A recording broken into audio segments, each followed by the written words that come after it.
Hello, and welcome to Hobbitathon Live. It's amazing to have you all here. Thank you so much for joining me on this huge expedition we're about to go on in our living rooms. I just want to say a few thank yous before we get going. Thank you to the incredible team who have put all this together. Absolutely amazing. All the people at Best Beginnings, Alan Shulman and everyone at World Famous, Ashley McMorrow, and all the team at GoFundMe who have just been so brilliant putting this together. We've literally had a few days to do it, so thank you to them. I also want to say a massive thank you to HarperCollins Publishers and to the Tolkien Estate for allowing me to read this for you all today. They've given me special permission, so I really thank them from the bottom of my heart. I want to say a massive thank you to all of you who have donated so far. It's brilliant. We've already reached 100,000, so in fact I don't even have to do it. Goodbye. I'm only joking. Here we are. I really, thank you. And for those of you who haven't yet donated, please keep it coming in. We've already reached 100,000. Captain Tom made however many million, 30 odd. I think we can beat him. But anyway, let's just think about that later. For the meantime, enjoy the show.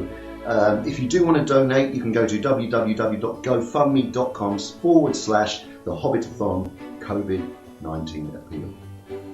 And finally, I just want to say a massive thank you to the NHS and all the charities who are out there doing important work, saving all of our lives, keeping us safe and putting themselves through a daily form of really hard work in order to make us feel safe. I'm already losing my voice thinking about them. Anyway, we are going to take a little break at 11 o'clock this morning. That's an hour from now, of course, for 2 minutes. 2 minutes silence for Remembrance Day, just so that you know. I think that's all the housekeeping. Stick with it for as long as you can, or if not, tell your friends to join whenever they can.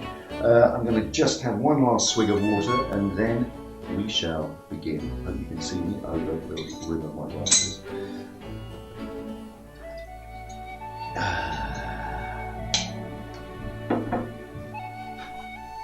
Just going to show you an actual copy before we start.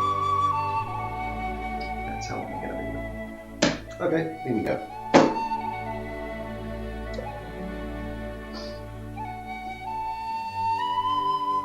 The Hobbit. Chapter 1. An Unexpected Party. In a hole in the ground, there lived a hobbit. Not a nasty, dirty, wet hole filled with the ends of worms and an oozy smell, nor yet a dry, bare, sandy hole with nothing in it to sit down on or to eat. It was a hobbit hole, and that means comfort. It had a perfectly round door like a porthole, painted green, with a shiny yellow brass knob in the exact middle. The door opened onto a tube-shaped hall like a tunnel, a very comfortable tunnel without smoke, with panelled walls and floors tiled and carpeted, provided with polished chairs and lots of pegs for hats and coats. The hobbit was very fond of visitors. The tunnel wound on and on, going fairly but not quite straight into the side of the hill. The hill, as all the people around for miles and miles called it.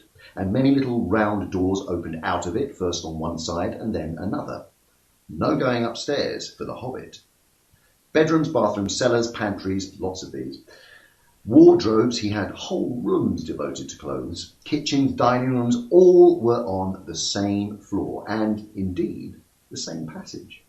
The best rooms were all on the left-hand side going in, for these were the only ones to have windows, deep-set, round windows looking over his garden and to the meadows beyond, sloping down to the river. The hobbit was a very well-to-do hobbit, and his name was Baggins.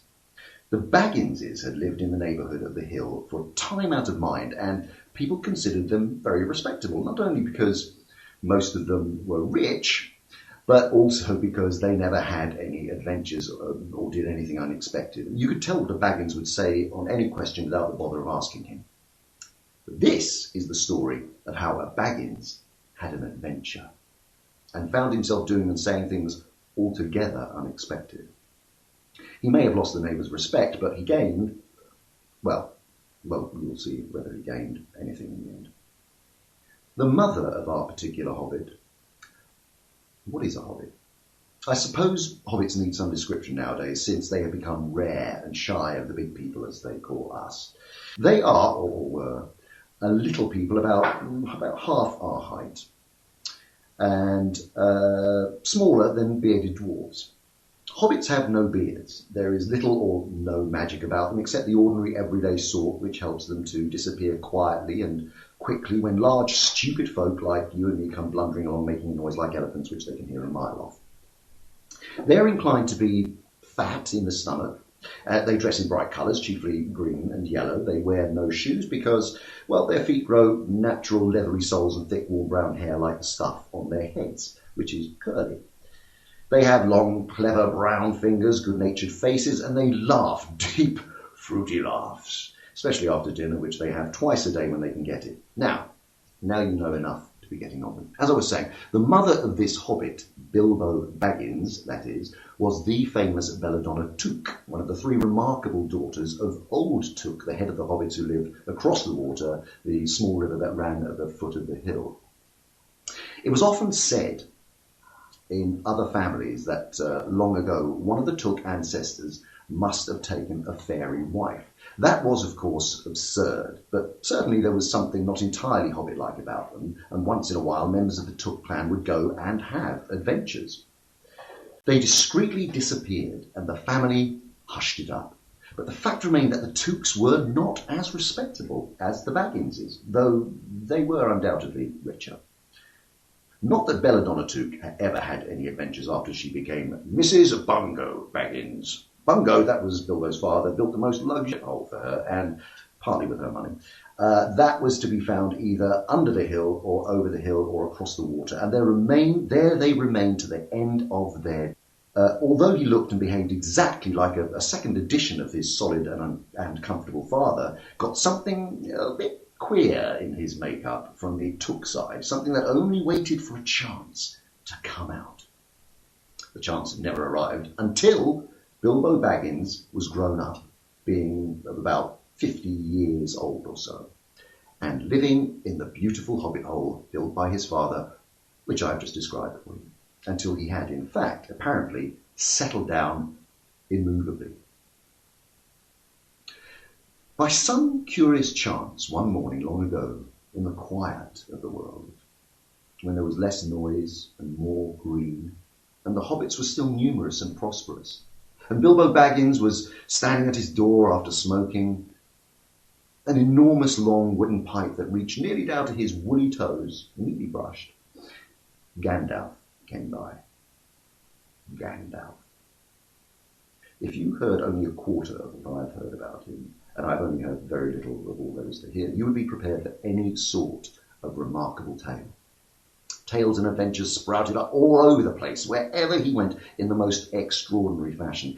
He had not been down that way under the hill for ages and ages, not since his friend Old Took had died. In fact, and the hobbits had almost forgotten what he looked like.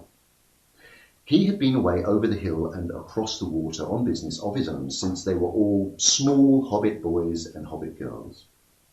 All that the unsuspecting Bilbo saw that morning was an old man with a staff. He had a tall, pointed blue hat, a long grey cloak, a silver scarf over which his long white beard hung down to his waist, and immense black boots.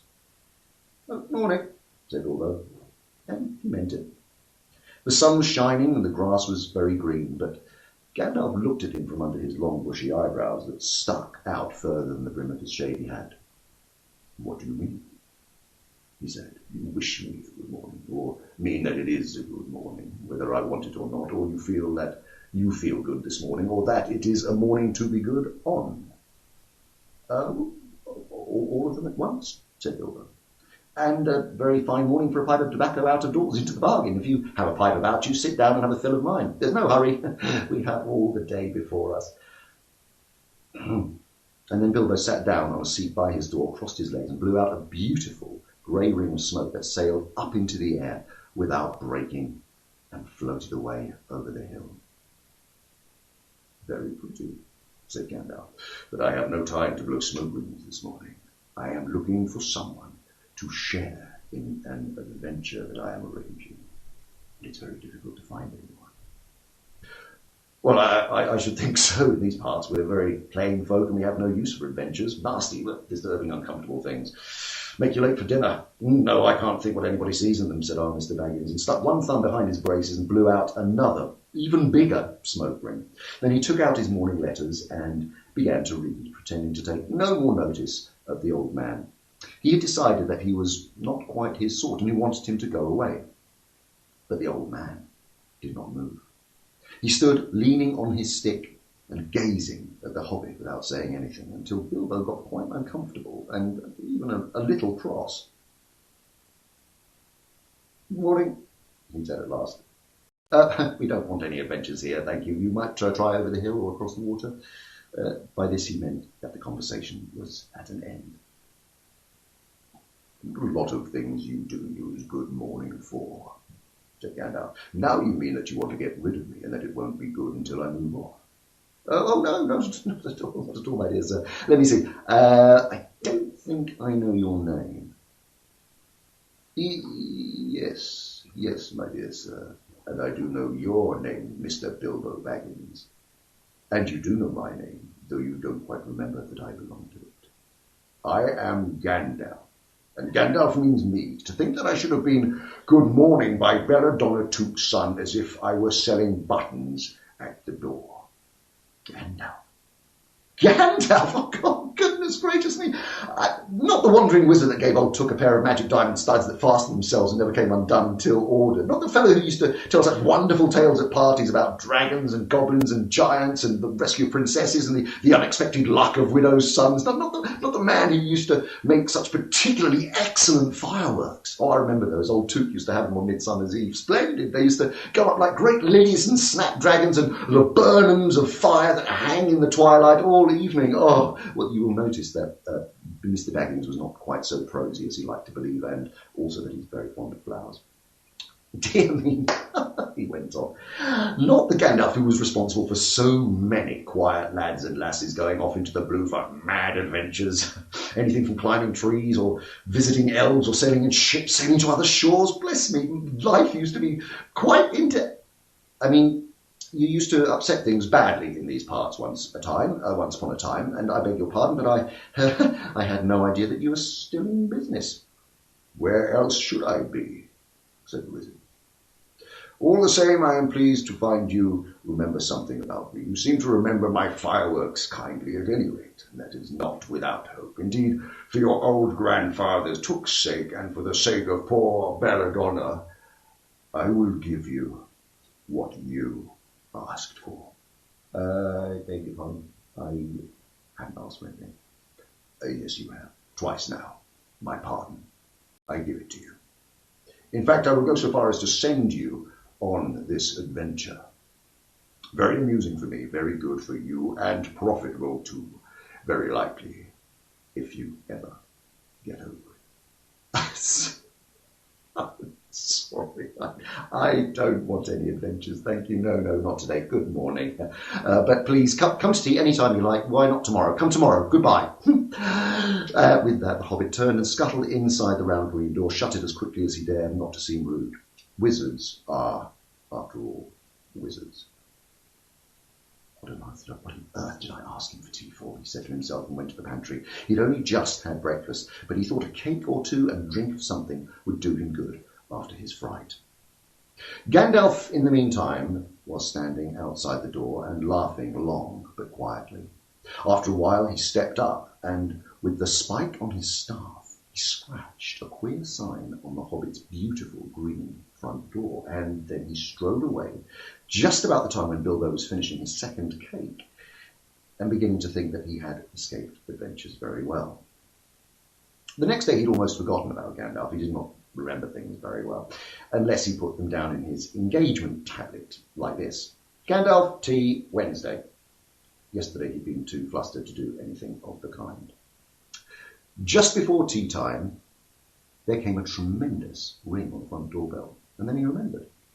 He rushed, put on the kettle, put out another cup and saucer and an extra cake or two, and ran to the door. "Oh, I am so sorry to keep you waiting," he was going to say, when he saw that it was not Gandalf at all. It was a dwarf with a blue beard tucked in a golden belt and very bright eyes under his dark green hood. As soon as the door was opened, he pushed inside just as if he'd been expected. He hung his hooded cloak on the nearest peg and, "Balin, at your service," he said with a low bow. "Oh, Bilbo Baggins, at yours," said the Hobbit, too surprised to ask any questions for the moment. When the silence that followed had become uncomfortable, he added, "I am just about to take tea. Pray, come, have some with me." A little stiff, perhaps, but he meant it kindly. "And what would you do if an uninvited dwarf came in and hung his things up in your hall without a word of explanation?" They had not been at table long. In fact, they had hardly reached the third cake when there came an even louder ring at the bell. "Excuse me," said the Hobbit, and off he went to the door. So you have got here at last." That's what he was going to say to Gandalf this time, but it was not Gandalf. Instead, there was a very old-looking dwarf on the step with a white beard and a scarlet hood, and he too hopped inside as the door was opened, just as if he'd been invited. "I see they've begun to arrive already," he said, and he caught sight of Dwalin's green hood hanging up. He hung his red one next to it, and "Balin, at your service," he said, with his hand on his breast. Thank you," said Bilbo with a gasp. It was not the correct thing to say, but "they have begun to arrive" had flustered him badly. He liked visitors, but he liked to know before they arrived, and preferably he'd like to ask himself. He had a horrible thought that the cakes might run short, and then he, as the host, he knew his duty and stuck to it, however painful, although he might have to go without. "Yep, come along inside and have some tea," he managed to say after taking a deep breath. "A little beer would suit me better, if it's all the same to you, my good sir," said Balin with the white beard. "But I don't mind some cake. Seed cake, if you have any." Lots," Bilbo found himself answering, to his own surprise, and he found himself scuttling off to the cellar to fill a pint beer mug, and then to the pantry to fetch 2 beautiful round seed cakes which he had baked that afternoon for his after-supper morsel. When he got back, Balin and Dwalin were talking at the table like old friends. As a matter of fact, they were brothers. Bilbo plumped down beer and the cake in front of them when aloud came a ring of the bell again, and then another ring. By Gandalf for certain this time, he thought as he puffed along the passage. But it was not. It was 2 more dwarves, both with yellow hoods, silver belts, and yellow beards, and each of them carried a bag of tools and a spade. In they hopped as soon as the door began to open. Bilbo was hardly surprised at all. "What can I do for you, my dwarves?" he said. "Killy at your service," said one. "And Filly," said the other, and they both swept off their blue hoods and bowed. "At yours and your families," replied Bilbo, remembering his manners at this time. Dwalin and Balin are here already, I see," said Killy. "Let us join the throng." "Throng?" thought Mr. Baggins. I don't like the sound of that. I really must sit down for a minute and collect my wits and have a drink." He'd only just had a sit in the corner while the 4 dwarfs sat round the table and talked about mines and gold and troubles with goblins and the depredations of dragons and lots of other things which he did not understand and didn't want to, for they sounded much too adventurous, when ding-dong, ding-a-lang-dang, his bell rang again, as if some naughty little hobbit boy was trying to pull the handle off. "Someone at the door," he said, blinking. "Some 4, I should say, by the sound," said "Some 4, I should say, by the sound," said Filly. "Besides, we saw them coming along behind us in the distance." The poor little hobbit sat down in the hall and put his head in his hands and wondered what had happened and what was going to happen and whether they would all stay to supper. And then the bell rang again, louder than ever, and he had to run to the door. It was not 4 after all, it was 5. Another dwarf had come along while he was wandering in the hall. He hardly turned the knob before they were all inside, bowing and saying "at your service" after one another. Dory, Nori, Ori, Oin, and Gloin were their names, and very soon 2 purple hoods, a grey hood, a brown hood, and a white hood were hanging on the pegs, and off they marched with their broad hands stuck in their gold and silver belts to join the others. Already it had almost become a throng. Some called for ale, some called for porter, and one for coffee, and all of them for cake, so the Hobbit was kept very busy for a while. big jug of coffee had just been set in the hearth, the seed cakes were gone, and the dwarves were starting on a round of buttered scones, and when there came a loud knock, not a ring, and a hard on the Hobbit's beautiful green door. Someone was banging with a stick. Bilbo rushed along the passage, very angry, altogether bewildered and bewildered. This was the most awkward Wednesday he ever remembered. He pulled open the door with a jerk, and they all fell in, one on top of the other. More dwarfs, 4 more! And there was Gandalf behind, leaning on his staff and laughing. He had made quite a dent on the beautiful door, but he had also, by the way, knocked out the secret mark that he had put there the morning before. Carefully, carefully, he said. It's not like you, Bilbo, to keep your friends waiting on the mat and then open the door like a pop gun. Let me introduce Biffer, Buffer, Bomber, and especially Thorin. At your service, said Biffer, Bomber, and Boffer, standing in a row. Then they hung up 2 yellow hoods and a pale green one, also a sky blue one with a long silver tassel, and this last belonged to Thorin, an enormously important dwarf. In fact, no other than the great Thorin Oakenshield himself, who was not at all pleased at falling flat on Bilbo's mat with Biffer, Boffer, and Bomber on top of him. For one thing, Bomber was immensely fat and heavy. Thorin, indeed, was very haughty and said nothing about service, but poor Mr. Baggins said he was sorry so many times that at last he grunted, "Pray don't mention it," and he stopped frowning. "Now we are all here," said Gandalf, looking at the row of 13 hoods, the best detachable party hoods, and his own hood hanging, and his own hat hanging on the pegs. Quite a merry gathering. I hope there is something left for the latecomers to eat and drink. What's that? Tea? No, thank you. A little red wine for me, I think. And for me, said Thorin. And raspberry jam and apple tart, said Biffer. And mince pies and cheese, said Boffer. And pork pies and salads, said Bomber. And more cake and ale and coffee, if you don't mind, all the other dwarves called through the door. Put on a few eggs, there's a good fellow, Gandalf called after him as the hobbits stumped off to the pantries. And bring out the cold chicken and the pickles. He seemed to know about the insides of my larders as I do myself, thought Baggins. He was feeling positively flummoxed and was beginning to wonder whether the most wretched adventure had not come right into his house. By the time he had got all the bottles and dishes and knives and forks and glasses and plates and spoons and things piled up onto big trays, he was getting very hot and red in the face and annoyed. Fusticate, don't be bother these dwarves, he said aloud. Why did they come and lend a hand? And lo and behold, there stood behind Berlin and Dwalin at the door of the kitchen, and Billy and Killy behind them, and before he could say knife, they had whisked the trays and a couple of small tables into the parlour and set everything out afresh. Gandalf sat at the head of the party, with the 13 dwarves all around, and Bilbo sat on a stool at the fireplace, nibbling at a biscuit, his appetite was quite taken away, and trying to look as if this was all perfectly ordinary and not in the least an adventure. The dwarves ate and talked, and time got on. At last, they pushed their chairs back, and Bilbo made a move to collect the plates and glasses. I suppose you'll all be staying for supper, he said in his politest, unimpressive tones. Of course, said Thorin, and after. And we shan't get through business till late, and we must have some music first. Now clear up. Thereupon the 12 dwarves, not Thorin, he was too important, and stayed talking to Gandalf, jumped to their feet and made tall piles of all of the things. Off they went, not waiting for trays, balancing columns of plates, each with a bottle on top, with one hand, while the hobbit ran after them, squeaking with fright. Oh, please be careful, please, don't trouble, I can manage. But the dwarves only started to sing.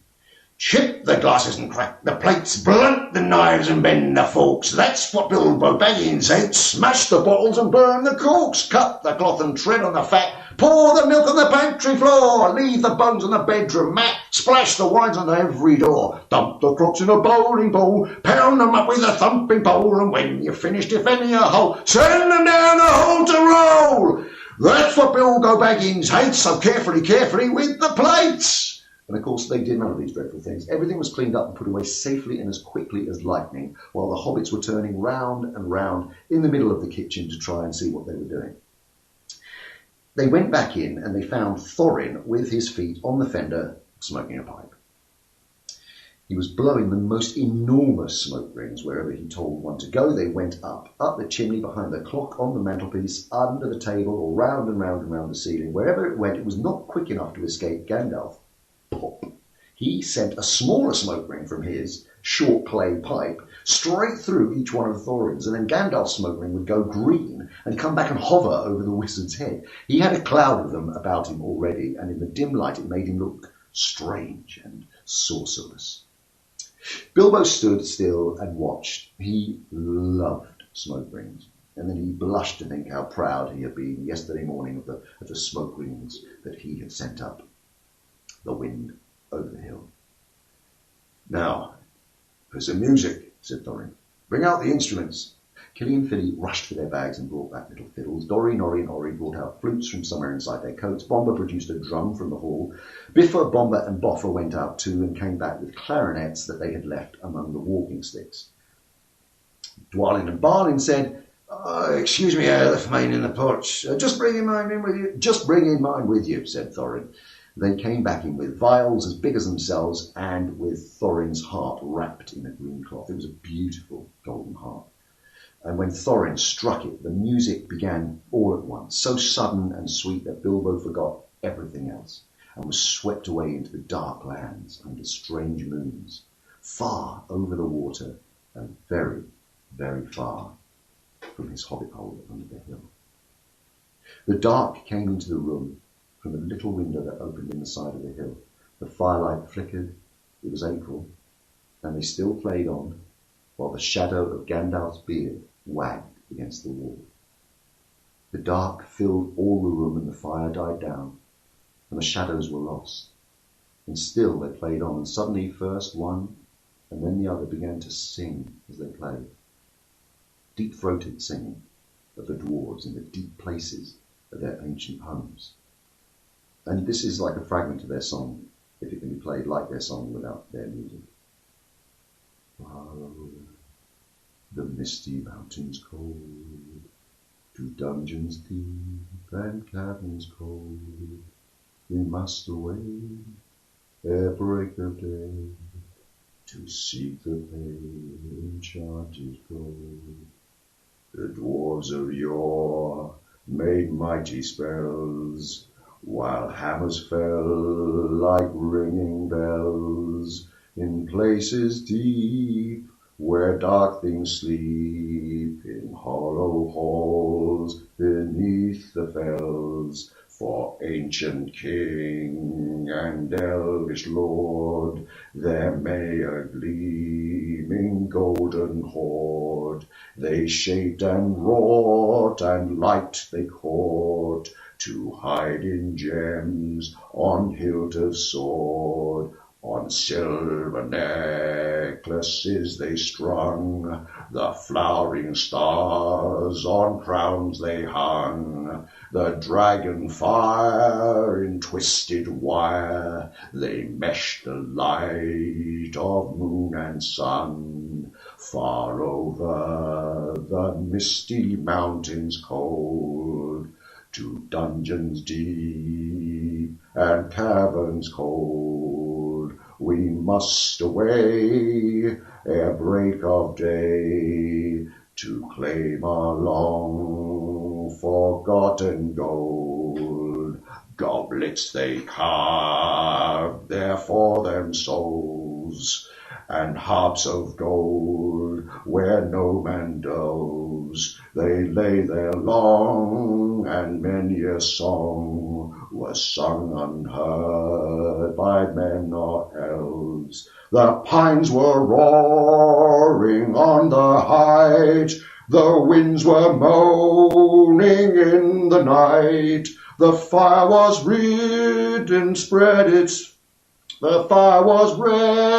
flaming spread. The trees like torches blazed with light. The bells were ringing in the dale, and men looked up with faces pale. The dragon's ire, more fierce than fire, lay low their towers and houses frail. The mountain smoked beneath the moon. The dwarves, they heard the tramp of doom. They fled their hall to dying fall, beneath his feet, beneath the moon. Far over the misty mountains grim, to dungeons deep and caverns dim, we must away ere break of day, to win our hearts and gold from him. As they sang, the hobbit felt the love, the beautiful things made by hands, and by cunning, and by magic moving through him, a fierce and a jealous love, the desire and the hearts of dwarves. And then something Tookish woke up inside him, and he wished to go and see the great mountains, and hear the pines and the waterfalls, and explore the caves, and wear a sword instead of a walking stick. He looked out of the window. The stars were out in the dark sky above the trees. He thought of the jewels of the dwarves shining in dark caverns. Suddenly, in the wood, beyond the water, a flame leapt up, probably somebody lighting a wood fire, and he thought of plundering dragons settling on his quiet hill and kindling it all to flames. He shuddered, and very quickly he was playing Mr. Baggins, a bag end Underhill again. He got up trembling. He had less than half a mind to fetch the lamp, and more than half a mind to pretend to and go to hide behind the beer barrels in the cellar and not come out again till all the dwarves had gone away. Suddenly he found that the music and the singing had stopped, and they were all looking at him with eyes shining in the dark. "Where are you going?" said Thorin, in a tone that seemed to show that he guessed both halves of the hobbit's mind. "What about a little light?" said Bilbo apologetically. "We like the dark," said the dwarves. "Dark, a dark business. There are many hours before dawn." "Of course," said Bilbo, and he sat down in a hurry. He missed the stool and sat in the fender, knocking over the poker and shovel with a crash. "Hush!" said Gandalf. "Let Thorin speak." And this is how Thorin began. "Gandalf, dwarves, and Mr. Baggins, we are met together in the house of our friend and fellow conspirator, the most excellent and audacious hobbit. May the hair on his toes never fall out. All praise to his wine and dine." He paused for breath for a polite remark from the hobbit, but the compliments were quite lost on poor Bilbo, who was wagging his mouth in protest at being called audacious and, worst of all, fellow conspirator, though no noise came out, so he was flummoxed. So Thorin went on. "We are met to discuss our plans, our ways, means, policies and devices. Now we shall soon, before the break of day, start on our long journey, the journey from which some of us, or perhaps all of us, except our friend and counsellor, the ingenious wizard Gandalf, may never return. It is a solemn moment. Our object is, I take it, well known to us all.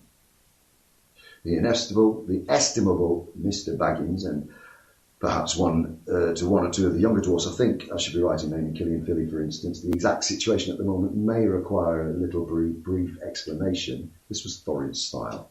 He was an important dwarf, and if he'd been allowed, he probably would have gone on like that until he was out of breath, without telling anyone there was anything that was not already known. But he was rudely interrupted. Poor Bilbo couldn't bear it any longer. He may never return to, and may never return. May never return. He began to feel a shriek coming up inside, and very soon it burst out of him like a whistle of an engine coming out of a tunnel, and the dwarf sprang up, knocking over the table. Gandalf struck a blue light on the end of his magic staff, and its firework glare, the poor little hobbit could be, under the fireworks glare, the poor little hobbit could be seen kneeling on the hearthrug, shaking like a jelly that was melting. And then he fell flat on the floor and kept calling out, "Struck by lightning! Struck by lightning!" over and over again, and that was all they could get out of him for a long time. So they took him, laid him out of the way on the drawing room sofa with a drink at his elbow, and then they went back to their dark business. "Excitable little fellow," said Gandalf, as they sat down again. "Gets funny, queer, fits in. But he is one of the best, one of the best. As fierce as a dragon in a pinch." If you've ever seen a dragon in a pinch, you will realise that this was only poetical exaggeration applied to any hobbit, even to old Took's great-grand-uncle Bullroarer, who was so huge for a hobbit that he could ride a horse.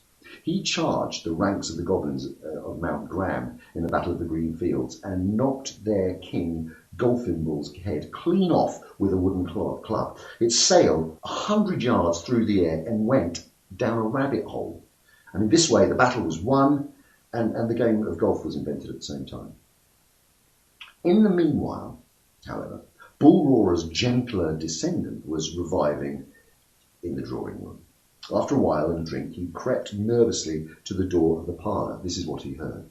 Gloin speaking, or something more or less like that. "Will he do you think?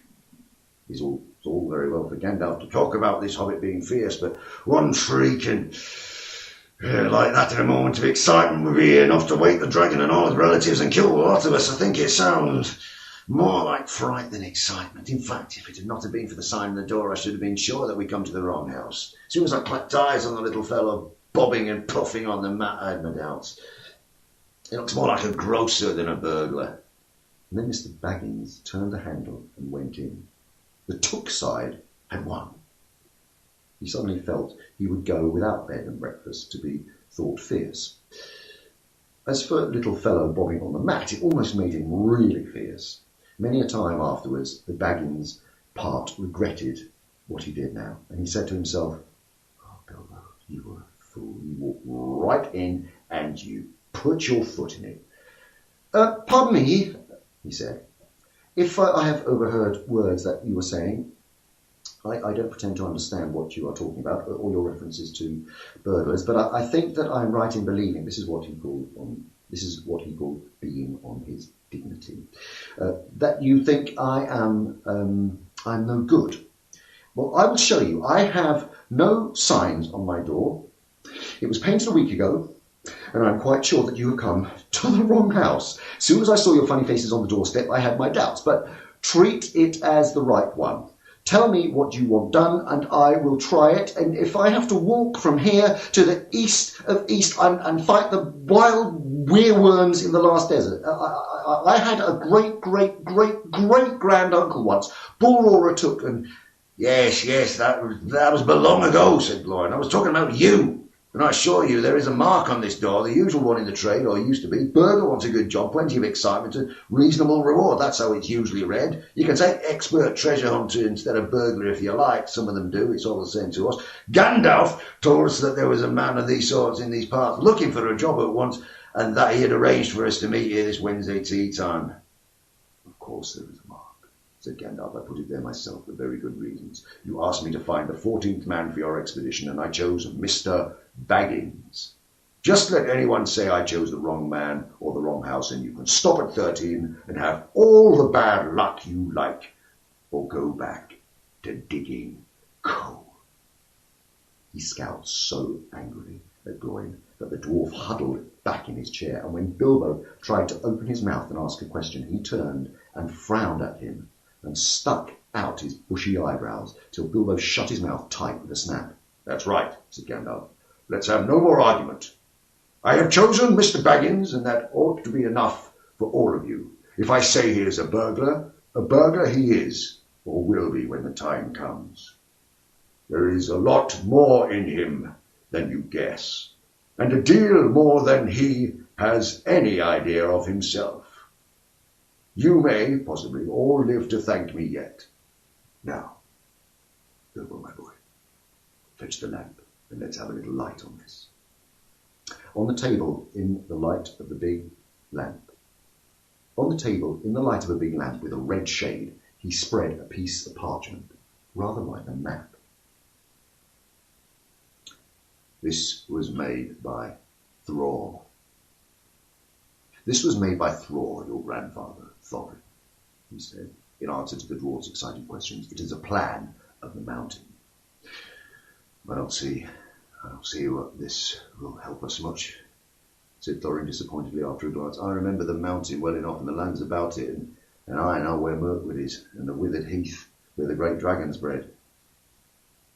This is where a dragon marked in red on the mountain, said Balin, but this is a dragon, but it will be easy enough to find him without that if we ever arrive there. There is one point you haven't noticed, said the wizard, and that is the secret entrance. You see that rune on the west side, and the hand pointing to it from the other rooms? That marks a hidden passage to the lower halls. Look at the map at the beginning of this book, and you will see the runes.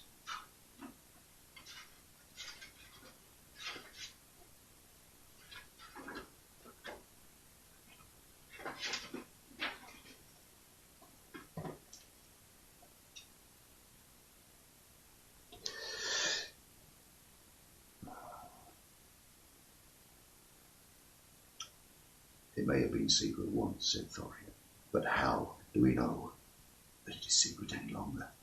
Old Smaug has lived there long enough now to find out anything there is to know about these caves. He may, but he can't have used it for years and years. Why? Because it is too small. 5 feet high the door, and 3 may walk abreast, say the runes. But Smaug could not creep into a hole that size. Not even when he was a young dragon, certainly not after devouring so many of the dwarves and the men of Dale. Well, it seems like a great big hole to me, squeaked Bilbo, who had no experience of dragons and only of hobbit holes. He was getting excited and interested again, so that he forgot to keep his mouth shut. He loved maps, and in this hall there hung a large one of the country road, all his favourite walks marked on in red ink. How could such a large door be kept secret from everyone outside apart from the dragon, he asked. He was the only little hobbit, you must remember. In lots of ways, said Gandalf. But in what way this one has been hidden we don't know without going to see it. From what it says on the map, I should guess there is a closed door which has been made to look exactly like the side of the mountain.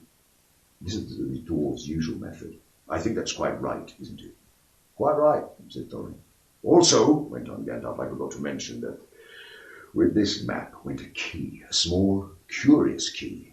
And here it is, he said, and he handed it to Thorin. A key with a long barrel and intricate wards made of silver. Keep it safe. Indeed I will, said Thorin, and he fastened it to a fine chain that hung around his neck and under his jacket. Now, things will begin to look more hopeful. The news alters them so much for the better. So far, we have no clear idea what to do. We short of going east as quiet and careful as we could, as far as the long lake after the trouble would begin. A long time before that, if we know anything about the roads east, interrupted Gandalf. Well, we might go from there up along the River Running, went on Thorin, taking no notice, and so to the ruins of Dale, the old town in the valley there, under the shadow of the mountain. But we none of us like the front gate. The river runs right out of it through the great cliff and south of the mountain and comes out of it, and out of it comes the dragon far too often unless he has changed his habits. Well, that would be no good, said the wizard. Not without a mighty warrior, even a hero. I tried to find one, but warriors are busy fighting another war in distant lands, and in this neighbourhood heroes are scarce and simply not to be found. Swords in these parts are mostly blunt and axes used for trees, and shields are cradles or dish covers, and dragons are comfortably far off, and therefore legendary. And that is why I settled on burglary, especially when I remembered the existence of a side door. And here is our little Bilbo Baggins, the burglar, the chosen and selected burglar. Now, let's get on and make some plans. Very well then, said Thorin. Supposing the burglar expert gives us some ideas or suggestions, he turned with mock politeness to Bilbo. First, I should like to to know a little more about things, he said, feeling all confused and a bit shaky inside, but so far still tookishly determined to go on with things. I mean, about the gold and the dragon and all that, and how it got there and who it belongs to and so on and further. Bless me, said Thorin. Haven't you got the map? And didn't you hear our song? And haven't we been talking about this for hours? Well, all the same, I should like it all plain and clear, said he obstinately, for putting on his business manner, usually reserved for people who try to borrow money off him. He's doing his best to appear wise and prudent and professional and live up to Gandalf's recommendation. Also, I should like to know about all risks, out-of-pocket expenses, time required and remuneration and so forth, by which he meant, what am I going to get out of it? And am I going to come back alive? Oh, very well, said Thorin. Long ago, in my father's grandfather Thror's time, our family was driven out of the far north and came back with all their wealth and their tools to this mountain on the map. It had been discovered by my far ancestor Thrain the Old, but now they mined and tunnelled and made huger halls and greater workshops, and in addition, I believe, they found a good deal of gold and a great many jewels too. Anyway, they grew immensely rich and famous, and my grandfather was king under the mountain again and treated with great reverence by the mortal men who lived to the south and were gradually spreading up the running river as far as the valley overshadowed by the mountain. They built the merry town of Dale there in those days. Kings used to send for our smiths and reward even the least skillful most richly. Fathers would beg us to take their sons apprentices and pay us handsomely, especially in food supplies, which never bothered to grow or to find for ourselves. Altogether, those were good days for us. And the poorest of us had money to spend and to lend and leisure to make beautiful things just for the fun of it, not to speak of the most marvellous and magical toys, the like of which are not to be found in the world nowadays. So, my grandfather's halls became full of armour and jewels and carvings and cups, and the toy market of Dale was the wonder of the north. Undoubtedly, that was what brought the dragon. Dragons steal gold and jewels, from men and elves and dwarves, wherever they can find them, and they guard them and plunder them for as long as they live, which is practically forever unless they are killed. And never enjoy a brass ring of it. Indeed, they hardly know a good bit of work from bad, though they usually have a good notion of the current market value, and they can't make things for themselves, nor even mend a little loose scale of their armour. There were lots of dragons in the north in those days, and gold was probably getting scarce up there, with the dwarves flying south or getting killed, and all the general waste and destruction that dragons make going from bad to worse. There was a most specially greedy, strong and wicked worm called Smaug. One day he flew up into the air and came south. The first we heard it was like a noise, like a hurricane coming from the north, and pine trees on the mountain creaking and cracking in the wind. Some of the dwarves who happened to be outside, I was one lucky, a fine adventurous lad in those days, always wandering about, and it saved my life that day. Well, from a good way off we saw the dragon settle on our mountain on a spout in a spout of flame, and then he came down the slopes, and when he reached the woods they all went up in fire. By that time all the bells were ringing in Dale and the warriors were arming. The dwarves rushed out of their great gate, but there was the dragon waiting for them. None escaped that way. The river rushed up the stream and in a fog fell on Dale, and in the fog the dragon came on them and destroyed most of the warriors. The usual unhappy story. It was only too common in those days. And then he went back and crept in through the front gate and routed all the halls and the lanes, the tunnels, the alleys, cellars, mansions and passages. And after that, there were no dwarves left inside alive. And he took all their wealth for himself, probably. But that is the dragon's way. He has it piled up in a great heap as far inside and sleeps on it for a bed. Later, he used to crawl out of the great gate and come by night to Dale and carry away many people, especially maidens, to eat, until Dale was ruined and all the people dead or gone. What goes on there now, I don't know for certain, but I don't suppose anyone lives nearer to the mountain than the far edge of Long Lake nowadays. The few of us that were well outside and wept in hiding sat there and cursed small. And there we were, unexpectedly joined by my father and my grandfather with singed beards. They looked very grim and they said very little. When I asked them how they'd got away, they told me to hold my tongue, and they said one day, in all the proper time, I should know. And after that, we went away. And we have had to earn our livings as best we could up and down the lands, often sinking as low as blacksmith work or even coal mining. But we've never forgotten our stolen treasure. And even now, when I will allow we have a good bit laid by and we're not so badly off, here Thorin stroked the gold chain around his neck. We still mean to get it back and to bring back our curses home to Small, if we can. I've often wondered about my father's and my grandfather's escape.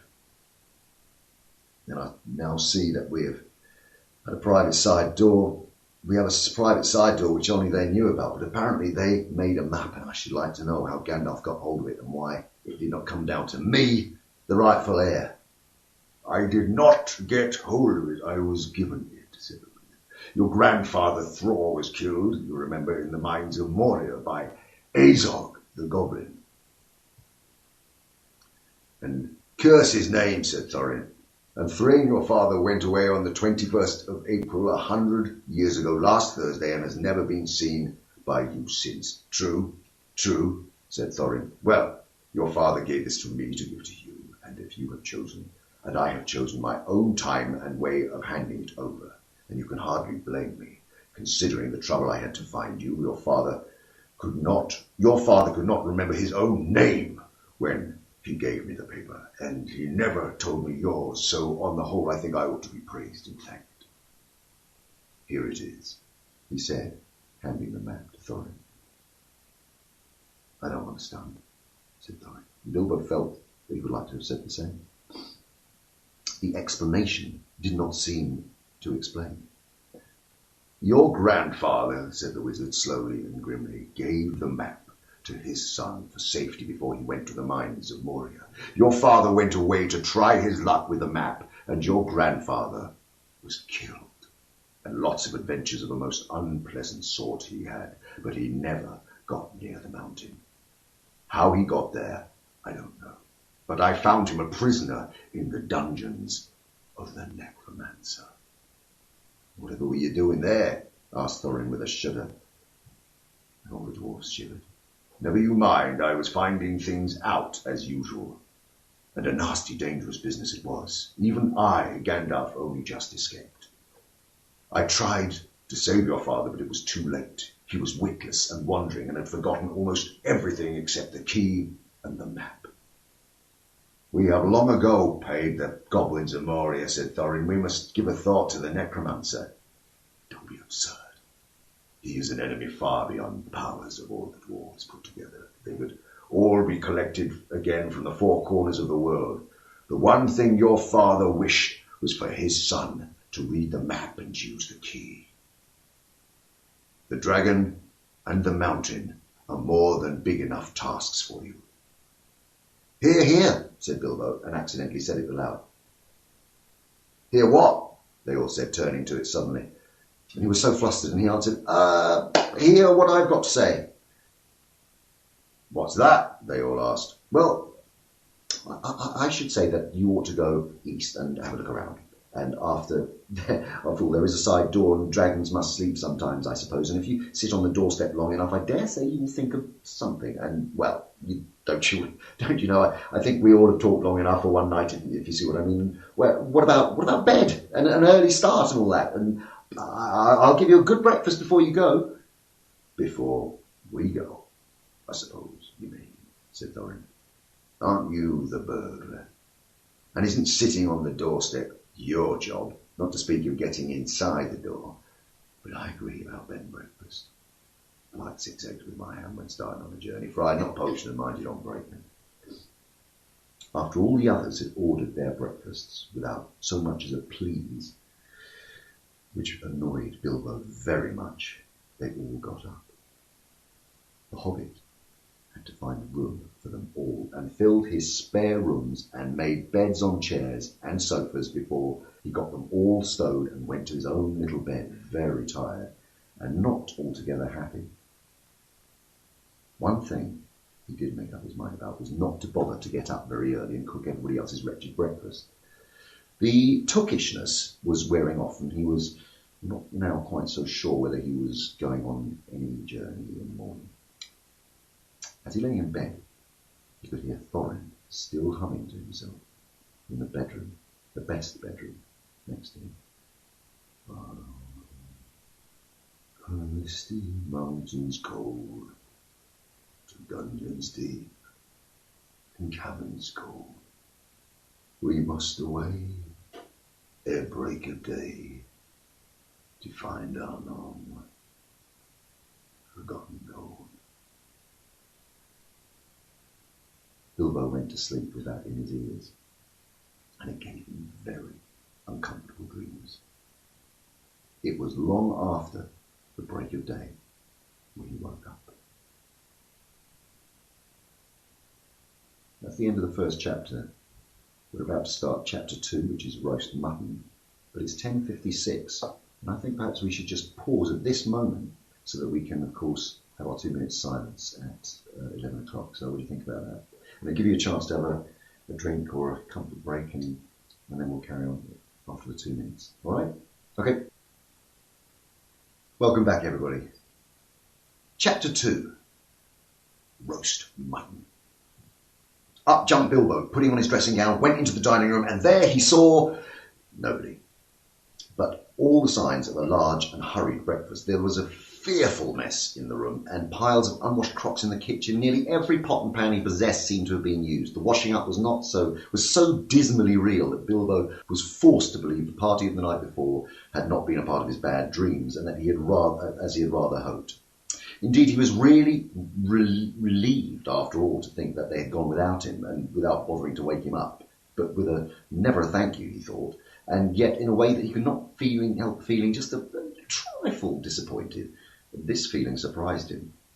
Oh, don't be a fool, Bilbo Baggins, he said to himself, thinking of dragons and all that outlandish nonsense at your age. So he put on an apron, lit fires, boiled water, and washed up.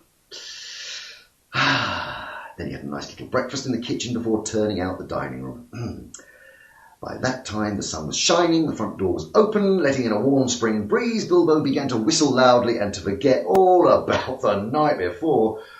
In fact, he was just sitting down to a nice little second breakfast in the dining room by the window, the open window, when in walked Gandalf. "My dear fellow," said he, "whenever are you going to come? What about an early start? Here you are having breakfast, or whatever you call it, at 10:30. They left you the message because they could not wait." What message?" said poor Mr. Baggins, all in a fluster. "Great elephants," said Gandalf. "You are not at all yourself this morning. You have never dusted the mantelpiece." "What's that got to do with it? I've had enough to do with washing up for 14. "If you had dusted the mantelpiece, you would have found this just under the clock," said Gandalf, handing Bilbo a note, written, of course, on his own notepaper. And this is what he read. "Thorin and company, to Burglar Bilbo greeting. For your hospitality, our sincerest thanks, and for the offer of your professional assistance, our greatest acceptance. Terms, cash on delivery, up to and not exceeding 1/14 of total profits, if any. All travelling expenses and guaranteed in any event. Funeral expenses to be defrayed by us or our representatives if occasion arises and the matter is not otherwise arranged for. Thinking it unnecessary to disturb your esteemed repose, we have proceeded in advance to make requisite preparations and shall await your respected person at the Green Dragon Inn, Bywater, at 11 a.m. sharp. Trusting that you will be punctual, we have the honour to remain yours deeply, Thorin and Co." "That leaves you 10 minutes. You'll have to run," said Gandalf. But no time for it. But no time for that either. Off you go." To the end of his days, Bilbo could never remember how he found himself outside without a hat, a walking stick, or any money, or anything he usually took when he went out, leaving his second breakfast half finished and quite unwashed up. pushing his keys into Gandalf's hands and running as fast as his furry feet would carry him down the lane, past the great mill, across the water, and then on and on for a mile or more. Very puffed he was when he got to Bywater just on the stroke of 11 and found he had come without a pocket handkerchief. "Bravo!" said Balin, who was standing at the inn door just looking out for him. And then all the others came round the corner of the road from the village. They were on ponies, and each pony was slung about with all kinds of baggages, packages, parcels and paraphernalia. There was a very small pony, apparently for Bilbo. "Up you two get, and off we go." "Oh, I'm awfully sorry," said Bilbo, "but I've gone without my hat, and I left my pocket handkerchief behind, and I haven't got any money, and I didn't get your note till after 10:45 to be precise." "Don't be precise," said Dwalin.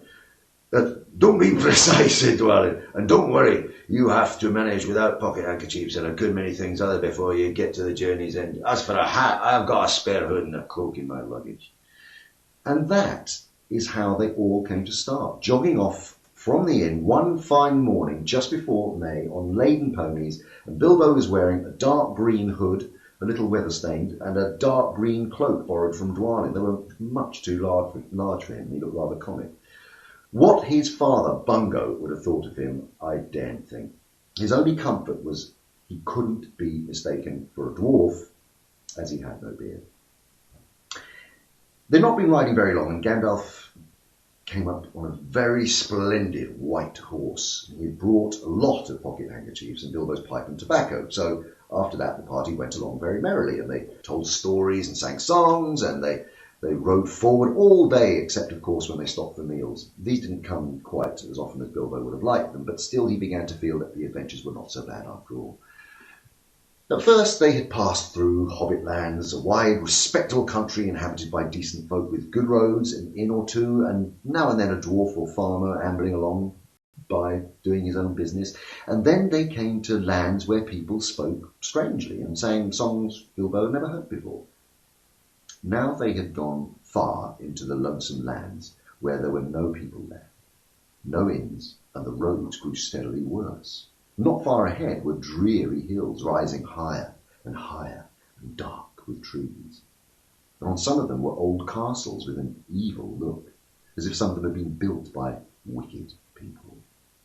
Everything seemed gloomy, for the weather that day had taken a nasty turn. Mostly it had been as good as May can be, even in merry tales, but now it was cold and wet. In the lowlands, they had been obliged to camp where they could, but at least it had been dry. It will soon be June, grumbled Bilbo as he splashed along behind the others in a very muddy track. It was, after tea time, it was pouring with rain and had been all day. His hood was dripping into his eyes and his cloak was full of water. The pony was tired and stumbled on stones. The others were too grumpy to talk. "Oh, I'm sure the rain has got into my dry clothes and into the food bags," thought Bilbo. "Bother burgling and everything to do with it. I wish I'd stayed at home in my nice hole by the fire with the kettle just beginning to sing." It was not the last time he had wished that. Still the dwarves jogged on, never turning round or taking any notice of the Hobbit. Somewhere behind the grey clouds the sun must have gone down, for it began to get dark. And as they went down in a deep valley with a river at the bottom, wind got up, and willows along its banks bent and sighed. Fortunately, the road went over an ancient stone bridge, for the river, swollen with the rains, came rushing down the hills and the mountains in the north. It was nearly night when they had crossed over. The wind broke up the grey clouds, and a wandering moon appeared above the hills between the flying ranks. And then they stopped, and Thorin muttered something about supper and where are we going to get a dry patch to sleep on. Not until then did they notice that Gandalf was missing. So far he had come all the way with them, never saying if he was in the adventure or merely keeping them company for a while. He had eaten most, talked most, and laughed most, but now he simply was not there at all. "Oh, just when a wizard would have been most useful too," groaned Dorian Norrie, who shared the Hobbit's views about regular meals plenty and often. They decided in the end they would have to camp where they were. They moved to a clump of trees, and though it was drier under them, the wind shook the rain off the leaves and drip, drip. It was most annoying. Also, the mischief seemed to have got into the fire. Dwarves can make a fire almost anywhere out of almost anything, wind or no wind, but they could not do it that night, not even Oin and Gloin, who were especially good at it. Then one of the ponies took fright at nothing and bolted. He got into the river, and before they could catch him, and before they could get him out again, Philly and Killy were nearly drowned, and all the baggage that he carried was washed away off him. Of course, it was mostly food, and there was mighty little left for supper, and less for breakfast. They all sat there glum and wet and muttering, while Oin and Gloin were trying to light the fire and quarrelling about it. Bilbo was sadly reflecting that adventures are not all pony rides and May sunshine, when Balin, who was always their lookout man, said, "There's a light over there." There was a little hill some way off with trees on it, pretty thick in parts. Out of the dark mass of the trees they could now see a light shining, a reddish, comfortable-looking light, as it might be a fire or torches twinkling. When they had looked at it for some while, they fell into arguing. Some said no, and some said yes, and some said they could but go see. But anything was better than little supper, less breakfast, and wet clothes all night. Others said, "These parts, they're none too well known, and they're too near the mountains. Travellers seldom come this way now. The old maps are no use. Things have changed for the worse, and the road is unguarded. They have seldom heard of the king round here. And the less inquisitive you are as you go along, the less trouble you're likely to find." Some said, "After all, these are 14 of us. There are 14 of us." And others said, "Where has Gandalf got to?" This was the remark repeated by everybody. The rain began to pour down worse than ever, and Oin and Gloin began to fight. That settled it. "After all, we have got a burglar with us," they said. So off they made, leading their ponies with all due precaution in the direction of the light. They came to the hill and were soon in the wood. Up the hill they went, but there was no proper path to be seen, such as it might lead to a house or a farm, and do what they could do. Doing what they could do, they made a deal of rustling and crackling and creaking, and a good deal of grumbling and dratting, as they went through the trees in the pitch dark. Suddenly the red light shone out very bright through the tree trunks not far ahead. "Now it's the burglar's turn," they said, meaning Bilbo. "Let's go and find out all about that light, and what it is for, and if it's perfectly safe and canny," said Thorin to the Hobbit. "Now scuttle off and come back quick if all is well. If not, come back if you can. And if you can't, hoot twice like a barn owl and once like a screech owl, and we will do what we can." Well, off Bilbo had to go, but before he could explain it, he could not hoot even once like any kind of owl, or any more than he could like a fly, like a bat. But at any rate, hobbits can move quite quickly and quietly in the woods, absolutely quietly. They take a pride in it, and Bilbo had sniffed more than once at what he called all this dwarvish racket as they went along, though I don't suppose you or I would have noticed anything at all on a windy night, not if the whole cavalcade had passed 2 feet off. As for Bilbo walking primly towards the red light, I don't suppose even a weasel would have stirred a whisker at it. So naturally he got right up to the fire, for fire it was, without disturbing anyone. And this is what he saw. 3 very large persons sitting around a large fire of beech logs. They were toasting mutton on long spits of wood and licking the gravy off with their fingers. There was a fine, toothsome smell, and there was a barrel of good drink at hand. They were drinking out of jugs, and they were trolls, obviously trolls. Even Bilbo, in spite of his sheltered life, could see that from the great heavy faces of them, their size and their shape of their legs, not to mention their language, which was not drawing room fashion at all. "Mutton yesterday, mutton today, and blimey if it don't look like mutton again tomorrow," said one of the trolls. "Never a blinking bit of man fresh have we had for long enough," said a second. What the hell was William was a thinking of bringing us into these parts? It all beats me. And the drink running short once more, he said, jogging the elbow of William, who was taking a pull at his jug. William chugged. Oh, shut your mouth, he said as soon as he could. You can't expect folk to stop here forever just to be ate by you and Bert. You've had a village and a half between you since we come down from the mountains. How much more do you want? And time has been up our way, where you'd have had a thank you bill for a nice bit of value mutton like what this is. And he took a big bite off the sheep leg he was roasting and wiped his lips on his sleeve. Yes, I'm afraid trolls do behave like that, even though with only one head each. After hearing all this, Bilbo ought to have done something at once. Either he should have gone back quietly and warned his friends that there were 3 fair-sized trolls at hand in a nasty mood, quite likely to try roasted dwarf or even pony for a change, or else he should have done a bit of good, quick burgling.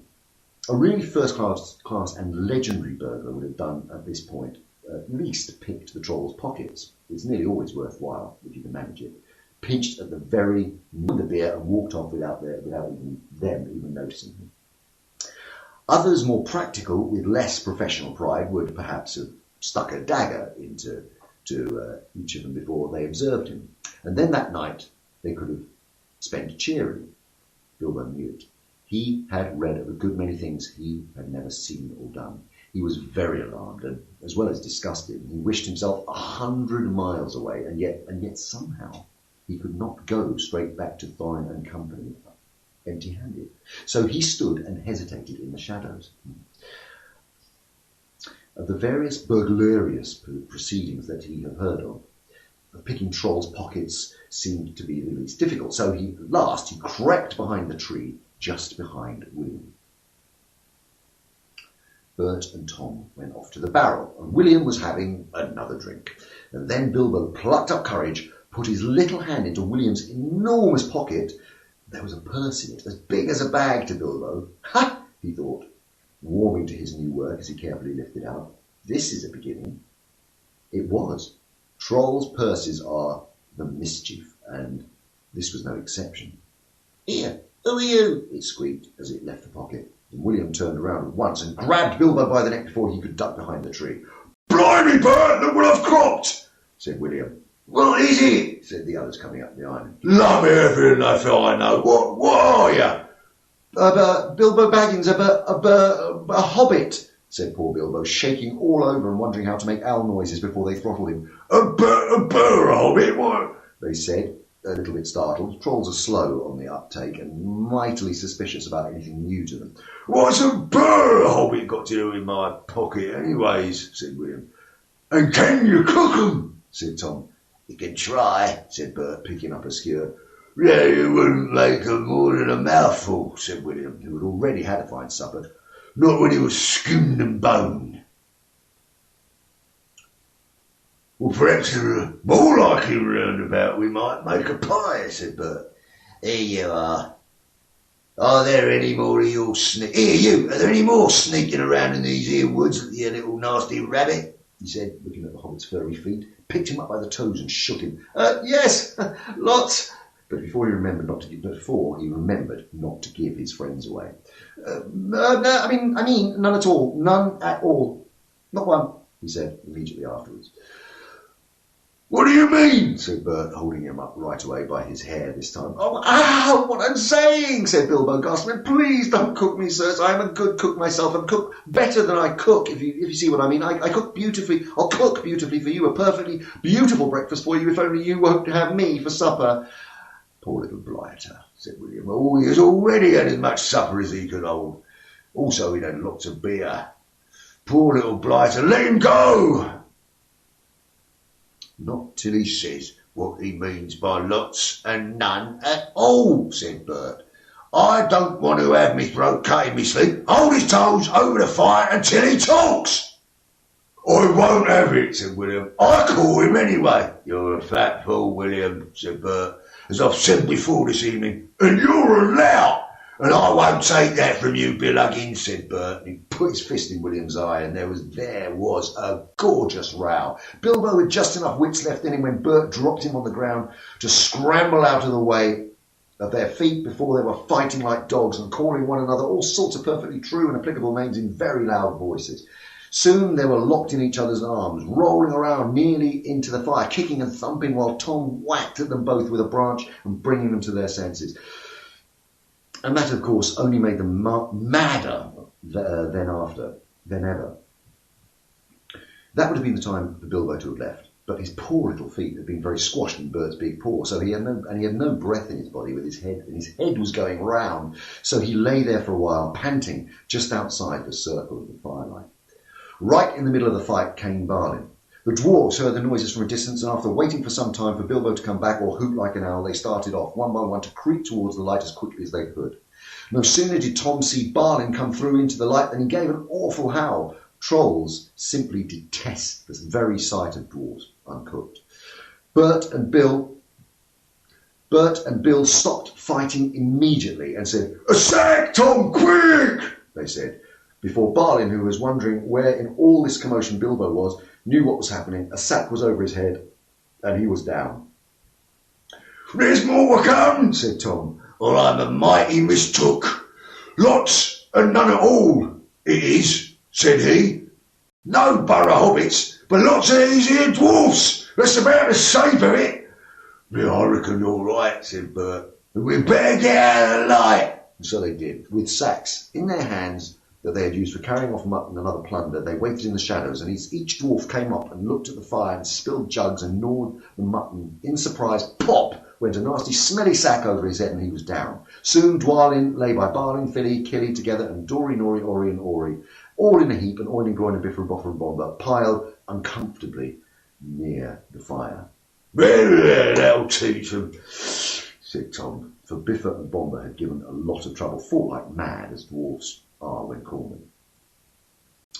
Thorin came last. He was not caught unawares. He came expecting mischief and didn't need to see his friends' legs sticking out of sacks to tell them that things were not all well. He stood outside the shadows some way off and said, "What is all this trouble? Who has been knocking my people about?" "It's trolls," said Bilbo from behind a tree. They'd forgotten all about him. "They're hiding in the bushes with sacks." "Oh, are they?" said Thorin, and he jumped forward to the fire before they could leap on him.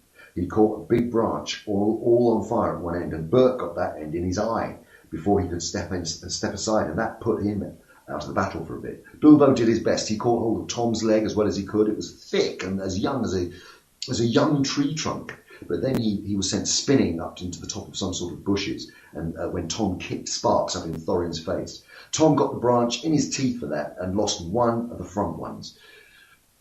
It made him howl, I can tell you. But just at that moment, William came up behind and popped a sack right over Thorin's head and down to his toes, and so the fight ended. A nice pickle they were all in now. All neatly tied up in sacks with 3 angry trolls, 2 with burns and bashes to remember, sitting by them, arguing whether they should roast them slowly or mince them fine and boil them, or just sit there one by one and squash them into jelly. And Bilbo up in a bush, with his clothes and his skin torn, not daring to move for fear they should hear him. It was just then when Gandalf came back, but no one saw him. The trolls had just decided to roast the dwarves, to roast the dwarves now and eat them later, and that was Bert's idea. And after a lot of argument, they had all agreed to it. "No good roasting them now, it'll take all night," said a voice. Bert thought it was William's. "Don't start the argument all over again, Bill," he said, "or it will take all night." "Who's arguing?" said William, who thought it was Bert who had spoken. "You are," said Bert. "You're a liar," said William. And so the argument began all over again. And in the end they decided to mince them fine and boil them. So they got a great black pot and they took out their knives. "No good boiling them, we ain't got no water, and it's a long way to the well and all," said a voice. Bert and William thought it was Tom's. "Oh, shut up," they said. "Well, we'll never have done. And you can fetch the water yourself, if you say any more." "Oh, shut up yourself," said Tom, who thought it was William's voice. Who's arguing but you, I'd like to know? You're a booby, said William. Booby yourself, said Tom. And so the argument began all over again and went on hotter than ever until at last they decided to sit on the sacks one by one, squash them, and then boil them next time. Who shall we sit on first? Better sit on the last fellow first, said Bert, whose eyes had been damaged by Thorin. He thought Tom was talking. Don't talk to yourself, said Tom. But if he wants to sit on the last one, sit on him. Which is he? The one with the yellow stockings, said Bert. Nonsense, that's the one with the grey stockings, said a voice like William's. I'm sure it was yellow. Yellow it was, said William. Then why did you say it was grey for? Said Bert. I never did, Tom did. That I never did, said Tom. It was you. 2 to 1, so shut your mouth, said Bert. Who are you talking to? Said William. Now stop it, said Tom and Bert together. The night is getting on and dawn's coming early, so get on with it. Dawn take you all and stone be with you, said a voice that sounded like William's, but it wasn't. For just then, at that moment, the light came over the hill and there was a mighty twitter in the branches. William never spoke, for he stood, turned to stone, and he stopped, and he stooped. And Bert and Tom were stuck like rocks as they looked at him. And there they stand, to this day, all alone, unless the birds perch on them. For trolls, as you probably know, must be underground before dawn, or they go back to the stuff of the mountains they are made of and never move again. That is what happened to Bert and Tom and William. Excellent, said Gandalf as he stepped from behind a tree and helped Bilbo to climb down out of a thorn bush. Then Bilbo understood. It was the wizard's voice that had kept the trolls bickering and quarrelling under the light until the light came and then made an end of them. The next thing was to untie the sacks and let out the dwarves. They were nearly suffocated and very annoyed, and they had not at all enjoyed lying there listening to the trolls and making plans for roasting them, squashing them and mincing them. They had to hear Bilbo's account of what had happened to them twice over before they were satisfied.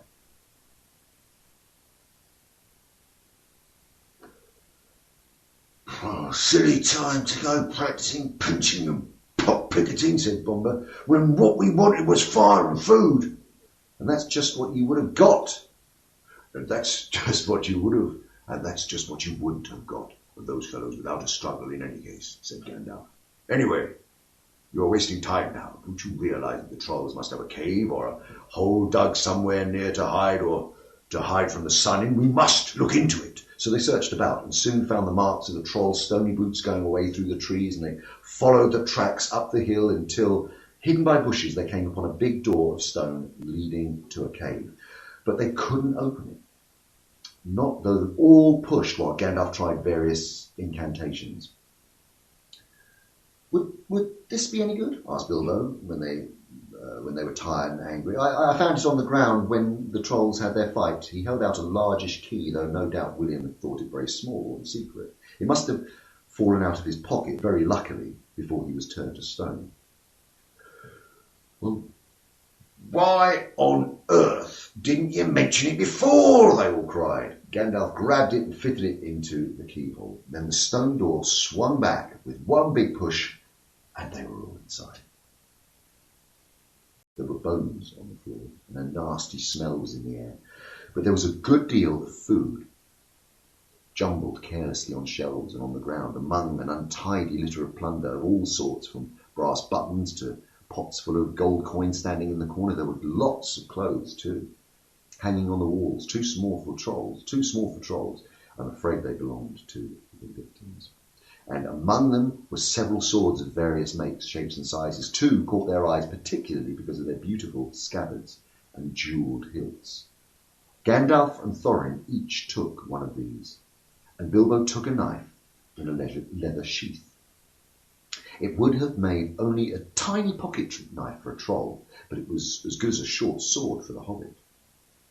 Well, these look like good blades, said the wizard, half drawing them, looking at them curiously.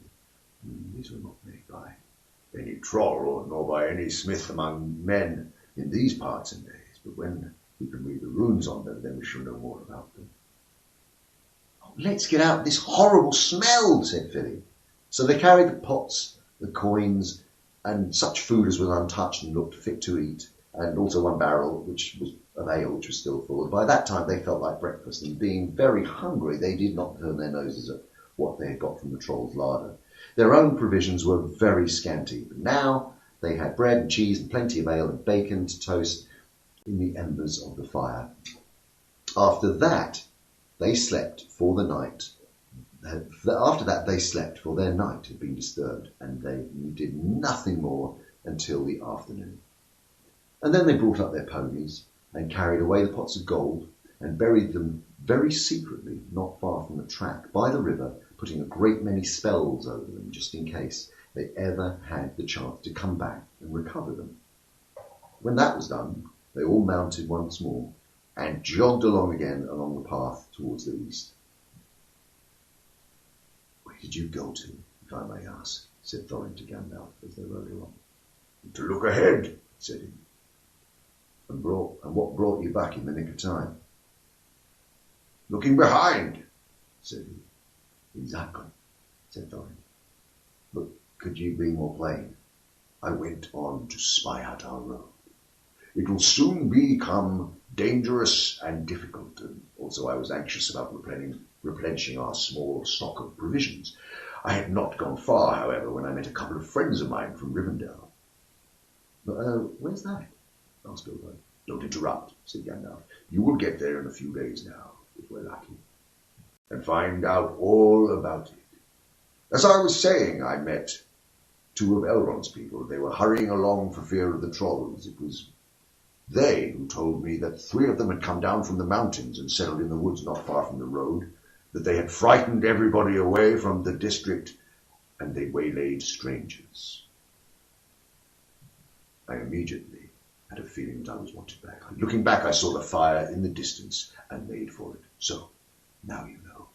Please, be more careful next time, or we shall never get anywhere." "Thank you," said Thorin.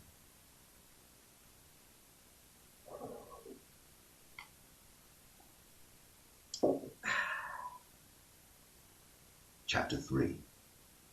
A short rest.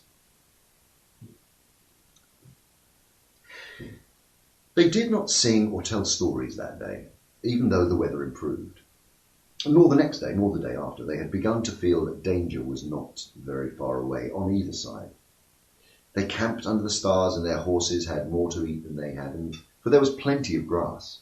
There was not much in their bags, even with what they got from the trolls. One morning they forded a river at a wide, shallow place full of the noise of stones and foam. The far bank was steep and slippery. When they got off the top of it, leading their ponies, they saw the great mountains that marched down very near to them.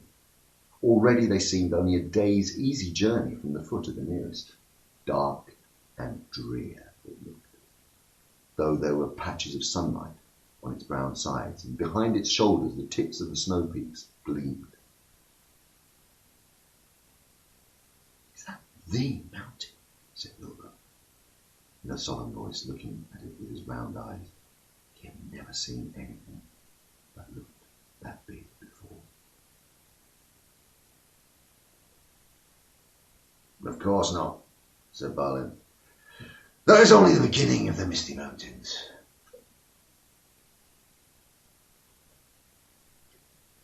And we have got to get through, or over, or under those somehow, before we can come to the Wilderland and beyond, and it is a great deal of a way even from the other side of them to the lonely mountain in the east where Smaug lies on his treasure."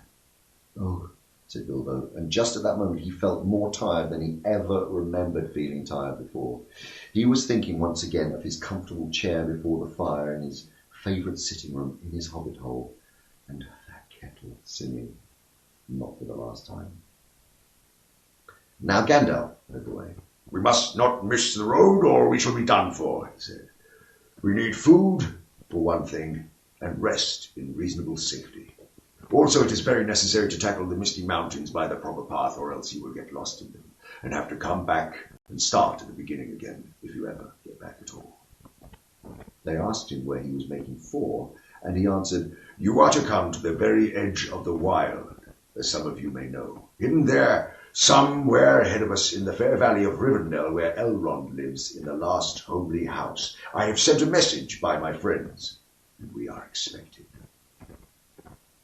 Well, that sounded nice and comforting, but they had not got there yet, and it was not so easy as it sounds to find the last homely house west of the mountains. There seemed to be no trees and no valleys and no hills to break up the ground before them, and only one vast slope going slowly up and up to meet the feet of the nearest mountain, a wide land the colour of heather and crumbling rock, with patches and slashes of grass green and moss green showing where water might have been. Morning passed, afternoon came, but in all the silent waste there was no sign of any dwelling. They were growing anxious, for they saw now that the house might be hidden almost anywhere between them and the mountains. They came on unexpected valleys, narrow with steep sides that opened suddenly at their feet, and they looked down, surprised to see trees below them and running water at the bottom. There were gullies that they could almost leap over, with deep waterfalls in them. There were dark ravines that one could neither jump over nor climb into. There were bogs. Some of them were green, pleasant places to look at, with flowers growing bright and tall, but a pony that walked there with a pack on his back would never have come out again. It was indeed a much wider land from the ford to the mountains than ever you would have guessed. Bilbo was astonished. The only path was marked with white stones, some of which were small and others were half covered with moss or heather. Altogether it was a very slow business following the track, even guided by Gandalf, who seemed to know his way about pretty well.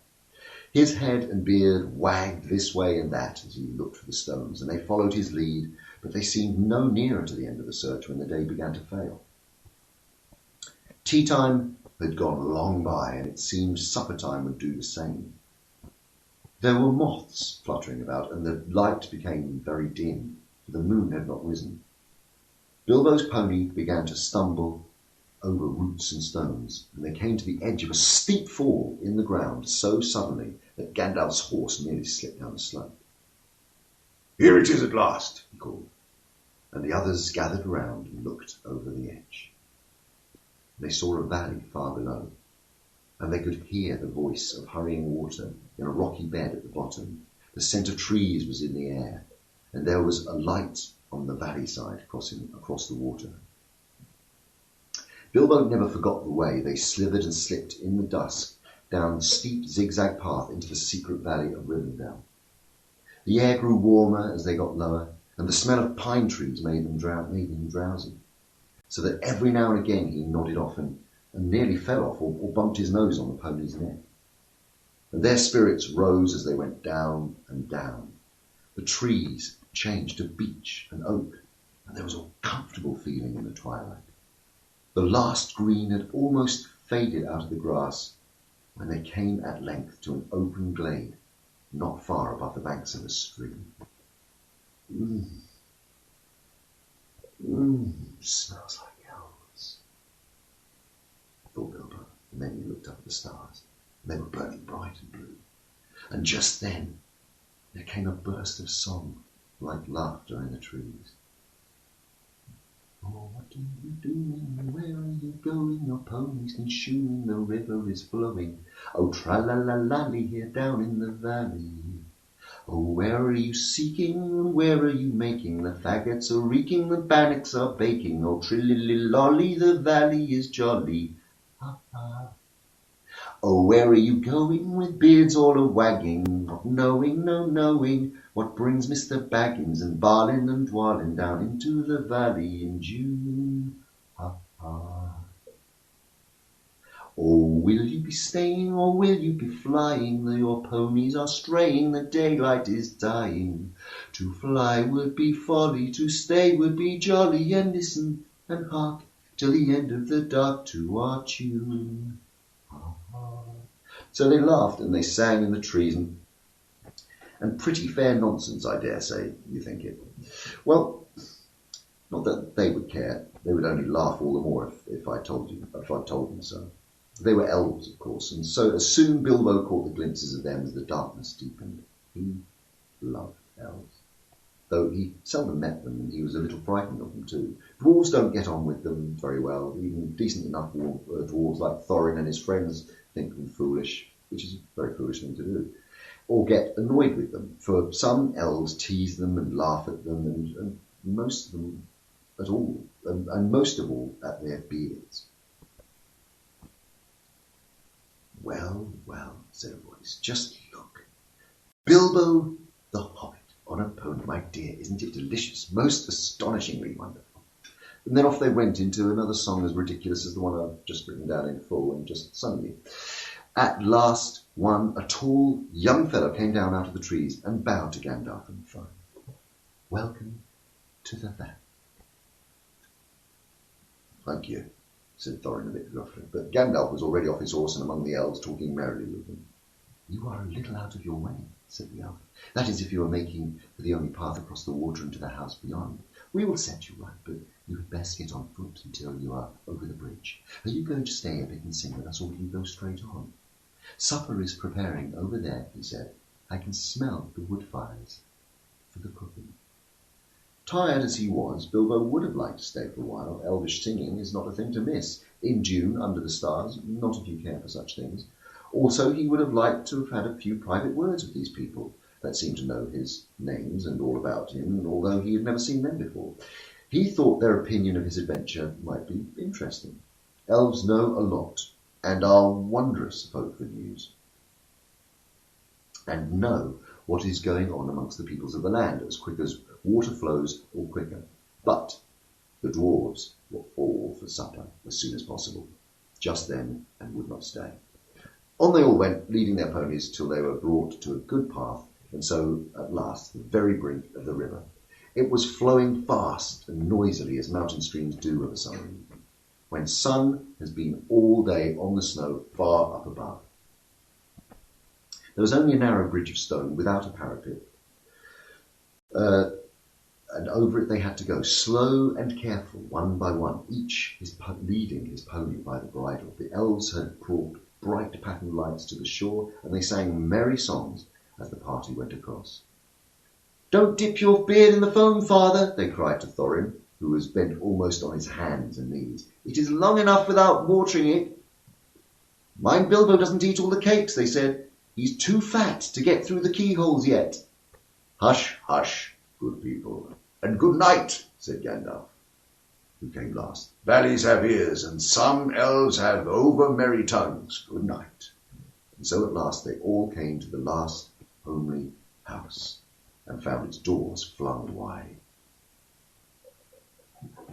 Now, it is a strange thing, but things are good to have.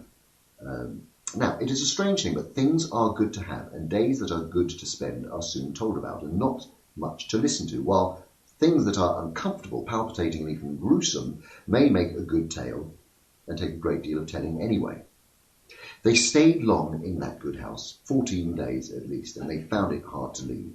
Bilbo would gladly have stopped there forever and ever, even supposing a wish would have taken him right back to his hobbit hole without trouble. Yet there is little to tell about their stay. The master of the house was an elf friend, one of those people whose fathers came into the strange stories before the beginning of history. The wars of the evil goblins and the elves and the first men of the north, in those days our tale, there were still some people who had both elves and heroes of the north for ancestors. And Elrond, the master of the house, was their chief.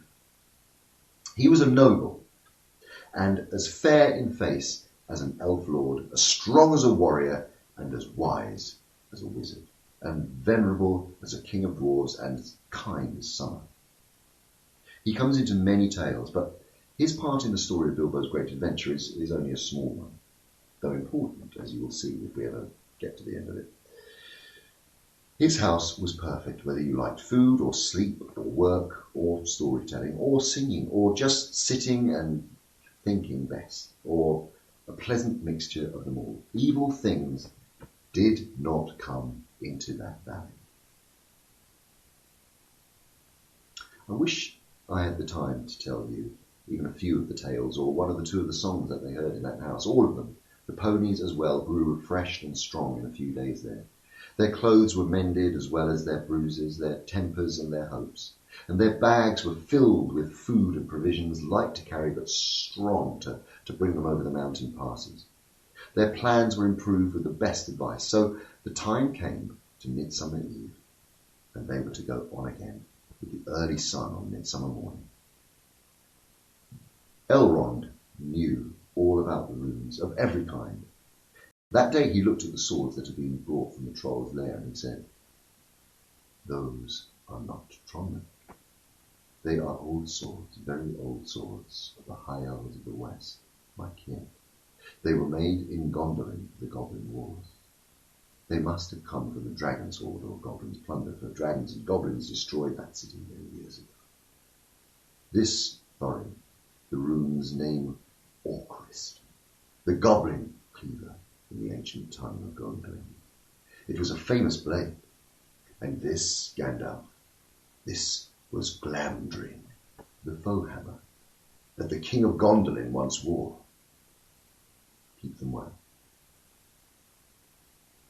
"Well, whence did the troll get them, I wonder?" said Thorin, looking at his sword with new interest.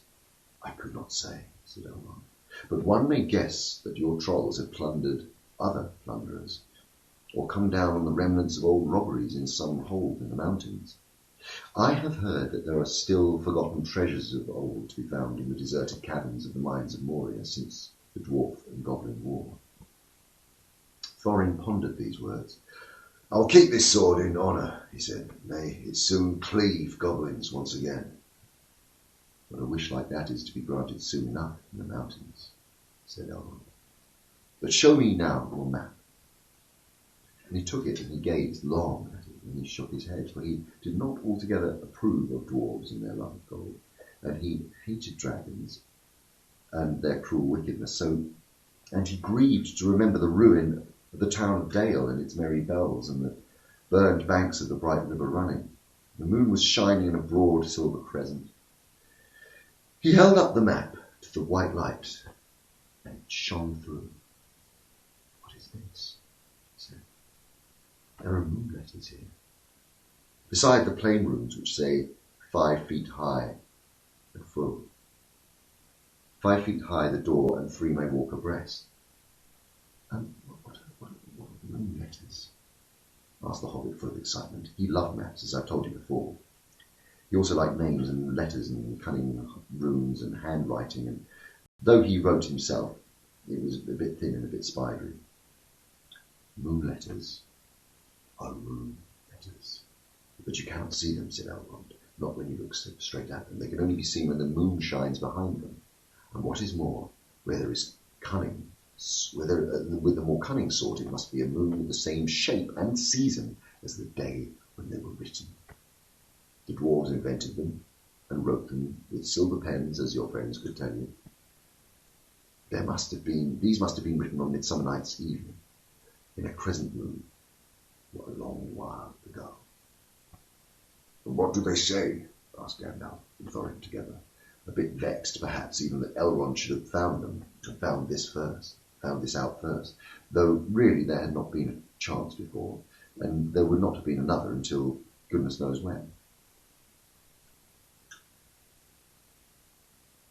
"Stand by the grey stone when the thrush knocks," read Elrond, "and the setting sun, with the last light of Durin's day, will shine upon the keyhole." Durin, said Thorin. "He was the father of the fathers of the oldest race of dwarves, the Longbeards, and my first ancestor. I'm his heir." "Then when is Durin's day?" said Elrond. "The first day of the dwarves' new year," said Thorin, "is all that you should know. The first day of the last moon is as all should know the first day of the last moon of the autumn on the threshold of winter. We still call it Durin's Day, when the last moon of autumn and the sun are in the sky together, but this will not help us much, I fear."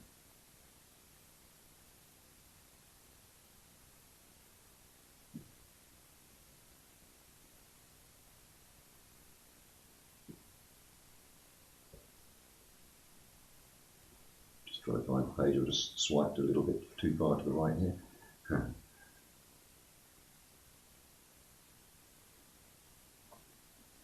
Where are we?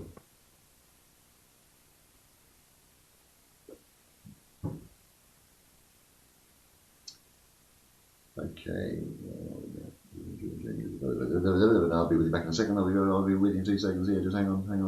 Now. Okay, here we go. And what do they say?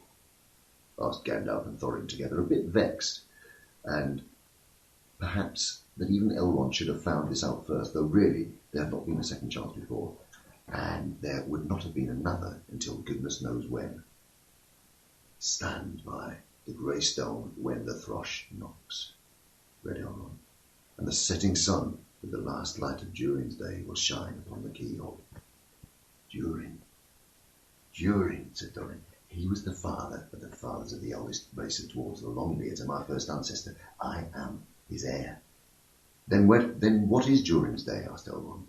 The first day of the dwarves' new year, said Thorin, is as all should know the first day of the last moon of autumn on the threshold of winter. We still call it Durin's day when the last moon of autumn and the sun are in the sky together. But this will not help us much, I fear, for it passes our skills in these days to guess when such a time will come again. Well, that remains to be seen, said Gandalf. Is there any more writing? None to be seen by this moon, said Elrond. And he gave the map back to Thorin, and then they went down to the water where they could see the elves dance and sing upon the Midsummer Night's Eve. The next morning was Midsummer's morning, as fair and as fresh as could be dreamed. Blue sky and never a cloud, and the sun was dancing on the water. Now they rode away amid songs of farewell and good speed, with their hearts ready for more adventure, and with a knowledge of the road that they must follow, over the misty mountains and to the lands beyond. Chapter 4. Over Hill and Under Hill.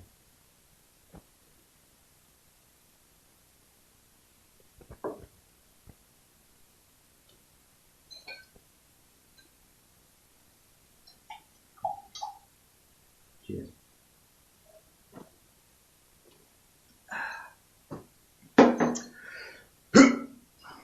There were many paths that led up into those mountains, and many passes over them. But most of the paths were cheats and deceptions and led nowhere or to bad ends. Most of the passes were infested by evil things and dreadful dangers. The dwarves and the hobbits, helped by the wise advice of Elrond and the knowledge and memory of Gandalf, took the right road to the right pass. Long days after they climbed out of the valley and left the last homely house miles behind, they were still going up and up and up, and it was a hard path and a dangerous path, a crooked way and a lonely and long. Now, they could look back over the lands they had left, laid out far behind them below, far, far away in the west, where things were blue and faint. Bilbo knew there lay his own country of safe and comfortable things in his little hobbit hole, and he shivered. It was getting bitter cold up here, and the wind came shrill among the rocks. Boulders, too, at times came galloping down the mountainsides, let loose by midday sun upon the snow and passed among them, which was lucky, or over their heads, which was alarming. The nights were comfortless and chill, and they did dare not sing or talk too loud, for their echoes were uncanny, and the silence seemed to dislike being broken, except by the noise of water and the wail of wind and the crack of stone. The summer is getting on down below, and haymaking is going on, and picnics, and there'll be harvesting and blackberrying, and before we even get to go down the other side at this rate. And the others were thinking equally gloomy thoughts, although when they had said goodbye to Elrond in the high hope of midsummer morning, they had spoken gaily of the passage of the mountains and of riding swift across the land beyond. They had thought of coming to the secret door in the lonely mountain, perhaps that very next last moon of autumn, and perhaps it will be Durin's day, they had said. Only Gandalf had shaken his head and said nothing. Dwarves had not passed that way for many years, but Gandalf had, and he knew how evil and danger had grown and thriven in the wild since the dragons had driven men from the lands and the goblins had spread in secret after the battle of the mines of Moria. Even the good plans of the wise wizards like Gandalf and of his good friends like Elrond go astray sometimes when you are off on dangerous adventures over the edge of the wild. And Gandalf was a wise enough wizard to know it. He knew that something unexpected might happen, and he hardly dared to hope that they would pass. He hardly dared to hope that they would pass without fearful adventure over those great tall mountains with lonely peaks and valleys where no king ruled. They did not. All was well until one day they met a thunderstorm. More than a thunderstorm, a thunder battle. You know how a really big thunderstorm can be down in a valley or a riverland. Especially at times when two great thunderstorms meet and clash. More terrible still are thunder and lightning in the mountains and at night, when the storms come up from the east and come up from the west and make war. The lightning splinters on the peaks and the rocks shiver and the great crashes split the air and go rolling and tumbling into every cave and hollow, and the darkness is filled with overwhelming noise and light. Bilbo had never seen or imagined anything of the kind. They were high up in a narrow place with a dreadful fall into a dim valley at one side of them. They were there sheltering under a hanging rock for the night, and he lay beneath a blanket and shook from head to toe. And when he peeped out into the lightning flashes, he saw that across the valley the stone giants were out. And they were hurling rocks at one another for a game, and catching them and tossing them and throwing them down into the darkness, where they smashed among the trees far below or splintered into little bits with a bang. Then came a wind and a rain, and the wind whipped the rain and the hail about in every direction, so that every overhanging rock was no protection at all. And soon they were getting drenched, and their ponies were standing there with their heads down and their tails between their legs, and some of them were whinnying with fright, and they could hear the giants guffawing and shouting all over the mountainsides. "This will not do," said Thorin. If we don't get blown off or drowned or struck by lightning, we shall be picked up by some giant and kicked down the sky high for a football."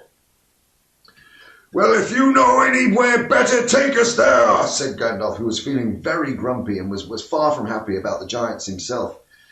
Their end of the argument was what sent Fili and Kili to look for better shelter. They had very sharp eyes, and being the youngest of the dwarves by some 50 years, they usually got these sorts of jobs when everybody could see that it was absolutely no use sending Bilbo. There is nothing like looking if you want to find something. Also Thorin. There is nothing like looking if you want to find something. Also Thorin used to say to the young dwarves. You certainly find something if you look, but it is not quite the something that you were after. So it proved on this occasion. Soon Fili and Kili came crawling back, holding on to the rocks in the wild. "We found a dry cave," they said. "Not far round the next corner, and the ponies and all. They could get inside." "Have you thoroughly explored it?" said the wizard, who knew that caves up in the mountains were seldom unoccupied. Yes, they said, though everybody knew that they could not have been there too long about it, and they'd come back too quick. "It isn't that big, and it doesn't go back too far." That, of course, is the dangerous part about caves. You don't know how far back they go, sometimes, or where a passage may lead to, or what it is that's waiting for you inside. But Fili and Kili's news seemed good enough, so they all got up and prepared to move. The wind was howling and the thunder still growling, and they had a business getting themselves and their ponies along. Still, it was not very far to go, and before long they came to a big rock standing out into the path. If you stepped behind, you found a low arch in the side of the mountain, and there was just room to get the ponies through with a squeeze when they had been unpacked and unsaddled. As they passed under the arch, it was good to hear the wind and the rain outside instead of all about them, and to feel safe from the giants and their rocks. But the wizard was taking no risks. He lit up his wand, as he did the day in Bilbo's dining room that seemed so long ago, if you remember. And by its light they explored the cave from end to end. It seemed quite a fair size, not too large and mysterious. It had a dry floor and some comfortable nooks, and at one end there was room for the ponies. And they there stood, There they stood, mighty glad of the change, steaming and champing in their nosebags. Oin and Gloin wanted to light a fire at the door to dry their clothes, but Gandalf would not hear it, so they spread out their wet things on the floor and got dry ones out of their bundles, and then they made their blankets comfortable, got out their pipes and blew smoke rings, which Gandalf turned into different colours and set them dancing up by the roof to amuse them. They talked and talked and talked and forgot about the storm, and discussed what each of them would do with his share of the treasure when he got it, which at the moment did not seem so impossible. And so they dropped off to sleep one by one. And that was the last time they used their ponies, packages, baggages, tools and paraphernalia that they had brought with them. It turned out a good thing that night that they had brought little Bilbo with them after all, for somehow he could not go to sleep for a long while, and when he did sleep, he had very nasty dreams. He dreamt that a crack in a wall at the back of the cave had got bigger and bigger and opened wider and wider. And he was very afraid, but he could not call out or do anything but lie and look. And then he dreamed that the floor of the cave was giving way and was slipping and beginning to fall down, down, down, goodness knows where to. At that he woke up with a horrible start and found that part of his dream was true. A crack had opened at the back of the cave and was already a wide passage, and he was just in time to see the last of the ponies' tails disappear into it. Of course, he gave a very loud yell, as loud as yell as a hobbit can give, which is surprising for their size. Out jumped the goblins, big goblins, great, big, ugly-looking goblins, lots of goblins before you could say rocks and blocks, and there were 6 to each dwarf, at least, and 2 even for Bilbo, and they were all grabbed and carried through the crack before you could say tinder and flint, but not Gandalf. Bilbo's yell had done much good. It had wakened him up in a splintered second, and when the goblins came to grab him, there was a terrific flash like lightning in the cave, a smell like gunpowder, and several of them fell dead. The crack closed with a snap, and Bilbo and the dwarves were on the wrong side of it. But where was Gandalf? Of that neither they nor the goblins had any idea, and the goblins could not wait to find out. They seized Bilbo and the dwarves and hurried them along. It was deep, dark, and such as only goblins that have taken to living in the heart of mountains can see through. The passages there were crossed and tangled in all directions, but the goblins knew their way, as well as you do, to the nearest post office, and the way went down and down and down and down, and it was most horribly stuffy. The goblins were very rough and pinched unmercifully and chuckled and laughed in their horrible stony voices, and Bilbo was more unhappy even than when the troll had picked him up by his toes. He wished again and again for the nice, bright Hobbit hole, not for the last time. And now there was a glimmer of red light before them, and the goblins began to sing or croak, keeping time with the flap of their feet on the stone and shaking their prisoners as well. Clap, clap, snap, the black crack. Grip, grab, pinch, nab, and down to the goblin town you go, my lad. Clash, crack, quash and smash, hammer and tongs, knockers and gongs, pounds, far underground. Ho, ho, my lad. Swish, smack, whip, crack, batter and beat, yammer and bleat, work, nor dare to shirk, while goblins quaff and goblins laugh, round and round, far underground below, my lad. It sounded truly terrifying. The walls echoed to the clap, snap, and the crush and the smash, to the ugly laughter of the ho-ho, my lad, and the general meaning of the song was only too plain, for now the goblins took out their whips and whipped them with a swish and a smack, and was sending them running as fast as they could in front of them, and more than one of the dwarves were already yammering and bleating like anything when they stumbled into a big cavern. It was lit by a great red fire in the middle, and torches all along the walls, and it was full of goblins. They all laughed and stamped and clapped with their hands and clapped their hands when the dwarves, with poor little Bilbo at the back and nearest to the whips, came running in, while the goblin drivers whooped and cracked their whips behind. The ponies were already there in a huddle in the corner, and there were all the baggages and packages lying broken open and being rummaged by goblins and smelt by goblins and fingered by goblins and quarrelled over by goblins. Well, I'm afraid that was the last they ever saw of those excellent little ponies. including a jolly, sturdy little white fellow that Elrond had led to Gandalf, since his horse was not suitable for mountain paths. For goblins eat horses and ponies and donkeys and other much more dreadful things, and they were always hungry.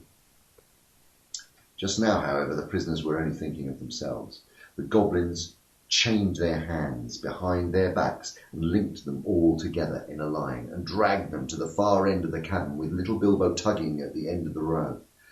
There in the shadows, on a large flat stone, sat a tremendous goblin with a huge head, and armed goblins were standing around him, carrying axes and bent swords that they use. Now, goblins are cruel, wicked and bad-hearted. They make no beautiful things. They make many clever ones.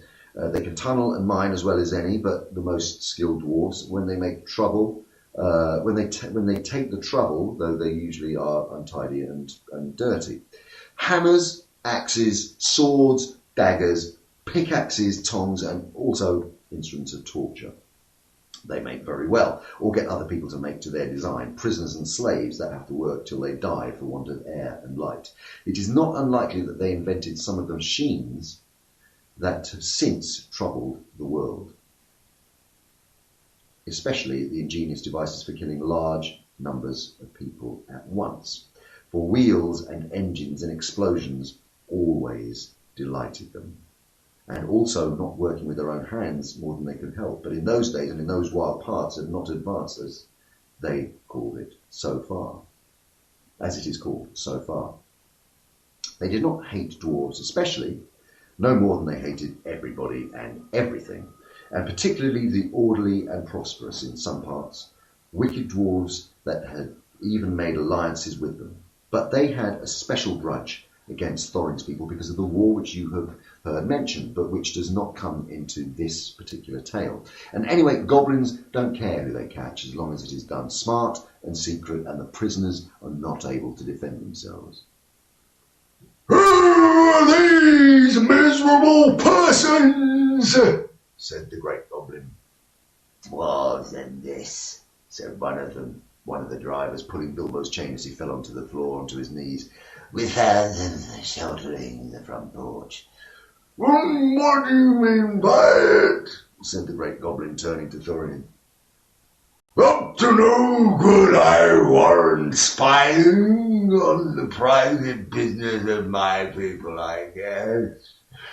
Thieves, I shouldn't be surprised to learn. Murderers and friends of the elves, not unlikely. Come, what have you got to say?" "Thorin, the dwarf, at your service," he replied.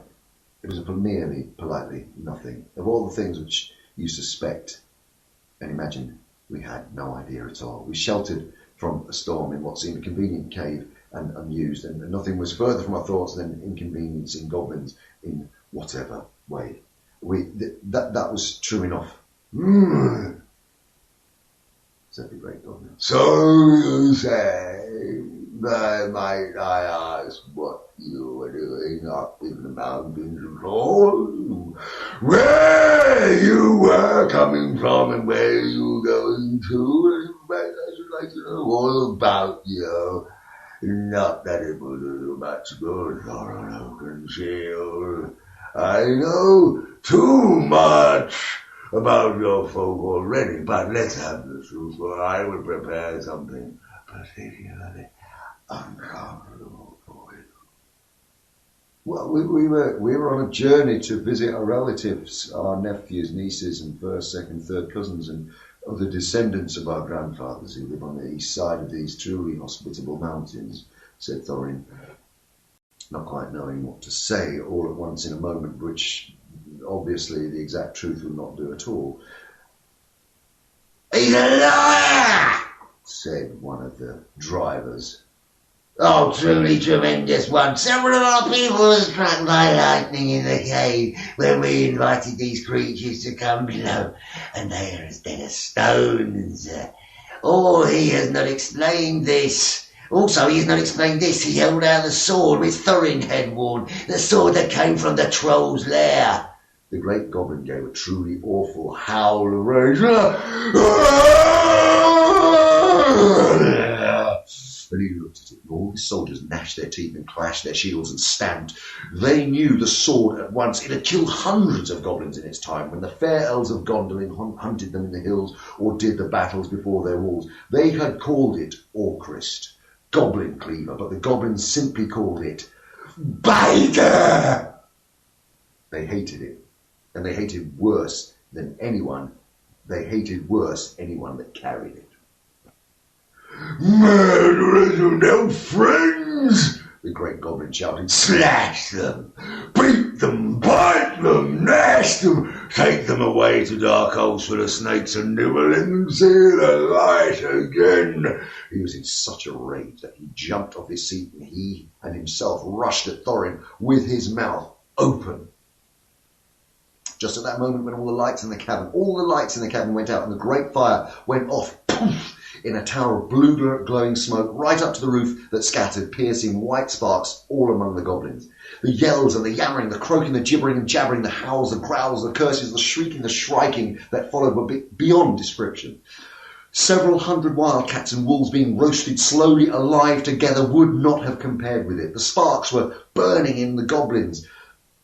The smoke that now fell from the roof made the air too thick for even their eyes to see through. Soon they were falling over one another and rolling in heaps on the floor and biting and kicking and fighting as if they'd all gone mad. Suddenly a sword flashed in its own light. Bilbo saw it go right through the great goblin as he stood there, dumbfounded in the middle of his rage, and he fell dead. And the goblin soldiers fled from before the sword, shrieking into the darkness. The sword went back into the sheath.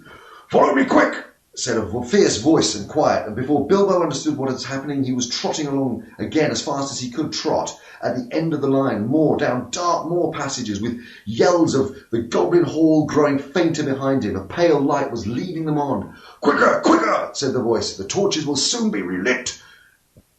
"Half a minute," said Dory, who was at the back next to Bilbo, and a decent fellow. He had made the hobbit scramble onto his shoulders as best as he could with tied hands, and then off they all went at a run with a clink-clank of chains and many a stumble, since they had no hands to steady themselves with. And not for a long while did they stop, and by that time they must be right down in the very mountain's heart. And then Gandalf lifted up his wand. Of course it was Gandalf. But just then they were too busy to ask how he got there. He took out his sword again and then flashed it in the dark by itself. And it burned with a rage that made it gleam as if goblins were about. Now it was bright as a blue flame for delight in the killing of the great lord of the cave. It made no trouble whatever of cutting through goblin chains and setting all the prisoners free as quickly as possible. This sword's name was Glandry, the foe hammer, if you remember. The goblins just called it Beater and hated it worse than Biter, if possible. Orcrist too had been saved, but Gandalf had brought it along as well, snatching it from one of the terrified guards. Gandalf thought of most things, and though he could not do everything, he could do a great deal for friends in a tight corner. "Are we all here?" he said, handing his sword back to Thorin with a bow. "Let me see, 1, that's Thorin, 2, 3, 4, 5, 6, 7, 8, 9, 10, Billy and Killy, here they are, 12, 13, and there's Mr. Baggins, 13, here they are, 12, 13, and here's Mr. Baggins, 14. Well, it might be worse, and then again it might be a good deal better. No ponies, no food, not knowing quite where we are, and hordes of angry goblins just behind us. On we go!" On they went. Gandalf was quite right. They began to hear goblin noises and hobgoblin horrible cries as far back as the passage that they had come through. That sent them on faster than ever, and as poor Bilbo could not possibly go as fast, for dwarves can roll along at a tremendous pace, I can tell you. When they have to, they took it in turns to carry Bilbo on their backs. Still, goblins go faster than dwarves, and these goblins knew the way better. They had made the paths themselves, and they were madly angry. So do what they could, the dwarves heard the cries and howls getting closer and closer, and soon they could hear even the flap of goblin feet, many, many feet, which just seemed only just round the corner. the blink of red torches that could be seen behind in the red tunnel that they were following, and they were getting deadly tired. "Why, oh why did I leave my hobbit hole?" said poor Mr. Baggins, bumping up and down on Bomber's back. "Why, oh why did I ever bring a wretched little hobbit on the treasure hunt?" said poor Bomber, who was fat and staggered along with sweat dripping down his nose in heated terror. At this point, Gandalf fell behind and Thorin was with him, and they turned a sharp corner. "About turn!" he shouted. "Draw your sword, Thorin!" There was nothing else that could be done. The goblins did not like it. They came scurrying round the corner in full cry and found Goblin Cleaver and Foe Hammer shining cold and bright right in their astonished eyes. The ones in front dropped like torches and gave one yell before they were killed. The ones behind yelled still more, leapt back, knocking over those that were running after them. "Beat her and bite her!" they shrieked. And soon they were all in confusion, and most of them were hustling back the way that they had came. It was the way that they had come. It was quite a long while before any of them had dared to turn that corner. A long while before any of them had turned that corner. But by that time the dwarfs had gone on again a long, long way into the dark tunnels of the goblins' realm. When the goblins discovered that, they put out their torches and slipped on soft shoes. And they slipped and chose out their very quickest runners with the very sharpest ears and eyes. These ran forward as swift as weasels in the dark, with hardly any more noise than bats. And that is why neither Bilbo, nor the dwarves, nor even Gandalf heard them coming, nor did they see them. But they were seen by goblins that ran silently up behind, for Gandalf was letting his wand give out a faint light to help the dwarves as they went along. Quite suddenly, Dorry, now at the back again, carrying Bilbo, was grabbed from behind in the dark. He shouted and fell, and the hobbit rolled off his shoulders into the blackness, bumped his head on a hard rock, and remembered nothing more.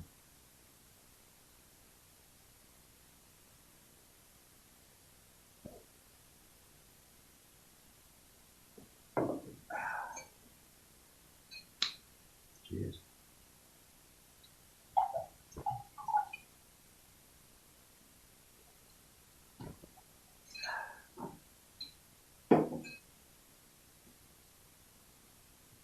I hope you're all getting on all right. You're hanging in there. Here we go. Chapter 5. Riddles in the Dark.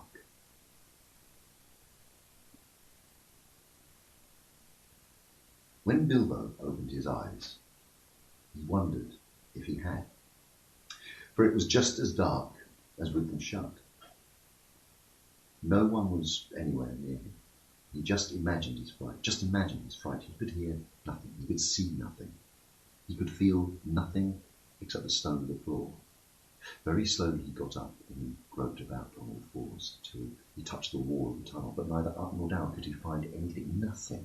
Nothing at all. No signs of goblins, no signs of dwarves. His head was swimming, and he was far from certain even of the direction that they had been going when he had his fall.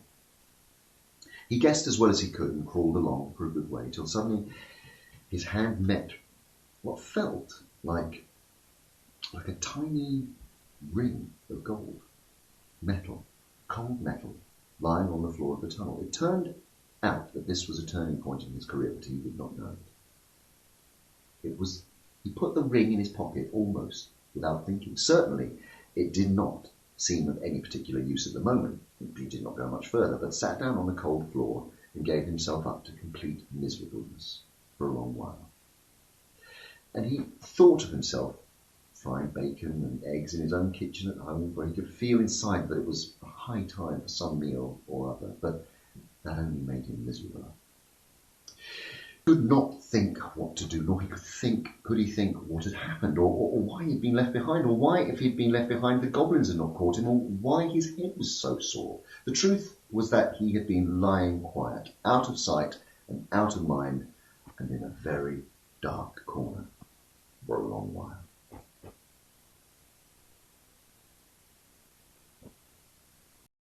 After some time he felt for his pipe. It was not broken, and that was something, and he felt for his pouch, and there was some tobacco in it. And that was something more. And then he felt for matches, and he could not find any at all. And that shattered all his hopes completely, just as well for him as he agreed when he came to his senses. Goodness knows what the striking of matches and the smell of tobacco would have brought out in these dark holes in this horrible, horrible place. Still, at that moment, he felt very, very crushed. But in slapping his pockets and feeling all around for his matches, his hand came upon the hilt of his little sword, his little dagger that he'd got from the trolls and that he'd quite forgotten, and nor fortunately had the goblins noticed as he wore it inside his breeches. So now he drew it out. It shone pale and dim before his eyes. So it's an elvish blade too, he thought, and the goblins are not very near, and not yet far enough. But somehow he was comforted. It was rather splendid to be wearing a blade made in Gondolin, for the Goblin Wars of which so many songs had sung. And also he noticed that such weapons made a great impression on the goblins that came up upon them so suddenly. Go back, he thought. No good at all. Go sideways. Impossible. Go forward. It's the only thing to do. On we go. So up he got and trotted along with his little sword held in front of him. In one hand feeling the wall, his heart all a pitter and a patter. Now, Bilbo was in certainly what is called a tight place, but you must remember it was not quite so tight for him as it would have been for you or me, because hobbits are not quite ordinary people. And after all, their holes are nice, cheery places and are properly aired, quite different from the tunnels of goblins. And still, they are more used to tunnelling than we are, and they do not easily lose their sense of direction underground, not when their heads have recovered from being bumped. Also, they can move very quietly and hide easily and recover wonderfully from falls and bruises. And they have a fund of wisdom and wise sayings that men have mostly never heard of or forgotten long ago. I should not have liked to have been in Mr. Baggins's place all the same. This tunnel seemed to have no end. He knew that it was going still down, pretty steadily, and keeping in the same direction in spite of a twist and a turn or two.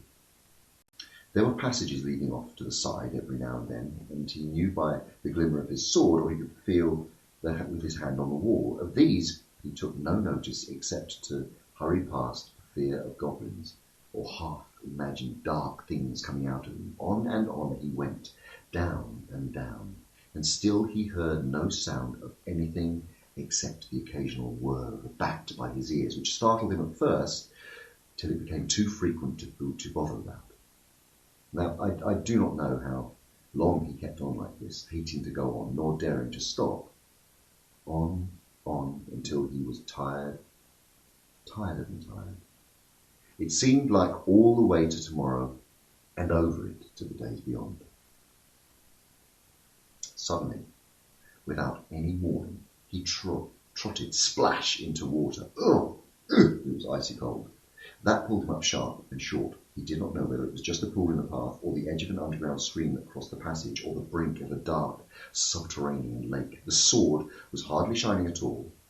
He stopped, and he could hear, when he listened, hard drops.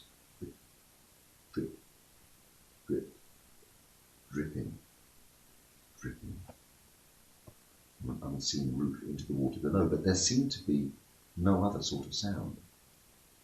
So is a pool or a lake, not an underground river, he thought. Still, he did not dare to wade out into the darkness. He could not swim, and he thought, too, of nasty, slimy things with big, bulging eyes wriggling in the water. There are strange things living in the pools and lakes in the hearts of the mountains, fish whose fathers swam in, goodness only knows how many years ago, and never swam out again, with their eyes growing bigger and bigger and bigger to try and see in the blackness. Also, there are other things more slimy than fish, even in the tunnels and caves the goblins have made for themselves. There are other things living unbeknown to them that have sneaked in from the outside to lie up in the dark. Some of these caves, too, go back in their beginnings to ages before the goblins, who only widened them and joined them with passages, and the original owners are still there in odd corridors, slinking and nosing about. Deep down here, by the dark water, lived old Gollum.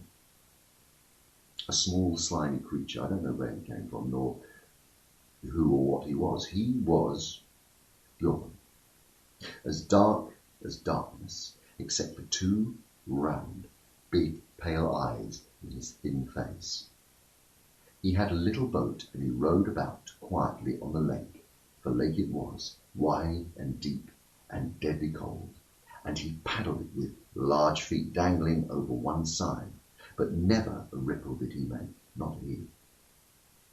He was looking out of his pale lamp-like eyes for blind fish, which he grabbed with his long fingers as quick as thinking. He liked meat too. Goblin, he thought. Good, when he could get it. But he took care when they found him out. He just throttled them from behind if they ever came down alone anywhere near the edge of the water when he was prowling about. Well, they very seldom did, for they had a feeling that something unpleasant was lurking down there, down at the very roots of the mountain. They had come on the lake when they were tunneling down long ago, and they had found they could go no further, so their road ended in that direction, and they saw no reason to go that way unless the great goblin sent them. Sometimes he took a fancy for fish from the lake, and sometimes neither goblin nor fish came back. Actually, Gollum lived on a slimy island of rock in the middle of the lake. He was watching Bilbo from the distance with his pale eyes like telescopes. Bilbo could not see him, but he was wondering a lot about Bilbo, for he could see he was no goblin at all. Gollum got into his boat and shot off from the island, while Bilbo was sitting on the brink, altogether flummoxed and at the end of his way and wits.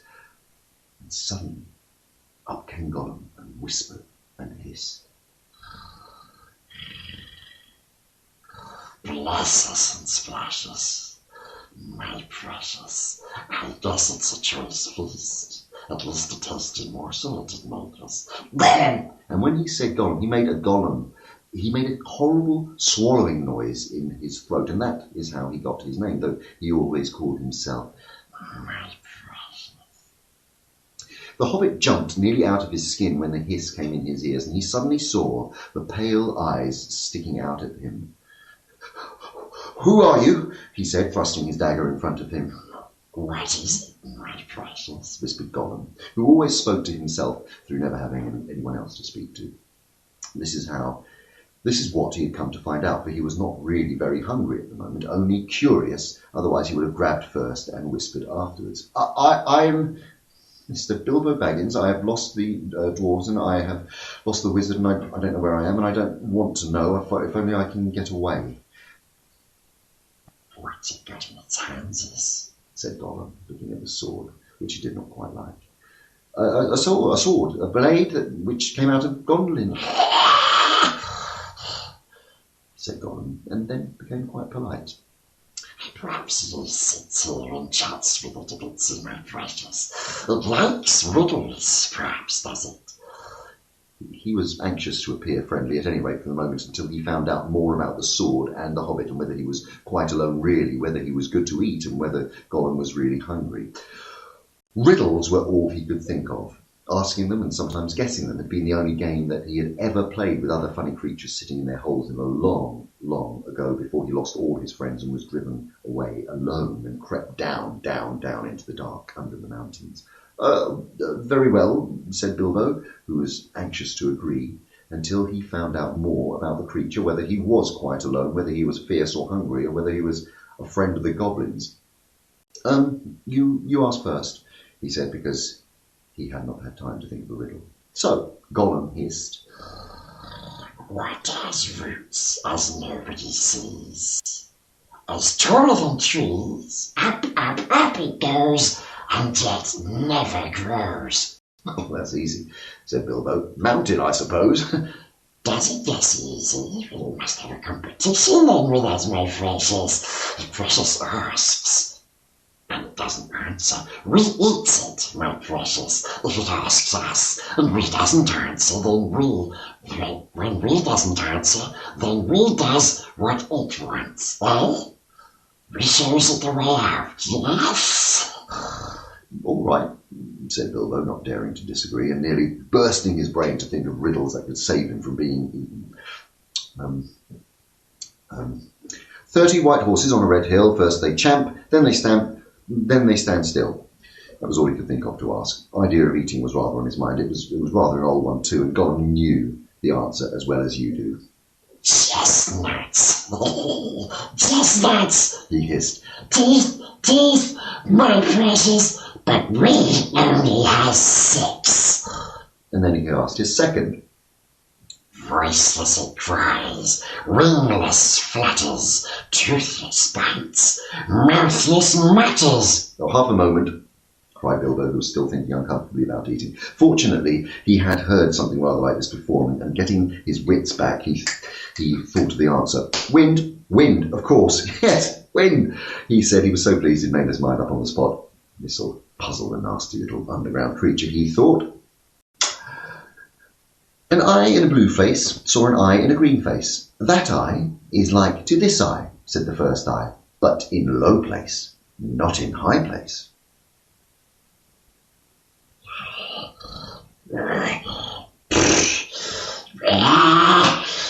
Said Gollum. He had been underground a long time, and he was forgetting this sort of thing, but just as Bilbo was beginning to hope that the wretch would not be able to answer, Gollum brought up memories of ages and ages and ages before, where he lived with his grandmother in a hole in a bank by a river. Shh, my precious, he said. Sun on the daisies, it means it does. But these ordinary above-ground, everyday sort of riddles were tiring for him. Also, they reminded him of days when he had been less lonely and sneaky and nasty, and that put him out of temper. What is more, they made him hungry, so this time he tried something a bit more difficult and more unpleasant. It cannot be heard, it cannot be seen, it cannot be felt, cannot be heard, cannot be smelt. It lies behind stars and under hills, and empty holes it fills. It comes first and follows after, ends life and kills laughter. Unfortunately for Gollum, Bilbo had heard that sort of thing before, and the answer was all round him anyway. Dark, he said, without even scratching his head or putting on his thinking cap. A box without hinges, keys or lid, yet golden treasure inside is hid. He asked to gain time until he could think of a really hard one. This, he thought of a really dreadfully easy chestnut, though he thought had not asked it in the usual words, but it proved a nasty poser for Gollum. He hissed to himself, and still he did not answer. He whispered and spluttered. After some time, while Bilbo became impatient, "Well, what is it?" he said. "The answer's not a kettle boiling over, as you seem to think from the noise you were making." Give us a chance. Give me a chance, my precious. "Well," said Bilbo, giving him a long chance, "what about your guess?" But suddenly Gollum remembered thieving from nests long ago and sitting under the riverbank teaching his grandmother to suck Eggs! He hissed. Eggs it is! And then he asked, alive without breath, as cold as death, never thirsty, ever drinking, all in mail, never clinking. He also, in his turn, thought this was a dreadfully easy one because he was always thinking of the answer, but he could not remember anything better at the moment. He was so flustered by the egg question, and all the same, it was a poser for poor Bilbo, who had never had anything to do with the water if he could help it. I imagine you know the answer, of course, or you can guess it as easy as winking, since you are sitting comfortably at home and you have not the dangers of being eaten to disturb your thinking. But Bilbo sat, cleared his throat once or twice, but no answer came. After a while, Gollum began to hiss with pleasure to himself.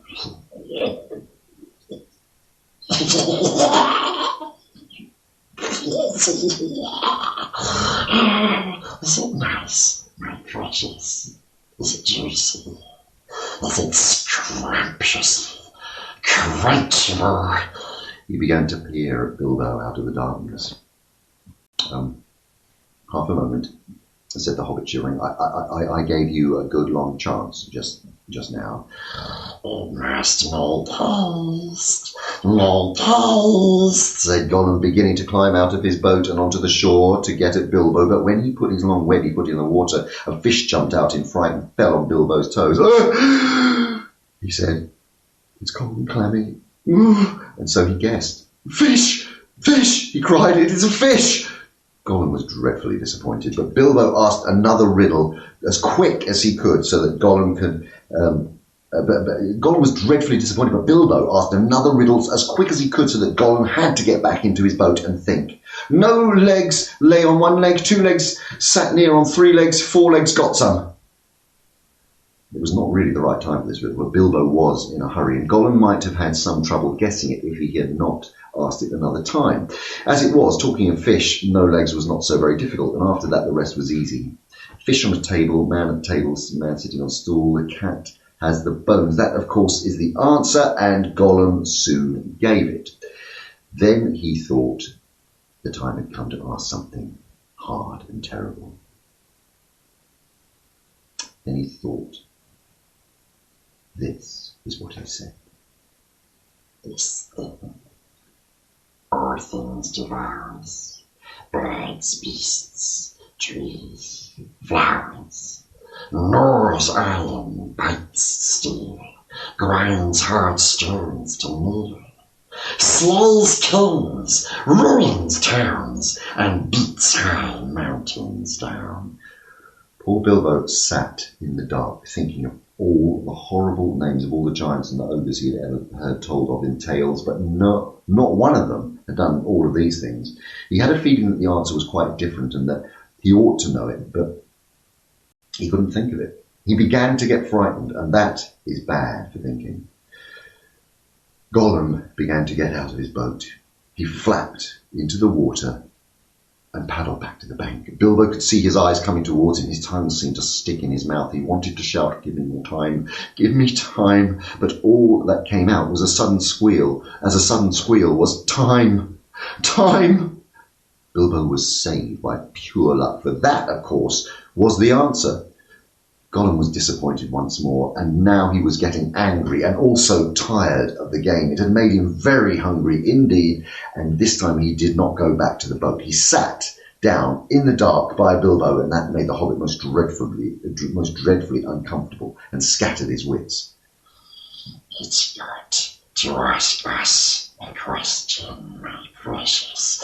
Yes, yes, yes, just one more question to guess. Yes, yes, said Gollum. But Bilbo could simply not think of any question with the nasty, wet, cold thing next to him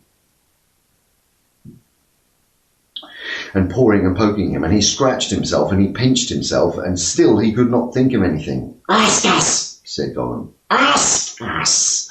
Bilbo pinched himself and slapped himself and gripped his little sword. He even felt in his pocket with his other hand, and there he found the ring that he picked up in the passage and completely forgotten about. God, what have I got in my pockets? He said aloud, and he was talking to himself. But Gollum thought it was a riddle and was dreadfully upset. No fair. No fair, he hissed. It isn't fair, my precious, is it, to ask us what it's got in its nasty little pockets is it? Bilbo, seeing that what had happened and having nothing better to ask, stuck to his question and purely said again, "What have I got in my pockets?" He said it louder. You must give us 3 guesses, my precious. 3 guesses. Oh, very well. Guess away, said Bilbo.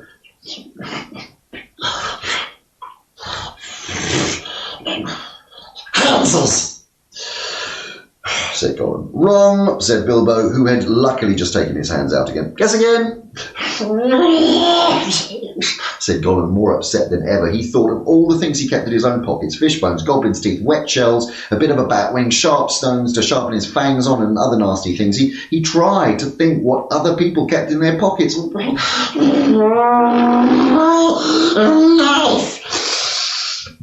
He said at last. Wrong, said Bilbo, who had lost him some time ago. Last guess? Now Bilbo was in a much worse state than when Bilbo had asked him the egg question, and he hissed and spluttered and rocked himself back and forward.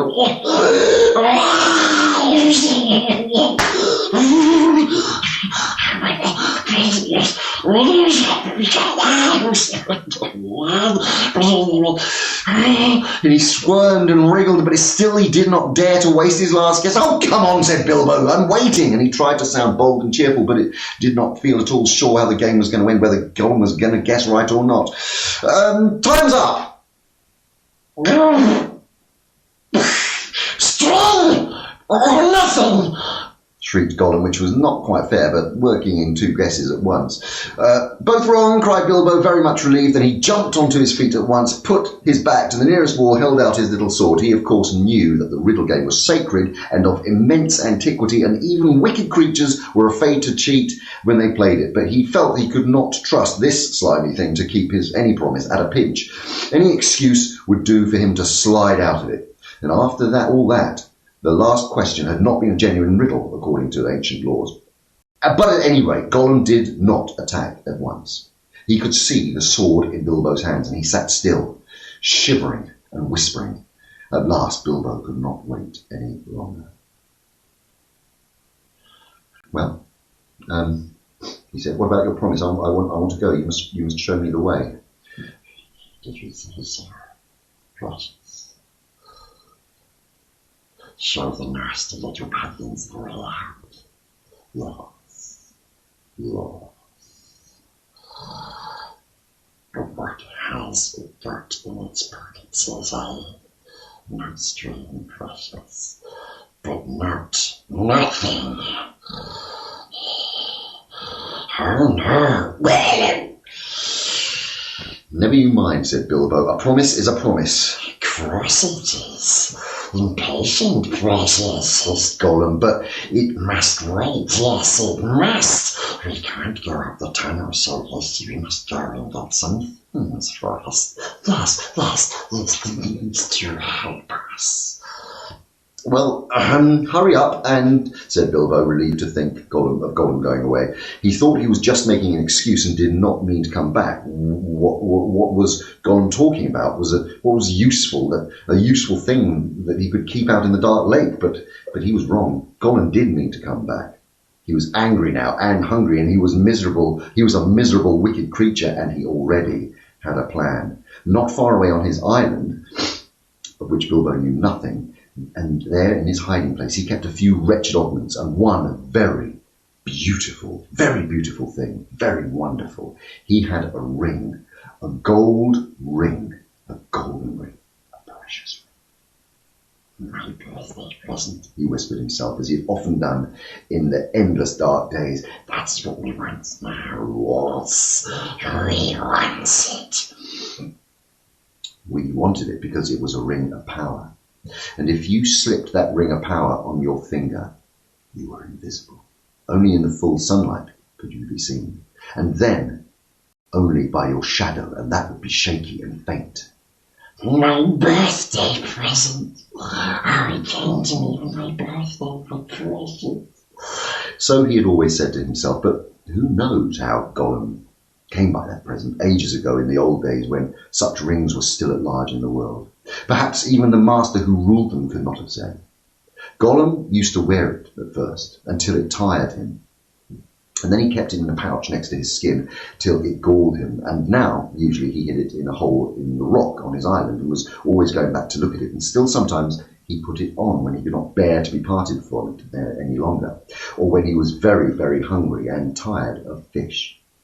And then he would creep out along dark passages looking for stray goblins. He might even venture into places where torches were lit and made his eyes blink and smart. for he would be safe. Oh yes, quite safe, because no one would see him. No one would notice him until he had his fingers on their throat. Only a few hours ago he had worn it and caught a small goblin imp. How it squeaked, and he still had a bone or two left to gnaw, but he wanted something softer. Won't say yes, He whispered it to himself. He won't see us. My precious, no, he won't see us. And its nasty little sword will be useless. Yes, quite. And that is what was in his wicked little mind as he slipped suddenly from Bilbo's side, flat back to his boat, went off into the dark. Bilbo thought he'd heard the last of him. Still, he waited for a while, for he had no idea how to find his way out alone. And suddenly he heard a screech. It sent a shiver down his back. Gollum was cursing and wailing in the gloom, not very far off by the sound of it. He was on his island, scrabbling here and there, searching and seeking in vain. Where is it? Where is it? Bilbo heard him crying. Lost it is my precious. Lost. Curses and crushes. My precious is lost. What's the matter? Said Bilbo. Bilbo called. What have you lost? It mustn't be us, shrieked Gollum. Not his business, no. It's lost. Well, so am I, cried Bilbo, and I want to get unlost, and I won the game, and you promised, so come along and let me out, and then go on with your looking. Utterly miserable as Gollum sounded, Bilbo could not find much pity in his heart, and he had a feeling that anything Gollum wanted so much could hardly be something good. Come on, he shouted. No, not yet, precious, Gollum answered. We must search for it. It's lost. But you never guessed my last question, and you promised, said Bilbo. Never guessed, said Gollum. And then suddenly out of the gloom came a sharp hiss. What has it got in its pockets? Tell us that, it must tell first. As far as Bilbo knew, there was no particular reason why he should not tell. Gollum's mind had jumped to a guess quicker than his. Naturally, for Gollum had brooded for ages on this one thing, and he was always afraid of it being stolen. But Bilbo was annoyed at the delay, and after all, he'd won the game pretty fairly and at a horrible risk. Answers were to be guessed, not given, he said. Well, but that wasn't a fair question, said Gollum. Not a riddle, no, no. Oh, well, if it's a matter of ordinary questions, Bilbo replied, then I asked the first one. What have you lost? Tell me that. What has it got in its pockets? The sound came hissing louder and sharper, and as he looked towards it, to his alarm, Bilbo now saw two small points of light peering at him. A suspicion grew in Gollum's mind. The light of his eyes burned with a pale flame. Well, what have you lost? Bilbo persisted. By now the light in Gollum's eyes had become a green fire, and it was coming swiftly nearer. Gollum was in his boat again, paddling wildly back to the dark shore, and such a rage of loss and suspicion was in his heart that no sword had any more terror for him. Bilbo could not guess what had maddened the wretched creature, but he saw that all was up and that Gollum meant to murder him at any rate. Just in time he turned and ran blindly back up the dark passage down which he had come, keeping close to the wall and feeling it with his left hand. What is it got in his pockets? He heard the hiss loud behind him and the splash as Gollum leapt from his boat. What have I wonder, he said to himself, and he panted and scrambled and stumbled along, and he put his left hand in his pocket. The ring felt very cold, and it quietly slipped onto his groping forefinger. The hiss was close behind him now, and he turned and saw Gollum's eyes like a small green lamps coming up the slope. Terrified, he tried to run faster, but suddenly he struck his toes on a snag in the floor, fell flat with his little sword under him. In a moment, Gollum was on top of him, but before Bilbo could do anything, recover his breath, pick himself up, or wave his sword, Gollum passed by, taking no notice of him, cursing and whispering as he ran. What could it mean? happened. Gollum could see in the dark. Bilbo could see the light of his eyes palely shining even from behind. Painfully he got up, sheathed his sword, which was now glowing faintly again, and then very cautiously he followed.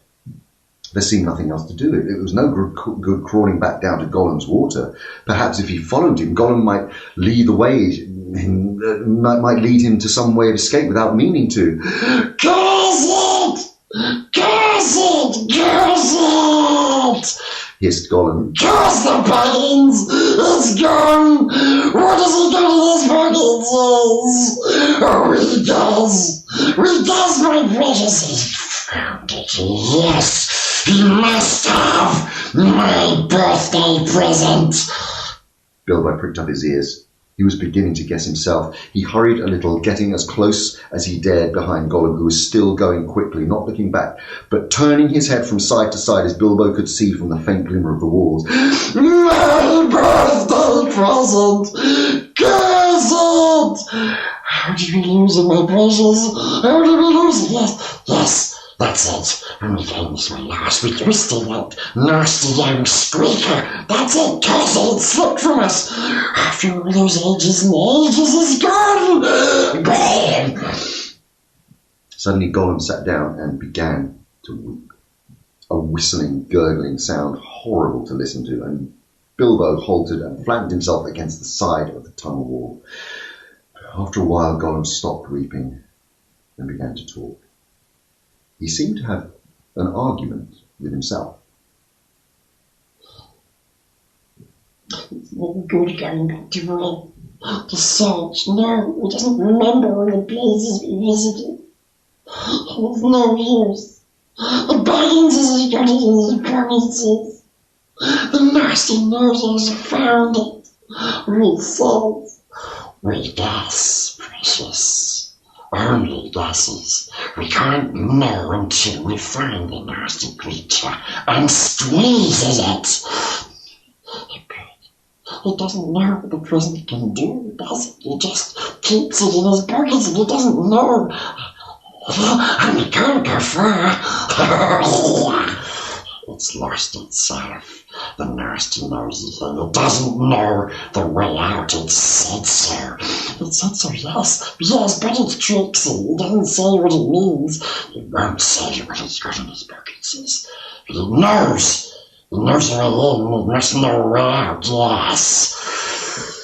It's off to the back door. To the back door! That's it! The goblins were captured then. Yes, yes. Can't get out that way, my precious. Shh. Billy. Goblin says yes. But if it's got our precious present, then goblins will get it. They'll find it. They'll find out what it does. We shan't all be safe again. No, never Gollum. One of the goblins will put it on, and then no one will see him, and he'll be there but not seen. Not even our clever eyes will notice him, and he'll come creepsy and tricksy and catch us. Then let's stop talking, precious, and make haste. If the Baggins is going that way, we must go quick and see. Go! Not far now! Make haste! And with a spring, Gollum got up and started shambling off at a great pace. Bilbo hurried after him, still cautiously, though now his chief fear was of tripping on another snag and falling with the noise. His head was in a whirl of hope and wonder. It seemed that the ring he had was a magic ring. It made you invisible. He had heard of such things, of course, in old tales, but it was hard to believe that he really found one by accident. Still, there it was. Gollum with his bright eyes had passed him, only a yard to one side.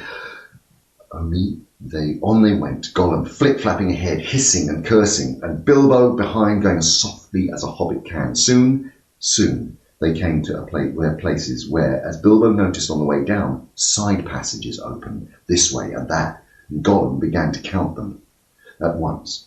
One left, yes. One right, yes. Two right, yes, yes. Two left, yes, yes. And so on and so on. As the Count grew, he slowed down and began to get shaky and weepy, for he was leaving the water further and further behind and was getting afraid. Goblins might be about, and he had lost his ring. At last he stopped by a low opening on their left as they went up. 7 round, yes. 7. 6 long, yes, He whispered.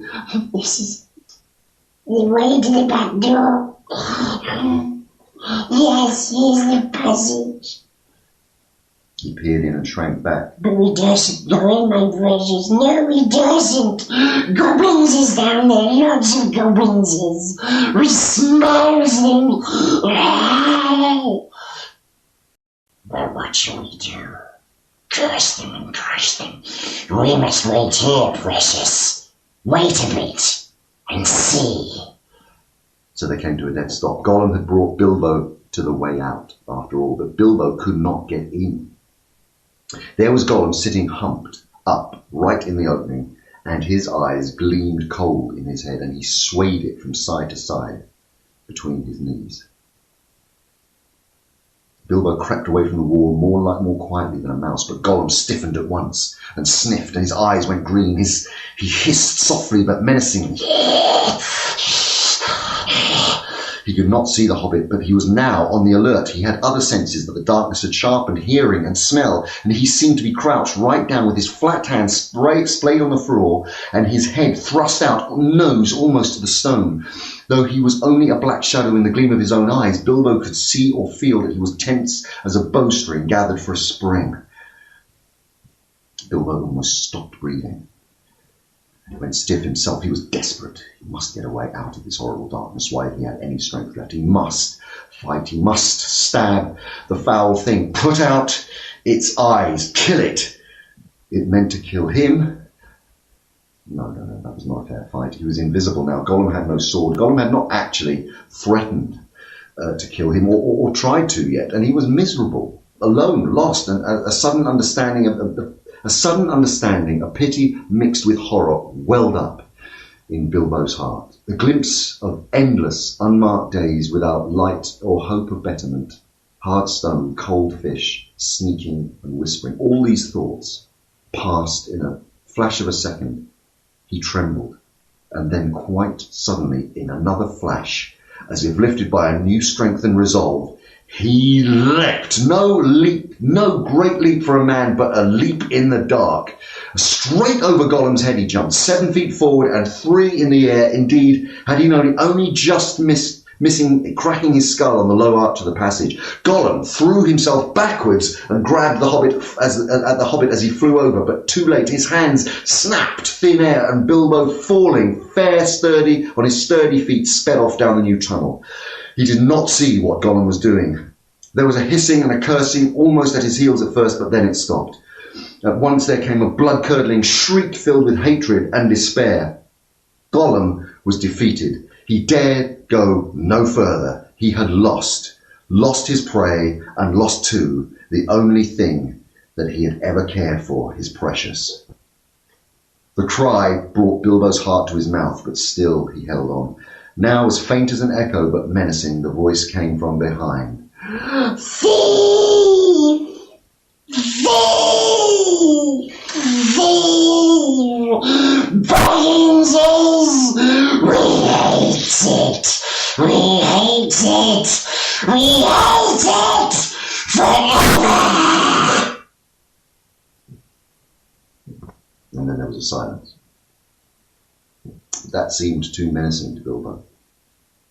If goblins are so near, then he smelled them, he thought.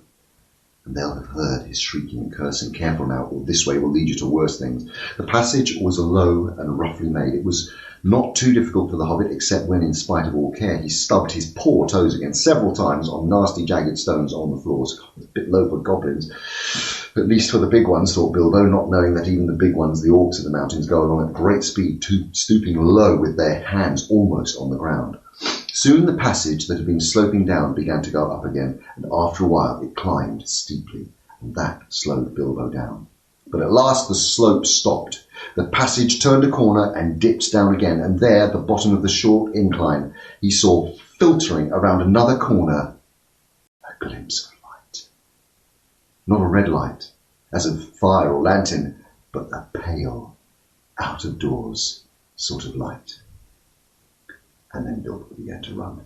Scuttling as fast as his legs would carry him, he turned the last corner and came suddenly right into an open space where the light, after all that time in the dark, seemed dazzlingly bright.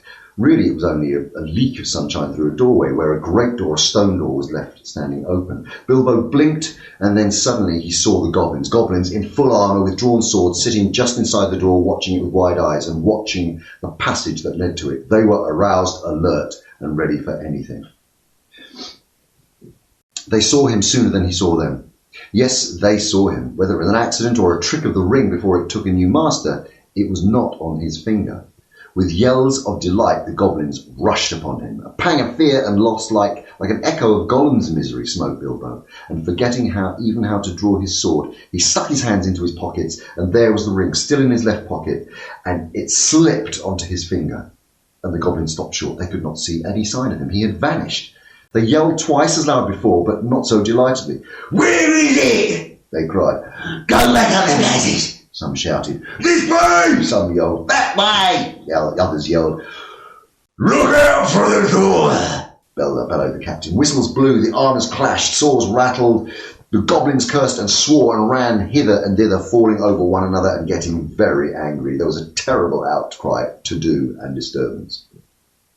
Bilbo was dreadfully frightened, but he had the sense to understand what had happened and to sneak behind the big barrel which held drink for the goblins' guards, and so get out of the way and avoid being bumped into, trampled to death, or caught by feel. I must get to the door, I must get to the door, I must. He kept on saying to himself, but it was a long time before he ventured to try.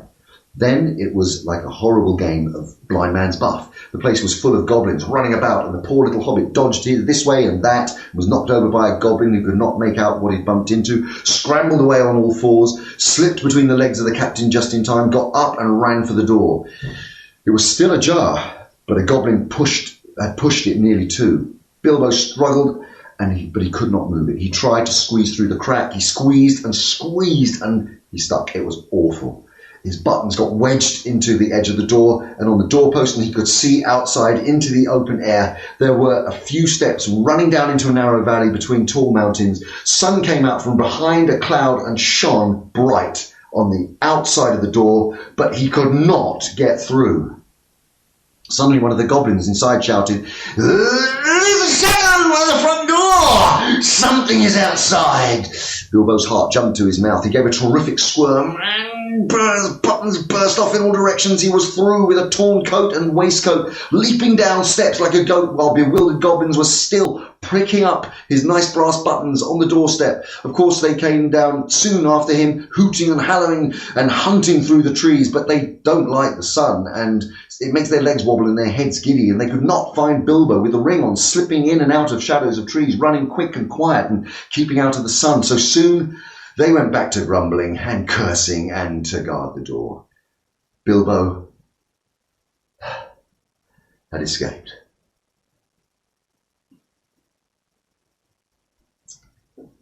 And that's the end of the chapter.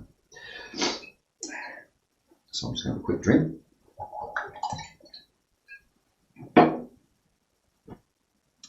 Cheers.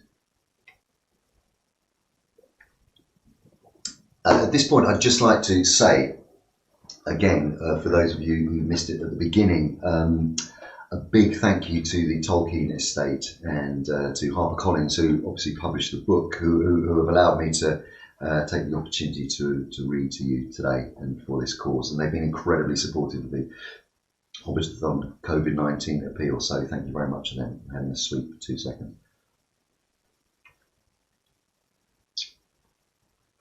How you doing? You all right? You bearing up? You hanging on in there? Oh, just blowing the nose.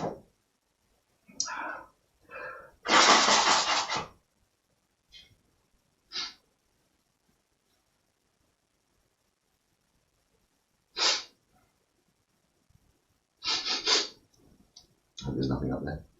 Anyway, okay. Enough.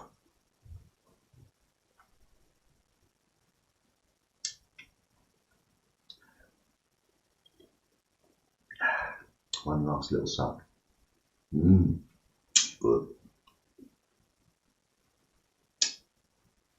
Put that there for later. Okay.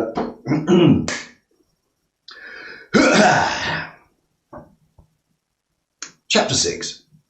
Out of the frying pan and into the fire. Bilbo had escaped the goblins, but he did not know where he was.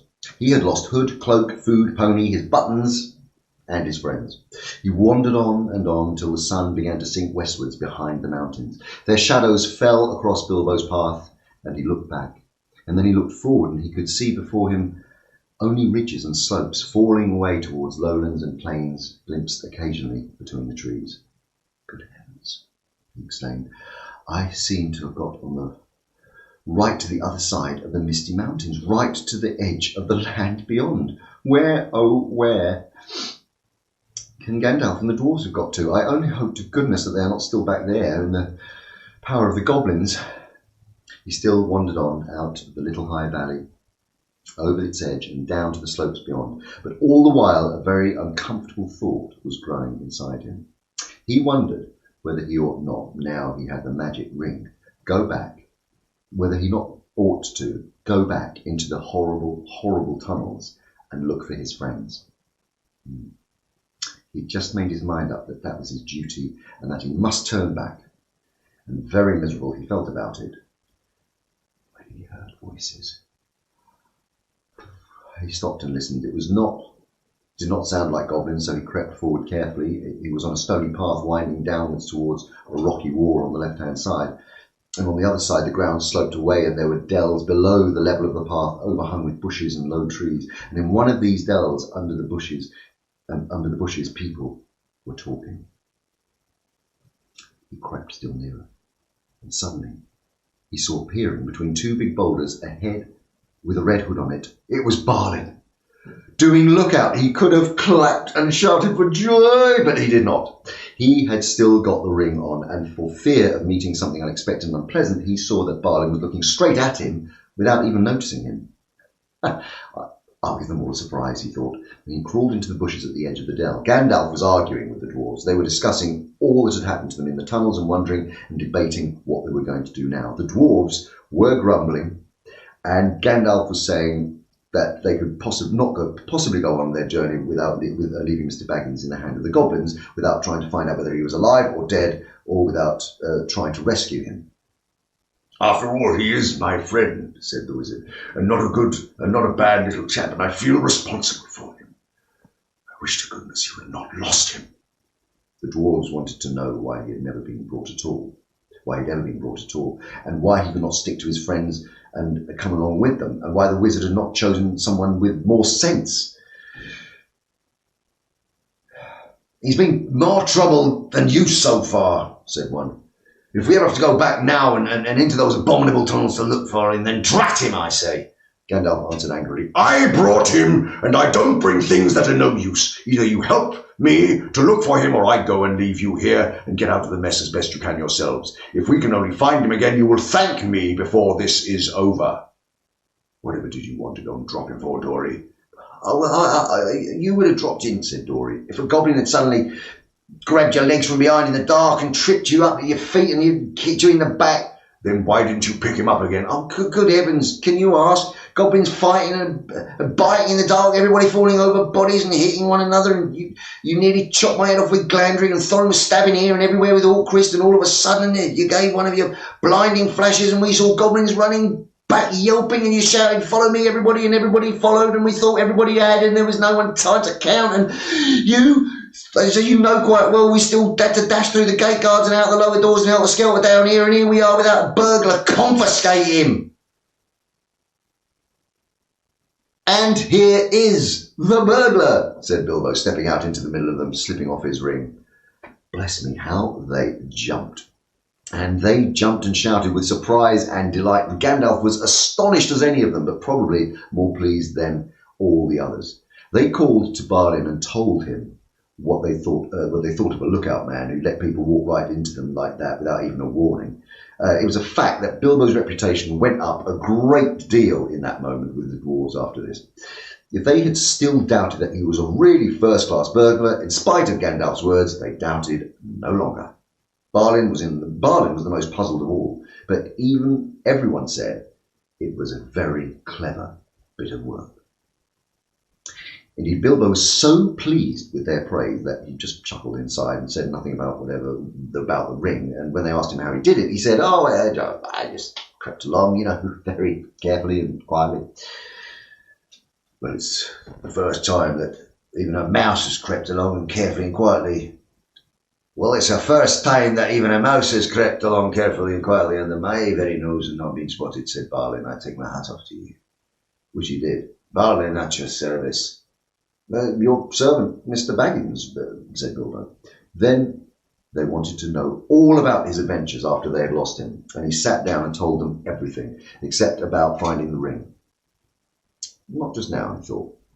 They were particularly interested in the riddle competition and shuddered most appreciatively at the description of Gollum. And then I couldn't think of any other question with him sitting beside me, ended Bilbo, so I said, what is in my pocket? And he couldn't guess in 3 goes, so I said, what about your promise? Show me the way out. But he came to kill me, and I ran, and I fell over, and he missed me in the dark, and then I followed him because I heard him talking to himself, and he thought I really knew the way out, so he was making for it. And then he sat down in the entrance, and I could not get by it. So I jumped over him and escaped and ran down to the gate. What about the guards? They asked. Weren't there any? Oh, yes, lots of them, but I dodged them. I got stuck in the door. It was only a crack, and I'd lost lots of buttons, he said, sadly looking at his torn clothes. But, I squeezed through all right, and here I am. The dwarves looked at him with quite new respect. And when he talked about dodging guards, jumping over Gollum and squeezing through, and it was not very difficult or very alarming. What did I tell you? Said Gollum, laughing. Mr. Baggins has more about him than you guess. He gave Bilbo a queer look.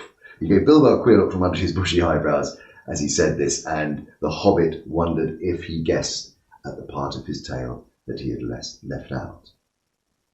Then he had questions of his own to ask, for if Gandalf had explained it all by now to the dwarves, Bilbo had not heard it.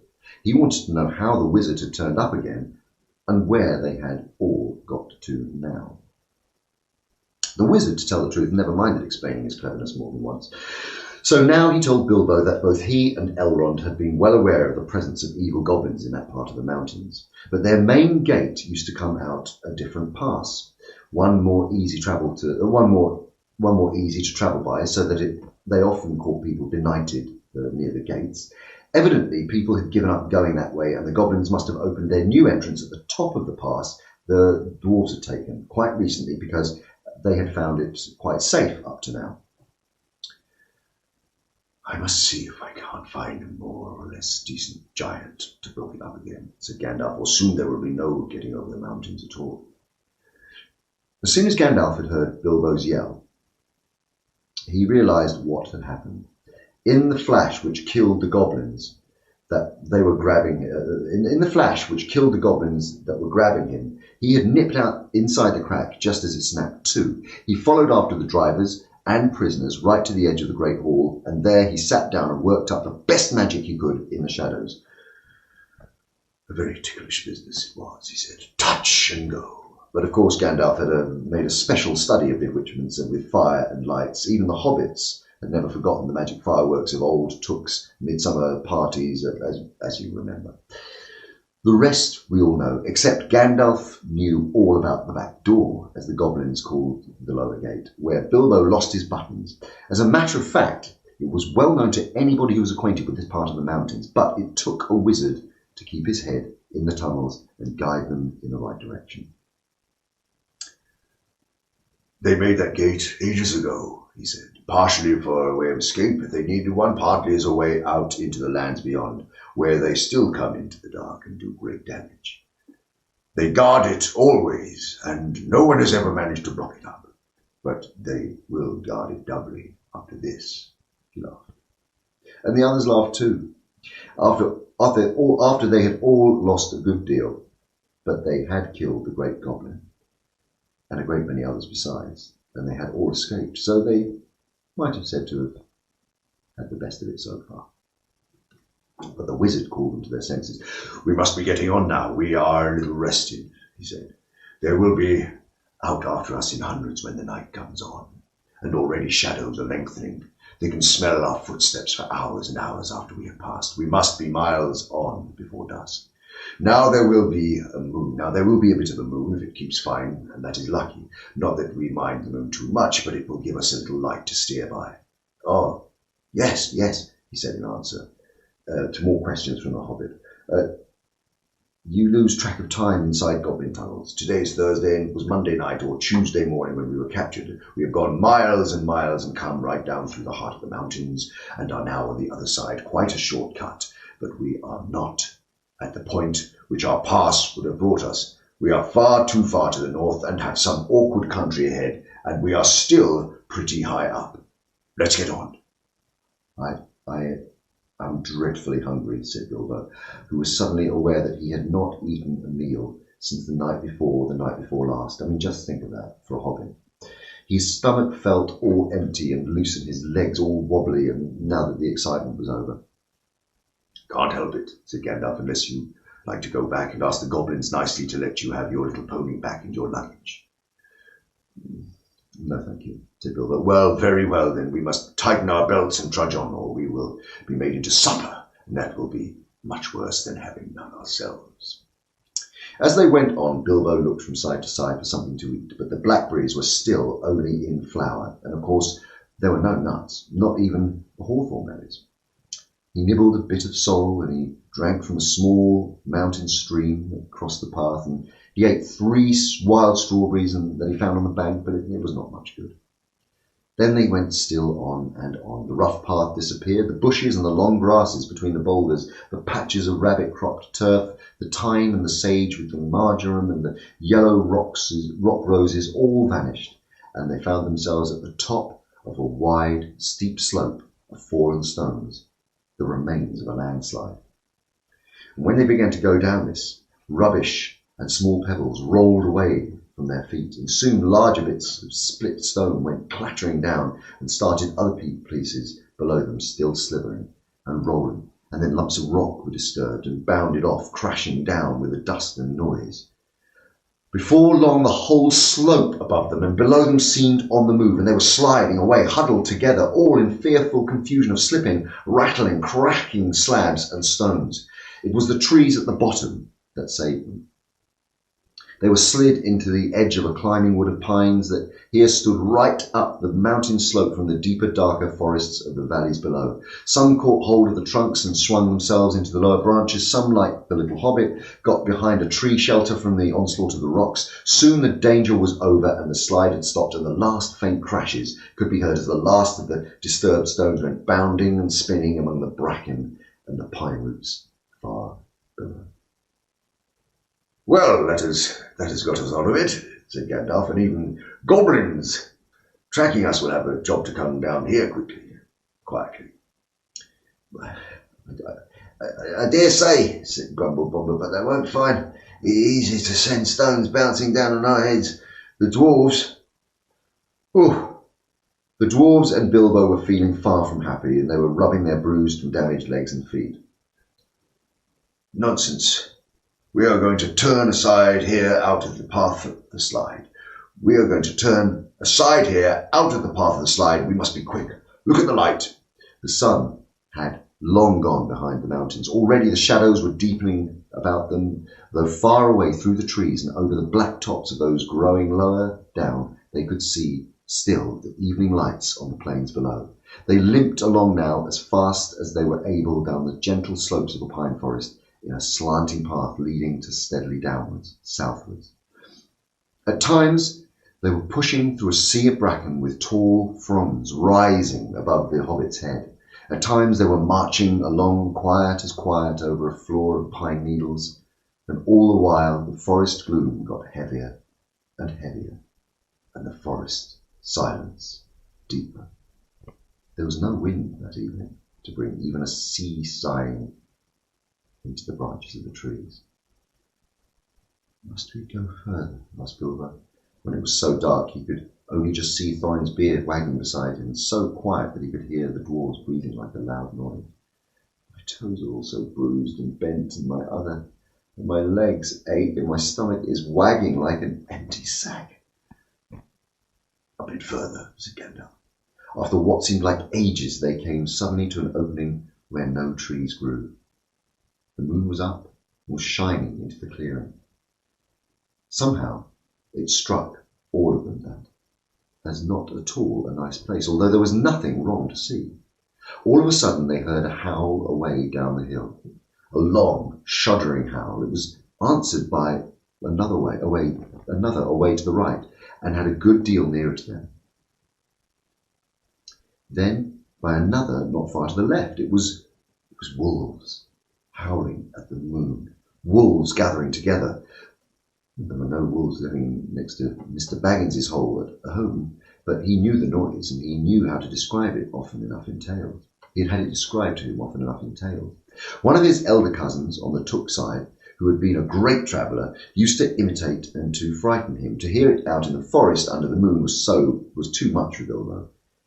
Even magic rings are not much against wolves, especially against the evil packs that live under the shadow of the goblin-infested mountains, over the edge of the wild on the borders of the unknown. Wolves of that sort smell keener than goblins, and do not need to catch you. What shall we do?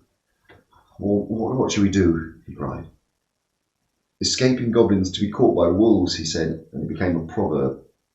Though now we say out of the frying pan and into the fire in the same sort of uncomfortable situations. Up the trees quick, said Gandalf, and they rose to the trees up at the edge of the glade, hunting for those that had fairly low branches or were slender enough to swarm up.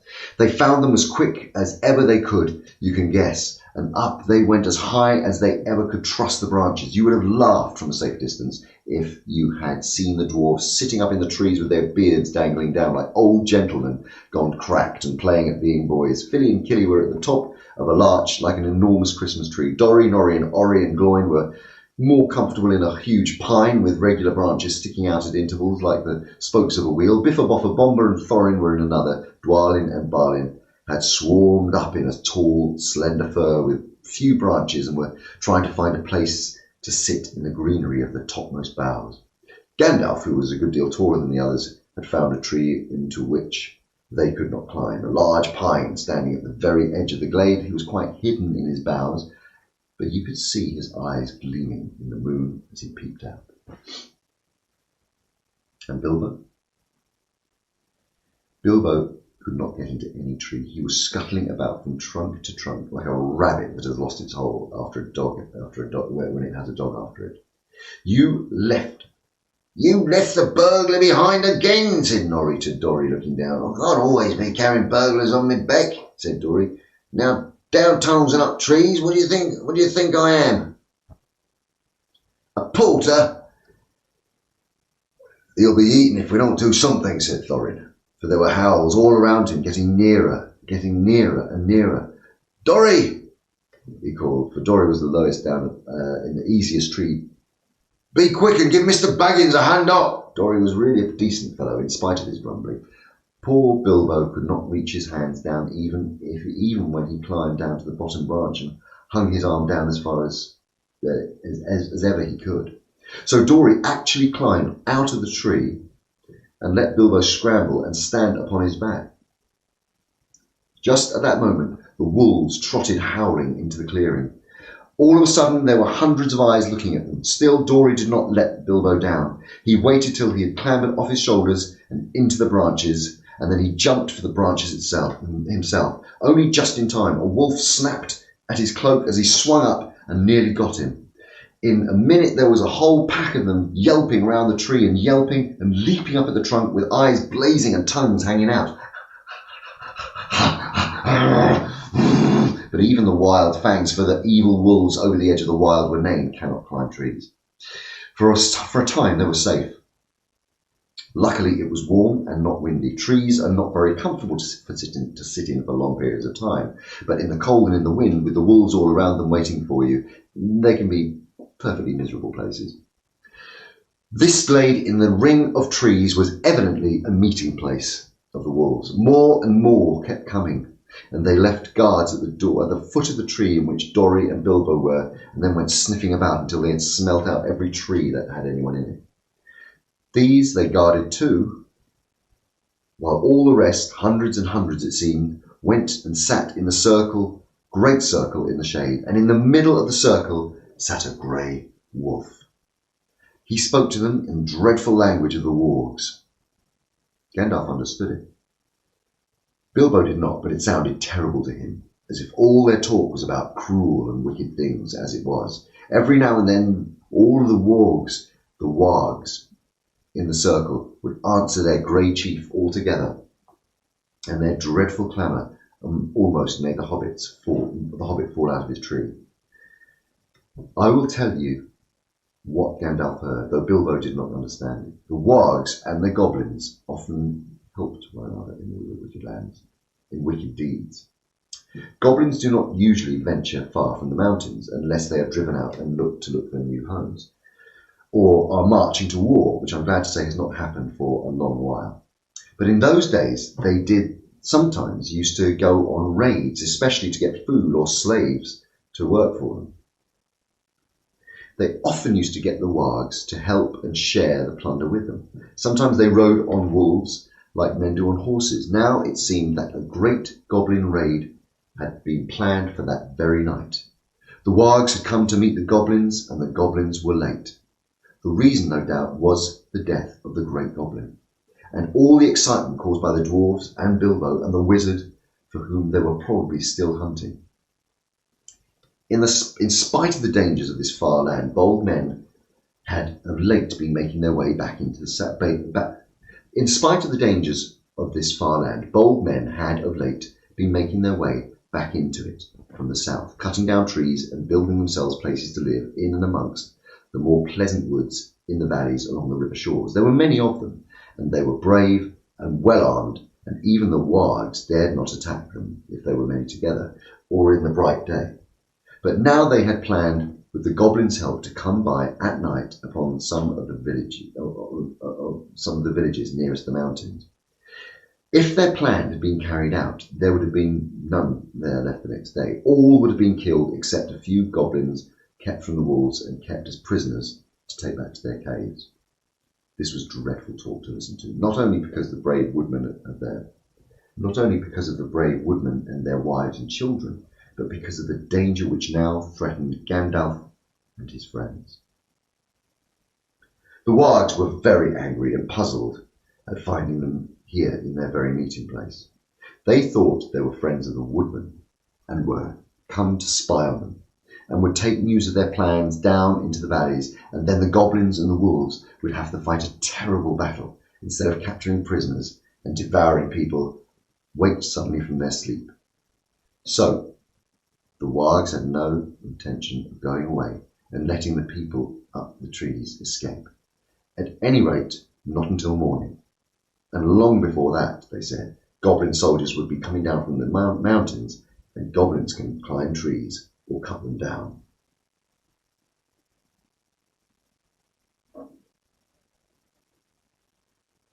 Now, you can all understand why Gandalf, listening to their growling and yelping, began to be dreadfully afraid, a dreadfully afraid wizard though he was, and to feel that they were in a very bad place and yet had not escaped at all. All the same, he was not going to let them have their own way. Though he could not do very much stuck up a tree in a tall tree with wolves all around at the ground below, he gathered the huge pine cones from the branches of the trees. Then he set one alight with bright blue fire, and then threw it whizzing down amongst the circle of the wolves. It struck one on the back, and immediately his shaggy coat caught fire. And he was leaping to and fro, yelping horribly. And then there came another and another, one in blue flames, one in red, one in green. They burst on the ground in the middle of the circle, went off in coloured sparks and smoke. A especially large one hit the chief wolf on the nose. He leapt in the air 10 feet and then rushed out and rushed around the circle, biting and snapping, even at the other wolves in his anger and fright.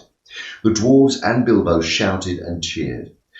The rage of the wolves was terrible to see, and the commotion they made filled the forest. The wolves are afraid of fire at all times, and this was the most horrible and uncanny fire.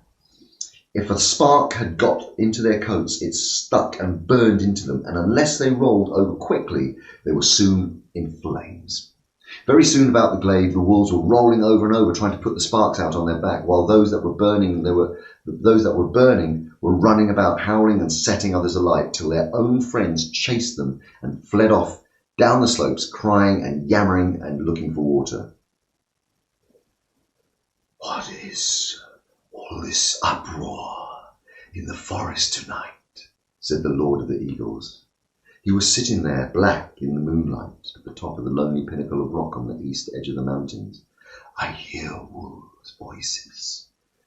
Are the goblins at mischief in the woods? He swept up into the air, and immediately 2 of his guards from the rocks at either hand leapt up to follow him, and they circled up in the sky, and they looked down from the rings at the ring of the wargs, a tiny spot far, far below. But eagles have keen eyes, and they can smell small things at great distance. And the Lord of the Eagles of the misty mountains had eyes that could look at the sun unblinking, and could see a rabbit on the move on the ground a mile below even the moonlight. So, though he could not see the people in the trees, he could make out the commotion among the wolves and see tiny flashes of fire and hear the howling and yelping coming up from the far beneath him. Also he could see the glint of the moon on goblin spears and helmets as long lines of the wicked folk crept down the hillsides from their gate and wound into the wood. Eagles are not kindly birds. Some are cowardly and cruel, but the ancient race of the northern mountains were the greatest of all birds. They were proud and strong and noble-hearted. They did not love goblins or fear them. When they took any notice of them at all, which was seldom, for they did not eat such creatures, they swooped down and drove them shrieking back to their caves and stopping whatever wickedness they were doing. The goblins hated the eagles and feared them, but could not reach their lofty seats or drive them from the mountains. Tonight the Lord of the Eagles was filled with curiosity to know what was afoot, so he summoned many other eagles to join him, and they flew away from the mountains, and slowly circling ever round and round and round, they came down, down, down towards the ring of the wolves and the meeting place of the goblins. A very good thing too. Dreadful things had been going on down there. Well, wolves that had been caught in fire and fled into the forest had set it alight in places. It was high summer, and on this eastern side of the mountain there had been little rain for some time. Yellowing bracken, fallen branches, deep piled pine needles, and here and there dead trees were soon in flames. All around the clearings of the wargs fire was leaping. But the wolf guards did not leave the trees. Maddened and angry, they were leaping and howling round the trunks and cursing the dwarfs in their horrible language, with their tongues hanging out and their eyes shining as red and fierce as flames. Then suddenly goblins came running up, yelling. They thought a battle with the woodmen was going on, but they soon learned what had really happened. Some of them actually sat down and laughed. Others waved their spears and clashed their shafts and against their shields. Goblins are not afraid of fire, but they soon had a plan which seemed to them most amusing. Some got all the wolves together in a pack. Some stacked fern and brushwood round the tree trunks. Others rushed round and stamped and beat and stamped until nearly all the flames were put out, but they did not put out the fire nearest to the trees where the dwarves were. That fire they fed with leaves and dead branches and bracken, and soon they had a ring of smoke and flame all around the dwarves, a ring which they kept from spreading outwards, but it closed slowly in till the running fire was licking the fuel piled under the trees. Smoke was in Bilbo's eyes, and he could feel the heat of the flames, and through the reek he could see the goblins dancing round and round like people in a midsummer's bonfire. Outside of the ring, dancing warriors with spears and axes stood, and wolves and at a respectful distance, watching and waiting. He could hear the goblins beginning a horrible song. 15 birds in 5 fir trees, their feathers were fanned in a fiery breeze. But funny little birds, they had no wings. Oh, what will we do with the funny little things? Oh, roast 'em alive or stew 'em in a pot, fry 'em, boil 'em and eat them hot. They stopped and shouted out, Fly away, little birds, fly away if you can. Come down, little birds, or you will get roasted in your nests. Sing, sing, little birds, why don't you sing? Go away, little boys, shouted Gandalf in answer. It isn't bird nesting time. Also, naughty little boys that play with fire get punished. He said it to make them angry and to show them that he was not frightened of them, though of course he was, wizard though he was, but he took no notice and they went on singing. Burn, burn, tree and fern, shrivel and scorch, a fizzling torch to light the night for your delight. Yahee! Bake and toast and fry and roast until their beards blaze, and eyes glaze till hair smells and skins crack. Fat melts and bones black in cinders lie beneath the sky, so shall dwarves die and light the night for your delight. Yay! Yahey! Yahey! Yahoy! And with that yahoy, the flames were under Gandalf's tree, and in a moment it spread to the others. The bark caught the fire and the lower branches cracked, and then Gandalf climbed to the top of the tree. The sudden splendour flashed from his wand like lightning. He got ready to spring down from on high right among the spears of the goblins. That would have been the end of him. And he probably would have killed many of them as he came hurtling down like a thunderbolt. But he never leapt. Just at the moment, the Lord of the Eagles, just at that moment, the Lord of the Eagles swept down from above, seized him in his talons, and was gone. There was a howl of anger and surprise from the goblins. Loud cried the Lord of the Eagles, to whom Gandalf had now spoken. Back swept the great birds that were with him, and down they came like huge black shadows. The wolves yammered and gnashed their teeth, and the goblins yelled and stamped with rage and flung their heavy spears in the air in vain. Over them swooped the eagles, and the dark rush of their beating wings smote them to the floor or drove them far away. Their talons tore at the goblins' faces. Other birds flew to the treetops and seized the dwarves, who were scrambling up, now far away as they ever dared to go. Poor little Bilbo was very nearly left behind again. He just managed to catch hold of Dory's legs as Dory was borne off last of all, and they all went together above the tumult and the burning, Bilbo swinging in the air with his arms nearly breaking. Now far below the goblins and the wolves were scattering far and wide in the woods. A few eagles were still circling and sweeping above the battleground. The flames above the trees sprang suddenly above the highest branches. They went up in crackling fire. There was suddenly a flurry of sparks and smoke, and Bilbo had escaped only just in time. Soon the light of the burning was faint below, the red twinkle on the back door, and they were high up in the sky, rising all the time in strong, sweeping circles. Bilbo never forgot that flight. Clinging onto Dory's ankles, he moaned, my arms, but Dory groaned, my poor legs. At the best of times, heights made Bilbo giddy. He used to turn queer if he looked over the edge of quite a little cliff. He had never liked ladders, let alone trees, never having escaped from walls before. Never had to escape from walls before. So now you can imagine how his head swam down when he was looking down between his dangling toes and saw the dark lands opening up wide underneath him, touched here and there with the light of the moon on a small hillside rock or a stream or plains. The pale peaks of the mountains were coming nearer, moonlit spikes of rocks sticking out of black shadows. Summer or not, it seemed very cold. His eyes shut and wondered if he could hold on any longer. Then he imagined he would. Then he imagined what would happen if he did not. He felt sick. The flight ended only just in time for him, for just before his arms gave way, he loosed Dory's ankles with a grasp and fell onto the rough platform of an eagle's eyrie.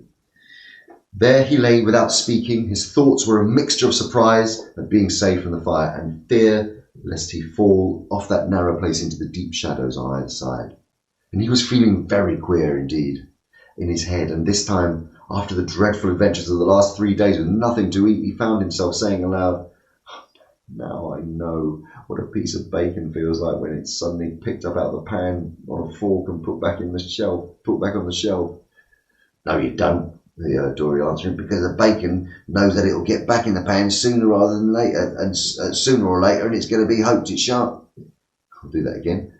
"No, you don't," he heard Dory answering, "because the bacon knows that it will get back in the pan sooner or later, and it's to be hoped that we shan't. Also, eagles aren't forks." "Oh no, not a bit like storks. Forks, I mean," said Bilbo, sitting up and looking anxiously at the eagle who was perched close by. He wondered what other nonsense he had been saying, and if the eagle would think it rude. You ought to not be rude to any eagle when you're the size of a hobbit and you're up in his eyrie at night. Right?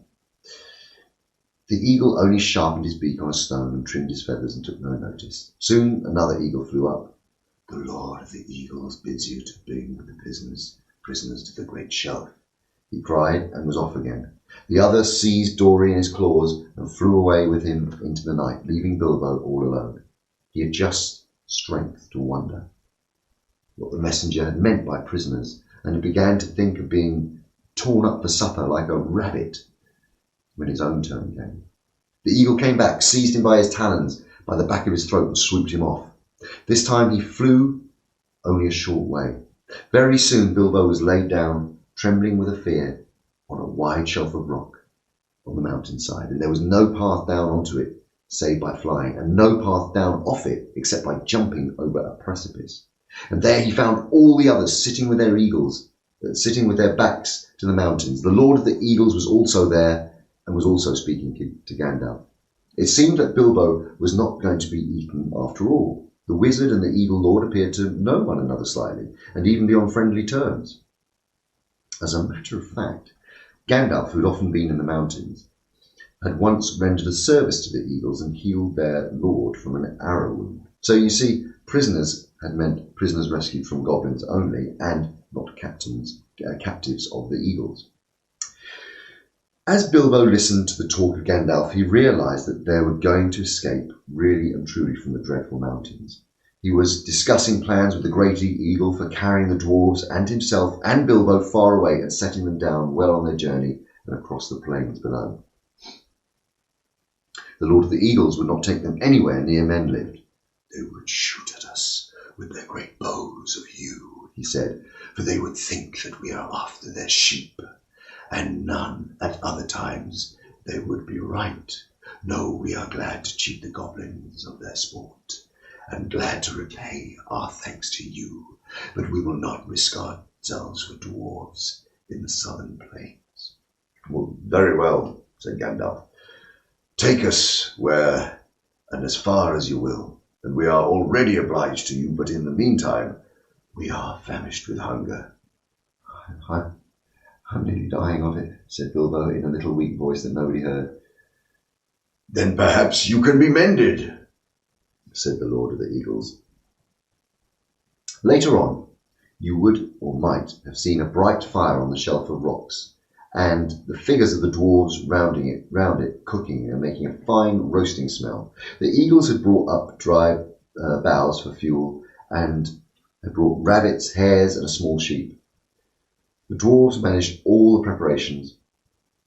Bilbo was too weak to help, and anyway he was not much good at skinning rabbits or cutting up meat, but being used to having had it delivered by the butcher all ready to cook. Gandalf too was lying down after doing his part in the setting.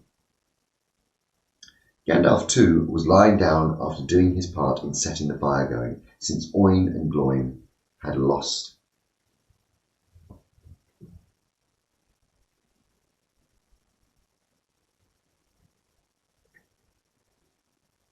their tinderboxes.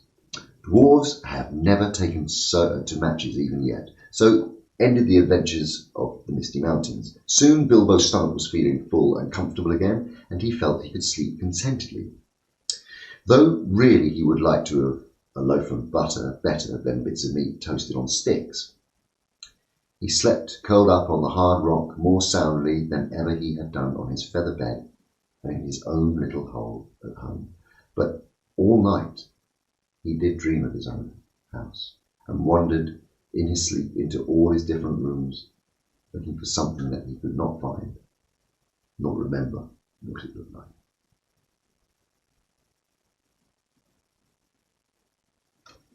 So we've got to chapter 7. I'm going to have a 2-minute comfort break, and I'll see you then. And you can do the same if you're still hanging in there. All right, hope it's going well for you. See you in a bit.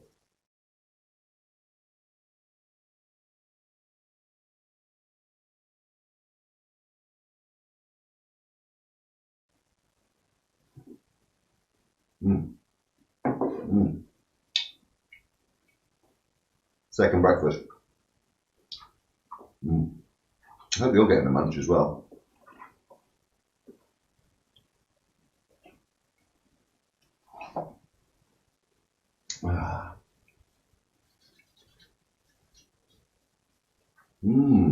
Oh, that's better. Oh, feel all revived and ready for another 300 pages.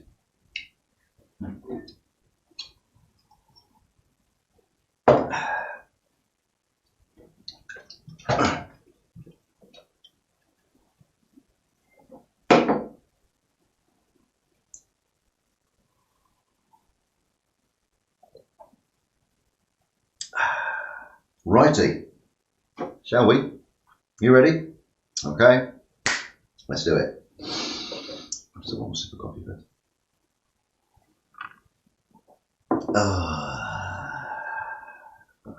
Beginning to know how Bilbo feels at the moment. Right, here we go. Chapter 7, Queer Lodgings. The next morning, Bilbo woke up with the early sun in his eyes. He jumped up to look at the time and to go and put his kettle on, and found he was not at home at all. So he sat down and wished for, in vain, a wash and a brush. He did not get that either, nor tea, nor toast, nor... I think I'll start all that again. The next morning, Bilbo woke up with the early sun in his eyes. He jumped up to look at the time and to go and put his kettle on, and he found that he was not home at all. So he sat down and wished in vain for a wash and a brush, and he did not get either, nor tea, nor toast, nor bacon for his breakfast, only cold mutton and rabbit. And after that he had to get ready for a fresh start. This time he was allowed to climb on an eagle's back and cling between his legs, and the air rushed over him, and he shut his eyes. And the dwarves were crying farewells and promising to repay the Lord of the Eagles if ever they could. As off rose 15 great birds from the mountainside. The sun was still close to the eastern edge of things. The morning was cool, and the mists were in the valleys and the hollows and twined here and there about the peaks and pinnacles of hills. And Bilbo opened an eye to peep and saw that the birds were already high up and the world was far away and the mountains were falling behind them into the distance. And he shut his eyes again and he held on tighter. "Don't pinch," said his eagle. "You need not be frightened like a rabbit, even if you rather look like one.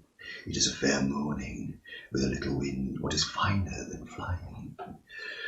Bilbo would have liked to say a warm bath and late breakfast on the lawn afterwards, but he thought it better not to say anything at all, and he let go his clutch just a tiny little bit. After a good while, the eagles must have seen the point that they were making for, even for their great height, for they did begin to go down, circling round and round in great spirals. And they did this for a long time, and at last the hobbit opened his eyes again. The earth was much nearer, and below them were trees that looked like oaks and elms, and wide grasslands, and a river running through it all, but cropping out of the ground, right in the path of the stream, which looped about itself, was a great rock, almost like a hill of stone, like a last outpost of the distant mountains, or a huge piece cast miles into the plain by some giant among giants.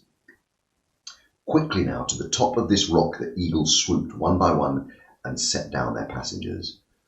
"Farewell," they cried, "wherever you fare till the end, till your eyries receive." "Farewell," they cried, "wherever you fare, till your eyries receive you at the journey's end." That is the polite thing to say amongst eagles. May the wind under your wings bear you where the sun sails and the moon walks, answered Gandalf, who knew the correct reply. And so they parted. And though the Lord of the Eagles became in days after the days of the King of all the birds, and so they parted. And though the Lord of the Eagles became in after days the kings of all birds and wore a golden crown, and his 15 chieftains golden collars made of the gold that dwarves had given them, Bilbo never ever saw them again, except high and far off in the battle of the 5 armies. But as that comes at the end of this tale, we won't say any more about it just now.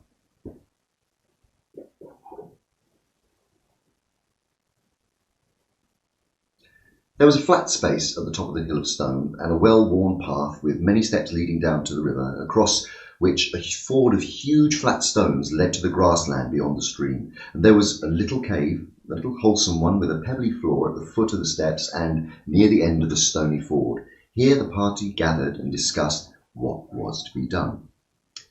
"I always meant to see you safe, if possible, over the mountains," said the wizard. "And now, by good management and good luck, I have done it. Indeed, now we are a good deal further east than I have ever meant to come with you. For after all, this is not my adventure. I may look on it again before it is all over, but in the meanwhile I have some other pressing business to attend to." The dwarves groaned and looked most distressed, and Bilbo wept. They had begun to think Gandalf was going to come all the way and would always be there with them to help them out of difficulties. I'm not going to disappear this very instant," he said. "I can give you a day or 2 more. Probably I can help you out of your present plight, but I need a little help myself. We have no food, no baggage, no ponies to ride, and you don't know where you are. Now, I can tell you that. You are some still miles north of a path which we should have been following if we had not left the mountain pass in a hurry. Very few people live in these parts, unless they have come here since I was last down this way, which is some years ago. But there is somebody that I know of who lives not far away, and that somebody is made the steps of the great rock, the Carrock, I believe he called it. He does not come here often, certainly not in the daytime, and it is no good waiting for him. In fact, it would be very dangerous. We must go and find him, and if all goes well at our meeting, I think I shall be off and wish you, like the eagles, farewell wherever you fare." They begged him not to leave. They offered him dragon gold and silver and jewels, but he would not change his mind. "We shall see. We shall see," he said. "And I think I have earned already some of the dragon gold when you have got it." After that, they stopped pleading, and they took off their clothes and bathed in the river, which was shallow and clear and stony at the ford. When they had dried in the sun, which was now strong and warm, they were refreshed, if still sore and a little hungry. Soon they crossed the ford carrying the Hobbit, and then they began to march through the long green grass and down the lines of the wide-armed oaks and the tall elms. "And why is it called the Carrock?" asked Bilbo as he went along at the wizard's side. "He called it the Carrock because the Carrock is his word for it. He calls things like that Carrocks, and this one is the Carrock because it is the only one near his home, and he knows it well." "Well, who calls it? Who knows it?" "The somebody I spoke of, a very great person. You must be very polite when I introduce you. I shall introduce you slowly, 2 by 2, I think. You must be very careful not to annoy him, or heaven knows what will happen. He can be appalling when he is angry, and though he is kind if human, Still, I warn you, he gets angry easily. The dwarves all gathered round when they heard the wizard talking like this to Bilbo. Is that the person you're taking us to now? They asked. Couldn't you find someone more easy-tempered? And you better explain it all a bit clearer, and so on. Yes, it is, certainly, and no, I could not. As I was explaining very carefully, answered the wizard crossly, if you must know more, his name is Bjorn. He is very strong, and he is a skin changer. What, a furrier? A man that calls rabbits conies, and when he doesn't turn their skins into squirrels? Goodness gracious heavens, no, said Gandalf. Don't be a fool, Mr. Baggins, if you can help it. And in the name of all the wonder, don't mention the word furrier again as long as you are within 100 miles of his house, nor rug, cape, tippet, muff, or any such other unfortunate word. He is a skin changer. He changes his skin. Sometimes he is a huge black bear. Sometimes he is a great, strong, black-haired man with huge arms and a great beard. I cannot tell you much more, although that ought to be enough. Some say he is a bear descended from the great and ancient bears of the mountain that lived before the giants came. Others say that he is a man descended from the first men who lived before Smaug, or the other dragons that came into this part of the world, and before the goblins came into the hills out of the north. I cannot say, though I fancy the last is the true tale. He is not the sort of person to ask questions of. At any rate, he is no enchantment but his own. He is under no enchantment but his own. He lives in an oak wood and has a great wooden house. As a man, he keeps cattle and horses which are nearly as marvellous as himself. They work for him and he talks to them. He does not eat them, neither does he hunt or eat wild animals. He keeps hives and hives of great fierce bees and lives on mostly cream and honey. As a bear, he ranges far and wide. I once saw him sitting all alone on top of the Carrack watching at night, the moon sinking towards the misty mountains, and I heard him growl in the tongue of bears. The day will come when they will perish, and I will go back, and that is why I believe.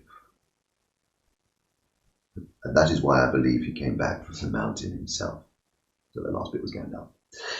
Bilbo and the dwarves had now plenty to think about, and they had no more questions.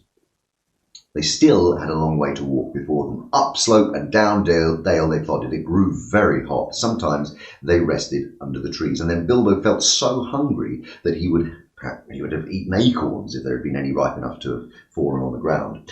It was the middle of the afternoon before they noticed great patches of flowers had begun to spring up, all the same kinds, growing together as if they'd been planted. Especially there was clover, waving patches of coxcomb clover and purple clover, and wide stretches of short and white, sweet, honey-smelling clover.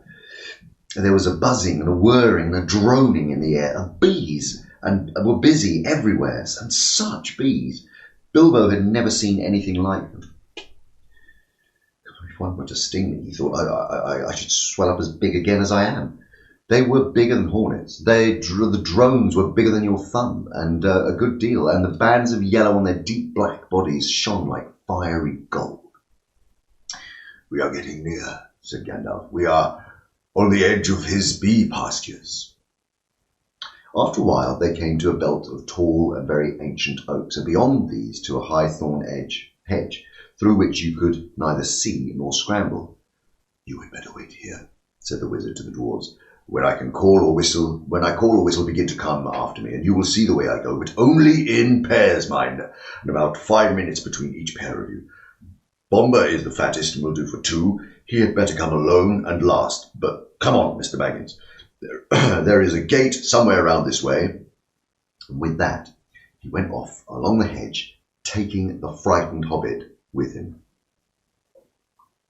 They soon came to a wooden gate, high and broad, beyond which you could see gardens and a cluster of low wooden buildings, some thatched and made of unshaped logs, barns, stables, sheds, and a long, low wooden house. Inside, on the south southern side of the great hedge, there were rows and rows of hives with bell-shaped tops made of straw. The noise of giant bees flying to and fro and crawling in and out filled the air.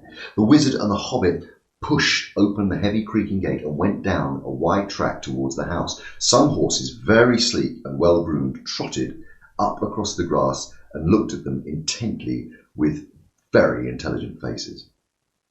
Then they galloped off towards the buildings.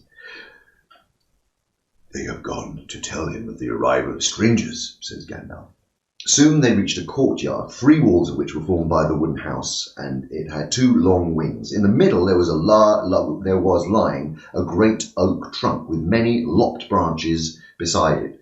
Standing near was a man with big, thick black beard and hair, and great bare arms and legs with knotted muscles. He was clothed in a tunic of wool down to his knees and was leaning on a large axe. The horses were standing by him with their noses at his shoulder. "Here they are," he said to the horses. "They don't look dangerous. You can be off." He laughed a great rolling laugh and put down his axe and came forward. "What are you and what do you want?" he asked gruffly, standing in front of them and towering above Gandalf. As for Bilbo, he could easily have trotted through his legs without ducking his head to miss the fringe of the man's brown tunic. "I am Gandalf," said the wizard. "Never heard of him," growled the man. "And what's the little fellow?" he said, stooping down to frown at the hobbit with his bushy black eyebrows.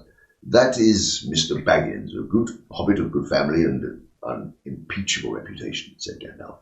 Bilbo bowed. He had no hat to take off, but was painfully conscious of his many missing buttons.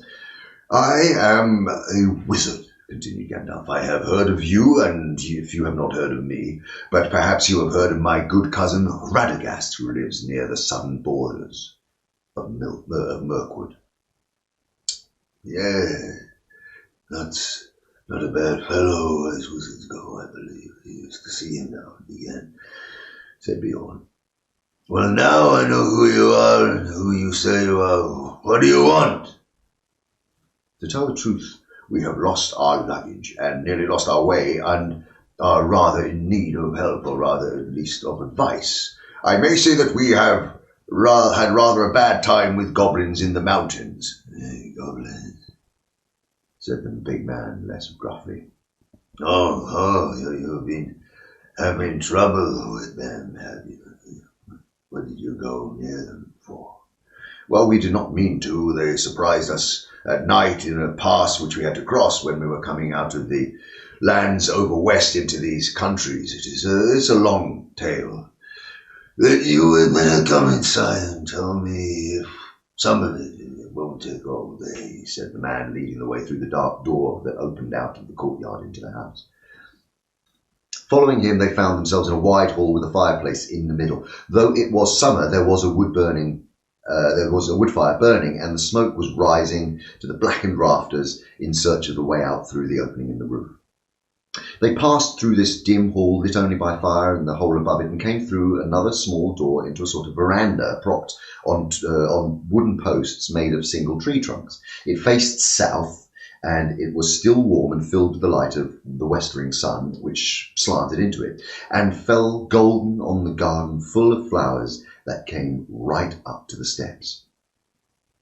Here they sat on wooden benches while Gandalf began his tale. And Bilbo swung his dangling legs and looked at the flowers in the garden, wondering what their names could be, as he had never seen half of them before. "I was coming over the mountains with a friend or two," said the wizard.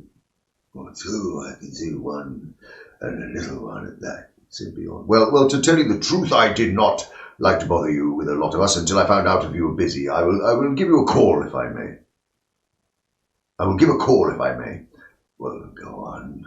Call away." So Gandalf gave a long, shrill whistle, and presently Thorin and Dori came round the house by the garden path and stood bowing low before them. "1 or 3, I see," said Bjorn. "But these aren't hobbits, they are dwarves." "Thorin Oakenshield at your service," Dory, at your service, said the two dwarves, bowing again. I don't need service, thank you, said Bjorn, but I expect you need mine. I am not over fond of dwarves, but if it is true that you are Thorin, son of Thrain, son of Thrall, I believe you. And you are son of Thrain, son of Thrall, I believe, and that your companion is respectable, and that you are enemies of goblins that are not up to any mischief in my lands. What are you up to, by the way? They are on their way to visit the land of their fathers, way east beyond Mirkwood, put in Gandalf, and it is entirely an accident that we are in your lands at all. We were crossing by the high path that should have brought us to the road that lies to the south of your country when we were attacked by evil goblins, as I was about to tell you. Well, go on telling then, said Bjorn, who was very polite. There was some terrible storm, and the stone giants were out and hurling rocks, and at the head of the pass we took refuge in a cave, and the Hobbit and I and several of our companions. Do you call two several? Well, no, in fact there were more than two. Where are they? Killed, eaten, maybe gone home? Well, no, they don't seem to have all have come when I whistled it. Shy, I expect. You see, we are very much afraid that we are rather a lot for you to entertain. Go on. Whistle again. I am for a party, it seems. And one or two dozen more won't make much difference, growled Bjorn. Or Gandalf whistled again. But Nori and Ori were there almost before he had stopped, for if you remember, Gandalf had told them to only come in pairs and every 5 minutes. Hello, said Bjorn. You came pretty quick. Where are you hiding? Come out, my jack-in-the-boxes. Nori, at your service, and Ori. And they began, but Bjorn interrupted them. Thank you, and I won't help. Oh, that's right. Sit down. Let's get on with the tale. Or will it be supper time? It will be supper time before it is ended. And soon we were asleep, went on Gandalf. A crack at the back of the cave opened. Goblins came out and grabbed the Hobbit and the dwarves and our troop of ponies. A troop of what? Troop of ponies, what? What are you, traveling Serkis? Or are you carrying lots of goods, or do you always carry, call 6 a troop? Oh, no, as a matter of fact, we were more than 6 ponies. There were more than 6 of us, and well, here are 2 more. Just at that moment, Balin and Dwalin appeared and bowed so low that their beards swept the stone floor. The big man was frowning at first, but then they did their best to be frightfully polite and kept on nodding and bending and bowing and waving their hoods before their knees in proper dwarf fashion, till he stopped frowning and burst into a chuckling laughter. They looked so comical. Troopers, right, he said, fine comic tone. Come in, my merry men. What are your names? I don't want your service right now. I want your names, and then sit down and stop wagging. Balin and Dwalin, they said, not daring to be offended, and sat atop the floor, looking quite surprised. Now go on again, said Bjorn to the wizard. Where was I? Yes. I was not grabbed. I killed a goblin or 2 in a flash. Good, growled Bjorn. It is some good being a wizard then. And I slipped inside the crack before it closed, and I followed them down to the main hall, which was crowded with goblins. Great goblins. The great goblin was there with 30 or 40 armed guards, and I thought to myself, even if they were not all chained together, what can a dozen do against many? A dozen. That's the first time I've heard it called a dozen. Or have you still got more jacks that haven't come out of their boxes? Well, yes, there seem to be a couple here now. Phil and Killy, I believe, said Gandalf, and these two now appeared to be... and stood, smiling and bowing. That's enough, said Bjorn. Sit down and be quiet. Now go on, Gandalf. So Gandalf went on with his tale until he came to the fight in the dark and the discovery of the lower gate and the horror that when they found Mr. Baggins had been mislaid. We counted ourselves and found that there was no Hobbit, and there were only 14 of us left. And 14. That's the first time I've heard 1 from 10. Leave 40. You mean 9, or else you would have told me that all the names of your party. Huh? Well, of course, you haven't seen Oin and Gloin yet, and bless me, here they are. Yes, I hope that you will forgive them for bothering you. Oh, let them all come. Hurry, come on, all you two sit down. Look here, Gandalf. Even now, we have only got your souls and 10 dwarves and the Hobbit that was all lost, and that only makes 11 plus one mislaid, and not 14, unless wizards count differently to other people. But now, please, get on with the tale. Bjorn did not show it more than he could help, but he really had begun to get very interested. You see, in the old days, he had known the very part of the mountains that Gandalf was describing. He nodded and growled, and when he heard the Hobbit's reappearance, and of the scramble down the stone slide, and of the wolfering in the woods. When Gandalf came onto their climbing into trees, with all the wolves underneath, he got up and strode about and muttered, I wish I had been there. I would have given them more than fireworks. Well, said Gandalf, very glad to see that this tale was making a good impression. I did the best that I could. There we were, with the wolves going mad underneath us, and the forest beginning to blaze in places when the goblins came down from the hills and discovered us, and they yelled with delight and sang songs making fun of us. 15 birds and 5 fur trees. Oh, good. Growled Bjorn, don't pretend that goblins can't count. They can't. 12 isn't 15, and they know it. And so do I. And there were Biffer and Boffer as well, and I haven't ventured to introduce you to them before, but here they are. And in came Biffer and Boffer. And me, said Bomber, puffing up behind. He was fat and also angry at being left till last. And he refused to wait 5 minutes and followed immediately after the other two. Well, now there are 15 of you.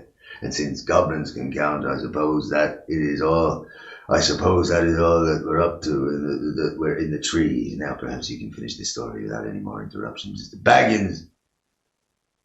Baggins saw then how clever Gandalf had been. The interruptions had made Bjorn more interested in the story. The story had kept him from sending the dwarves off at once like suspicious beggars. He never invited people into his house, if he could help it. He had very few friends, and they lived a good way away, and he never invited more than a couple of these to his house at a time. And now he had 15 strangers sitting in his porch. By the time the wizard had finished his tale, he had told of the eagle's rescue and of how they had all been brought to the Carrack, and the sun had fallen behind the peaks of the misty mountains, and the shadows were long in Bjorn's garden. Very good tale, he said. The best that I had heard for a long while. If all beggars could tell such a good one, they might find me kinda. You're making it all up, of course. But you deserve a supper for the story all the same. Let's have something to eat. Yes, please, they all said. Thank you very much. Inside the hall, it was now quite dark. Bjorn clapped his hands, and in trotted 4 beautiful white ponies and several large, long-bodied grey dogs. Bjorn said something to them in a queer language, like animal noises turned into talk. They went out again and soon came back carrying torches in their mouths, which they lit at the fire and stuck in low brackets on the pillars of the hall, all about the central hearth. The dogs could stand on their hind legs when they wished and carry things with their forefeet. Quickly they got out boards and trestles from the side walls and set them up near the fire. And then bah, bah, bah was heard, and in came snow-white sheep led by a very large coal-black ram. One bore a white cloth embroidered with the edges at the edges with figures of animals. Others bore on their broad backs trays with bowls and platters and knives and wooden spoons, which the dogs took quickly laid out on trestle tables. These were very low enough for even Bilbo to sit at comfortably. Beside them, a pony pushed 2 low-seated benches with wide rush bottoms and little short, thick legs for Gandalf and Thorin, while at the far end he put Bjorn's big black chair of the same sort in which he sat with his great legs stuck far out under the table. These were all the chairs that he had in his hall, and he probably had them low, like the tables for the convenience of the wonderful animals that waited on him.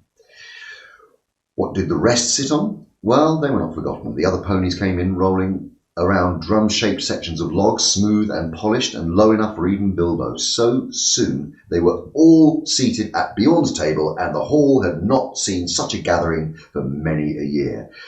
There they had a supper or a dinner such as had not been seen. There they had a supper or dinner such as they had not since they left the last homely house in the west and said goodbye to Elrond. The light of the torches and the fire flickered about them, and on the table were 2 tall red beeswax candles, and all the time they ate, Bjorn in his deep rolling voice told tales of the wild lands on this side of the mountains, and especially of the dark and dangerous wood that lay outstretched far to the north and south, a day's ride before them, barring their way to the east, the terrible, terrible forest of Mirkwood. The dwarves listened and shook their beards, for they knew that they must soon venture into that forest, and that after the mountains it was the worst of the perils that they had to pass before they came to the dragon's stronghold. And when dinner was over, they began to tell tales of their own, but Bjorn seemed to be growing drowsy and paid little heed to them. They spoke mostly of gold and silver and making things by smithcraft, the making of things by smithcraft, but Bjorn did not appear to care for such things. There were no things of gold or silver in his hall. Few, save the knives, were made of metal at all. They sat long at the table, with their wooden drinking bowls filled with mead, and the dark night came outside. And the fires in the middle of the hall were built with fresh logs, and torches were put out, and they sat in the light of the dancing flames, with the pillars of the house standing tall behind them and dark at the top like trees of the forest. Whether it was magic or not, it seemed to Bilbo that he heard a sound like wind in the branches stirring in the rafters, and the hoot of owls. And soon he began to nod with sleep, and the voices seemed to grow far away until he woke with a start.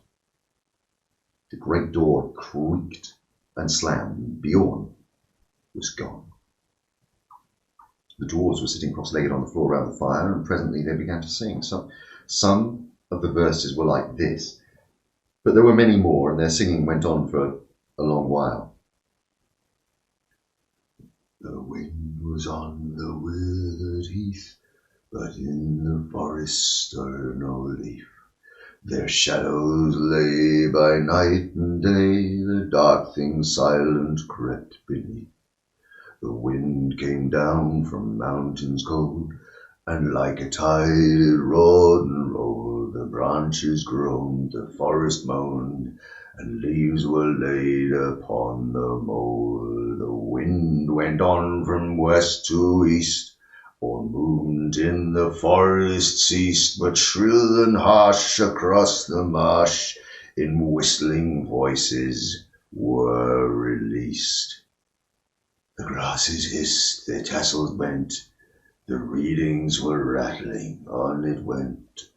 O'er shaken pool under heavens cool, where hissing clouds were torn and rent. It passed the lonely mountains bare, and swept above the dragon's lair. Their black and dark lay bold as stark, and flying smoke was in the air. It left the world and took its flight, and over the wide seas of the night the moon set sail upon the gale, and stars were fanned to leaping light. Bilbo began to nod again. Suddenly up stood Gandalf. It's time for us to sleep, he said. For us.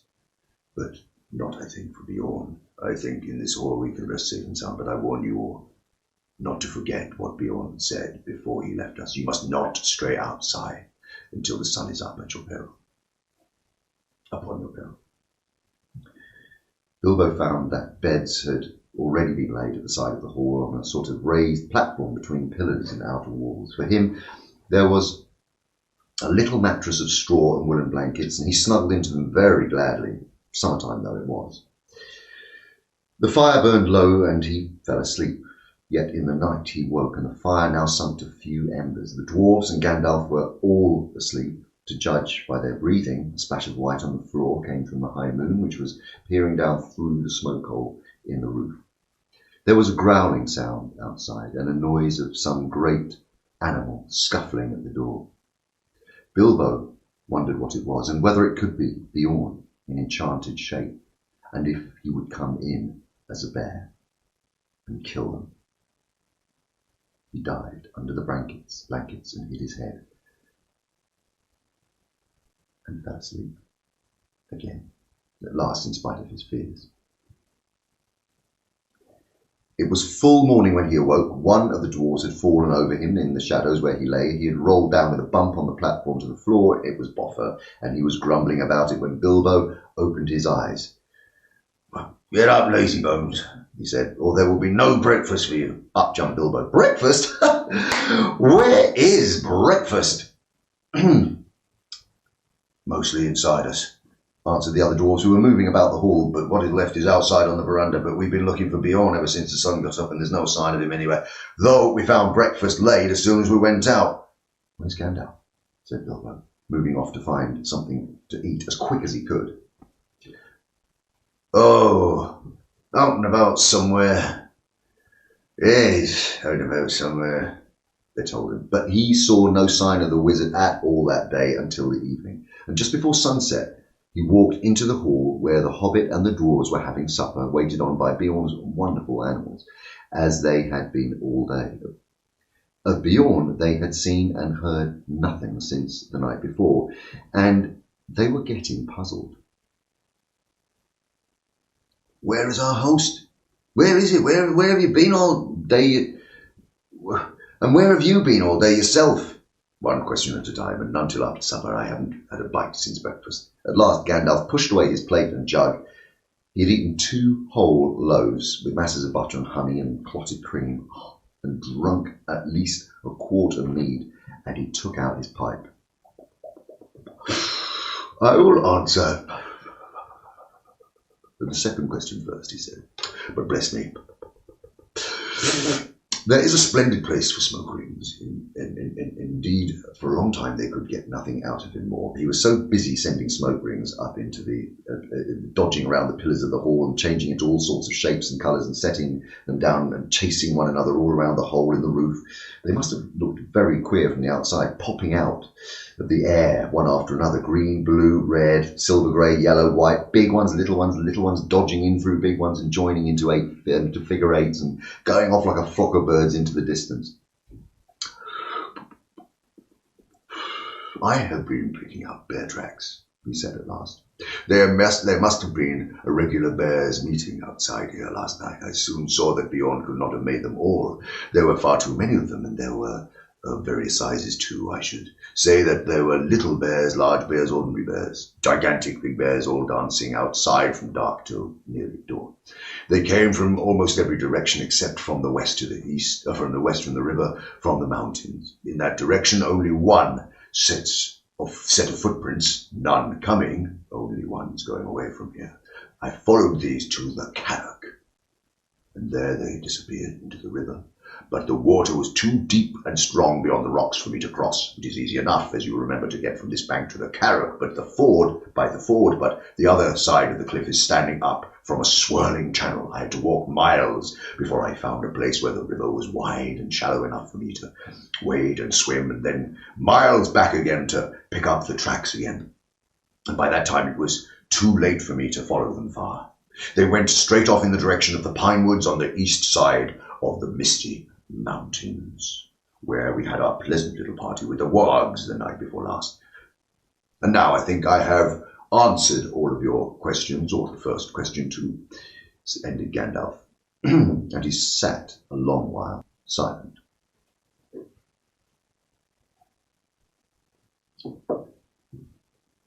Bilbo thought he knew what the wizard meant. "What shall we do," he cried, "if he leads all the wargs and the goblins down here, we shall all be caught and killed. I thought you said that he was not a friend of theirs. And so I did. Don't be sick. Go back to bed. Your wits are sleepy. The Hobbit felt quite crushed, and there seemed nothing else to do, and so he did go to bed. While the dwarves were still singing songs, he dropped to sleep, still puzzling his little head about Bjorn, till he dreamed a dream of hundreds of black bears, dancing slow, heavy dances around in the moonlight in the courtyard. And then he woke up when everyone else was asleep, and then he heard some the same scraping, scuffling, snuffling, and growling as before. The next morning, they were all wakened by Bjorn himself. "Oh, you're still here. Still," he said. And he picked up the Hobbit and laughed. "Not eaten up by warg the goblins or with bears, I see." And he poked Mr. Baggins's waistcoat most disrespectfully. "Little bunny, any nice and fat on honey and bread. Come and have some more." So they all went to have breakfast with him. Bjorn was most jolly for a change. Indeed, he seemed to be splendidly good humour, and he set them all laughing with his funny stories.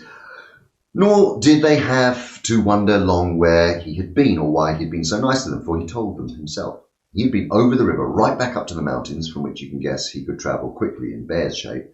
At any rate, from the burnt wolf glade, he had soon found out that part of the story was true. But he had found more than that. He had caught a warg and a goblin wandering in the woods. From these, he got news. Goblin patrols were still hunting with wargs for the dwarves, and they were fiercely angry because of the death of the great goblin. And also because of the burning of the chief's wolf nose, because of the burning of the chief wolf's nose and the death from the white wizard's fire, many of his chief servants.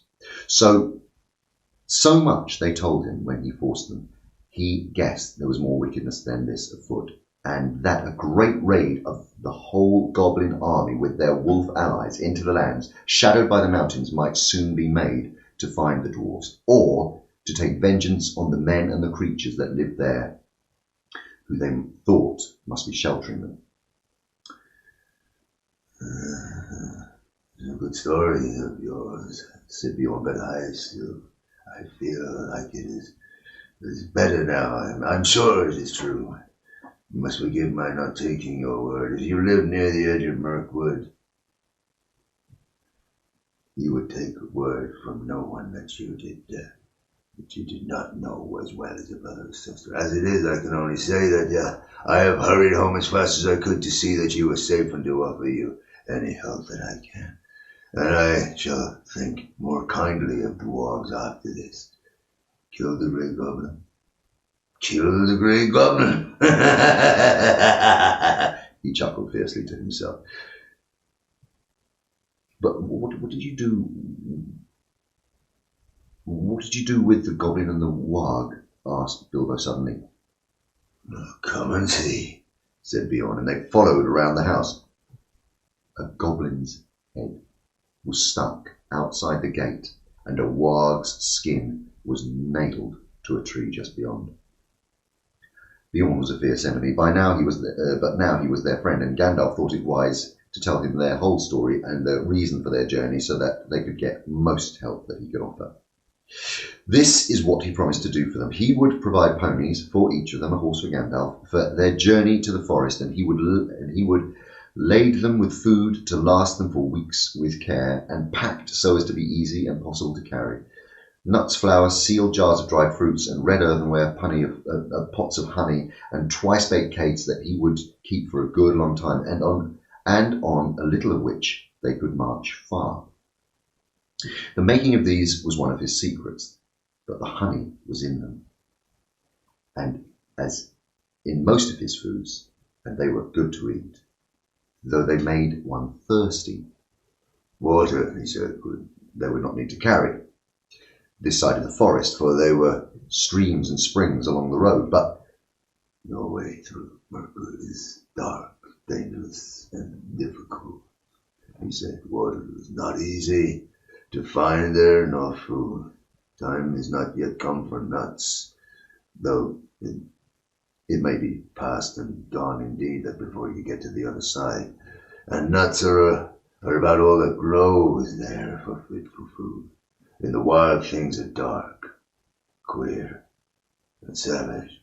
I will provide you with skins for carrying water, and I will give you some bows and arrows, but I doubt it very much whether you will find any in Mirkwood will be wholesome to eat or drink. There is one stream there, I know, black and strong, which crosses the path. That you should neither drink of nor bathe in, for I have heard that it carries enchantment and drowsiness and forgetfulness.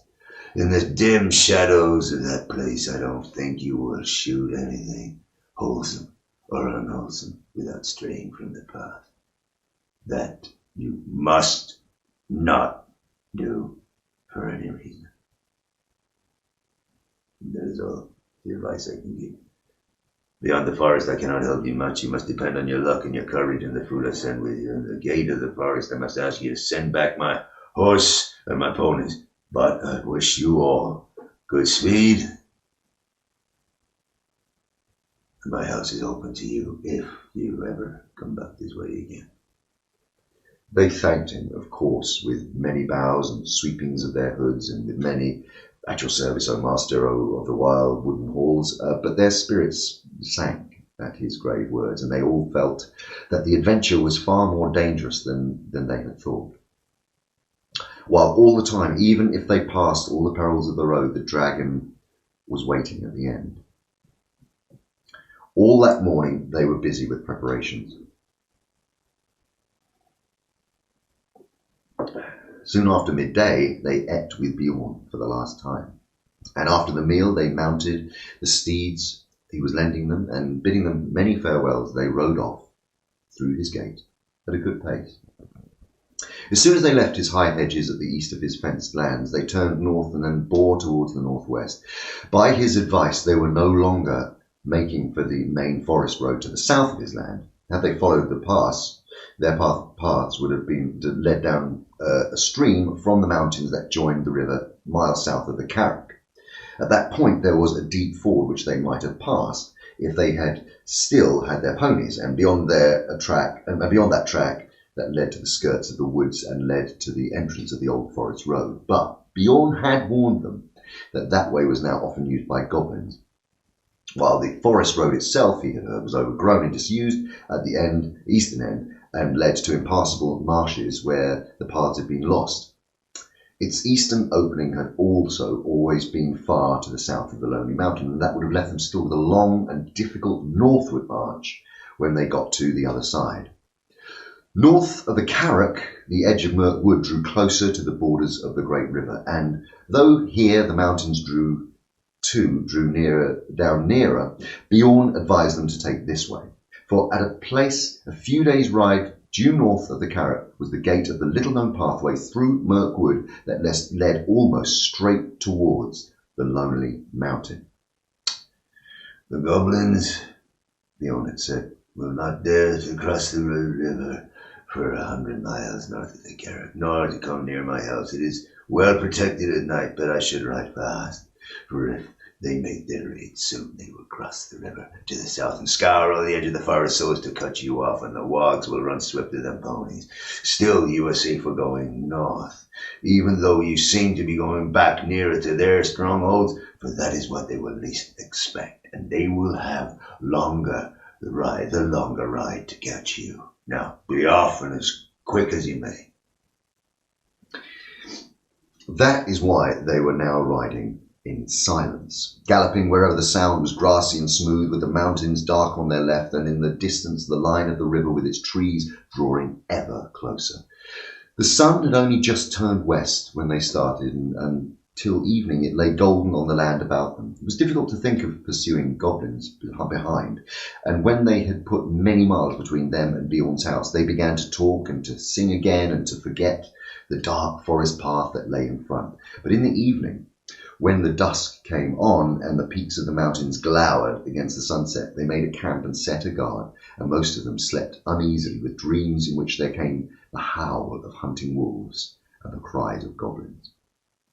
Still, the next morning dawned bright and fair again. There was an autumn-like mist, white upon the ground, and the air was chill, but soon the sun rose red in the east, and the mists vanished. And while the shadows were still long, they were off again.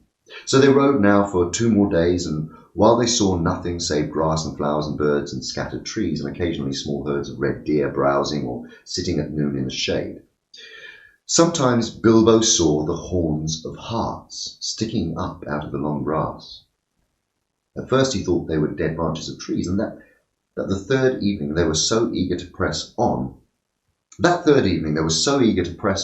For Bjorn had said that they should reach the forest gate early on the 4th day, that they rode still forward after dusk into the night beneath the moon. As the light faded, Bilbo thought he saw away to the right or the left a shadowy form of a great bear prowling along in the same direction. But if he dared to mention it to Gandalf, the wizard only said, "Hush, take no notice." The next day they started before dawn, though their night had been short. And as soon as it was light, they could see the forest coming, as it were, to meet them, or waiting for them like a black and frowning wall before them. The land began to slope up, and it seemed to the hobbit that a silence began to draw in upon them. Birds began to sing less. There were no more deer. Not even rabbits were to be seen. By the afternoon they had reached the eaves of Mirkwood, and were resting almost beneath the great overhanging boughs of its outer trees. Their trunks were huge and gnarled, their branches twisted, their leaves were dark and long. Ivy grew on them and trailed along the ground. "Well, here is Mirkwood," said Gandalf. "The greatest of the forests of the northern world. I hope you like the look of it. Now, you must send back these excellent ponies that you have borrowed." The dwarves were inclined to grumble at this, but the wizard told them that they were fools. "Bjorn is not far off, as you seem to think, and you had better keep your promises anyway, for he is a bad enemy. Mr. Baggins's eyes Sharper than yours, and if you have not seen each night after dark a great bear going along with us, or sitting far off in the moon watching our camps, not only to guard you and guide you, but to keep an eye on the ponies too. Bjorn may be your friend, but he loves his animals as his children. You do not guess what kindness he has shown to you in letting dwarves ride them so far, so fast, nor what would happen to you if you tried to take them into the forest." What about the horse then?" said Thorin. "You don't mention sending that back." "I don't, because I am not sending it." "Well, what about the promise then?" "I will look after that. I am not sending the horse back. I am riding it." Then they knew that Gandalf was going to leave them at the very edge of Mirkwood, and they were in despair. But nothing they could say would change his mind. "Now, we had all this out before when we landed at the Carrack," he said. "It is no use arguing. I have, as I have told you, some pressing business away south, and I am already late and through bothering with you people. We may meet again before all this is over, and then again, of course, we may not. That depends on your luck and on your courage and sense, but I am sending Mr. Baggins with you. I have told you before that he has more about him than you guess, and you will find that out before long. So cheer up, Bilbo, and don't look so glum. Cheer up, Thorin and company. This is your expedition after all. Think of the treasure at the end, and forget the forest and the dragon, at any rate until tomorrow morning." When tomorrow morning came, he still said the same. So now there was nothing left to do but to fill their water skins at a clear spring they found close to the forest gate and unpack the ponies, and they distributed the packages as fairly as they could. And though Bilbo thought his lot was wearisomely heavy, he did not like at all the idea of trudging for miles and miles with all that on his back. "Don't worry," said Thorin. "It'll get lighter before too soon. Before long, I expect we should all wish our packs heavier when the food starts to run short." Then at last he said goodbye to their ponies. They said goodbye to their ponies and turned their heads for home.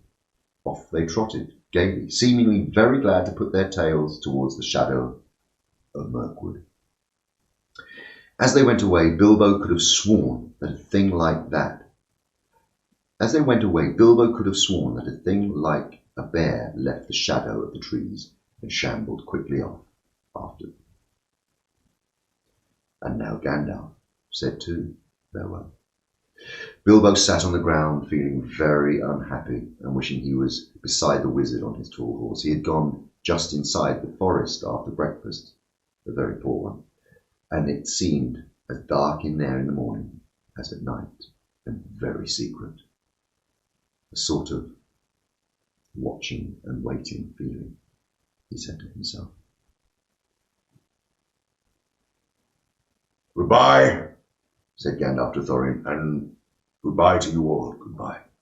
Straight through the forest is your way now. Don't stray off the track, and if you do, it is 1,000 to 1 that you will never find it again and never get out of Mirkwood, and then I don't suppose I or anyone else will ever see you again. We really have to go, said the Hobbit. Yes, you do.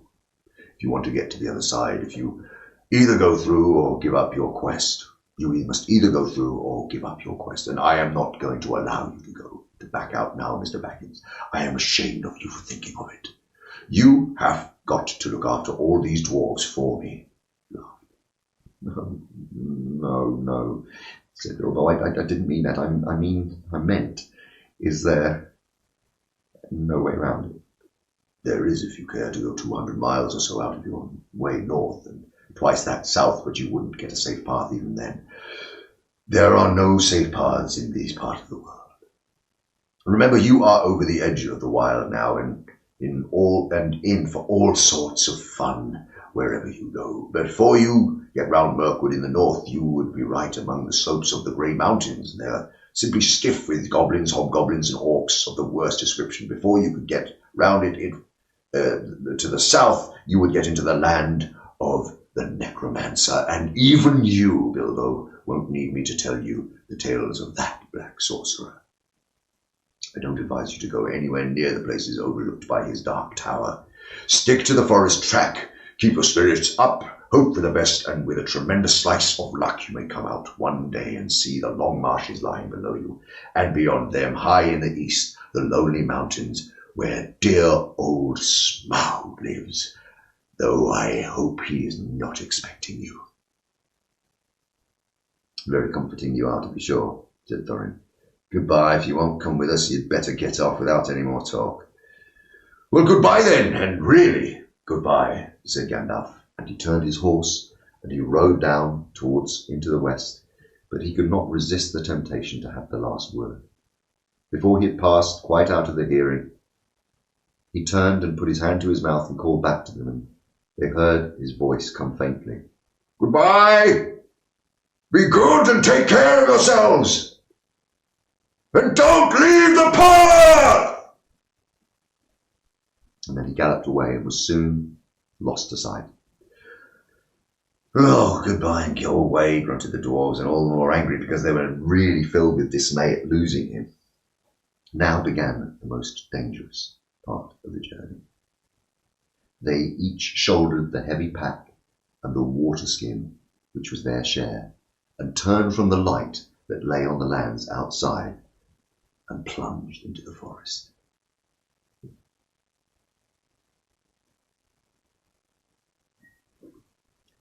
Little drink.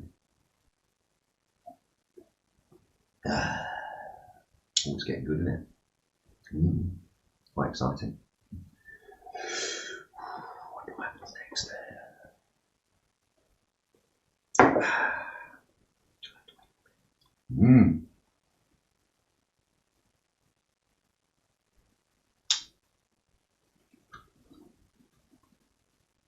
Chapter 8 next.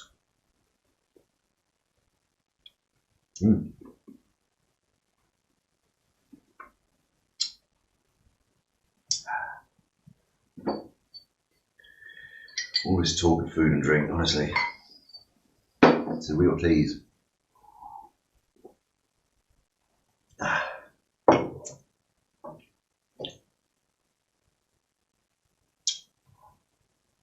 Okie dokie, here we go.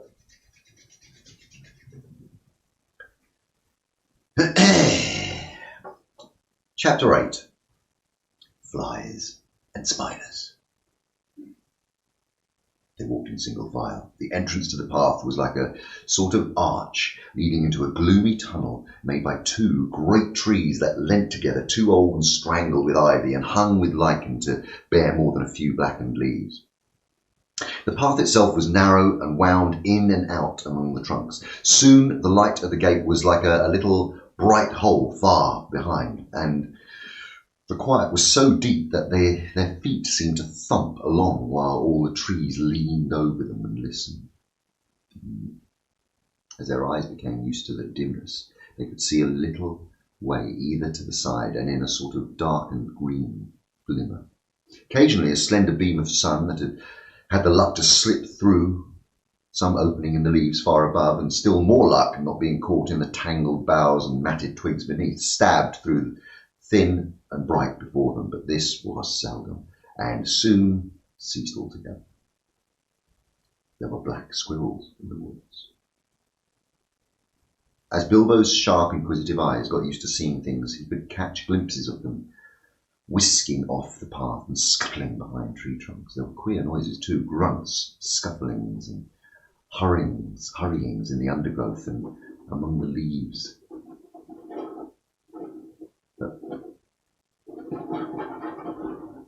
That part.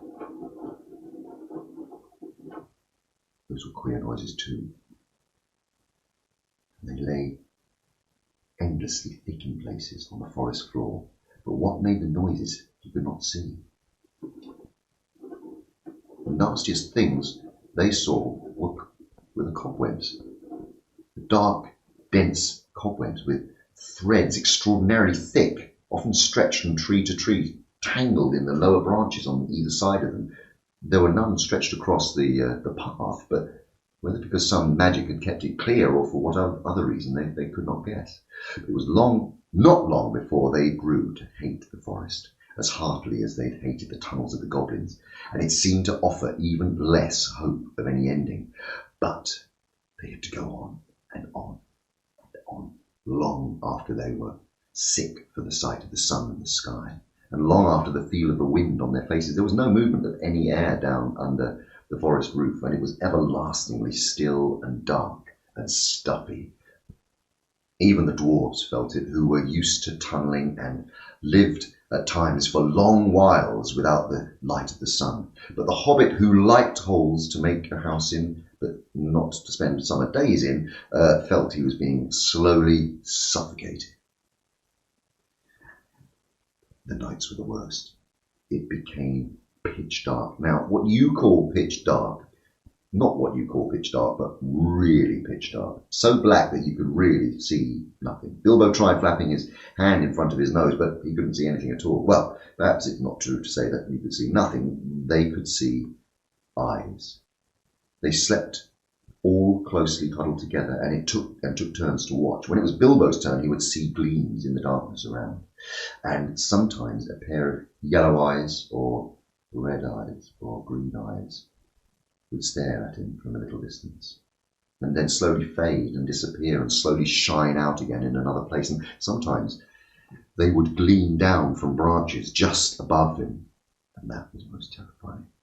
But the eyes that he liked the least were the horrible, pale, bulbous sort of eyes. Insect eyes, he thought, not animal eyes. Only that much too big. Although it was not very cold, they tried lighting watchfires at night, but they soon gave that up. It seemed to bring hundreds and hundreds of eyes all around them, though the creatures, whatever they were careful never to leave their bodies show in the little flicker of the flames. Worse still, it brought thousands of dark grey and black moths, some nearly as big as your hand, flapping and whirring around their ears. They could not stand that. Nor the huge bats, black as a top hat either. So they gave up the fires, and they sat at night, and they dozed in the enormous, uncanny darkness.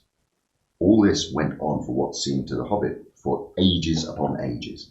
and he was always hungry, for they were extremely careful with their provisions. Even so, as days followed days, and still the forest just seemed the same, they began to get anxious. The food would not last forever.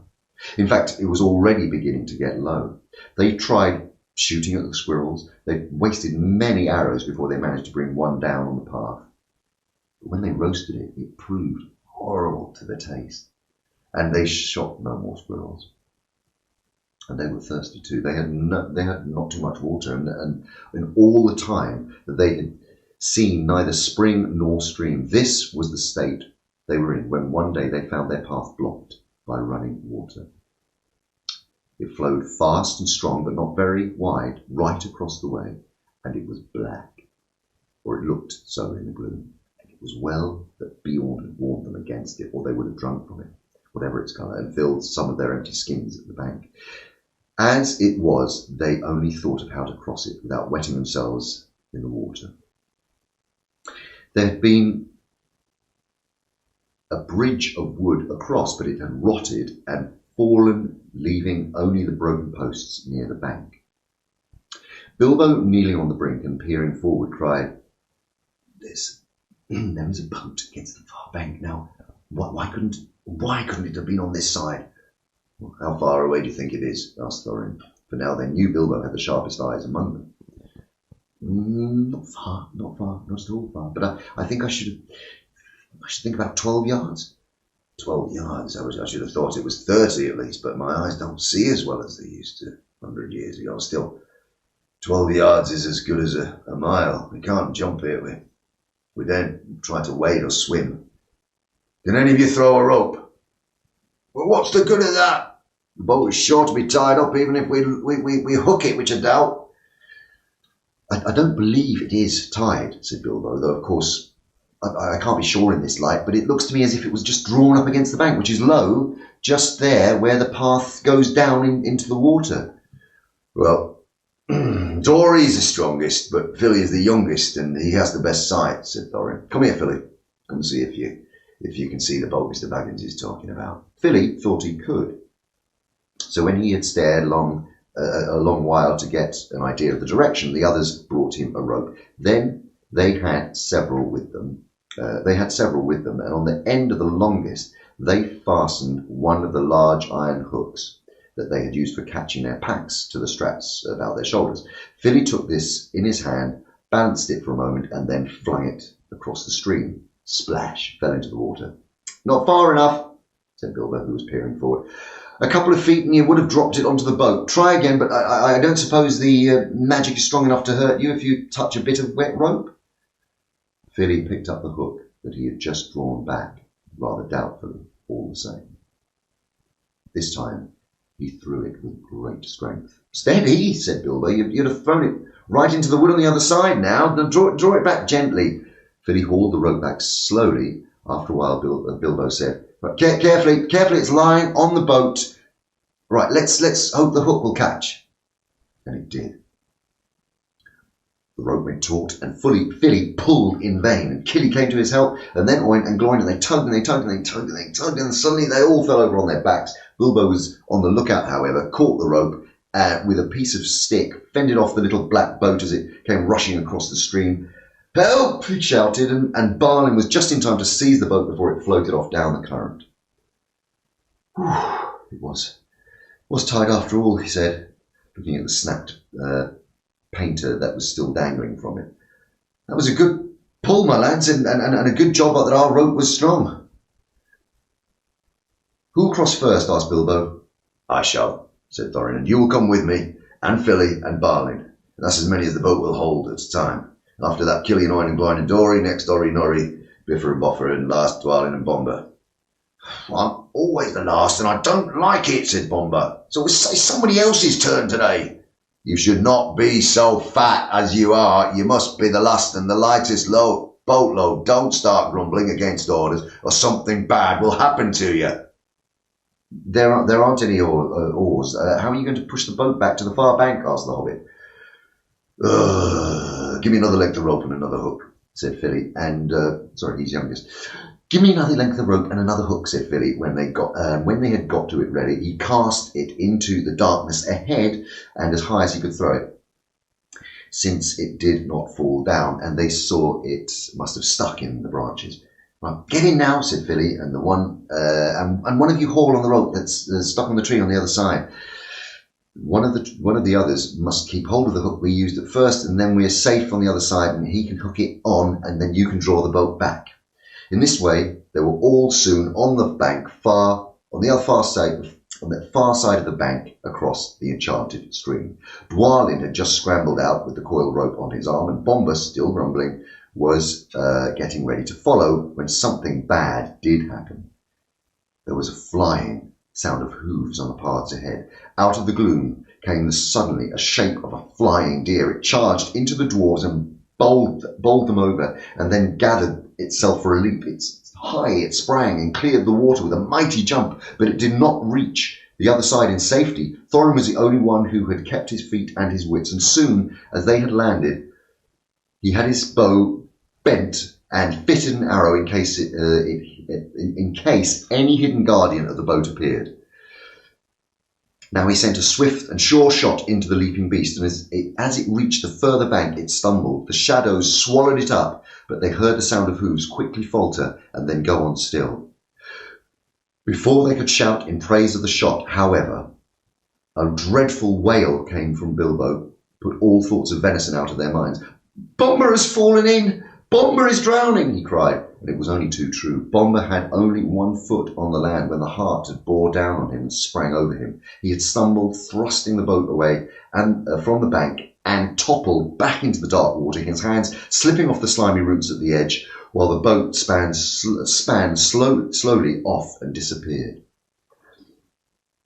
They could still see his hoof above the water when they ran to the bank. Quickly they flung a rope with a hook towards him. His hand caught it, and they pulled him to the shore. He was drenched from hair to boots, and of course, but that was not the worst. When they laid him out on the bank, he was already fast asleep, with one hand clutching the rope so tight that they could not get it from his grasp, and fast asleep he remained in spite of all they could do.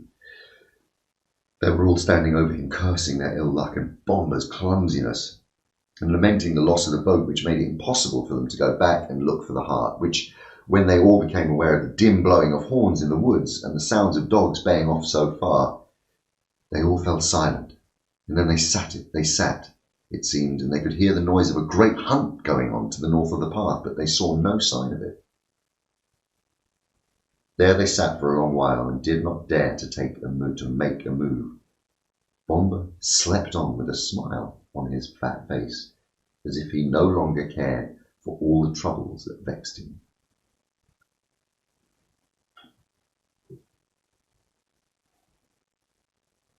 Suddenly, on the path ahead, appeared some white deer, a hind and fawns as snowy white as the Hart had been dark. They glimmered in the shadows. Before Thorin could cry out, 3 of the dwarves had leapt to their feet and loosed off arrows from their bows. No one seemed to find their mark. The deer turned and vanished in the trees as silently as they had come, and in vain the dwarves shot their arrows after them. "Stop! Stop!" shouted Thorin, but it was too late. The excited dwarves had wasted their last arrows, and now the bows that Beorn had given them were totally useless. They were a gloomy party that night, and the gloom gathered still deeper on them in the following days. They had crossed the enchanted stream, but beyond it the path seemed to straggle just as before, and in the forest they could see no change. Yet, if they had known more about it, and considered the meaning of the hunt, and the white deer that had appeared on their path, they would have known that they were at last drawing towards the edge, the eastern edge, and their courage and their hope to the thinner trees and places where their sunlight came again. But they didn't know this. They were burdened with the heavy body of Bomber, which they then had to carry along with them as best they could, taking the wearisome task in turns of 4 each, while the others shared the packs. If these had not become at all too light in the past few days, they would never have managed it. But a slumbering and smiling Bomber was poor exchange for packs filled with food, however heavy. In a few days' time, when there was practically nothing left to eat or drink, when there was practically nothing left to eat or drink. Nothing wholesome could they see growing in the woods, only funguses and herbs with pale leaves and an unpleasant smell. And about 4 days from the enchanted stream, they came to a part where the trees were beeches. They were at first inclined to be cheered by the change, for here there was no undergrowth and the shadow was not so deep. There was greenish light about them, and in places they could see some distance to either side of the path. Yet the light only showed them endless lines of straight grey trunks, like pillars of some huge twilight hall. There was a breath of air and a noise of wind, but it had a sad sound. A few leaves came rustling down to remind them that outside autumn was coming on. Their feet ruffled among the dead leaves of countless other autumns that had drifted over the banks of the path from the deep red carpets of the forest. Still, Bomber slept, and they grew weary, very weary. At times they heard disquieting laughter. Sometimes there was singing in the distance too. The laughter was the laughter of fair voices, not of goblins, and the singing was beautiful, but it sounded eerie and strange, and they were not comforted. Rather, they hurried on from those parts with what strength they had left.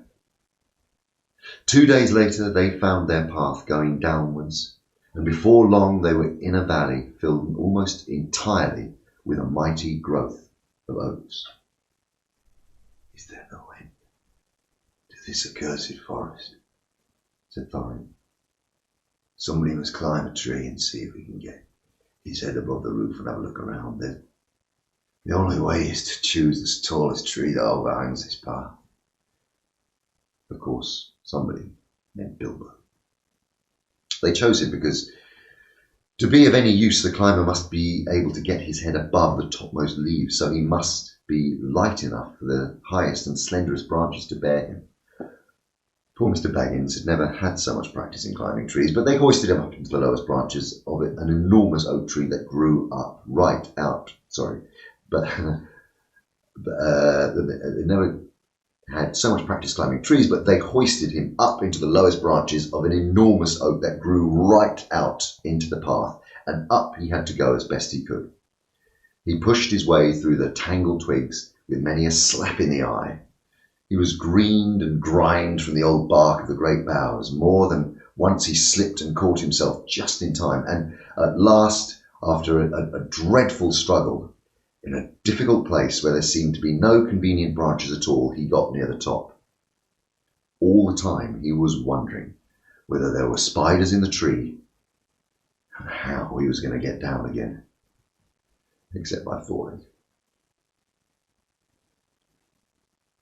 In the end, he poked his head up above the roof of the leaves, and he found spiders all right, but they were only small ones of the ordinary size, but they were after the butterflies. Bilbo's eyes were nearly blinded by the light. He could hear the dwarves shouting up at him from far below, but he could not answer, only hold on and blink. The sun was shining brilliantly, and it was a long while before he could bear it. When he could, he saw all around a sea of dark green, ruffled here and there by the breeze, and there were everywhere hundreds of butterflies. I expect they were a kind of purple emperor butterfly, but that loves the tops of oak woods, and these were not purple at all. They were sort of dark and velvety black without any markings to be seen. He looked at the black emperors for a long time and enjoyed the feel of the breeze in his hair and on his face.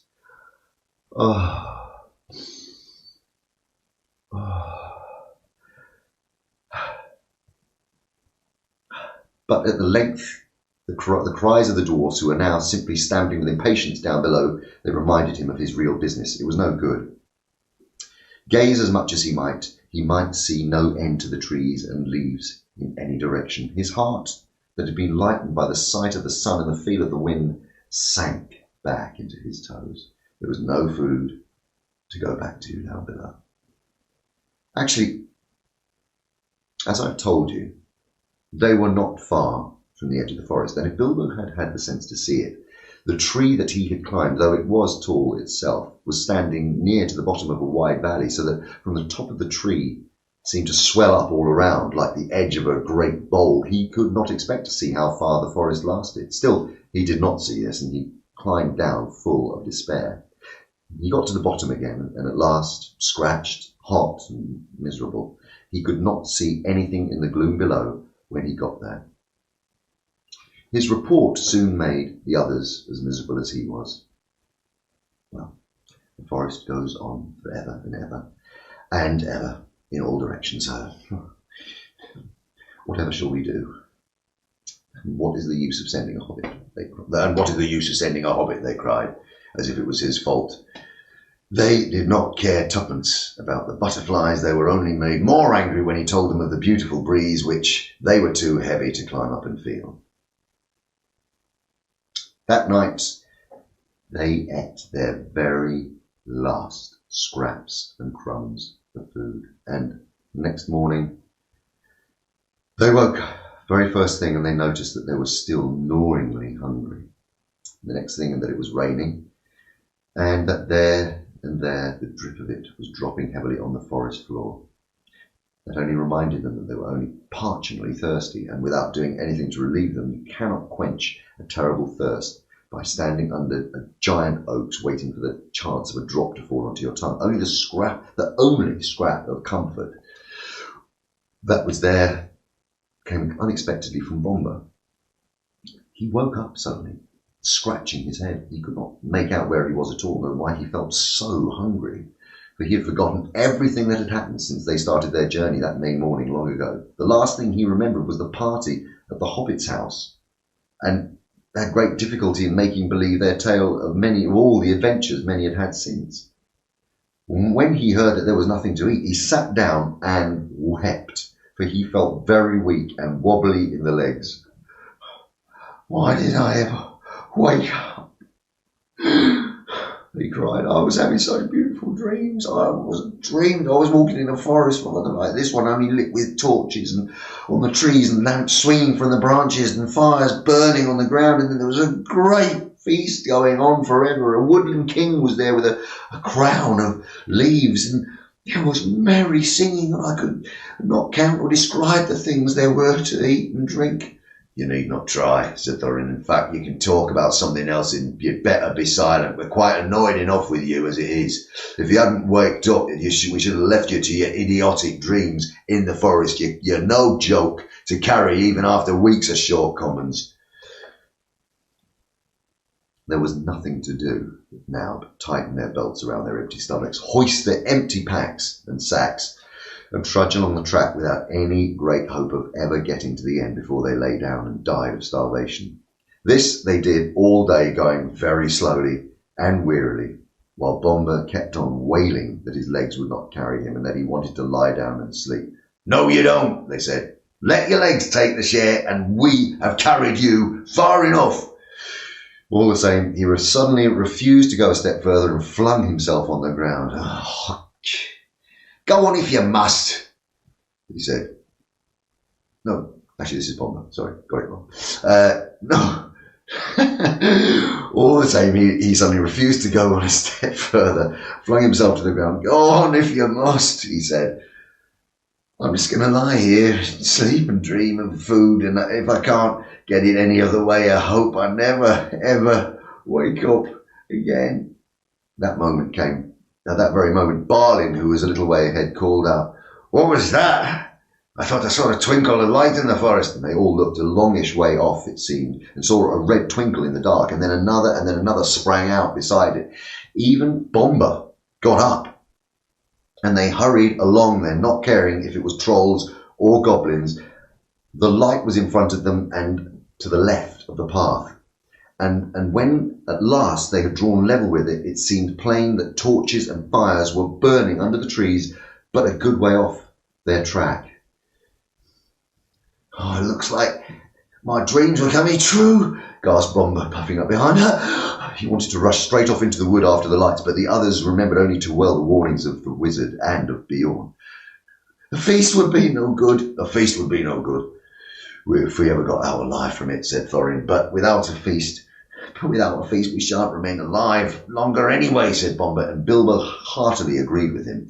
They argued about it backwards and forwards for a long time until they agreed at length to send out a couple of spies to creep nearer to the lights and find out more about them. But Then they could not agree who was going to be sent.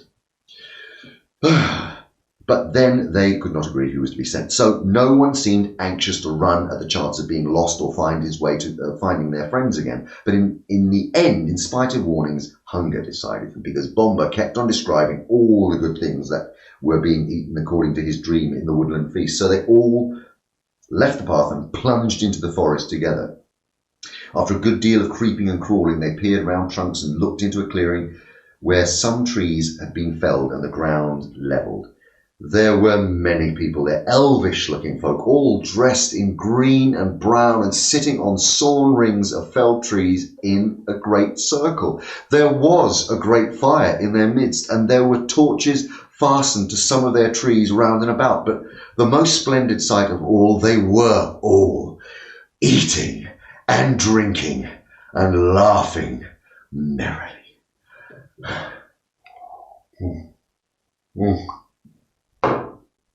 Oh, the smell of the roast meat was so enchanting that without waiting to consult one another, every one of them got up and scrambled forwards into the ring with the one idea of begging for some food. No sooner had the first stepped into the clearing than all the lights went out as if by magic. Somebody kicked the fire and it went up in rockets of glittering sparks and vanished.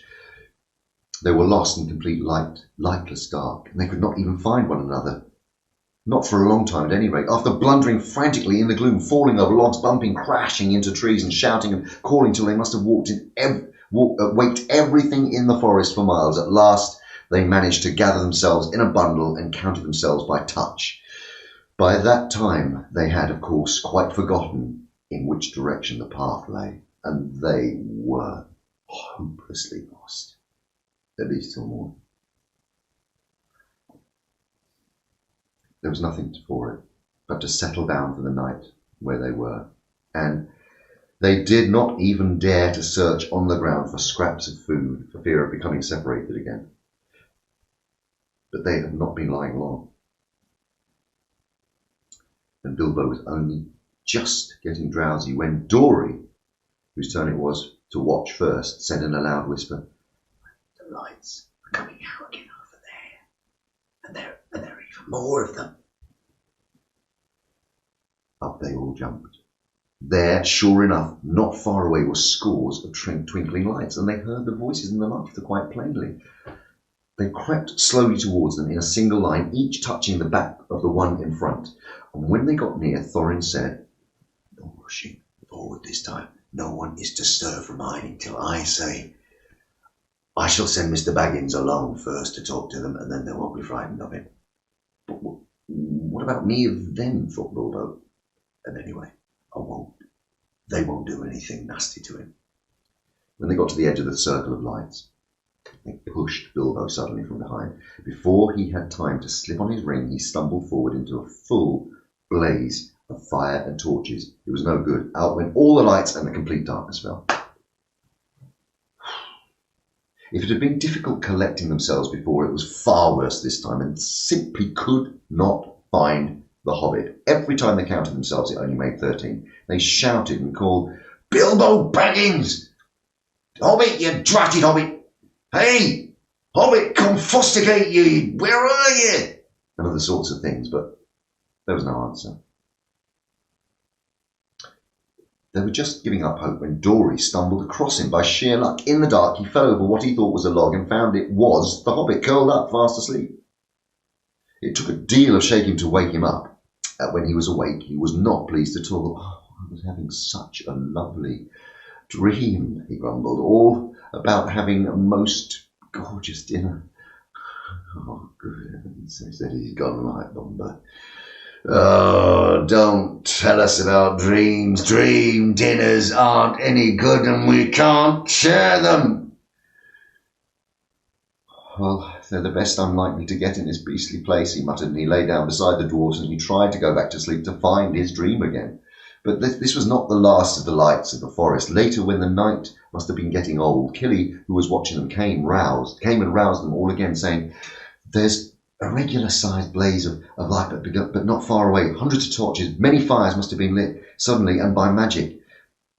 And hark to the singing and the harps." After lying and listening for a while, they found they could not resist the desire to go nearer and try once more to get help. Up they got again, and this time the result was disastrous. The feast that they now saw was greater and more magnificent than before. And at the head of a long line of feasters sat a woodland king with a crown of leaves upon his golden hair, very much as Bombur had described in the figure in his dream.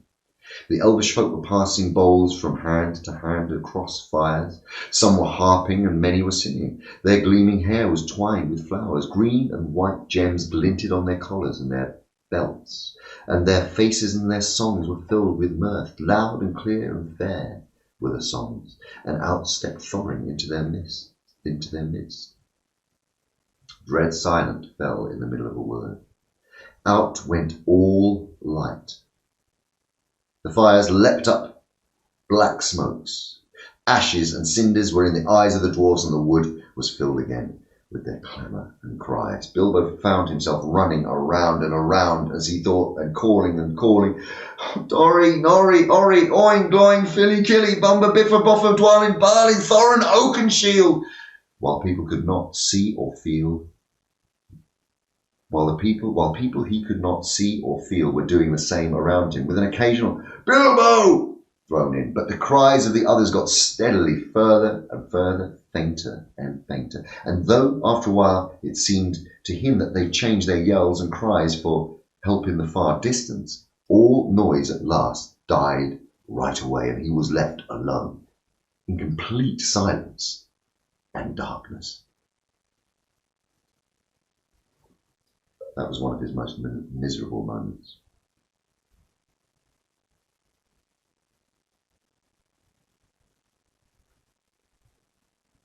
But he soon made up his mind that it was no good to do anything until day came with some little light, and quite useless to go blundering about tiring himself with no hope of any breakfast to revive him. So he sat himself down with his back to a tree, and not for the last time fell to thinking of his far distant hobbit hole with its beautiful pantries. He was in deep thoughts of bacon and eggs and toast and butter, when he felt something touch him, something like strong, sticky string was against his left hand, and when he tried to move, he found that his legs were already in the same stuff, and when he got up, he fell over. Then the great spider, who had been busy tying him up while he dozed, came from behind and came at him. He could only see the thing's eyes and could feel its hairy legs as it struggled to wind its abominable threads around him and round him. It was lucky he had come to his senses in time. Soon he would not have been able to move at all. As it was, he had a desperate fight before he got free. He beat the creature off with his hands. It was trying to poison him, to keep him quiet, as small spiders do to flies, until he remembered his sword and he drew it out. Then the spider jumped back and he had time to cut his legs loose. After that it was his turn to attack. The spider evidently was not used to things that carried such stings at their sides, or else he would have hurried away quicker. Bilbo came at it before it could disappear and struck it with the sword right in its eyes, and then it went mad and leapt and danced and flung out its legs in horrible jerks until he killed it with another stroke.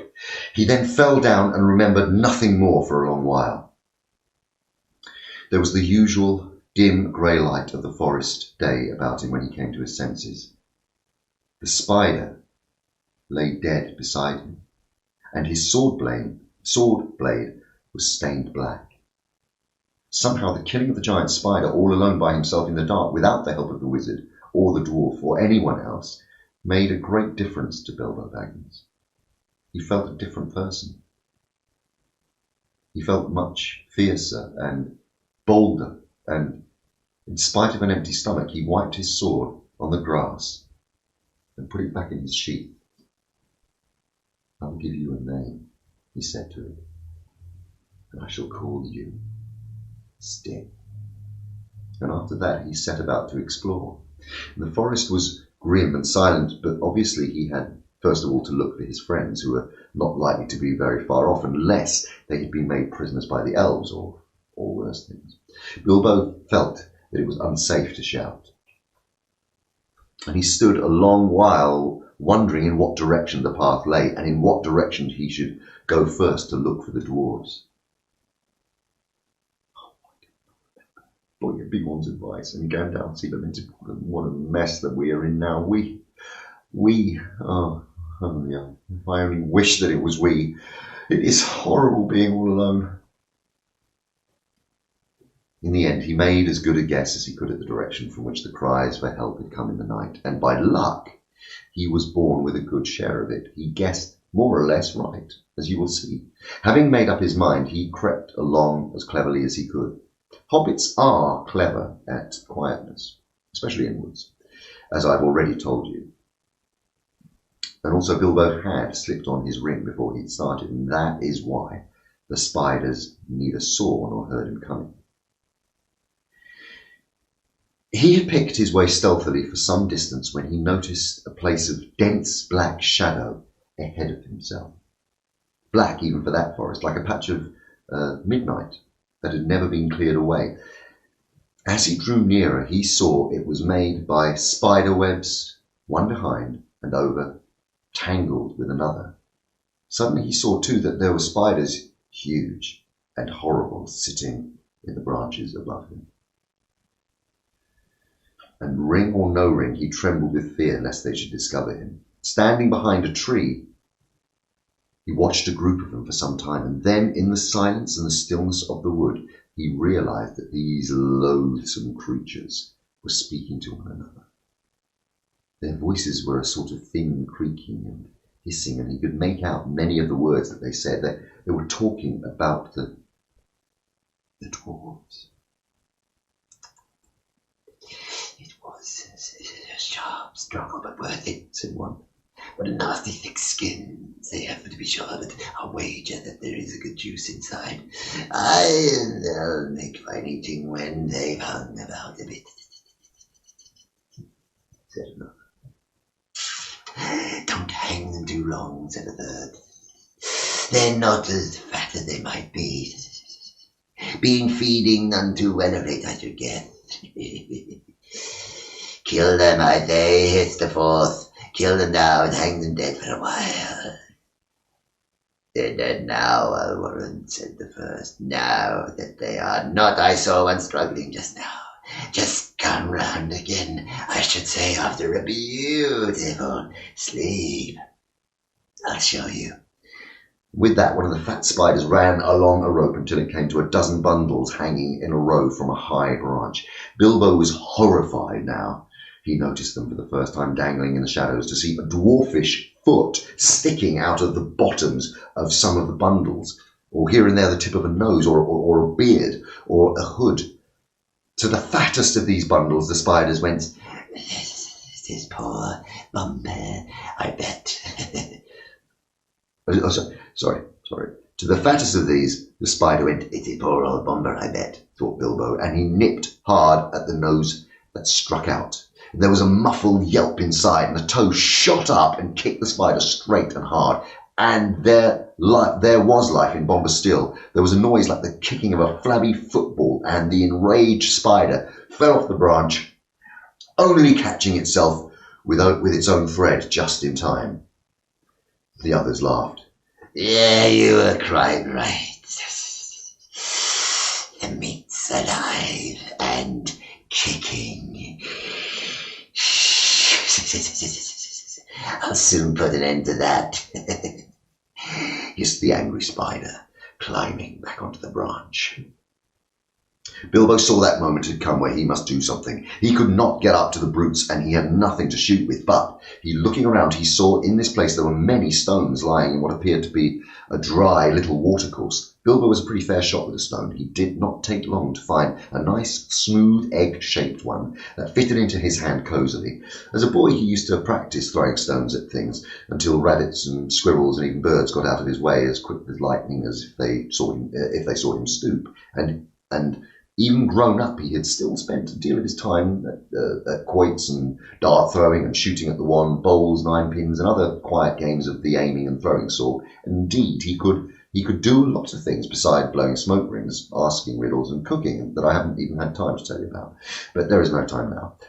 While he was picking up stones, the spider reached Bomber, and soon he would have been dead. At that moment, Bilbo threw. The stone struck the spider plunk on the head. It dropped senseless off the tree, flopped to the ground with its legs all curled up. The next stone went whizzing through the big web, snapping its cords and taking off the spider sitting in the middle of it. Whack! Dead. After that, there was another deal of commotion in the spider colony, and they forgot the dwarves for a bit. I can tell you.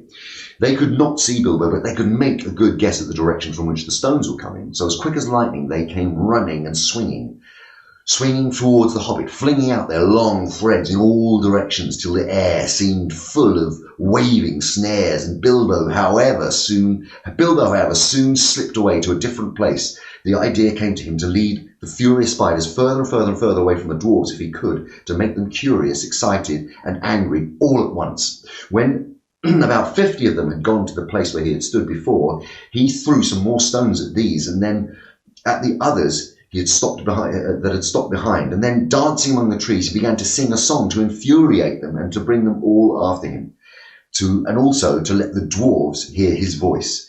And this is what he sang.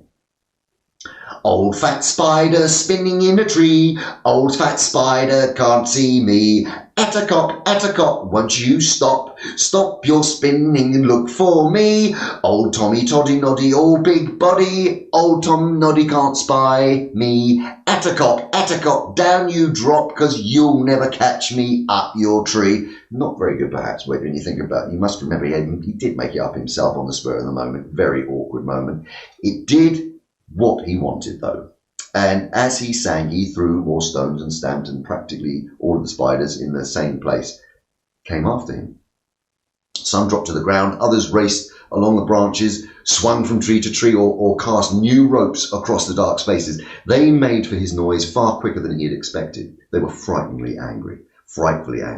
Quite apart from the stones, no spider has ever liked being called Attercop and Tom Noddy. Of course, it's insulting to anybody. But off Bilbo scuttled to a fresh place, but several of the spiders had now to run to different points in the glade where they lived, and were busy spinning webs across all of the spaces between the tree stems. Very soon the Hobbit would be caught in a thick fence of all of them, all round him. That was at least the spider's idea. Standing now in the middle of the hunting and spinning insects, Bilbo plucked up his courage and began a new song. Lazy lob and crazy cob are weaving webs to wind me. I am far more sweet than other meat, but still they cannot find me. Here I am, naughty little fly, you are fat and lazy. You cannot trap me though you try, in your cobwebs crazy. And with that they turned and found him. That last space between two tall trees had been closed with a web, but luckily not a proper web, only great strands of double thick spider's rope, run hastily backwards and forwards from trunk to trunk. Out came a little sword, and he slashed the threads to pieces, and off went off singing.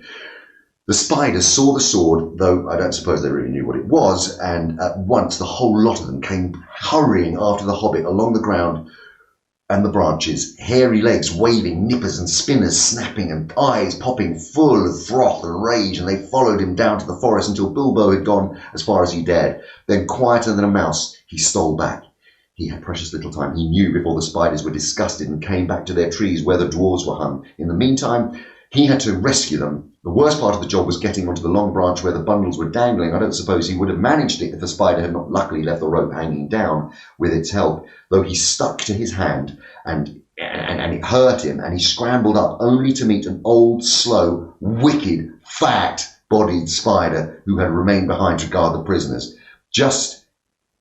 and had just been pinching them to see which was the juiciest to eat. It had thought of starting the feast while the others were away, but Mr. Baggins was in a hurry, and before the spider knew what was happening, it felt his sting and rolled off the branch, dead. Bilbo's next job was to loose a dwarf. What's he to do? If he cut the string which hung him, the wretched dwarf would tumble, thump to the ground a good way below, wriggling along the branch which made all the poor dwarves dance and jiggle like ripe fruit. He reached the first bundle.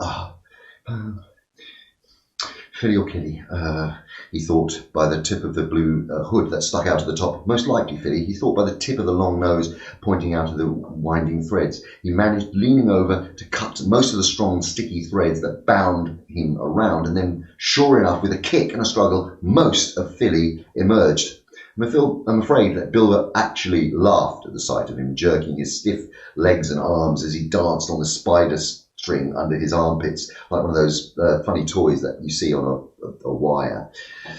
Somehow or other, Filly was got onto the branch and was able to do his best to help the Hobbit, although he was feeling very sick and ill from spider poison and from hanging most of the night and the next day, wound round and round and round, with only his nose to breathe through.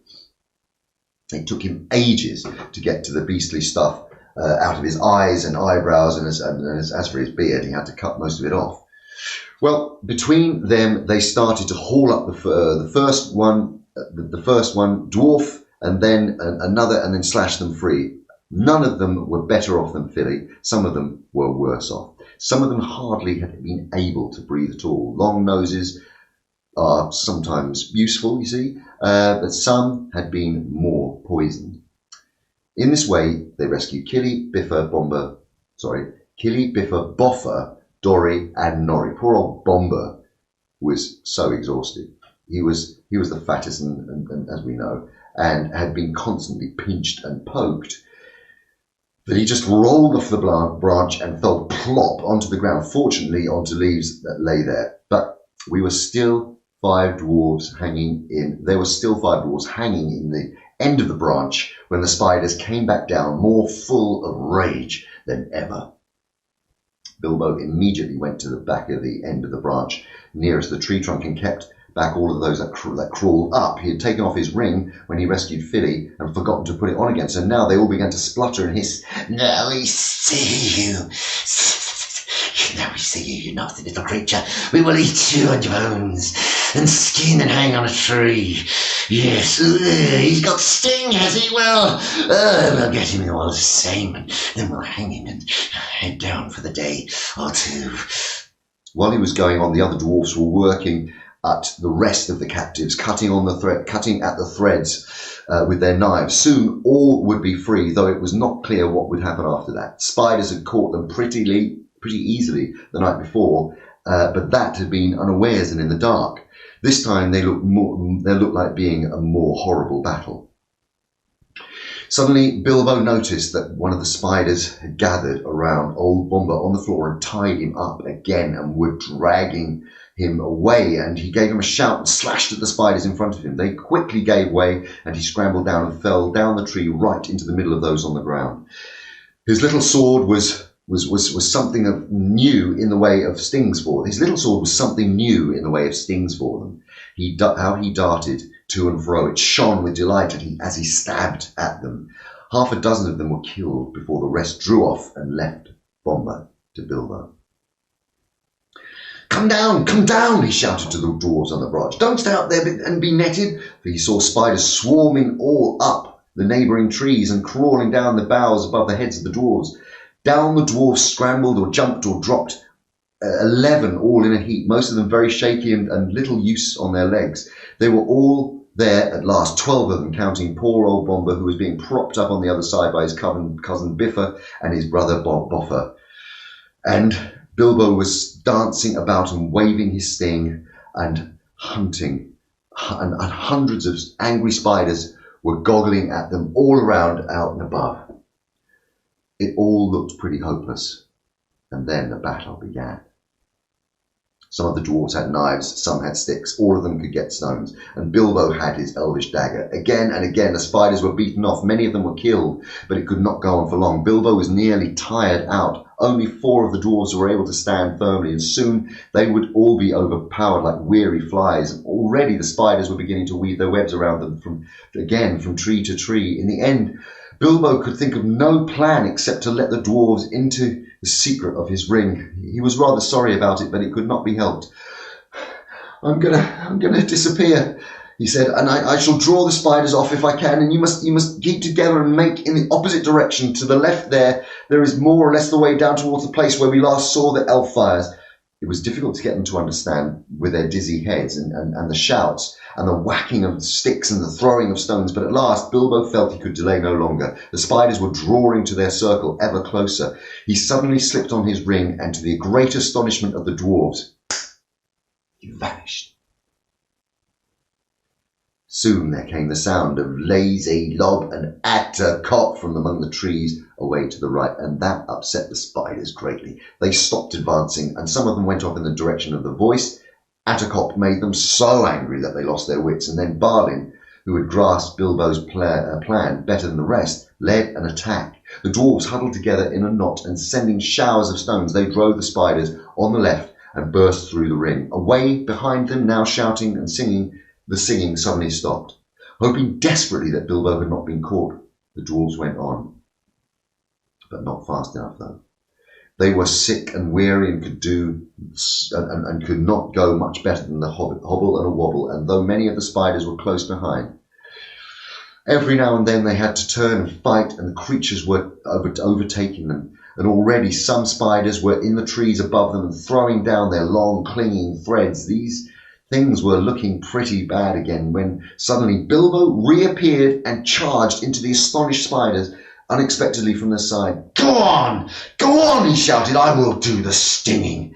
And he did. He darted backwards and forwards, slashing at the spider threads, hacking at their legs and stabbing their fat bodies if they came too near. The spiders swelled with rage and spluttered and frothed and hissed out horrible curses, but they had mortally been afraid of sting and dared not come back very near now that it had come back. So curse they as they would, their prey moved slowly but steadily away. It was the most terrible business and seemed to take hours. But at last, just when Bilbo felt that he could not lift his hand for a single stroke more, the spiders gave it up and followed them no more, but went back, disappointed, to their dark colony. The dwarves then noticed when they had come to the edge of a ring where the elf fires had been. Whether it was one of those that they had seen the night before, they could not tell, but it seemed that some good magic lingered in spots which the spiders did not like. At any rate, the light was greener and the boughs were less thick and threatening, and they had a chance to rest and draw breath. There they lay for some time, puffing and panting, but soon, very soon, they began to ask questions. They had to have the whole vanishing business carefully explained, and the finding of the ring interested them so much for a while they forgot their own troubles. Balin in particular insisted on having the Gollum story, riddles and all, told all over again with the ring in its proper place. But after a time the light began to fail and the other questions were asked: where they were, what was their path, and whether there was any food, and what they were going to do next. These questions they asked over and over again, and it was from little Bilbo they seemed to expect to get the answers, from which you can see they had changed their opinion of Mr. Baggins very much and had begun to have great respect for him, as Gandalf said they would. Indeed, they really expected him to think of some wonderful plan for helping them. They were not merely grumbling. They knew only too well that they would soon have been dead had it not been for the Hobbit, and they thanked him many times. Some of them even got up and bowed right to the ground before him, though they fell over with the effort, and they could not get on their legs again for some time. Knowing the truth about the vanishing did not lessen their opinion about Bilbo at all, for they saw that he had some wits, as well as luck and a magic ring, and all three that are very, very useful possessions. In fact, they praised him so much that Bilbo began to feel that there really was something of a bold adventurer about himself after all, and that he would have felt a lot bolder still if there'd been something else to eat. But there was nothing at all. None of them were fit to go and look for anything or to search for the lost path.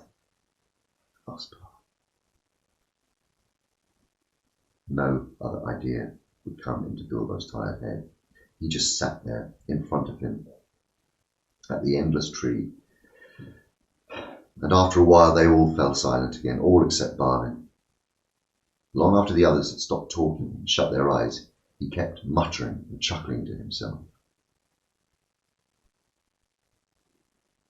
God, I'm blessed. So that's how he sneaked past me. Now I know. Just crept quietly along the just bed.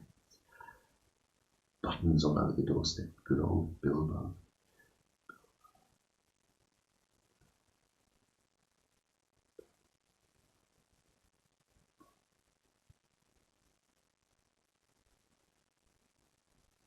And then he fell asleep. And there was a complete silence for a long while. It was a terrible shock. Of course, there were only 13 of them, 12 dwarves and a hobbit. Where indeed was Thorin? They wondered what evil fate had befallen him, magic or dark monsters, and shuddered as they lay lost in the forest. There they dropped off one by one into an uncomfortable sleep full of horrible dreams as the evening wore to black night. And there we must leave them for the present, too sick and weary to set guards or to take turns at watching. Thorin had been caught much faster than they had. You must remember Bilbo falling like a log into sleep as he had stepped into the circle of light. The next time, it had been Thorin who had stepped forward, and as the lights went out, he fell like a stone enchanted. All the noise of the dwarves lost in the night, their cries as the spiders caught them and bound them. All the sounds of the battle the next day had passed over him unheard. And then the wood elves had come to him and bound him and carried him away.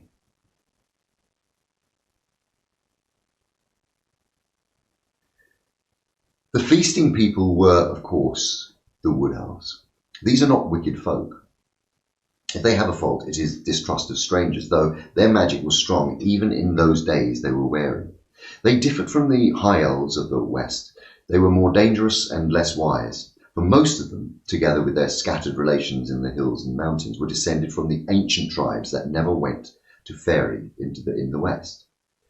The light elves and the deep elves and the sea elves went and lived for ages and grew fairer and wiser and more learned and invented their magic and their cunning craft in the making of beautiful and marvellous things before coming back into the wide world.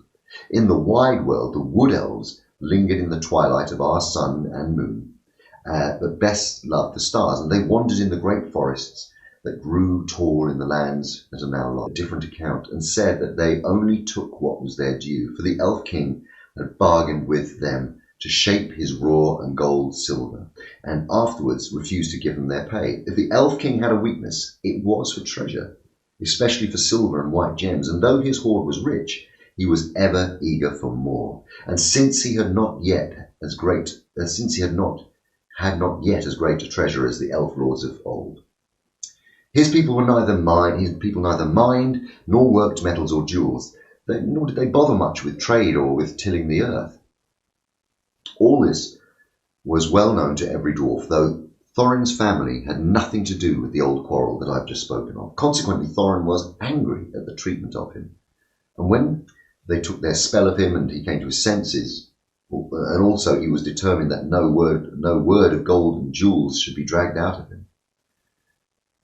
The king looked sternly on Thorin when he was brought before him, and asked many questions, but Thorin would only say he was starving.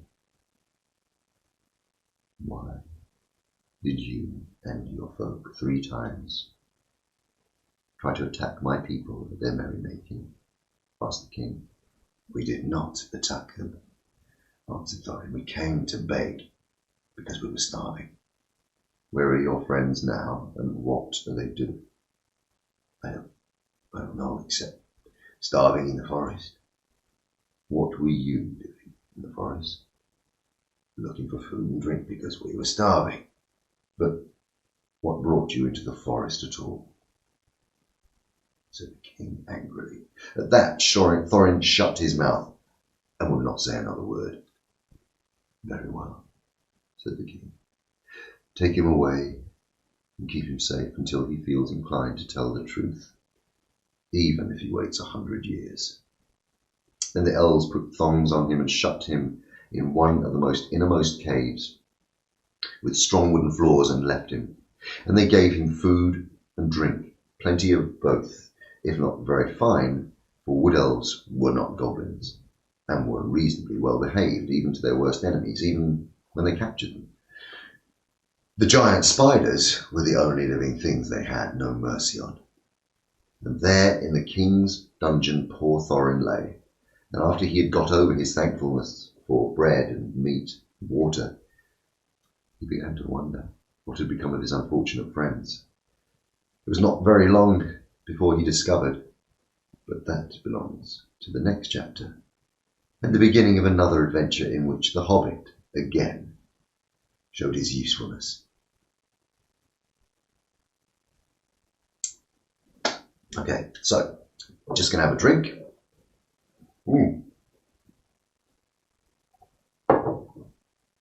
Now, I'm just wondering how you're all getting on. You're bearing up and you're hanging in there. I'm worried for you. Still a little bit of a journey to go. Oh yeah, but I think we're doing fine. Okay, I'm just going to have one little bit of late 11s. What over? Oh, all that talk of food. What's doing up?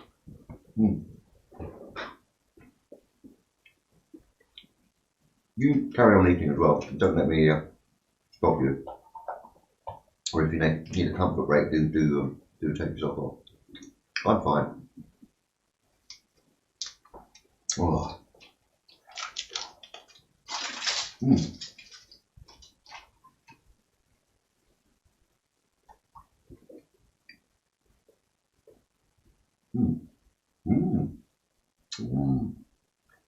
Good chapter coming up.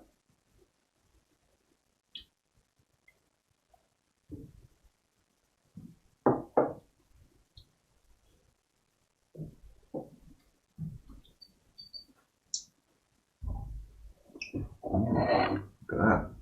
Some berries, maybe from beyond. It's exciting. Very tasty.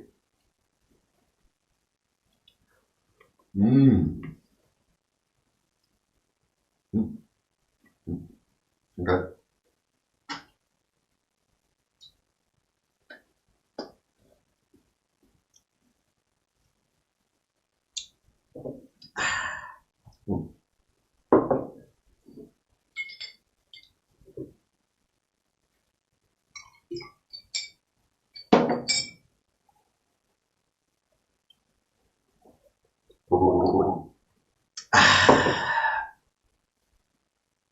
Still got it.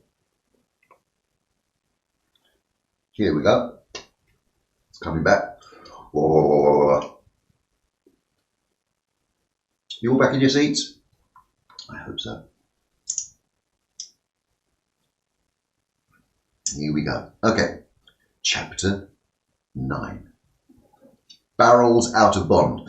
The day after the battle with the spiders, Bilbo and the dwarves made one last despairing effort to find a way out before they died of hunger and thirst.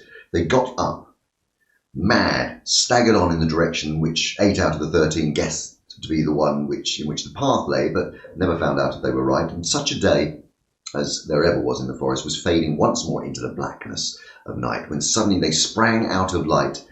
Many torches all around them, like hundreds of red stars.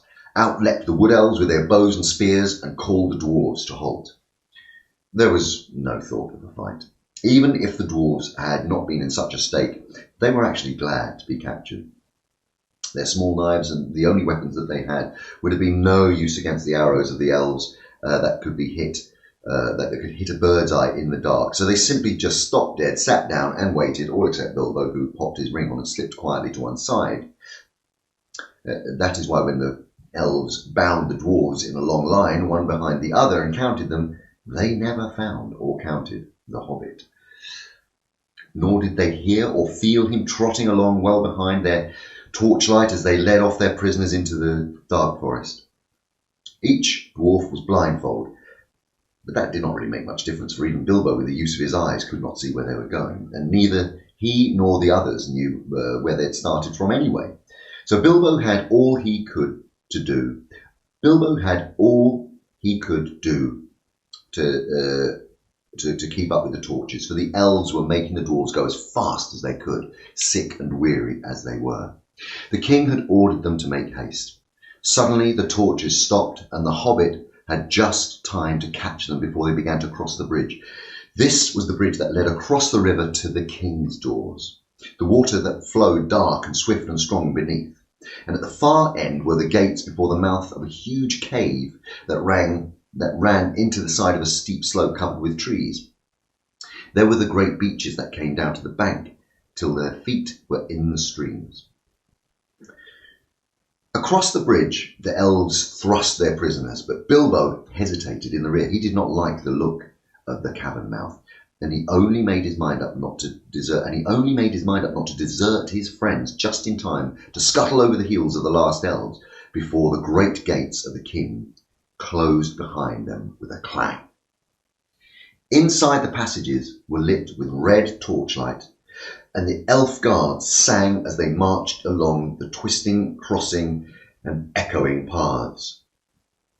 These were not like those of the goblin cities. These were smaller, less deep underground, and filled with a cleaner air. In a great hall with pillars hewn out of the living stone sat the elven king on a chair of carven wood. On his head was a crown of berries and red leaves for the autumn was come again. In the spring he wore a crown of woodland flowers. In his hand he held a carven staff of oak. The prisoners were brought before him, and he thought they looked, he looked grimly at them, and told his men to unbind them, for they were ragged and weary. Besides, there is no need for ropes in here, he said. There is no escape from my magic doors once they are brought inside. Long and searchingly he questioned the dwarves about their doings and where they were going to and where they were coming from, but he got little news out of them than out of Thorin. He had little more news out of them than out of Thorin. They were surly and angry and did not even pretend to be polite. "What have we done, O king?" said Balin, who was the eldest left.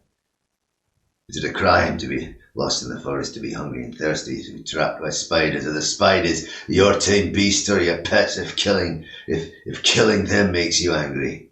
Such a question, of course, made the king angrier than ever, and he answered, "Is it a crime to wander in my realm without leave? Do you forget that you were in my kingdom using the road made by my people? Did you not 3 times pursue and trouble my people in the forest and rouse the spiders with your riot and clamour? After all the disturbance you have made, I have a right to know what brings you here. And if you will not tell me now, I will keep you all in prison until you have learned sense and manners." And then he ordered the dwarves to each be put in separate cells and to be given food and drink, and not to be allowed to pass the doors of their little prisons until one of them at least was willing to tell them all he wanted to know. But he did not tell them that Thorin was also a prisoner with him. It was Bilbo who found that out. Poor Mr. Baggins. It was a weary long time that he lived in that place, all alone, always hiding, never daring to take off his ring, hardly daring to sleep, even tucked away in the darkest, remotest corners he could find. For something to do, he took to wandering about the Elven King's palace. Magic shut the gates, and he could sometimes get out if he was quick.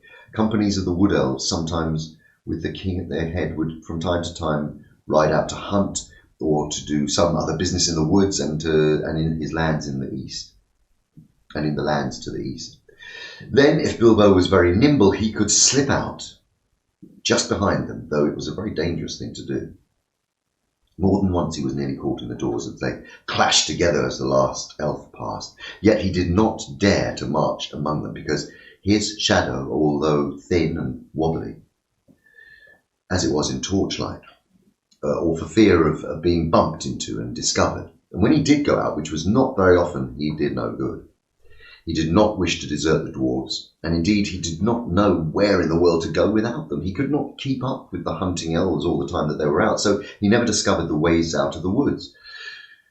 So he was left to wander miserably in the forest, terrified of losing himself, until a chance came of returning. He was too hungry outside, for he was no hunter, but inside the caves he could pick a living of some sort by stealing food from some store or table when no one was at hand. Like a burglar, can't get away, but must go on miserably burgling the same house day after day, he thought. This is the dreariest and dullest part of all this wretched, tiresome, uncomfortable adventure. I wish I was back in my hobbit hole, in my warm own fire, by my own warm fireside with the lamp shining. He often wished too that he could get a message for help sent to the wizard, but that, of course, was quite impossible, and he soon realised that if anything was to be done, it would have to be done by Mr. Baggins alone and unaided. Eventually, after a week or two of this sneaking sort of life, by watching and following the guards and taking what chances he could, he managed to find out where each of the dwarves were kept. Now, he found out all of their 12 cells were in different parts of the palace, and after a time he got to know his way about very well. What was his surprise one day was to overhear some of the guards talking, and to learn that there was another dwarf in prison too, in a specially deep park place. He guessed at once, of course, that it was Thorin, and that after a while he found out that his guess was right. At last, after many difficulties, he managed to find the place, and when no one was about, and to have a word. He found out the place when no one was about, and to have a word with the chief of the dwarves. Thorin was too wretched to be angry any longer at his misfortunes, and was beginning to think of telling the king all about his treasure and his quest, which shows how low-spirited he had become, when he heard Bilbo's little voice at his keyhole. He could hardly believe his ears, and soon he made up his mind that he would not be mistaken, and he came to the door, and he had a long, whispered talk with the Hobbit on the other side. And so it was that Bilbo was able to take secretly Thorin's message to each of the other imprisoned dwarves, telling them that the dwarf Thorin, their chief, was also in prison close at hand, and that no one was to reveal their errand to the king, not yet, not before Thorin gave the word. For Thorin had taken heart again, hearing how the Hobbit had rescued his companions from the spiders, and was determined once more not to ransom himself with promises to the king of a share in the treasure, until all hope of escaping in any other way had disappeared, and until, in fact, the remarkable Mr. Invisible Baggins, of whom he began to have a very high opinion indeed, had altogether failed to think of something clever. The other dwarves quite agreed when they got the message. They all thought their own shares in the treasure, which they quite regarded as theirs in spite of their plight and still unconquered dragon, would suffer seriously if the wood elves claimed part of it, and they all trusted Bilbo. Just what Gandalf had said would happen, you see. Perhaps that was part of the reason for his going off and leaving them. Bilbo, however, did not feel nearly so hopeful as he did. He did not like being depended on by everyone, and he did wish that the wizard was at hand, but there was no use. Probably all the dark distance of Mirkwood lay between them. He sat and thought and thought and thought, until his head nearly burst, but no bright idea would come. One invisible ring was a very fine thing, but it was not much good amongst 14. But of course, as you guessed, he did rescue his friends in the end. And this is how he did it. One day, nosing and wandering about, Bilbo discovered a very interesting thing. The great gates were not the only entrance to the caves. a stream flowed under part of the lowest regions of the palace and joined the forest river some way further to the east, beyond the steep slope, out of which the main mouth opened. Where this underground watercourse came from the hillside, there was a water gate. There the rocky roof came down close to the surface of the stream, and from it a portcullis could be dropped right to the bed of the river to prevent anyone coming in or out. But the portcullis was often open, for a good deal of traffic went out and in through the Watergate, and if anyone had come in that way, would have found himself in a dark, rough tunnel leading through into the heart of the hill. But at one point where it passed under the caves, the roof had been cut away and covered with great oaken trapdoors. These opened upwards into the king's cellars, and there stood barrels and barrels and barrels, for the wood elves, especially their king, were very fond of wine and other goods, and were brought from far away, from their kinsfolk in the south, from the vineyards of men in distant lands. Hiding behind one of the largest barrels, Bilbo discovered the trapdoors and their use, and lurking there, listening to the talk of the king's servants, he had learned how wine and other goods came up the rivers or overland to Long Lake, and it seemed a town of men still throve there, built out on bridges far into the water as a protection against the enemies of all sorts, and especially against the dragon of the mountain. From Lake Town, the barrels were brought up the forest river, and often they were tied together like big rafts and poled or rowed up the stream. Sometimes they were loaded onto flat boats. When the barrels were empty, the elves cast them through trapdoors, opened the Watergate, and out the barrels floated downstream, bobbing along until they were carried by the current to a place far down the river where the bank jutted out, near to the very eastern edge of Mirkwood, and there they were collected and tied together and floated down to Lake Town, which stood close to the point where the river flowed into Long Lake. Sometime Bilbo sat and thought about this Watergate, and he wondered if it could be used for the escape of his friends. And at last he had the ideas of a desperate plan. The evening meal had to be taken to the prisoners, and the guards were tramping away down the passages, taking the torchlight with them, leaving everything in darkness. Then Bilbo heard the king's butler bidding the chief of the guards good night. "Now come with me," he said, "and taste the new wine that had just come in. I shall be hard at work tonight, clearing the cellars of the empty wood, so let us have a drink first to help the labour." "Very good," laughed the chief of the guards. "I'll taste it with you and see if it is fit for the king's table. There is a feast tonight, and it would not do to send up poor stuff." When Bilbo heard this, he was all in a flutter, for he saw that luck was with him. He had a chance at once to try his desperate plan. He followed the two elves until they entered a small cellar and sat down at a table at which two large flagons were set. Soon they began to drink and laugh merrily, and luck of an unusual kind was with Bilbo then. It must be potent wine to make a wood elf drowsy.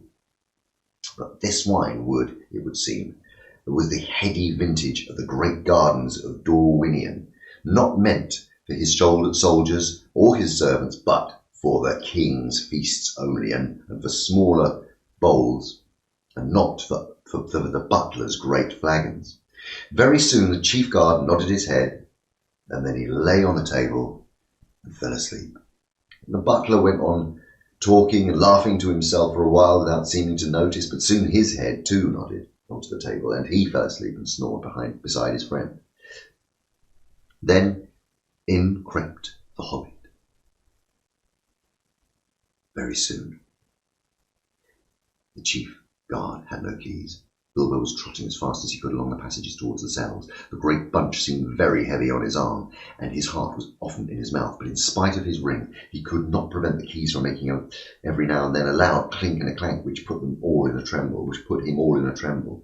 First he unlocked Balin's door and locked it again carefully as soon as the dwarf was outside. Balin was the most surprised, as you can imagine, but was glad to get out of the wearisome little stone room. He wanted to stop and ask questions, but to know what Bilbo was going to do and know all about it. No time now, said the Hobbit. You just follow me. We must all keep together and not risk getting separated. All of us must escape, or none. This is our last chance. If this is found out, goodness knows where the king will put you next, with chains on your hands and feet too, I expect. So don't argue, there's a good fellow. And then off he went from door to door until his following had grown to 12. None of them any too nimble, but what with the dark and what with the long imprisonment, Bilbo's heart thumped every time one of them bumped into another or grunted or whispered in the dark. Oh, drat this dwarfish racket, he said to himself, but all went well, and they met no guards. As a matter of fact, there was a great autumn feast in the woods that night, and in the halls above. Nearly all the kingsfolk were merrymaking. At last, after much blundering, they came to Thorin's dungeon, far down in a deep place, and fortunately not far from the cellars. Upon my word, said Thorin. Upon my word, said Thorin. When Bilbo whispered to me he'd come to join his friends, Gandalf spoke true. I'll start that again. Upon my word, said Thorin, when Bilbo whispered to him to come out to join his friends.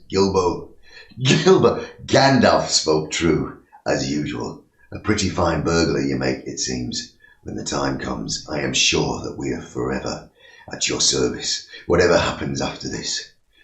But what comes next? Bilbo saw the time had come to explain his idea as far as he could, but he did not feel at all sure how the dwarves would take it. His fears were quite justified, for they did not like it a bit, and he started grumbling loudly in spite of their danger. But we shall be battered and bruised and broken to pieces and drowned too for certain, they muttered. We thought you'd gone into some sensible notion when you managed to get hold of the keys. This is a mad idea. Right, very well, said Bilbo, very downcast and also rather annoyed. Come along, go back to your cells, and I will lock you all in again, and you can sit there comfortably and think of a better plan. But don't suppose I shall ever get hold of those keys again, if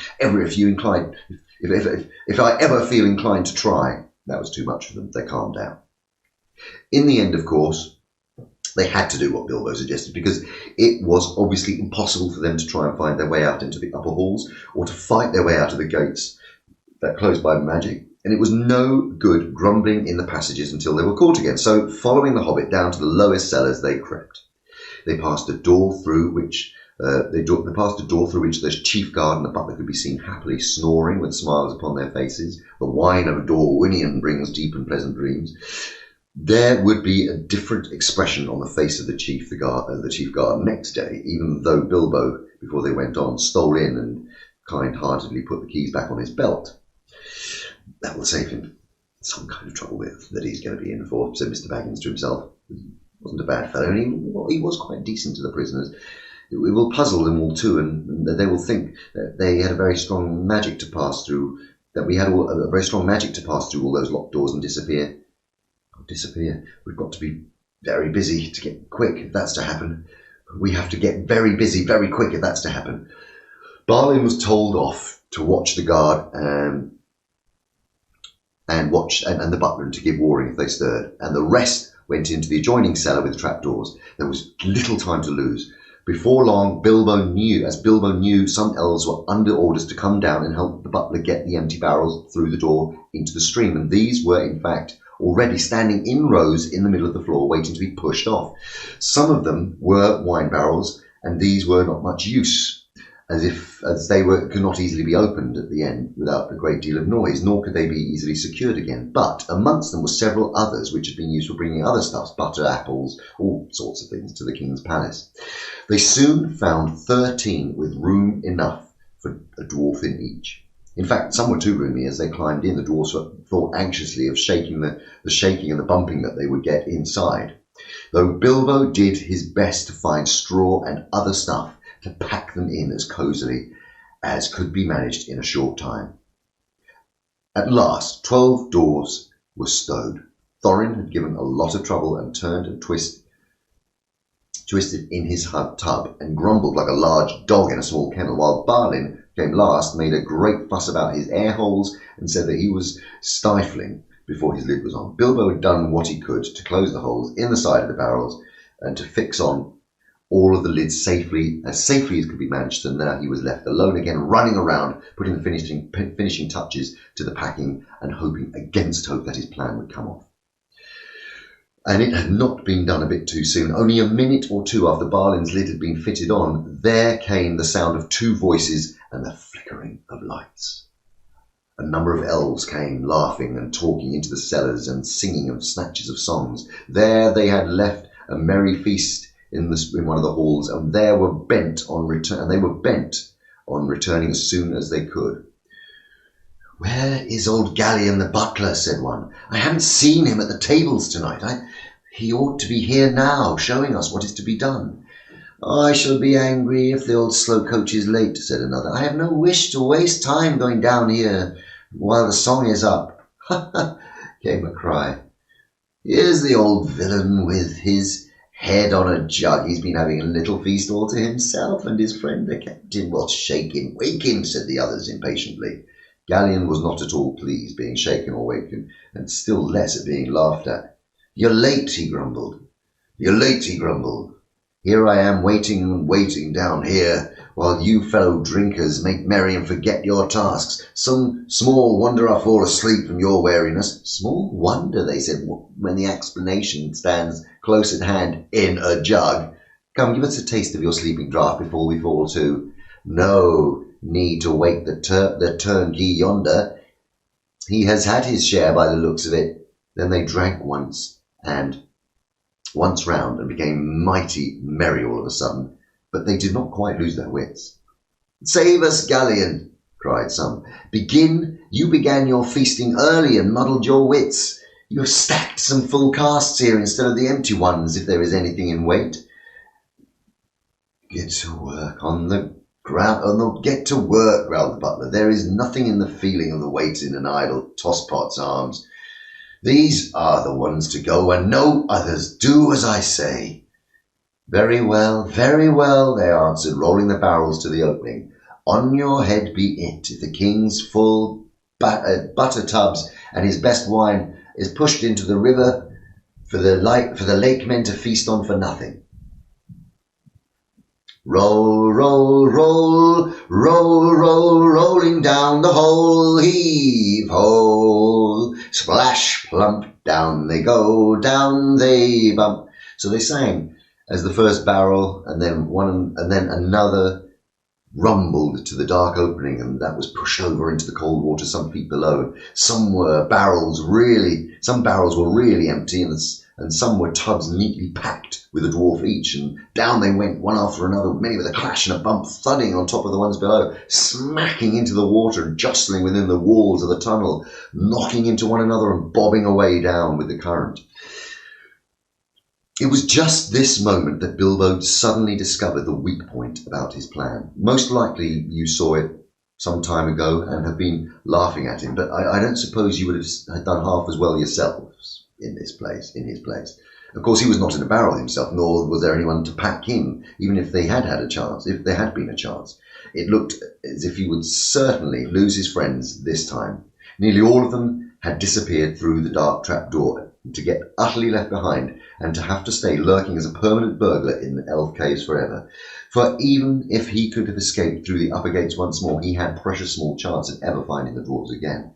He did not know the way by land to the place where the barrels were collected. He wondered what on earth would happen to them without him, for he had not the time to tell the dwarves all that he had learned, or what he had meant to do, or what was once they were out of the wood. While these thoughts were passing through his mind, the elves, being very merry, began to sing a song round the river door. Some had already gone to haul on the ropes which pulled up the portcullis at the water gate, so as to let out the barrels as soon as they were all afloat below.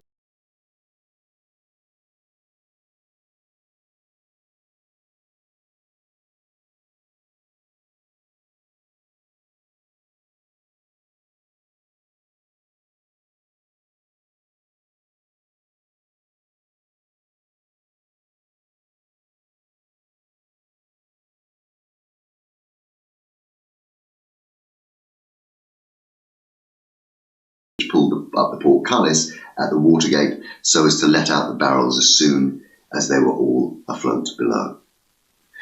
Down the swift dark streams you go, back to the lands once you did know. Leave the halls and caverns deep, leave the northern mountains steep, while the forest wide and dim stoops in shadows grey and grim, float about beyond the world of trees, out to the whispering breeze, past the rushes, past the reeds, past the marshes waving weeds, through the mist that riseth white up from mere and pool at night.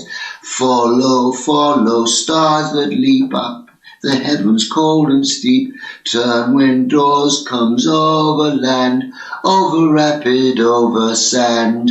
South away and south away, seek the light and the day, back to pasture, back to mead, where the kine and oxen feed, back to gardens on the hills, where the berry swells and fills, under sunlight, under day, south away and south away, down the swift dark stream you go, back to lands you once did know. Now, the very last barrel was being rolled to the doors. In despair and not knowing what else to do, poor little Bilbo caught hold of it and was pushed over the edge with it. And down into the water he fell, splash into the cold dark water and the barrel on top of him. He came up again, spluttering and clinging to the wood like a rat, but for all his efforts he could not scramble on top. Every time he tried, the barrel rolled and ducked him under again. It was really empty and floated like a cork, light as a cork. And though his ears were full of water and he could hear the dwells still singing in the cellar above, then he suddenly heard the trapdoors fell to, and with a boom, their voices faded away. He was in the dark tunnel floating in icy water, all alone, for you cannot count friends that are all packed up in barrels.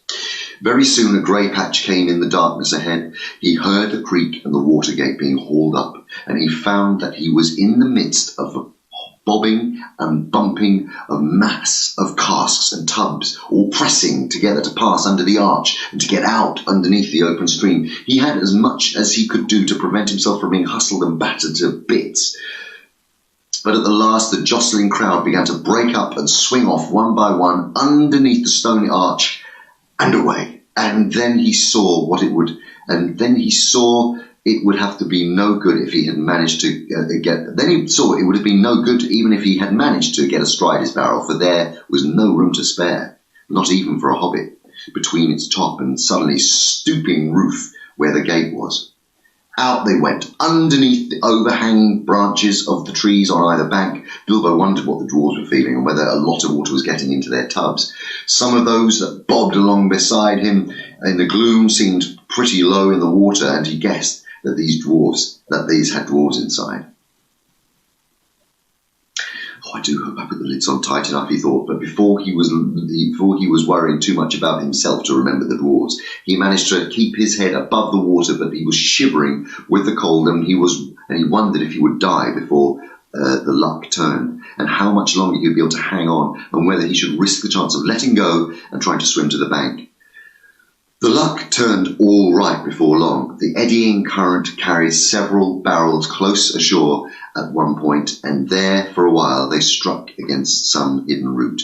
And then Bilbo took the opportunity of scrambling up the side of the barrel,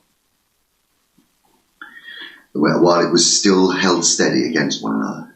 Up he crawled like a drowned rat and lay on top of the spread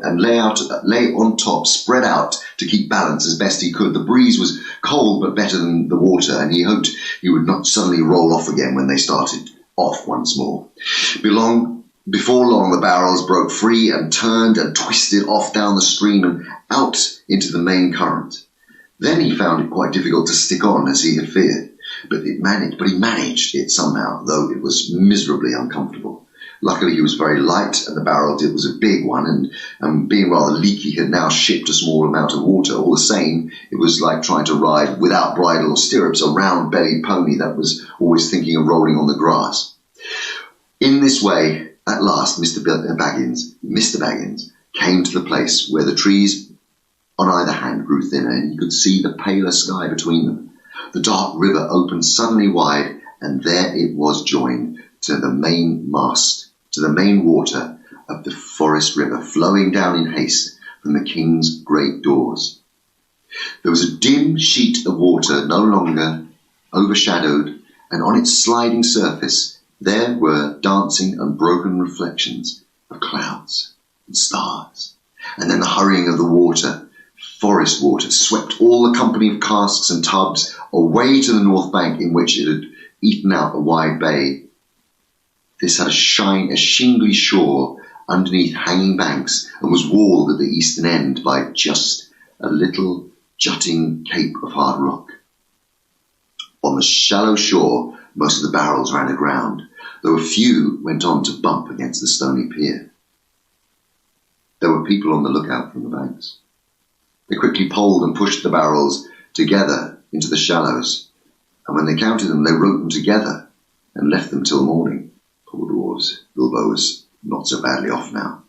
He slipped from his barrel and waded ashore, and then sneaked up along to some huts, but he could see near the water's edge. He no longer thought twice about picking up a supper uninvited, if he got the chance. He had obliged to do it for so long, and he knew now only too well what it was to be really hungry, not merely politely interested in the dainties of a well-filled larder. Also, he had caught a glimpse of a fire through the trees, and that appealed to him, with his dripping and ragged clothes clinging to him cold and clammy.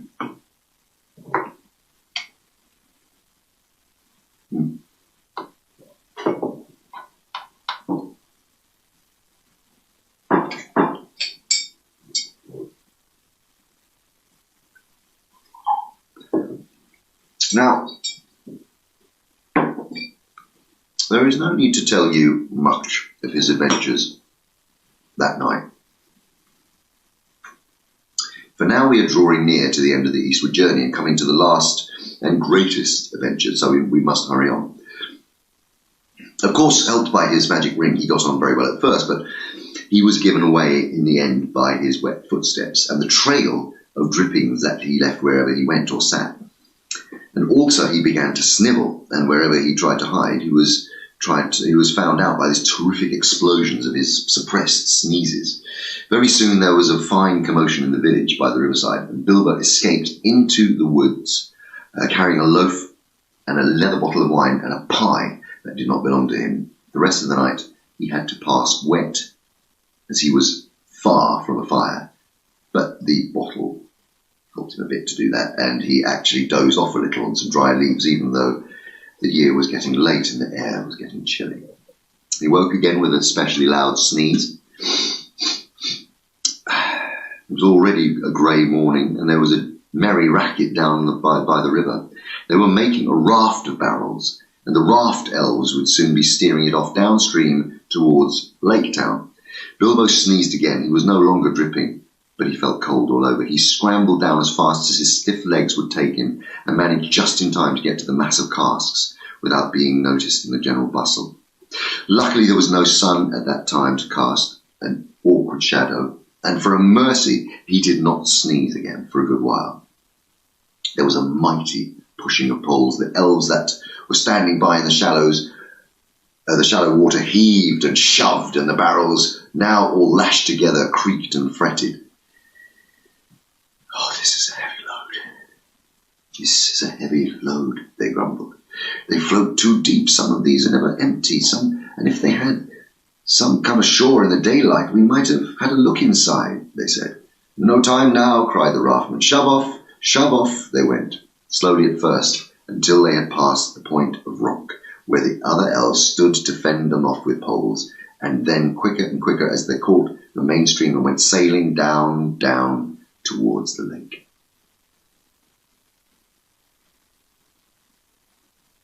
Okay, so I think I should let you have a little comfort break now. I'm certainly going to have one.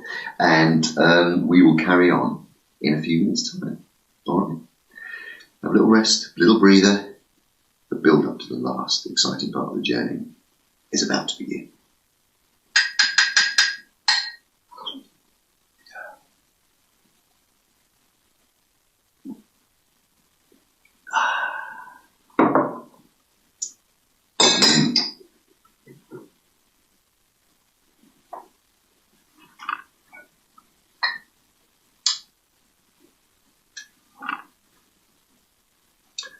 Right, we're all back, all ready to go? Here we go.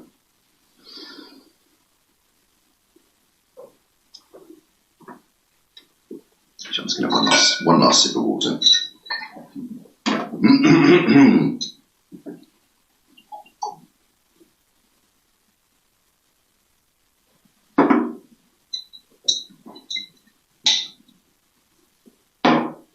Right, here we go.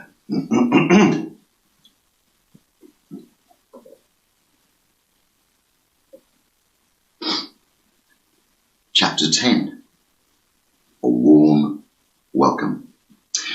The day grew lighter and warmer as they floated along, and after a while the river rounded a steep shoulder of land that came down upon their left. Under its rocky feet, like an inland cliff, the deepest stream had flowed lapping and bubbling. Suddenly the cliff fell away, and the shores sank, the trees ended, and then Bilbo saw a sight. The lands opened up wide about him, filled with the waters of the river that broke up and wandered in 100 winding courses, or halted in marshes and pools dotted with isles on every side. But a strong water flowed on steadily through the mist, and far away, its dark head in a torn cloud, there loomed the mountain.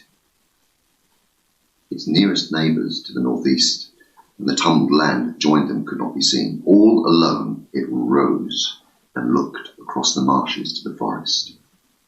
The lonely mountain. Bilbo had come far and through many adventures to see it, and now he did not like the look of it in the least. As he listened to the talk of the raftmen and pieced together the scraps of information that let fall, he soon realized that he was very fortunate to have ever seen it, or even from a distance. Dreary as it had been, dreary as his imprisonment and unpleasant way as was his position, to say nothing of the four dwarves underneath him, still he had been more lucky than he had guessed. The talk was all of the trade that came and went and on the waterways, and the growth of the traffic on the river, and as the roads out of the east towards Mirkwood vanished or fell into disuse, and the bickerings of the lake men and the wood elves, and about the upkeep of the forest river and the care of the banks. And those lands had changed much since the days when the dwarves dwelt in the mountain. Days which most people now remembered only as very shadowy tradition. They had changed even in recent years, and since the last news that Gandalf had heard of them. Great floods and rains had swollen the waters that flowed east, and there had been an earthquake or two, which some were inclined to attribute to the dragon, alluding to him chiefly with a curse and an ominous nod in the direction of the mountain. The marshes and bogs had spread wider and wider on either side. Paths had vanished. Many a rider and wanderer too, if they had tried to find and lost ways across. The elf road through the wood, which the dwarves had followed on the advice of Bjorn, now came to a doubtful and little-used end at the edge of the forest, the eastern edge of the forest. Only the river offered any longer a safe way from the skirts of Mirkwood in the north to the mountain-shadowed plains beyond, and the river was guarded by the wood. You see, Bilbo had come in the end by the only road that was any good. It might have been some comfort to Mr. Baggins, shivering in his barrel, knowing, if he had known that news that had reached Gandalf far away, had given him great anxiety that does not actually come into this tale, and getting ready to come in search of Thorin's company. But Bilbo did not know it. All he knew was that the river seemed to go on and on and pond forever, and he was hungry, and he had a nasty cold in the nose, and he did not like the way the mountain seemed to frown at him and threaten him as it drew nearer. After a while, however, the river took a more southerly course, and the mountain receded again, and at last, late in the day, the shores grew rocky, and the river gathered all its wandering waters together into a deep and rapid flood, and they swept along at great speed. The sun had set when, turning with another sweep towards the east, the forest river rushed into the long lake, and there it had a wide mouth with stony cliff-like gates at either side, whose feet were piled with shingles. The long lake! Bilbo had never imagined that any water which was not the sea could look so big. It was so wide, and the opposite shores looked so small and far, but it was so long, and its northerly end, which pointed towards the mountain, could not be seen at all. Only from the map did Bilbo know that away up there, where the stars were of the wane were already twinkling, the running river came down into the lake from Dale, with the forest river filled with deep waters, what must have been a great, deep, rocky valley. And at the southern end, the doubled waters poured again over high waterfalls and ran away hurriedly to unknown lands. And in the still evening air, the noise of the falls could be heard like a distant roar. Not far from the mouth of the forest river was the strange town he heard the elves speak of in the king's cellars. It was not built on the shore, though there were a few huts and buildings there, but right out on the surface of the lake, protected by the swirl of the entering river by a promontory of rock which formed a calm bay. A great bridge made of wood ran out onto which piles of forest trees, huge piles made of forest trees was built, a busy wooden town, not a town of elves, but of men, who still dared to dwell here under the shadow of the distant Dragon Mountain. They still throve on the trade that came up the great river from the south and was carted past the falls to their town. But in the great days of old, when Dale in the north was rich and prosperous, they had been wealthy and powerful, and there had been fleets of boats on the waters, and some were filled with gold and some with warriors and armour, and there had been wars and deeds which were now only alleged. The rotting piles of a greater town could still be seen along the shores when the great waters sank in a drought. But the men remembered little of that, though some still sang old songs of the dwarf kings of the mountains, Thror and Thrain of the race of Durin, and of the coming of the dragon and the fall of the lords of Dale. Some sang too that Thror and Thrain would come back one day, and gold would flow in the rivers through the mountain gates, and all that land would be filled with new song and laughter. But this pleasant legend did not much affect their daily business. As soon as the raft of barrels came in sight, boats rowed out from the piles of the town, and voices hailed the raft steerers. Then ropes were cast, oars were pulled. As soon as the raft was drawn out of the current, the forest river, and towed away and round the high shoulder of the rock into the little bay of Lake Town. Then it was moored not far from the shoreward head of the great bridge, and soon men would come up from the south and take some of the casks away, and others would come and fill them with goods that they had brought, with goods they had brought to be taken back upstream to the wood elves' home. In the meantime, the barrels were left afloat, while the elves of the raft and the boatmen went to feast in Lake Town. They would have been surprised if they could have seen what happened down on the shore after they had gone and the shades of night had fallen. First of all, a barrel was cut loose by Bilbo and pushed onto the shore and opened. Groans came from inside, and out crept a most unhappy dwarf. Wet straw in his draggled beard, and he was so sore and stiff and bruised and buffeted he could hardly stand or stumble through the shallow water to lie groaning on the shore. He had a famished and a savage look that like a dog had been chained and forgotten in a kennel for a week. And that was Thorin. But you could only have told that it was him by his golden chain and by the colour of his now dirty and tattered sky blue hood with his tarnished silver tassel. It was some time before he would even be polite to the Hobbit. "Well, are you alive or dead?" asked Bilbo, quite crossly. Perhaps he had forgotten that he had at least one good meal more than the dwarves, and also the use of his arms and legs, not to speak of a greater allowance of air. Are you still in prison, or are you free? If you want food, and if you want to go on with this silly adventure, it's yours after all, it's not mine. You'd better slap your arms and rub your legs and help me get some of the others out while there's still a chance. Thorin, of course, saw the sense of this.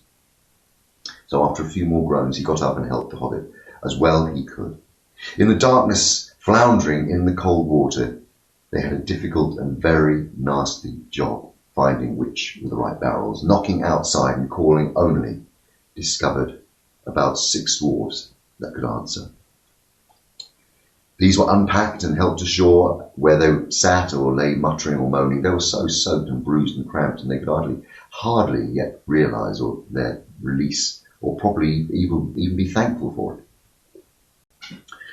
Dwalin and Balin were the 2 of the most unhappy, and it was no good asking them to help. Bifur and Bofur were less knocked about and drier, but they lay down and would do nothing. Fili and Kili, however, who were young, the dwarves, and had also been packed more neatly with plenty of straw in their smaller caskets, came out more or less smiling, with only a bruise or 2 and a stiffness that soon wore off. I hope I never smell the smell of apples again, said Fili. My tub was full of it. To smell apples everlastingly when you can scarcely move, are cold and sick with hunger, is maddening. I couldn't eat anything in the wide world now for hours on end, I could eat anything in the wide world now for hours on end, but not an apple. And with the willing help of Fili and Kili, Thorin and Bilbo at last discovered the remainder of the company and got them out. Poor, fat Bombo was asleep or senseless. Doreen, Oriori, Oin and Gloin were waterlogged and seemed only half alive. They all had to be carried one by one and laid helpless on the shore. Well, here we are, said Thorin. I suppose we ought to thank our stars and Mr. Baggins, and I'm sure that he has a right to expect it, man. Though I wish he could have arranged a more comfortable journey. Anyway, still, all very much at your service once more, Mr. Baggins.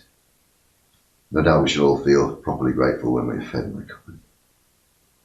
In the meanwhile, what's next? Well, I suggest Lake Town, said Bilbo. What else is there? Nothing else could, of course, be suggested. So leaving the others, Thorin and Fili and Kili and the Hobbit went along the shore to the great bridge.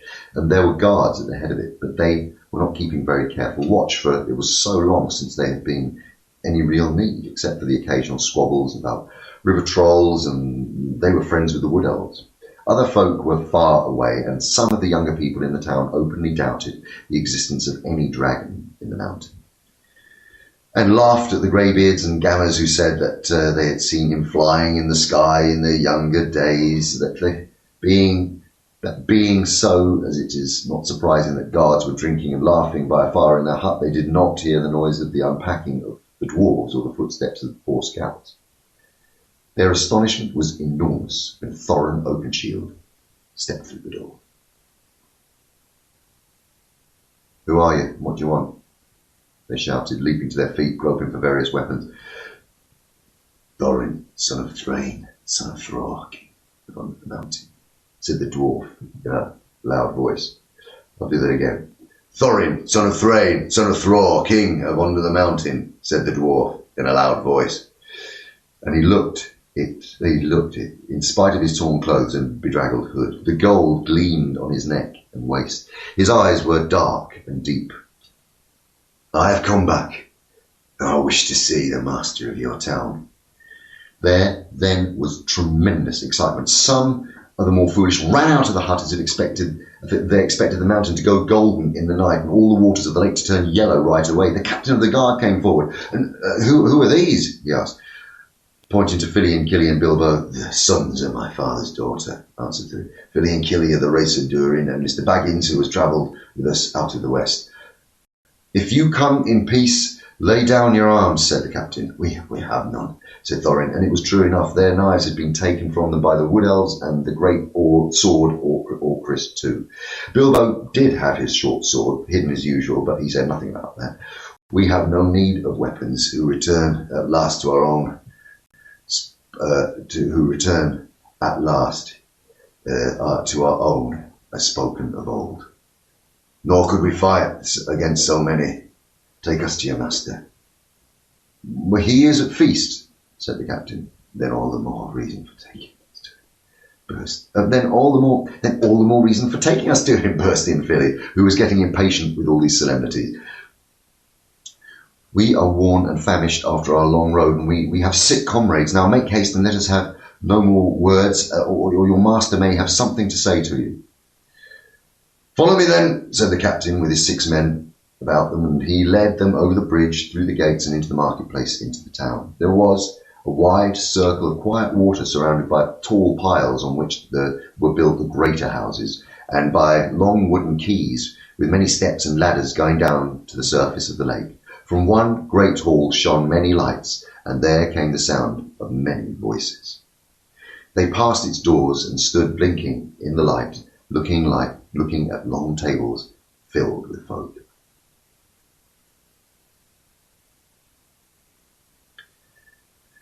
I am Thorin, son of Thrain, son of Thror, king under the mountain, and I return, cried Thorin in a loud voice from the door before the captain could say anything. All leapt to their feet. The master of the town sprang from his great chair, but none rose in greater surprise than the raft of the men of the elves who were sitting in the lower end of the hall.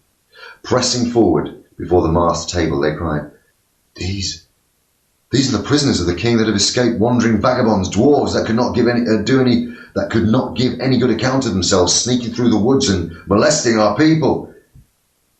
Is it true? Said the master. As a matter of fact, he thought it far more likely than the return of the king under the mountain, if any such person existed. Is it true that we were wrongfully waylaid by the elven king and imprisoned? Is it true that we were wrongfully waylaid by the elven king and imprisoned without cause as we journeyed back through our own land? Answered Thorin. But lock nor bar may hinder the homecoming spoken of old, nor is this town in the wood elves' realm. I speak to the master of the town of the town of men of the lake, not to the rough men of the king. And then the master hesitated and looked from one to the other. The elven king was very powerful in those parts, and the master wished for no enmity with him, nor did he think much of the old songs, giving his mind to trade of trolls, to cargoes and gold, to which habit he owed his disposition. Others were of a different mind, however, and quickly the matter was settled without him. The news had spread from the doors of the hall like fire through all the town. People were shouting inside the halls and outside it. The quays were thronged with hurrying feet. Some began to sing snatches of old songs concerning the return of the king under the mountain, that it was Thror's grandson, not Thror himself, that had come back, did not bother them at all. Others took up the song, and it rolled loud and high over the lake. The king beneath the mountains, the king of carven stone, the lord of silver fountains shall come into his own. His crown shall be upholden, his crown shall be restrung. His halls shall echo golden to songs of yore resung. The wood shall save, the woods shall wave on mountains, and grass beneath the sun. Then wealth shall flow in fountains, and the rivers roll golden run. The streams shall run in gladness, the lakes shall shine and burn. All sorrow fail and sadness at the mountain king's return. So they sang, or very like that, only there was a great deal more of it, and there was much shouting as well as huge music of harps and fiddles mixed up with it. Indeed, such excitement had not been known in the town in the memory of the oldest grandfather. The wood elves themselves began to wonder greatly and even to be afraid. They did not know, of course, how Thorin had escaped. They began to think that their king might have made a serious mistake. As for the master, he saw that there was nothing else for it but to obey the general clamour, and for the moment at any rate, so to pretend that Thorin was what he said. So he gave up to him his own great chair and set Philly and Killy beside him in a place of honour. Even Bilbo was given a seat at the high table, but no explanation of where he came from. Had no songs that alluded to him, or even in the obscurest way, was asked in for the general bustle. Soon afterwards, the dwarves were brought into the town amid scenes of astonishing enthusiasm. They were all doctored and fed and housed and pampered in the most delightful and satisfactory fashion. A large house was given up to Thorin and his company. Boats and rowers were all put at their service. The crowds outside sang songs all day, or cheered if any dwarves showed so much as his nose. Some of the songs were old ones, but some of them were quite new and spoke confidently of sudden death of the dragon and of cargoes of rich presents coming down the river to Lake Town, and spoke confidently of the rich presents coming down to Lake Town. They were inspired largely by the master and did not particularly please the dwarves. But in the meantime they were well contented, and they grew quickly fat and strong again. Indeed, within 1 week they were quite recovered, fitted out in fine cloth of their proper colours, with beards combed and trimmed and proud steps. Thorin looked and walked as if his kingdom was already regained, and Smaug chopped up into little pieces. Then, as he had said, the dwarves' good feeling towards the little hobbit grew stronger every day. There were no more groans or grumbles. They drank his health, and they patted him on the back, and they made a great fuss of him, which was just as well, for he was not feeling particularly cheerful. He had not forgotten the look of the mountain, nor the thought of the dragon, and he had, besides, a shocking cold. For 3 days he sneezed and coughed, and he could not go out, and even after that his speeches at banquets were "thank you very much." In the meanwhile, the wood elves had gone back up the forest river with their cargoes, and there was great excitement in the king's palace. I have never heard what happened to the chief of the guards and the butler. Nothing, of course, was ever said about keys or barrels, but while the dwarves stayed in Lake Town, and Bilbo was careful never to become invisible. Still, I dare say more was guessed than was known, though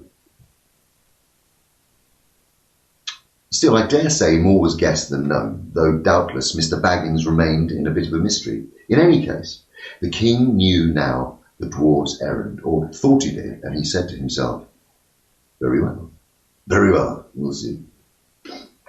No treasure will come back through Mirkwood without having something to say in the matter, without my having something to say in the matter, but I expect they will all come to a bad end, and serve them right. He, at any rate, did not believe in the dwarves fighting and killing dragons like Smaug, and he strongly suspected attempted burglary or something like it, which shows he was a wise elf, and wiser than the men of the town, though not quite right, and we shall see in the end. He sent out his spies about the shores of the lake and as far northward towards the mountain as they would go, and waited.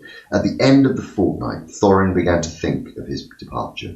While the enthusiasm still lasted in the town, was the time to get help. It would not do to let everything cool down with delay. So he spoke to the master and the councillors, and said that soon he and his company must go on towards the mountain.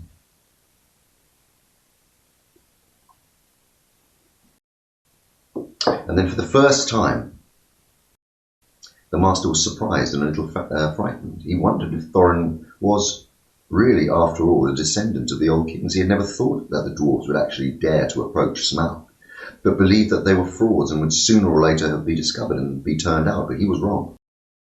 Thorin, of course, was really the grandson of the king under the mountain, and there is no knowing what a dwarf will not dare to do for revenge or the recovery of his own. But the master was not sorry at all to let them go. They were expensive to keep, and their arrival had turned things into a holiday in which businesses were all at a standstill. Let them go and bother Smaug, and see how he welcomes them, he thought. Certainly. Well, Thorin, Thrain's son, Thrall's son, was what he said. You must claim your own, the hour is at hand, spoken of old. What help we can give you we shall offer, and shall be yours, and we trust to your gratitude when your kingdom is regained. So one day, although autumn was now getting far on, and the winds were cold, leaves were falling fast, 3 large boats left Lake Town laden with rowers, dwarfs, Mr. Baggins, and many provisions. Horses and ponies had been sent round by circuitous paths to meet them at their appointed landing place. The master and his councillors bade them farewell from the great steps of the town hall that went down to the lake. People sang on the quays and out of the windows. The white oars dipped and splashed, and off they went north, up the lake, on the last stage of their long journey. The only person thoroughly unhappy was Bilbo.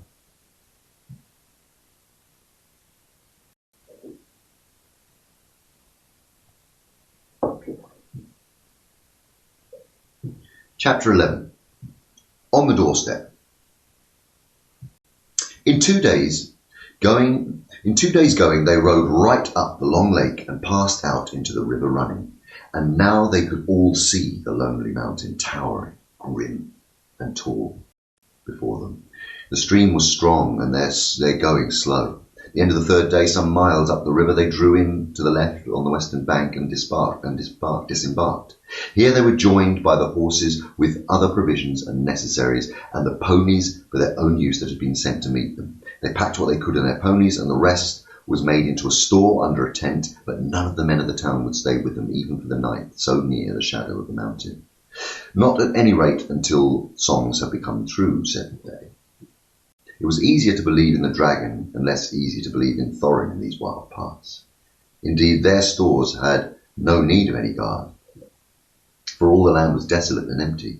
So their escort left them, making off swiftly down the river and the shoreward paths, although the night was already drawing on. They spent a cold night and lonely night, and their spirits fell. The next day they set out again. Balin and Bilbo rode behind, each leading another pony heavily laden beside him. And the others were some way ahead, picking out a slow road, for there were no paths.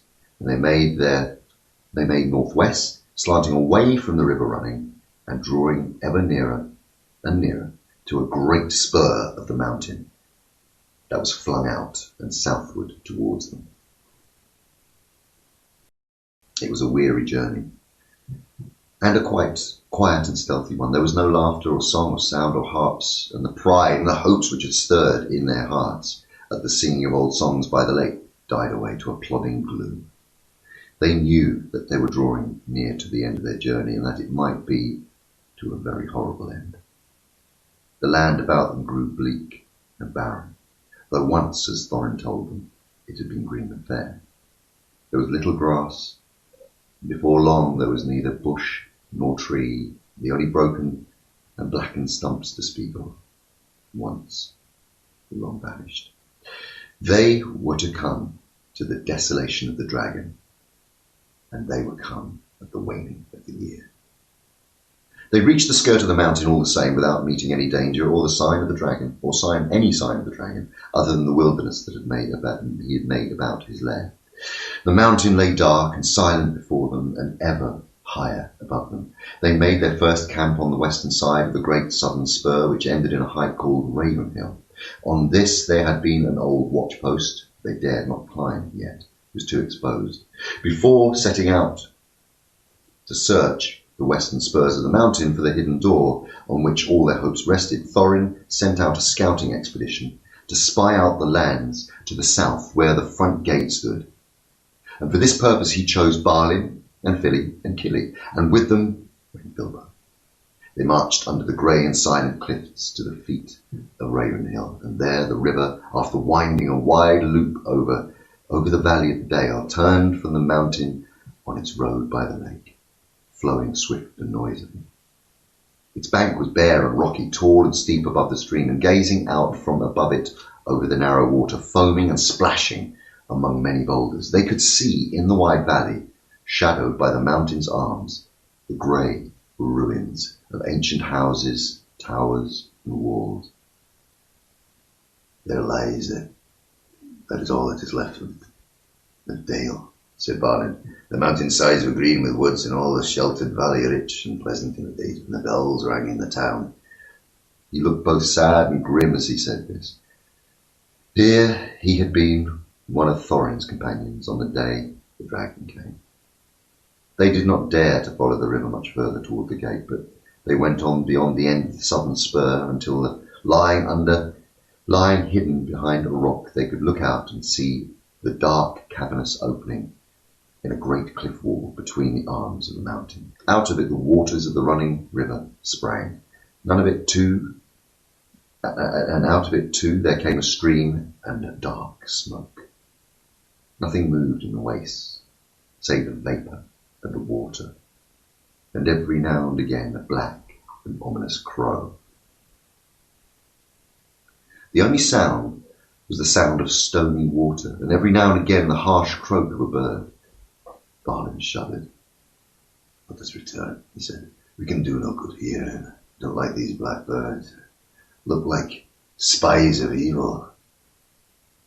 The dragon is still alive, and in the halls and under the mountain. Or I imagine so from the smoke, said the Hobbit.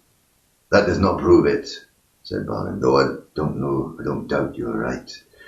But he might be gone away sometime, or he might be lying out on the mountainside keeping watch, and still I expect smokes and steams would come out of the gates, and all the halls must be filled with this foul reek." With such gloomy thoughts, followed ever by croaking crows above them, they made their weary way back to the camp. Only in June had they been guests in the fair house of Elrond, and though autumn was now crawling towards winter, that pleasant time now seemed years ago.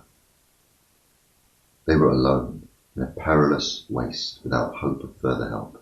They were at the end of their journey, but as far as ever, it seemed, far from the end of their quest. None of them had much spirit left.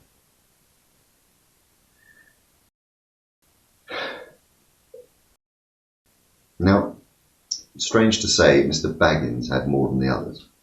He would often borrow Thorin's map and gaze at it, pondering over the runes and the message and the moon letters Elrond had read. And it was he who made the dwarves begin the dangerous search on the western slopes of the secret door. They moved their camp then along to a long valley, narrower than the great dale in the south where the gates of the river stood, and walled with the lower spurs of the mountain. Two of these here thrust forward west from the main mass in long, steep ridges that fell ever downwards towards the plain. On the western side there were fewer signs of the dragon's marauding feet. There was some grass for their ponies, and from this western camp, shadowed all day by cliff and wall until the sun began to sink toward the forest, day by day they toiled in parties, searching for paths up the mountainside. If the map was true, somewhere high above the cliff, at the valley's head, must stand the secret door. Day by day they came back to their camp without success. But at the last, unexpectedly, they found what they were seeking. Billy and Killy and the Hobbit went back one day down the valley and scrambled among tumbled rocks at its southern corner. About midday, creeping behind a great stone that stood like a pillar, Bilbo came upon what looked like rough steps going upwards. Following these excitedly, he and the dwarves found traces of narrow track, often lost, often rediscovered, that wandered on to the top of the southern ridge and brought them to a still narrow ledge which turned north across the face of the mountain.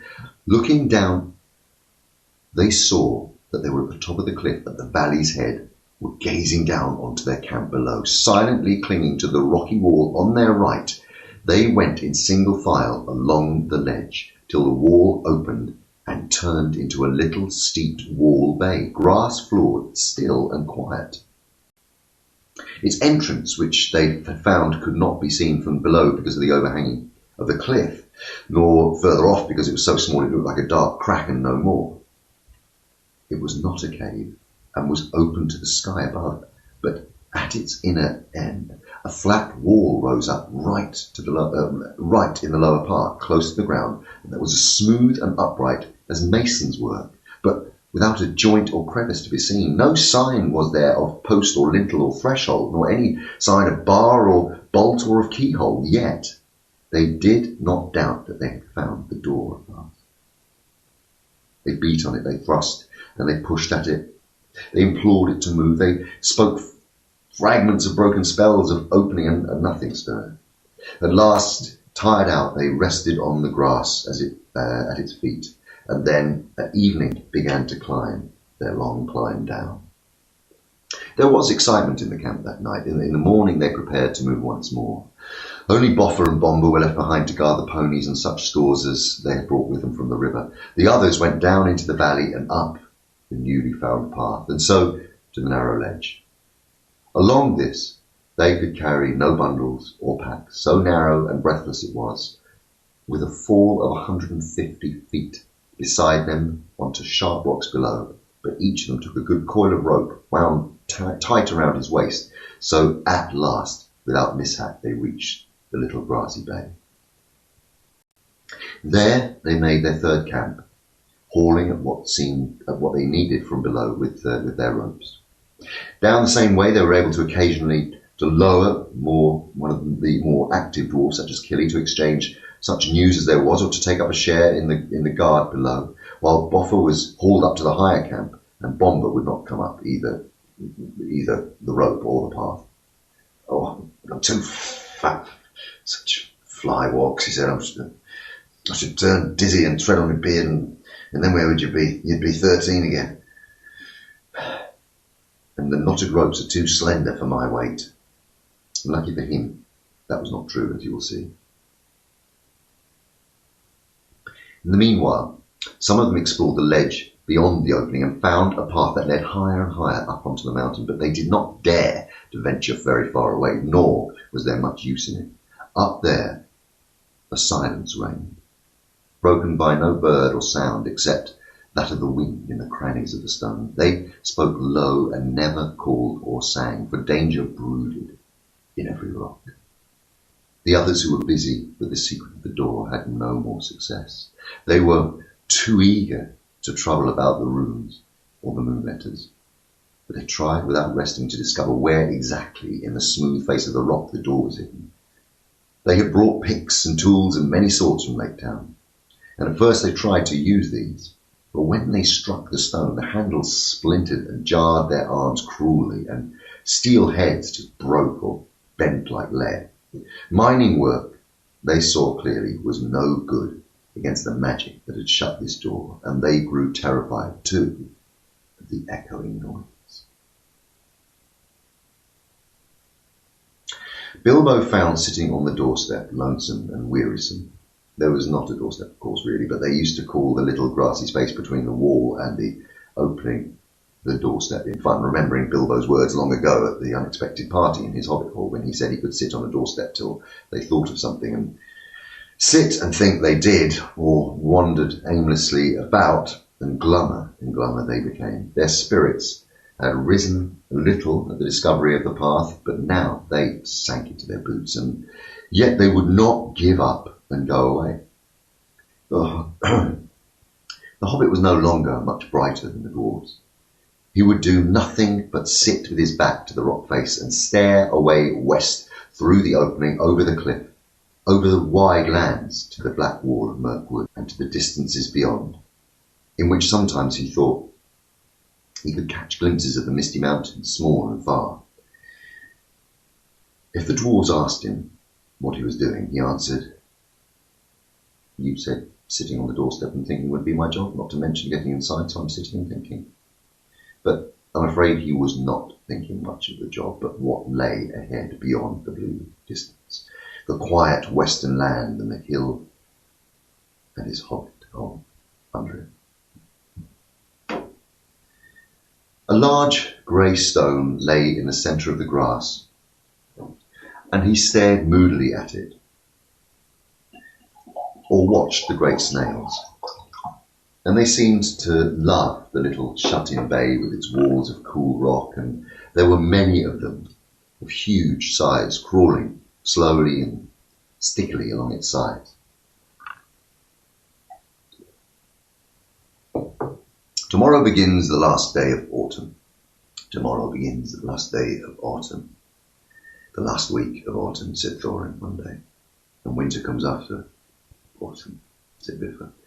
And the next year, said Dwalin, after that, and our beards will grow till they hang down the cliff to the valley before anything happens here. What is a burglar doing for us since he's got an invisible ring and ought to be specially excellent performer by now? I'm thinking that he might go to the front gate and spy things out a bit Bilbo heard this. The dwarves were on the rocks just above the enclosure, and where he was sitting. And goodness gracious, he thought, so that is what they're beginning to think, is it? It's always poor me that has to get them out of their difficulties, at least since the wizard left. Whatever am I going to do? I might have known that something dreadful would happen to me in the end, and I don't think I could bear to see the unhappy Valley of Dale again. And as for that steaming gate... And that night he was very, very miserable, and hardly slept. The next day the dwarves all went wandering off in different directions. Some were exercising the ponies down below, some were roving about the mountainside. All day Bilbo sat gloomily in the grassy bay, gazing at the stone, or out west through the narrow opening. He had a queer feeling that he was waiting for something. Perhaps the wizard would suddenly come back today, he thought. It lifted his head. If he lifted his head, he could see a glimpse of the distant forest. As the sun turned west, there was a gleam of yellow upon its far roof, as if light caught the last pale leaves. Soon he saw the orange ball of the sun sinking towards the level of his eyes, and he went to the opening, and there, pale and faint, was a thin new moon above the rim of the earth. And that very moment, he heard a sharp crack behind him. And there, on the grey stone, in the grass, was an enormous thrush, nearly coal black, its pale yellow breast freckled with dark spots. Crack! It had caught a snail and was knocking on the stone. Crack! Cracked. Suddenly Bilbo understood, forgetting all the danger. He stood on the ledge and hailed the dwarves, shouting and waving. Those that were nearest came tumbling over the rocks as fast as they could along the ledge to him, wondering what on earth the matter was. The others shouted up to be hauled up by ropes, except Bomber, of course, he was still asleep. Quickly, Bilbo explained. They all fell silent. The hobbit was standing by the grey stone, and the dwarves were wagging beards, watching impatiently. The sun sank lower and lower, and their hopes fell. It sank into a belt of reddened cloud and disappeared. The dwarves groaned, but Bilbo stood almost without moving. The little moon was dipping into the horizon. The evening was coming on. Then suddenly, when their hope was lowest, a red ray of sun escaped like a finger through the rent in a cloud. A gleam of light came straight through the opening into the bay and fell onto the smooth rock face. The old thrush, who had been watching from a high perch with beady eyes and head cocked to one side, suddenly gave a trill, and there was a loud crack. A flake of rock split from the wall and fell, and a hole appeared, suddenly, about 3 feet from the ground. Quickly, trembling lest the chance should fade, the dwarves rushed to the rock and pushed in vain. The key! The key! Said Bilbo. Where's Thorin? Thorin hurried up. The key! The key! Shouted Bilbo. The key that went with the map! Try now while there is still time!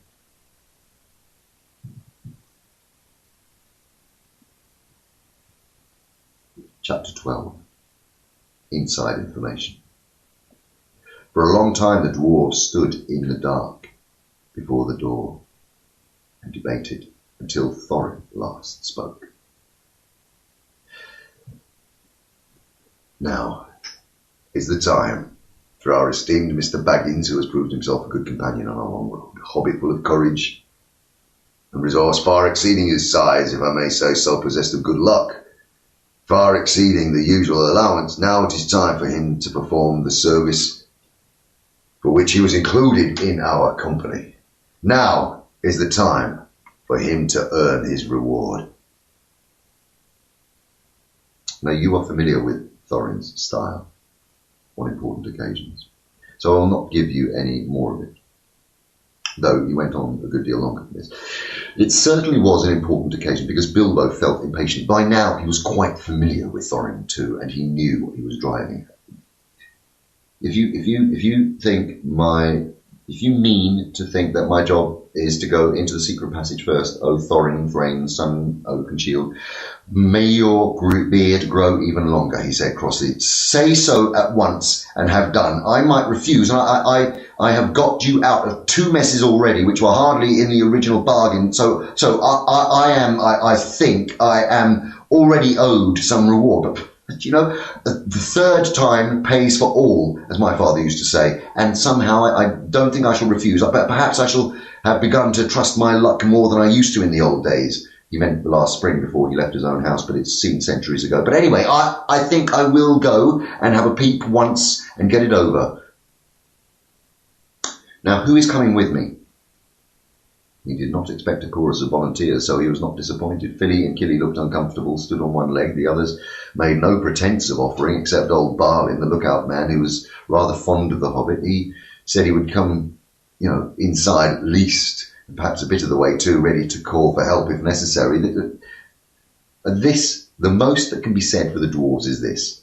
They intended to pay Bilbo really handsomely for his services. They brought him to do a nasty job for them, and they did not mind the poor little fellow doing it if he would, but they would have all done their best to get him out of trouble if he got into it, as they did in the case of the trolls at the beginning of the adventure before they had particular reasons for being grateful to him. There it is. Dwarves are not heroes. They are calculating folk with a great idea of the value of money. Some are tricky and treacherous and pretty bad lots. Some are not, but a decent enough people like Thorin and company if you don't expect too much. The stars were coming out behind the pale sky, barred with black, when the Hobbit crept through the enchanted door and stole into the mountain. It was far easier going than he expected.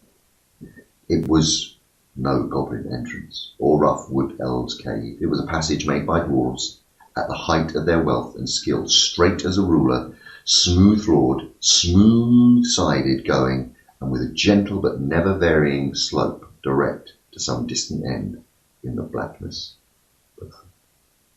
After a while, Balin bade Bilbo good luck and stopped where he could see the faint outline of the door, and by the trick of the echoes of the tunnel hear the rustle of the whispering voices of the others just outside.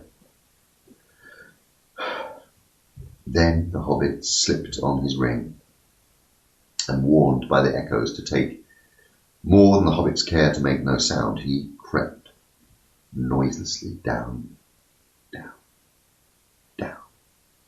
into the dark. He was trembling with fear,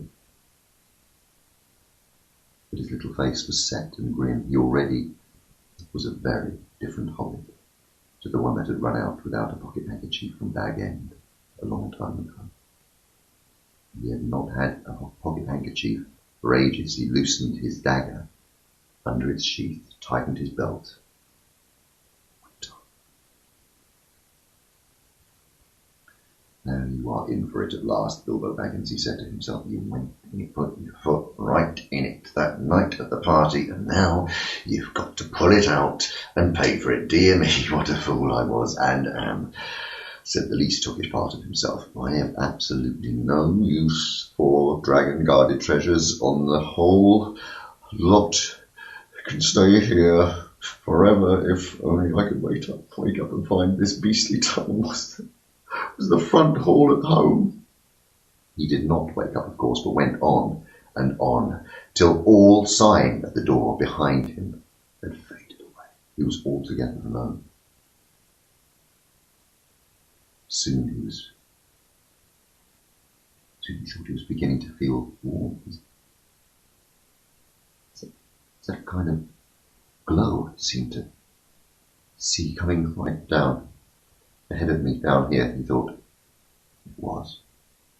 As he went forward, it grew and grew till there was no doubt about it. It was a red light, steadily getting redder and redder.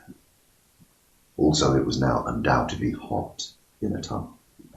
Wisps of vapour floated up and past him, and he began to sweat. A sound, too, began to throb in his ears, a sort of bubbling, like a noise of a large pot galloping on the fire, mixed with a rumble as of a large, gigantic tomcat purring.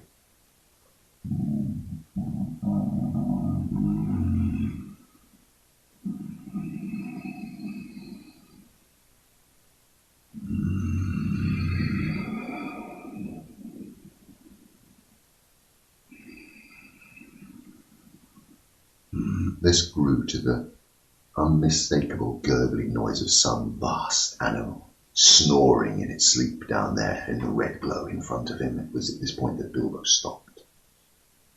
Going on from there was the bravest thing he ever did.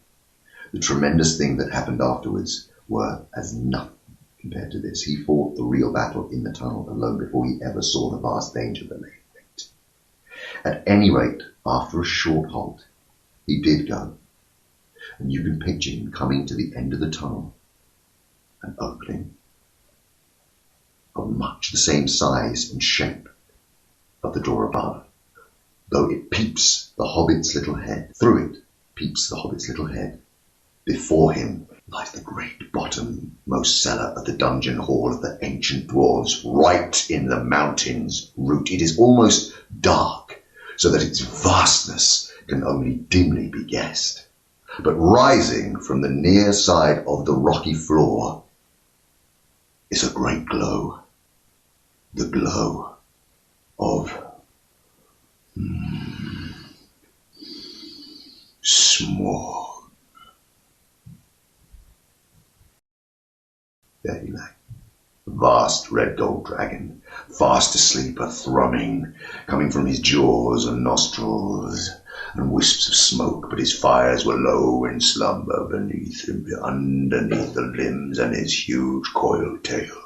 About him on all sides, stretching away across unseen floors, lay countless piles of precious things, gold, wrought and unwrought, gems and jewels, and silver red stained in ruddy light. Smaug lay with his wings folded like an immeasurable bat, turned partly on one side so the Hobbit could see his underparts, and his long pale belly crusted with gems and fragments of gold from his long lying on his costly bed. Behind him, where the walls were nearest, dimly could be seen coats of mail, helms, axes, swords, spears hanging, and there in rows stood great jars and vessels filled with wealth that could not be guessed. To say that Bilbo's breath was taken away is no description at all. There are no words left to express his staggerment, since the men changed the language that they learned in the elf days when all the world was wonderful. Bilbo had heard tell and sing of dragon hoards before, but the splendour, the lust, the glory of such treasure had never come home to him yet. His heart was filled and pierced with enchantment and with the desire of the dwarves, and he gazed, motionless, almost forgetting the frightful guardian at the gold beyond price and count.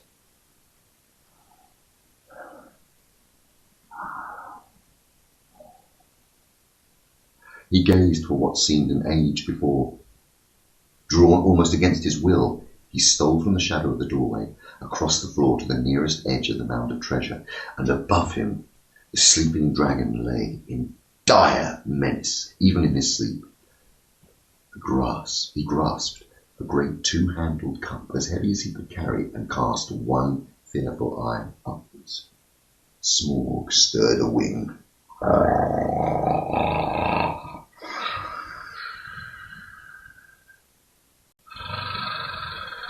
Opened a claw,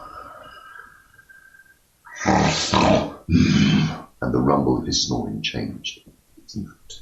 Then Bilbo fled. The dragon did not wait, not yet, but it shifted into another dream of greed and violence, lying there in his stolen hall with his little hobbit.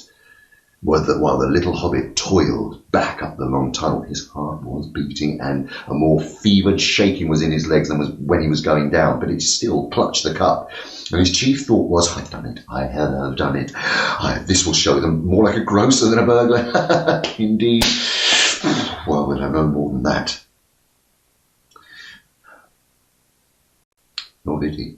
Balin was overjoyed to see the Hobbit again, and as delighted and surprised, he picked up Bilbo and carried him out into the open air. But it was midnight, and clouds had covered the stars. But Bilbo lay with his eyes shut, gasping and taking pleasure in the feel of the fresh air again, and hardly noticing the excitement of the dwarves, or how they praised him and patted him on the back, and put themselves in all their familiar families for generations to come at his service.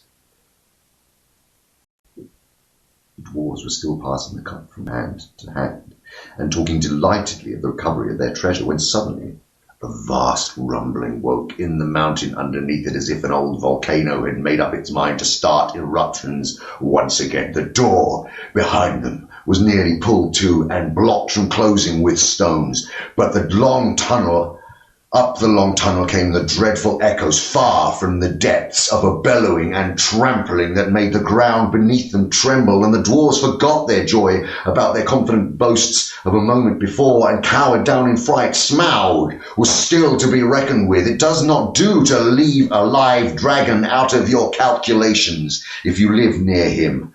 Dragons may not have much real use for all their wealth, but they do know an ounce. They know it to an ounce as a rule, especially after long possession, and Smaug was no exception. He had passed from every uneasy dream in which a warrior, although insignificant in size, but provided with a bitter sword and great courage, figured most unpleasantly, to a doze, and from a doze to a wide awakening, and there was a breath of strange air in his cave, and he could be distraught. He could be a draught. Could there be a draught from that strange little hole? He had never felt happy about it, though it was so small, and now he glared at its suspicion, and wondered why it had never been blocked up.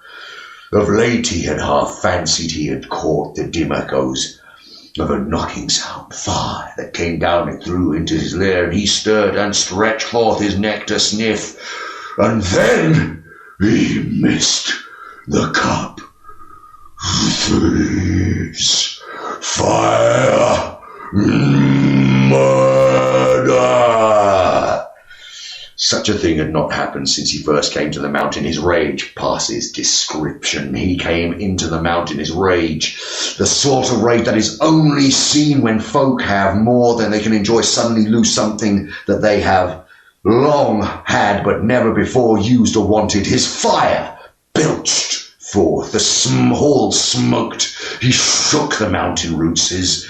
He thrust his head in vain into the little hole, and then, coiling his length together, roaring like a thunder underground, he sped from his deep lair, through the great door into the huge passages of the mountain palace, and up to the front gate, to hunt the whole mountain till he caught the chief, and had torn his trampled him, was in his thought. He issued from the gate. The waters rose in fierce whistling steam, and up he soared, blazing into the air, and settled on the mountain top in a spout of green and scarlet flame.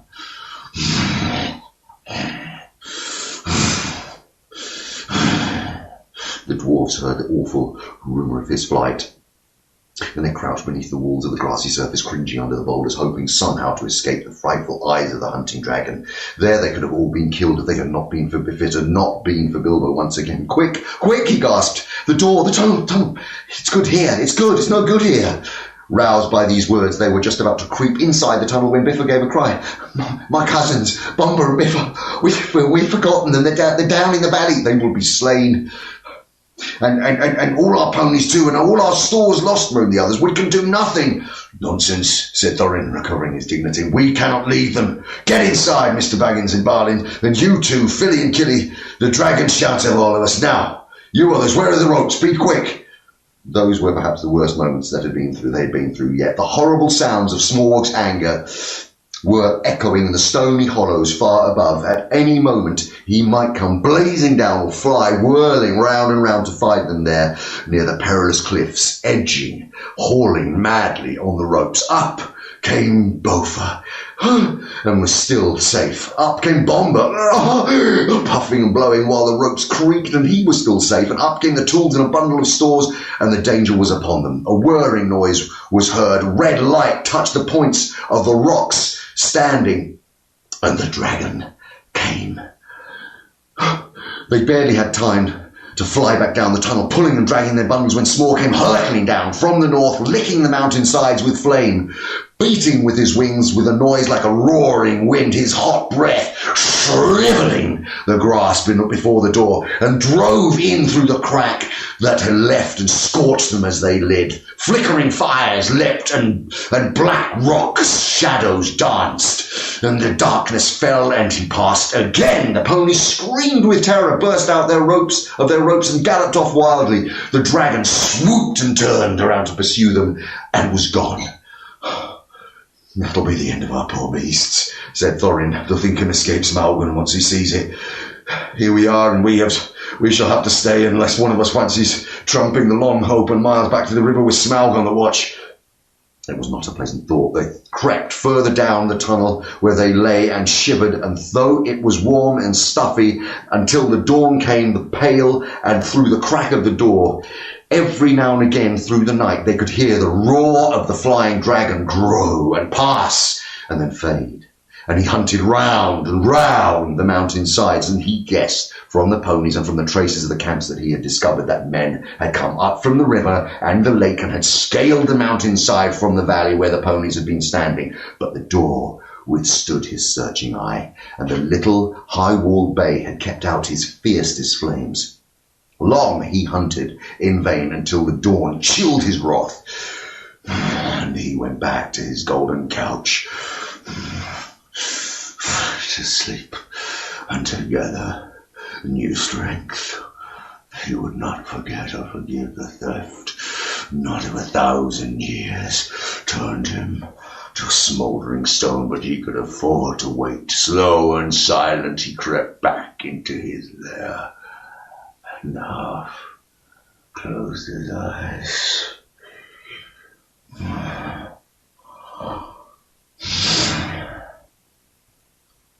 When morning came, the terror of the dwarves grew less. They realized that dangers of this kind were inevitable.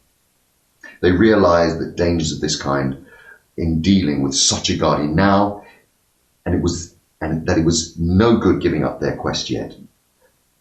Nor could they get away just now, as Thorin had pointed out. Their ponies were lost or killed, and they would have to wait some time before Smaug relaxed his watch sufficiently for them to dare the long way on foot. And luckily he saved enough of their stores to last them for some time. They debated long on what was to be done, but they could think of no way of getting rid of Smaug, which had been always a weak point in their plan, as Bilbo felt inclined to point out. And then, as is the nature of folk that are thoroughly perplexed, they began to grumble at the Hobbit, blaming him for what he had at first so pleased them, for bringing away a cup and stirring Smaug's wrath so soon. "What else do you suppose a burglar is to do?" asked Bilbo angrily. "I was not engaged to kill dragons. That is a warrior's work, but to steal treasure. I made the best beginning I could. Did you expect me to trot back with the whole horde of Thror on my back? Is there any grumbling if there is any grumbling to be done, I think I might have a say. You ought to have brought back 500 burglars, not one. I'm sure it reflects great credit on your grandfather, but you cannot pretend that you ever made the vast extent of his wealth clear to me. I should want hundreds of years to bring it all back up, and if I was 50 times as big, and Smaug as tame as a rabbit." And that after that, of course, the dwarves begged his pardon. "What do you propose that we do, Mr. Baggins?" asked Thorin politely.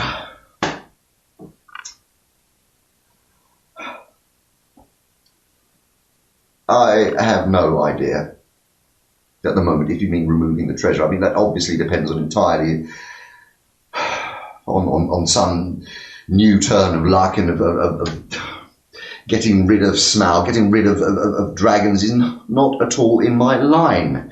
But I will do my best to think about it. But personally, I have no hopes at all. No. I wish I was safely back at home." Well, never mind about that for the moment. What are we going to do now, today? Well, if you really want my advice, then I should say that we can do nothing but stay here where we are. By day we can do, no doubt, creepily safe enough to take the air, and perhaps before long one or two of us can go back to the chosen store. Before long, one or two could be chosen to go back to the store by the river and replenish our supplies. But in the meanwhile, everyone else ought to be well inside the tunnel by night. Now, I will make you an offer.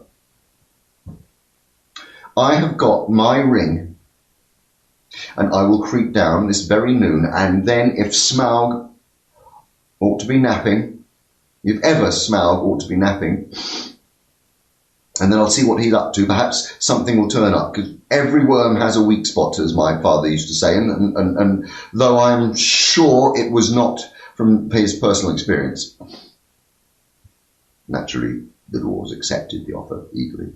Already they had come to respect little Bilbo. Now he had become the real leader in their adventure. He had begun to have ideas and plans of his own. And when midday came, he got ready for another journey down into the mountain. He did not like it, of course, but it was not so bad now. Now he knew more or less what was in front of him. He had known more about dragons and their wily ways, and he might have been more frightened and less hopeful of catching this one napping.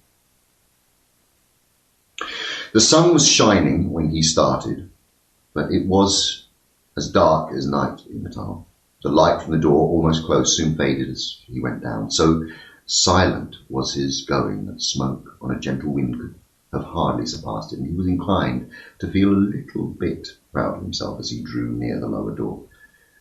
There was only the very faintest glow to be seen. Old Smaug is weary and asleep, he thought. He can't see me and he won't hear me. Come on, cheer up, Bilbo. He had forgotten, or had never heard, about a dragon's sense of smell.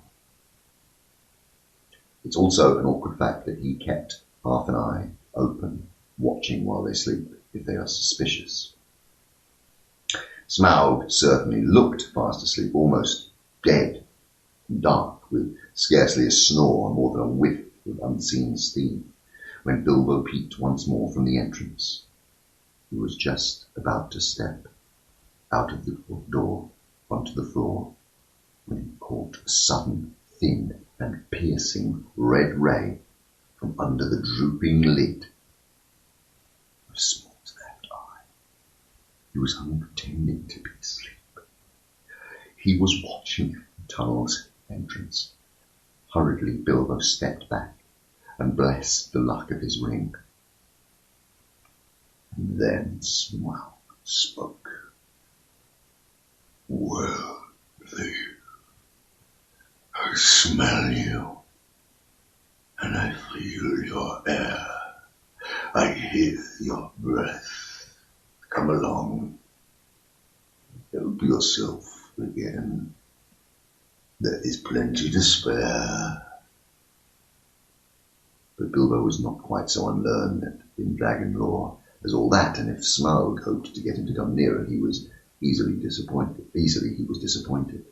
No, thank you, Smaug. Oh, Smaug, the Tremendous, he replied. I did not come for presents. I only wished to have you look, to have a look at you and see if you were truly as great as tales say. I did not believe them. Do you now? Said the dragon, somewhat flattered, even though he did not believe a word of it.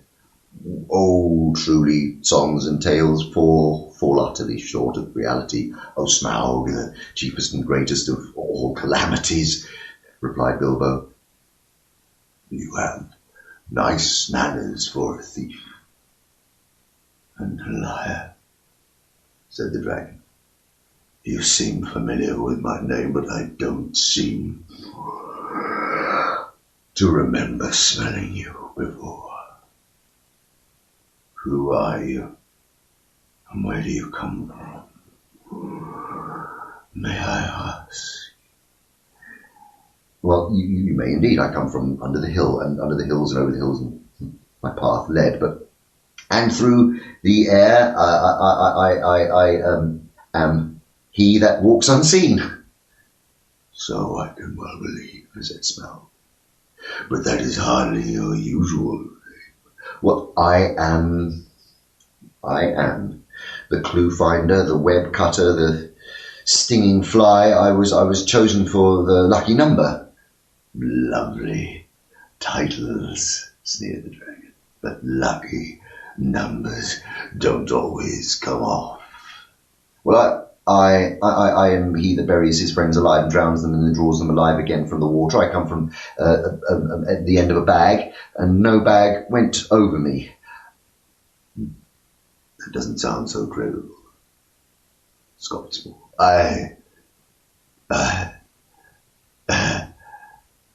Yes. I am the friend of bears and the guest of eagles. I am ring winner and luck wearer. I am barrel rider, went on Bilbo, beginning to be pleased with his riddling. Oh, yeah, that's better, said Small, but don't let your imagination run away with you. This, of course, is the way to talk to dragons if you don't want to reveal your proper name, which is wise. And you don't want to infuriate them by a flat refusal, which is also very wise. No dragon can resist the fascination of riddle talk and wasting time trying to understand. There was a lot here which Smaug did not understand, although I expect you do, since you know all about Bilbo's adventures to which he was referring. But he thought he understood enough, and he chuckled in his wicked inside.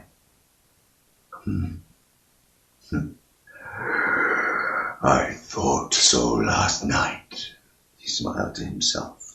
Lake men, some nasty scheme of those miserable tub trading lake men, or I am a lizard.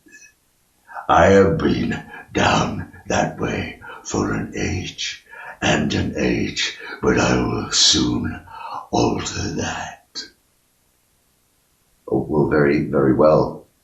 Very well. He said aloud, maybe Barrel Rider was your pony's name, maybe Barrel Rider was your pony's name, maybe not, but though, fair enough, you may walk on, I've got this totally wrong. Very well, Barrel Rider, he said aloud, very well, but Barrel Rider was your pony's name, and maybe not, though it was fat enough.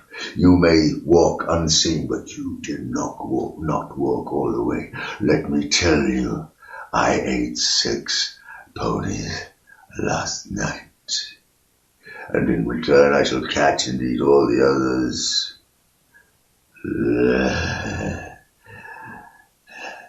Let me tell you, I ate all the others last night, and I shall catch and eat the others before long, and in return for the excellent meal I will give you one piece of advice for your good.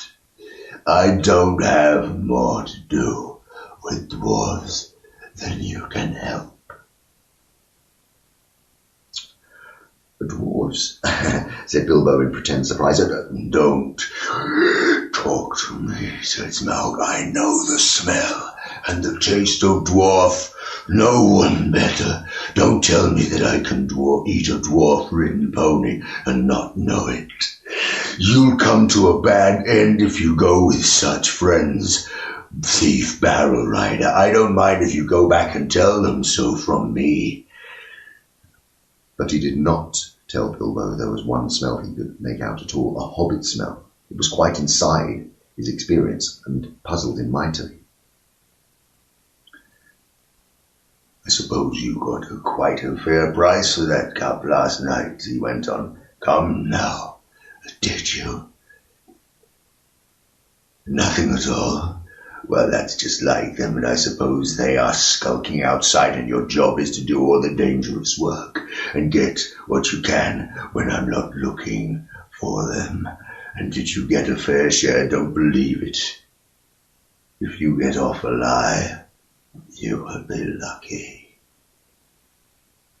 Bilbo was by now beginning to feel really uncomfortable, with Smaug's roving eye and seeking for him in the shadows flashed across him. He trembled, and an unaccountable desire seized hold of him to rush out and reveal himself and tell all truth to Smaug. In fact, he was in grievous danger of coming under the dragon's spell, but plucking up courage, he spoke again. "You don't know everything, O Smaug the Mighty," he said. "No, you don't. Not all gold alone brought us hither."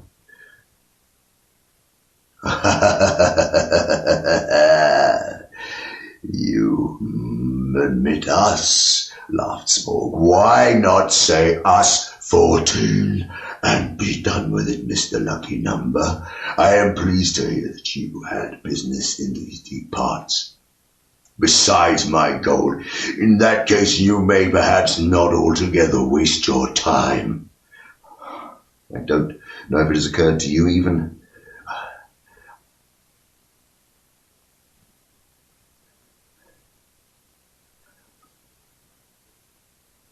"I don't know if it has occurred to you that even if you could steal the gold bit by bit, a matter of 100 years or so, you could not get it very far.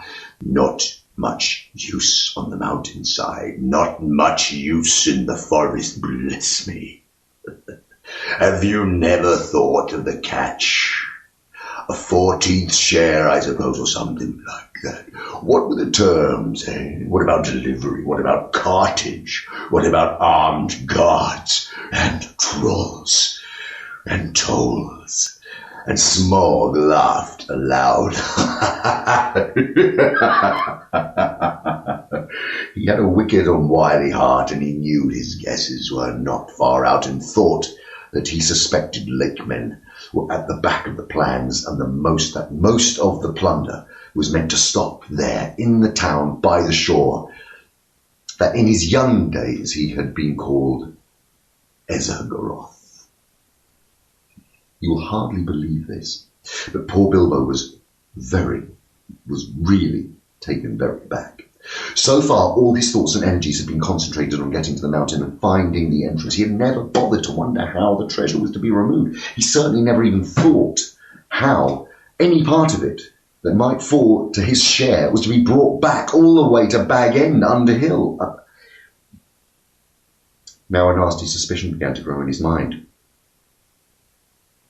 Had the dwarves forgotten this important point too, or were they laughing in their sleeves at him all the time? That is the effect of that dragon talk had on the inexperienced. Bilbo, of course, ought to have been on his guard, but Smaug had rather an overwhelming personality.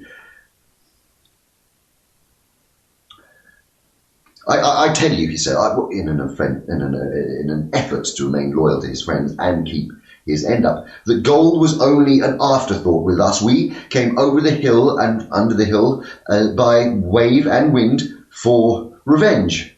Surely, O Smaug, the unaccessibly wealthy, you must realize that your success has made you some bitter enemies."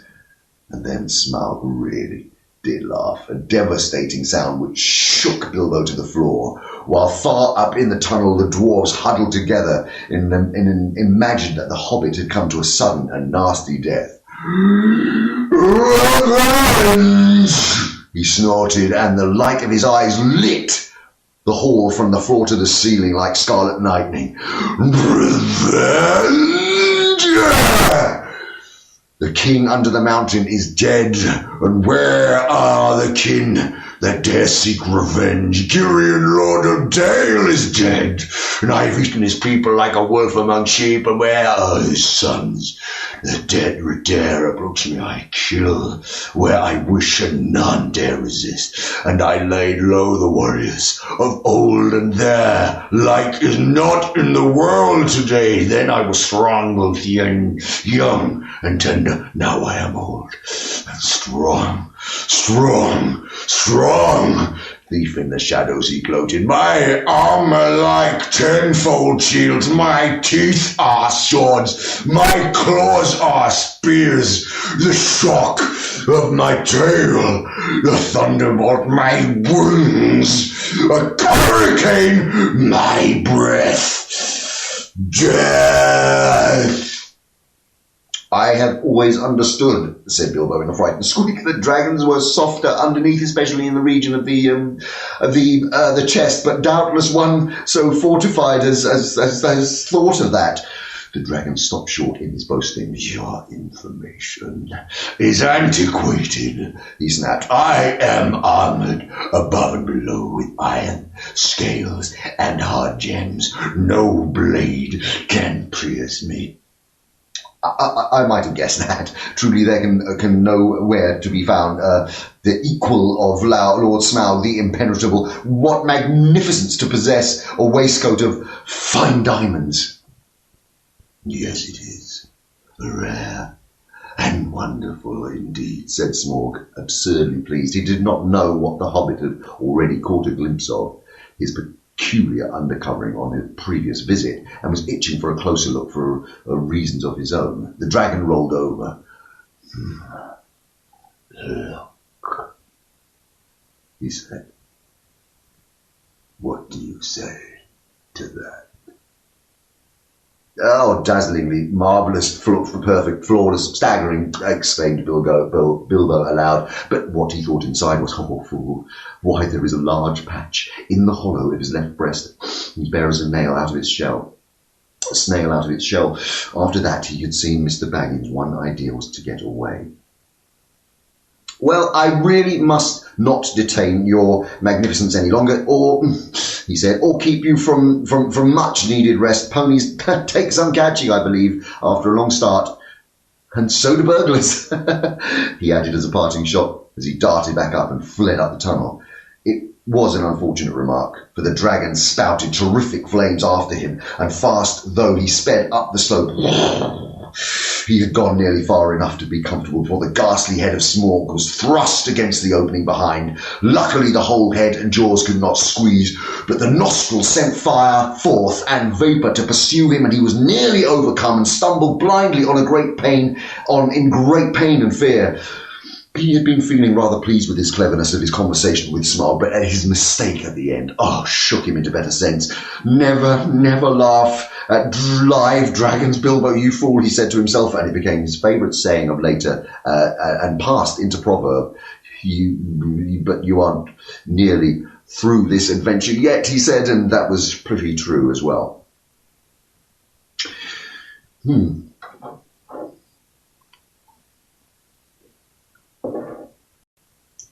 The afternoon was turning into evening when he came out and stumbled and fell in a faint on the doorstep. The dwarves revived him and doctored his scorches as well as they could. It was a long time before the hair on the back of his head and his heels grew properly again. It had all been singed and frizzled right down to the skin. In the meanwhile, his friends did their best to cheer him up, and they were eager for his story, especially wanting to know why the dragon had made such an awful noise, and how Bilbo had escaped. But the Hobbit was comfortable, and they had difficulty in getting anything out of him.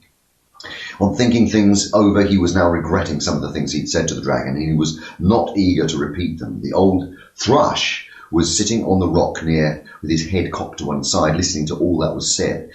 It showed what an ill temper Bilbo was in. He picked up a stone and threw it at the thrush, which merely fluttered aside and came back. That bird, Bilbo said crossly. I believe he's listening, and I don't like the look of him. Leave him alone, said Thorin. The thrushes are good and friendly, and this is a very old bird indeed, and is maybe the last of the ancient breed that used to live about here, and tamed to the hands of my father and grandfather, and they were long-lived and a magical race, and this might even be one of those that were alive then, a couple of 100 years ago or more. The men of Dale used to have the trick of understanding their language. They'd use them for messengers to fly to the men of the lake and elsewhere. Well, you'll have to take the news, the lake town, all right. If that's what he's after, said Bilbo, though I don't suppose there are any people there left to that trouble with thrush language. What has happened? Cried the dwarves. Do get on with your tale. So Bilbo told them all he could remember, and he confessed that he had a nasty feeling that the dragon guessed too much from the riddles and added to the camps and the ponies. I am sure he knows that we came down from Lake Town and he had helped from there. And I have a horrible feeling that that his next move may be that direction. I wish to goodness that I had never said anything about Barrel Rider. It would make even a blind rabbit in these parts think of late men. Well, that cannot be helped, and it's difficult not to slip into talking to a dragon or so I've always heard. Well, it cannot be helped, and it's difficult to slip into dragon talk, or so I've heard, said Balin, anxious to comfort him. I think you did very well, if you ask me, and you found out some useful things at any rate, and then you got home alive, which is more than most of us can say who have had words with the likes of Smaug. It may be a mercy and a blessing yet to know that the bear patch in the old worm's waistcoat. That turned the conversation, and they all began discussing the dragon slaying's historical, dubious, and discussing dragon slayings, historical, dubious, and mythical, and the various sorts of stabs and jabs and undercuts and different arts, devices, and stratagems which they had accomplished, which they had seen accomplished. The general opinion was that catching a dragon napping was not as easy as it sounded, that the attempt to stick one or prod one asleep was more likely to end in disaster than a bold frontal attack. All the while they talked, the thrush listened till at last, when the stars began to peep forth, and it silently spread its wings and flew away.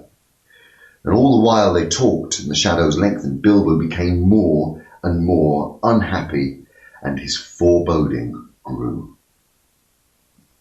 At last he said, he interrupted them. I am sure that we are very unsafe here, he said. I don't see the point of sitting here. The dragon has withered all of the pleasant green, and anyway, the night has come and it is cold, but I feel in my bones that this place will be attacked again. Smaug knows now that I came to this hall, and you can trust him to guess where the other end of the tunnel is. He will break all this side of the mountain to bits if necessary to stop up our entrance if we are smashed with it, and he will, if we are smashed with it, the better he will like it. You are very gloomy, Mr. Baggins, said Thorin. Why has Smaug not blocked the lower end then, if this is so eager to keep us out? He has not, or we should have heard him.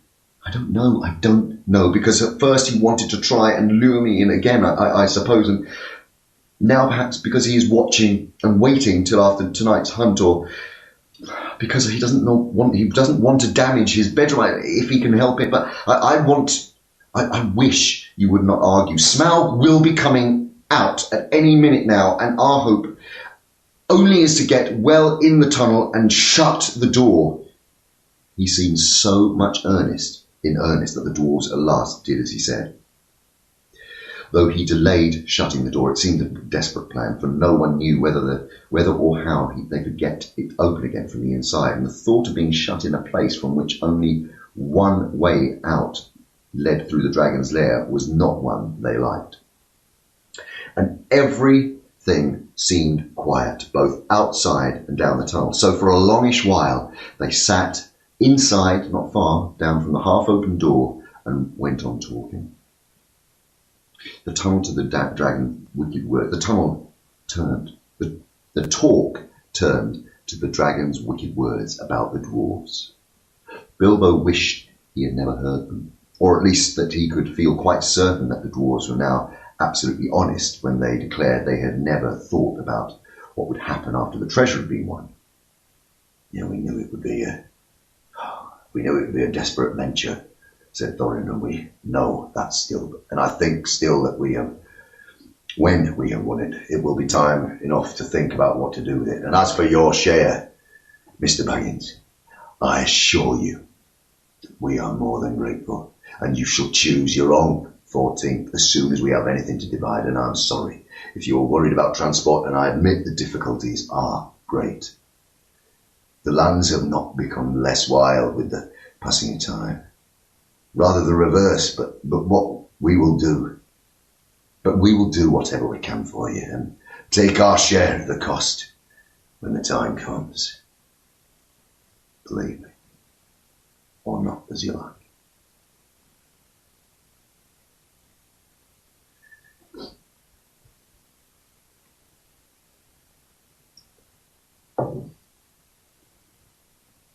From that the talk turned to the great hoard itself, and to the things that Thorin and Balin remembered. They wondered if they were still lying there unharmed. In the hall below, the spears that were made for the armies of the great king Bladorthin, long since dead. Each had a thrice forged head, and their shafts were inlaid with cunning gold. But they were never delivered or paid for. Shields made for warriors long dead. Shields made for warriors long dead. The great golden cup of Thror, two-handed, hammered and carven with birds and flowers whose eyes and petals were of jewels, coats of mail gilded and silvered and impenetrable, the necklace of Girion, lord of Dale, made of 500 emeralds green as grass, for which he gave for the arming of his eldest son in a coat of dwarf-linked rings like the like of which had never been made before, for it was wrought of pure silver to the power and strength of triple steel. But fairest of all was the great white gem, which the dwarves had found out beneath the root of the mountains, the heart of the mountain, the Arkenstone of Thrain. The Arkenstone. The Arkenstone, murmured Thorin in the dark, half dreaming with his chin upon his knees. It was like a globe with 1,000 facets. It shone like silver in firelight, like water in the sun, like snow under the stars, like rain upon the moon. But the enchanted desire of the horde had fallen from Bilbo. All through their talk, he was only half listening. He sat nearest to the door with one ear cocked at any beginnings of a sound without. His other was alert for echoes beyond the murmurs of the dwarfs, for any whisper of the moon far below. Darkness grew deeper when he grew ever more uneasy. Shut the door, he begged him. I fear the dragon in my marrow. I like this silence far less than the uproar of last night. Shut the door before it is too late. Something in his voice gave the dwarves an uncomfortable feeling. Slowly Thorin shook off his dreams, and getting up, he kicked away the stone that wedged the door open. Then they thrust upon it and closed it with a snap and clang. No sign of a keyhole was left on the inside. They were shut in the mountain. Not a moment too soon. They had hardly gone any distance down the tunnel when a blow smote the side of the mountain like the crash of a battering ram made forest oaks and swung by giants. The rock boomed, the walls cracked, the stones fell from the roofs upon their heads. What would have happened if the door had still been open, I just don't like to think. They fled further down the tunnel, glad to still be alive, whilst behind them, outside, they heard the roar and rumble of Smaug's fury. He was breaking rocks to pieces, smashing the wall and the cliff with the lashings of his huge tail, till their little lofty camping ground, the scorched grass, the thrushes stone, the snail-covered walls, the narrow ledge, and all disappeared into a jumble of smithereens, and an avalanche of splintered stones fell down over the cliff into the valley below. Smaug left his lair in silent stealth and quickly soared into the air, and then floated heavy and slow into the darkness like a monstrous crow, down the wind towards the west of the mountain in the hopes of catching unawares something or somebody there, and then of spying the outlet to the passage which the thief had used. This was the outburst of his wrath, when he could find nobody and seek nothing, and even when he guessed the outlet must actually be. And he let off his rage in this way, and he felt better, and he thought his heart would have not been troubled again from that direction. In the meanwhile, he had further vengeance to take. Barrel Rider, he snorted, your feet came from the water side and gathered up the water. You came without a doubt. I don't know your smell, but if you are not one of those men of the lake, you had their help. They shall see and remember who is the real king under the mountain.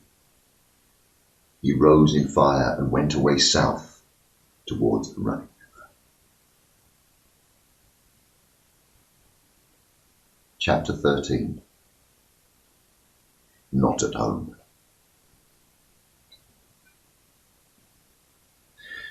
In the meanwhile, the dwarves sat in the darkness, and utter silence fell about them.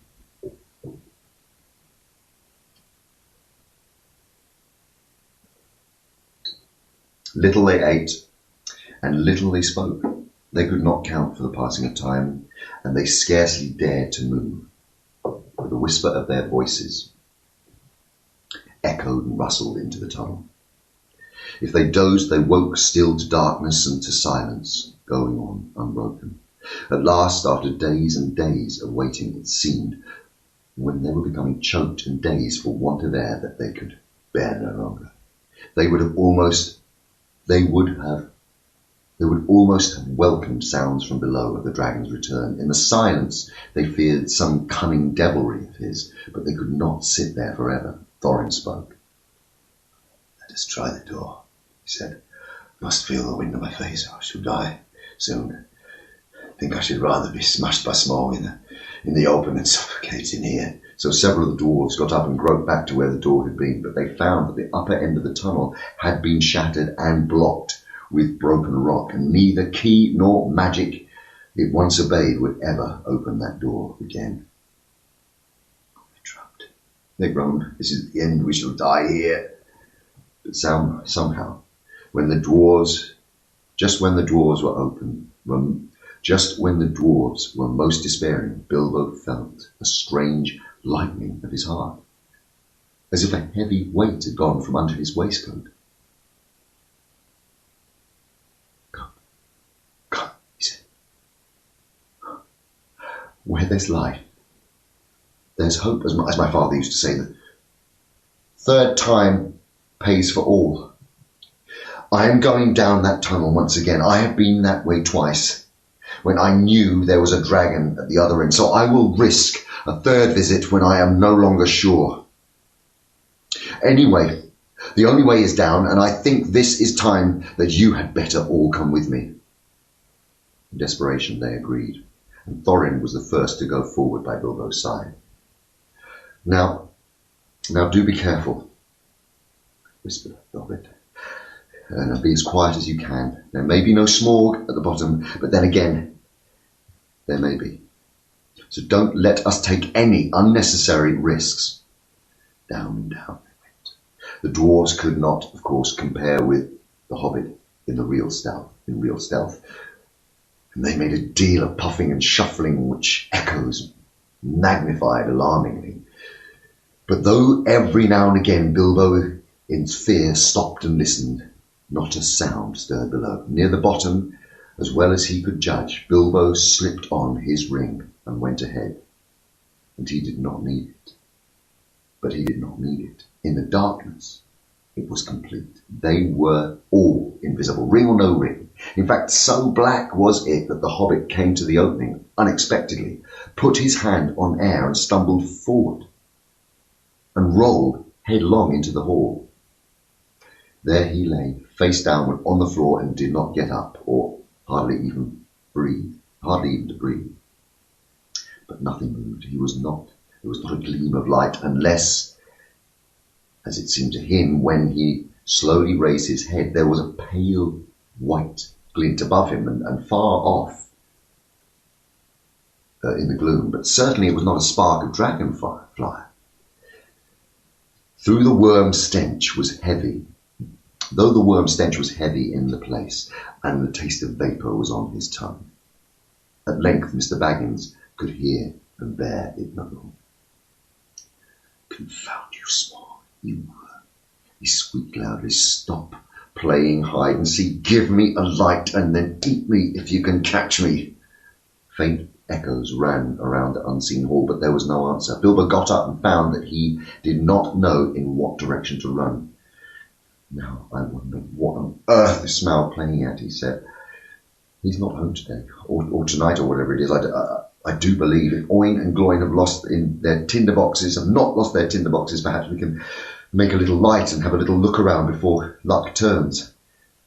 "A light? Can anybody make a light?"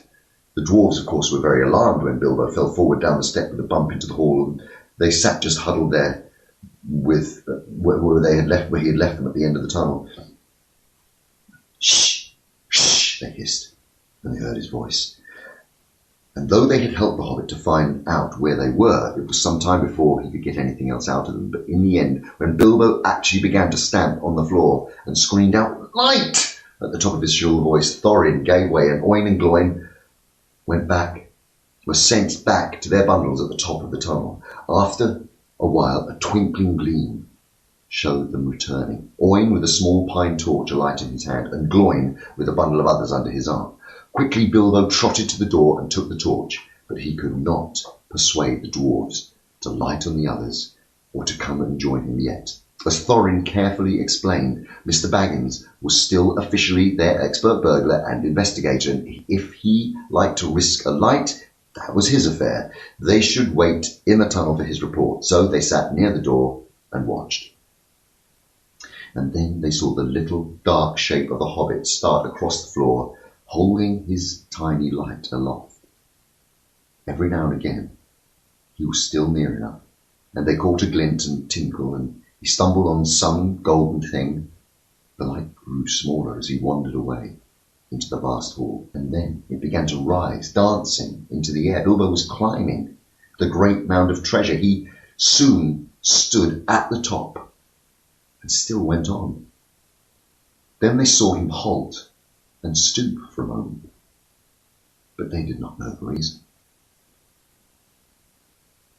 It was the Arkenstone, the heart of the mountain. So Bilbo guessed from Thorin's description, but indeed there could be not two such gems, even in so marvellous a hoard, even in all the world. Ever as he climbed, the same white gleam had shone before him and drawn his feet towards it. Slowly it grew to a little globe of pallid light. Now, as he came near, it was tinged with a flickering sparkle of many colours on the surface, reflected and splintered from the wavering light of his torch. At last he looked down upon it, and it caught his breath. The great jewel stone shone before his feet of its own inner light, and cut and fashioned by the dwarves who had dug from the heart of the mountain long ago, and it took all the light that fell upon it and changed into 10,000 sparks of white radiance, shot with glints of the rainbow. Suddenly Bilbo's arm went towards it, and drawn by its enchantment, his small hand would not close about it. It was large, heavy, but he lifted it, shut his eyes, and put it in his deepest pockets. "Now I am a burglar indeed," he thought, "but I suppose I must tell the dwarves about it sometime. They did say I could pick and choose any of my own share, and I do, and I think I would choose this if they took all the rest." All the same, he had an uncomfortable feeling about the picking and choosing. He had not really meant to include this marvellous gem, and he knew that trouble would come out of it yet. Now he went on again, down the other side of the great mound, and climbed, with the spark of his torch vanishing from the sight of the other watching dwarves. But soon they saw it far away in the distance again, and Bilbo was crossing the floor of the hall. He went on until he came to the great doors at the further side, and there a draught of air refreshed him, but it almost puffed out his light. He peeped timidly through, and caught a glimpse of great passages, and from the dim, beginnings of a wide stairs going up into the gloom. Still, there was no sight nor sound of Smaug. He was just going to turn back when a black shape swooped at him and brushed his face. He squeaked and stared and started and stumbled backwards and fell. His torch dropped headwards and went out.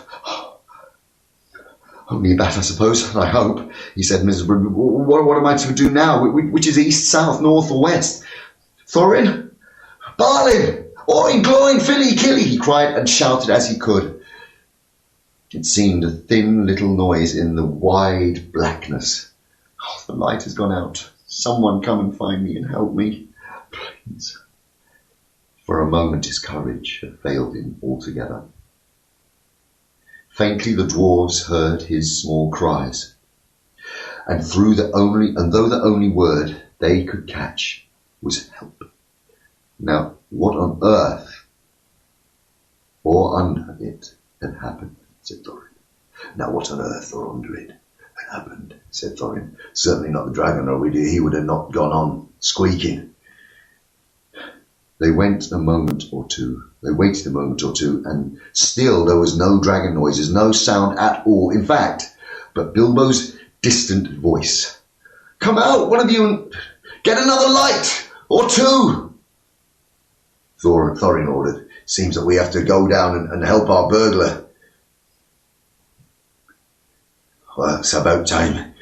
It was about time to help, said Balin, and I'm quite willing to go, and I expect it is safe for the moment. Gloin lit several more torches, and they all crept out, one by one, went along the wall as hurriedly as they could. It was not long before they met Bilbo himself coming back towards them. His wits had quickly returned as soon as he saw the twinkle of their lights.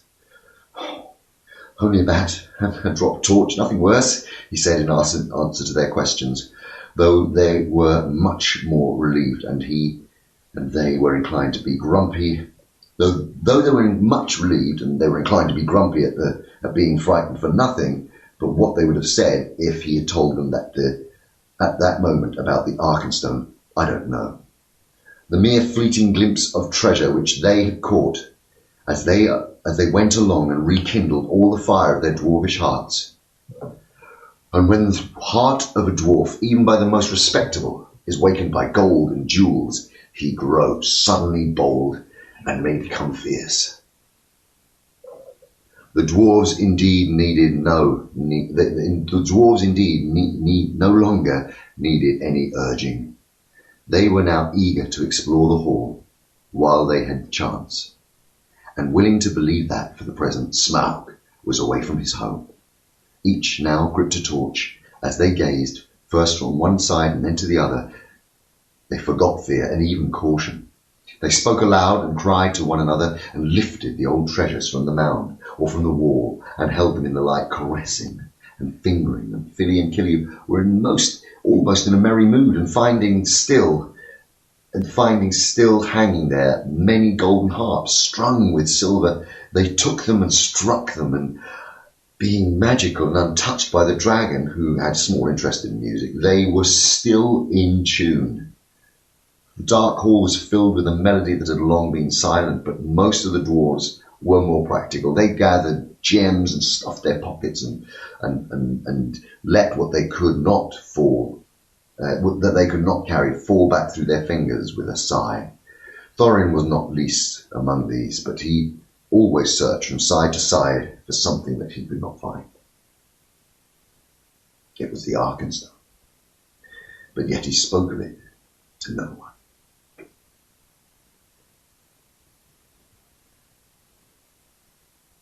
Now the dwarves took down mail and weapons from walls and armed themselves. Royal indeed did Thorin look, clad in a coat of gold-plated rings, with silver hafted axe in a belt crusted with scarlet stones. Oh, Mr. Baggins, he cried, here is the first payment of your reward. Cast off your old coat and put on this.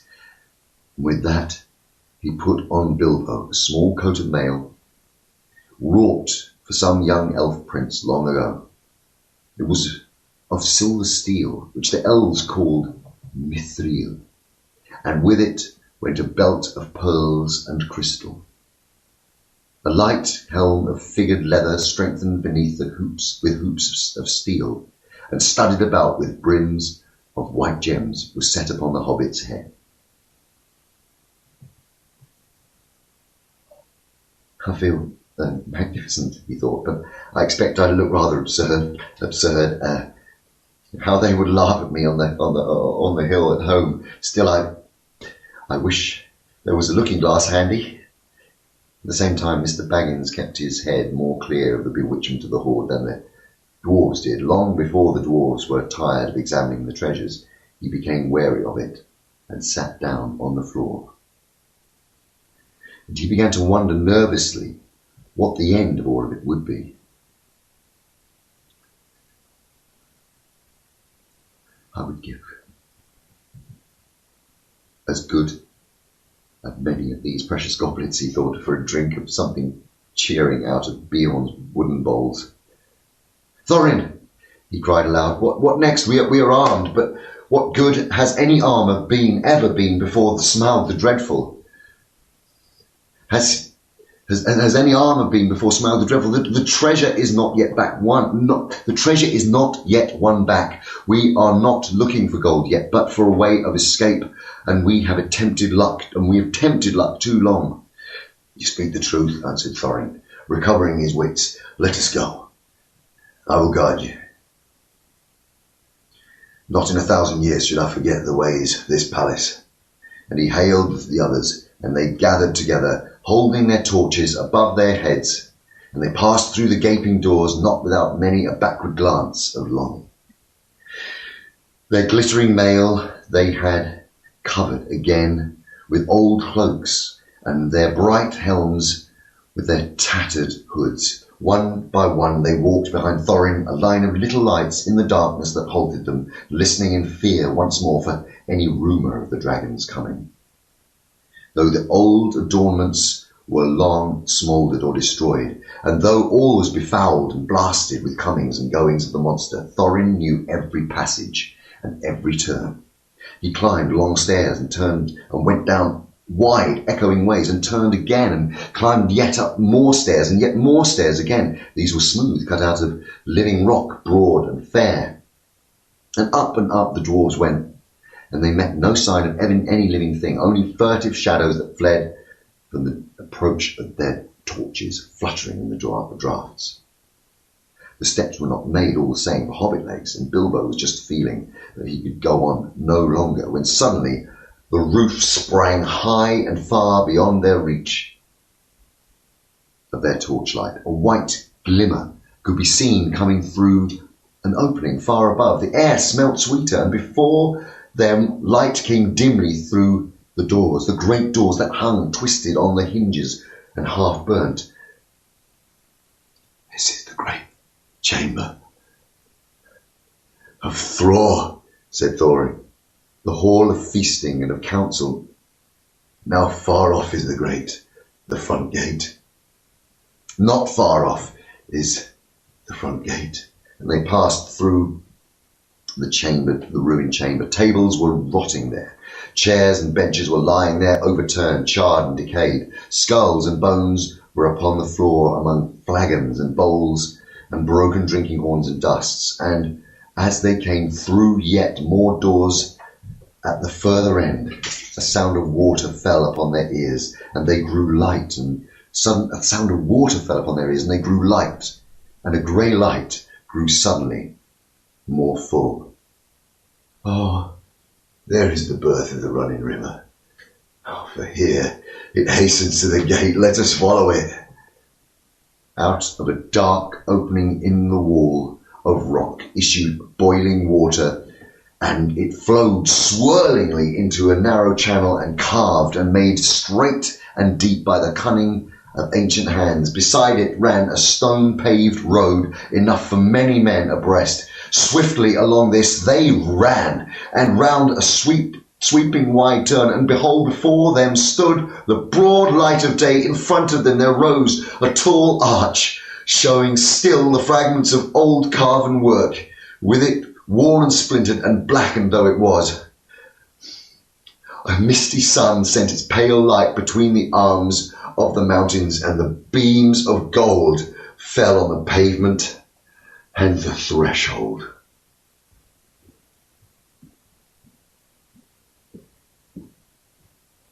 A whirl of bats, frightened from the slumber by their smoking torches, flurried by them, and they sprang forward. At their feet slithered on stones, rubbing smooth and slimed by the pass of a dragon. Now before the water fell noisily out and foamed down towards the valley. They flung their pale torches to the ground and stood gazing out with dazzled eyes. They were come to the front gate and were looking out upon Dale.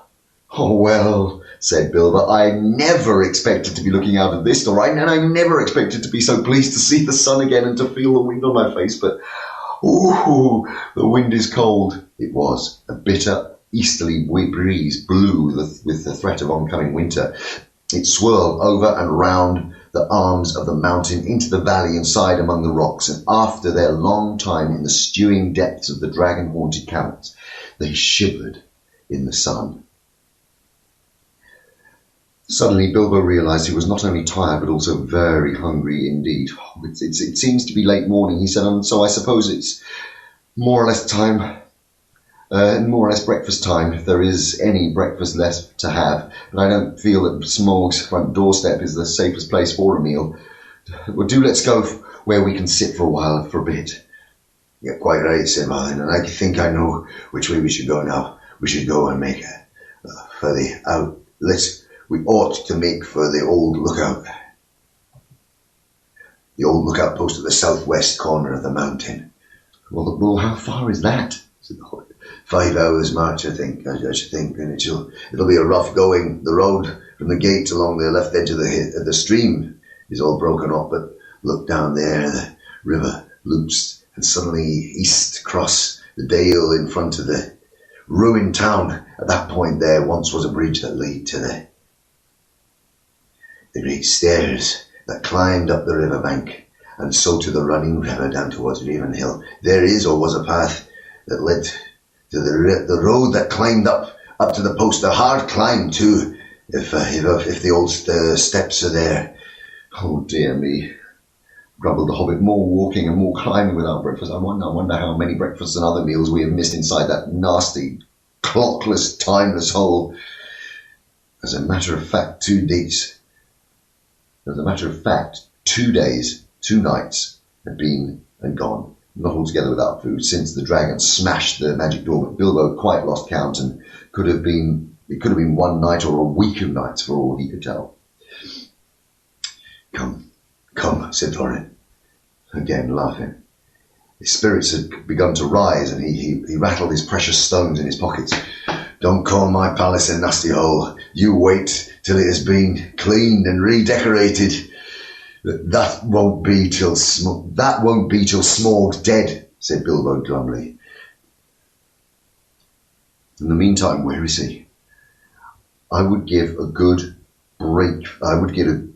breakfast to know, and I hope he's not up in the mountain overlooking it, down at us." The idea disturbed the dwarves mightily, that they quickly decided Bilbo and Balin were right. "We must move away from here," said Dory, feeling like his eyes were on the back of my head. "It's a cold, lonely place," said Bomba. "There may be drink, but no sign of food, and a dragon would always be hungry in such parts." Come on, cried the others. "Let us follow Balin's path."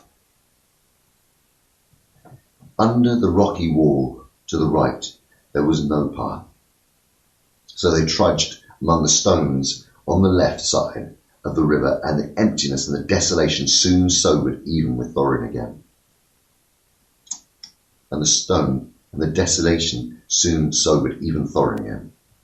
The bridge that Balin had spoken of they found long fallen, and most of its stones were now only boulders in the shallow, noisy stream. But they forded the river without much difficulty, and found the ancient steps, and climbed to the higher bank. And after a short step, they struck the old road and before long came to a deep dell and sheltered among the rocks, and there they rested for a while. and had such a breakfast as they could, chiefly cram and water.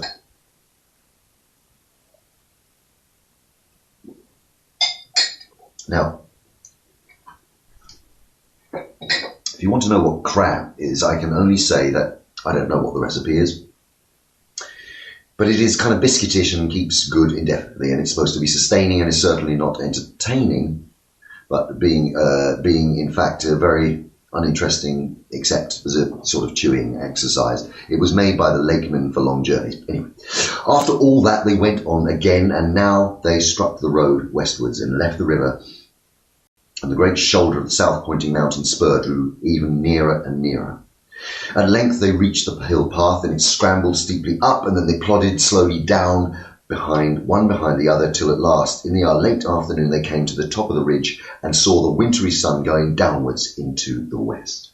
Here they found a flat place without a wall on three sides, but back to the north with a rocky face which was opening like a door. From that door there was a wide view east, south and west. "Here," said Balin, "in the old days we used to always keep watchmen, and that door leads behind into a rock-hewn chamber that was made here as a guard room. There were several places here there were safer places like it round the mountain, but there seemed to be small need for watching in the days of our prosperity, and the guards were made over comfortable. Perhaps otherwise we might have made it longer, warning of the coming of the dragon, and things might have been different. Still, here we can now lie hid and sheltered for a while, and can see much without being seen." "Oh, not much use if we have been seen coming here," said Dory, who was already looking up towards the mountain's peak, as if he expected to see Small perched up there like a bird on a steeple. "We must take our chance of that," said Thorin. We cannot go further today." "Here, here," said Bilbo, and flung himself on the ground. In the rock chamber there would have been room for 100, and there was a small chamber further in, more removed from the cold outside, but it was quite deserted. Not even wild animals seemed to have used it in the days since Smaug's dominion. There they laid their burdens, and threw down themselves once more and slept, but the others sat near the outer door and discussed their plans. In all their talk, they perpetually came back to one thing. Where was Smaug? They looked to the west, there was nothing. The east, nothing. And in the south, there was no sign of the dragon. But still, there was a gathering of very many birds, and that they gazed and wondered. But they were no nearer understanding it when the first cold stars came out.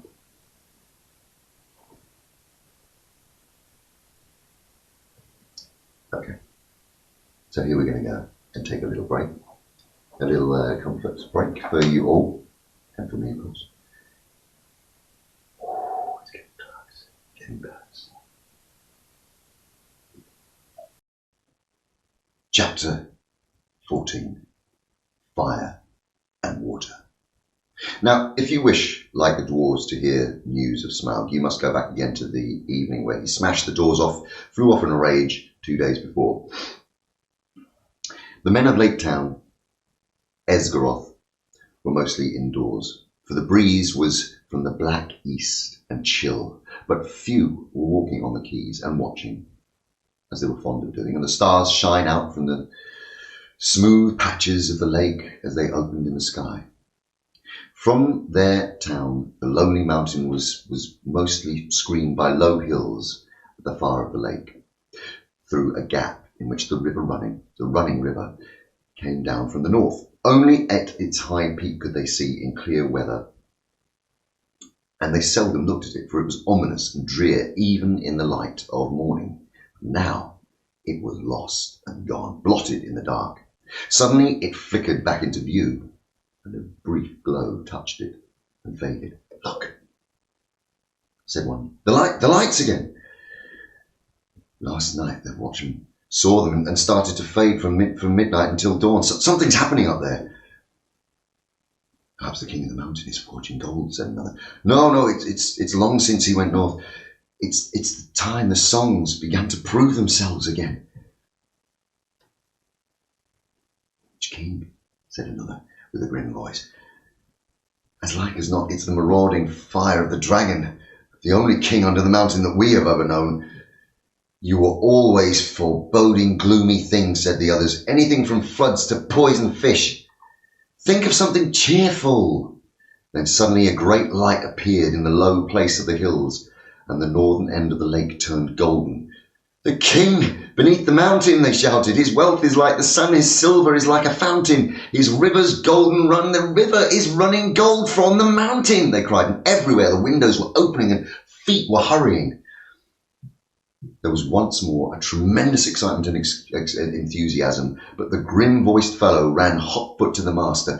The dragon is coming, or I am a fool, he cried. Cut the bridges, to arms, to arms.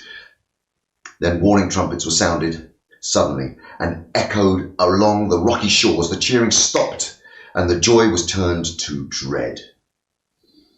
So it was that the dragon did not find them quite unprepared. Before long, so great was his speed, he could see them as a spark of fire rushing towards them and growing ever huger and more bright, and not the most foolish doubted that the prophecies had gone rather wrong.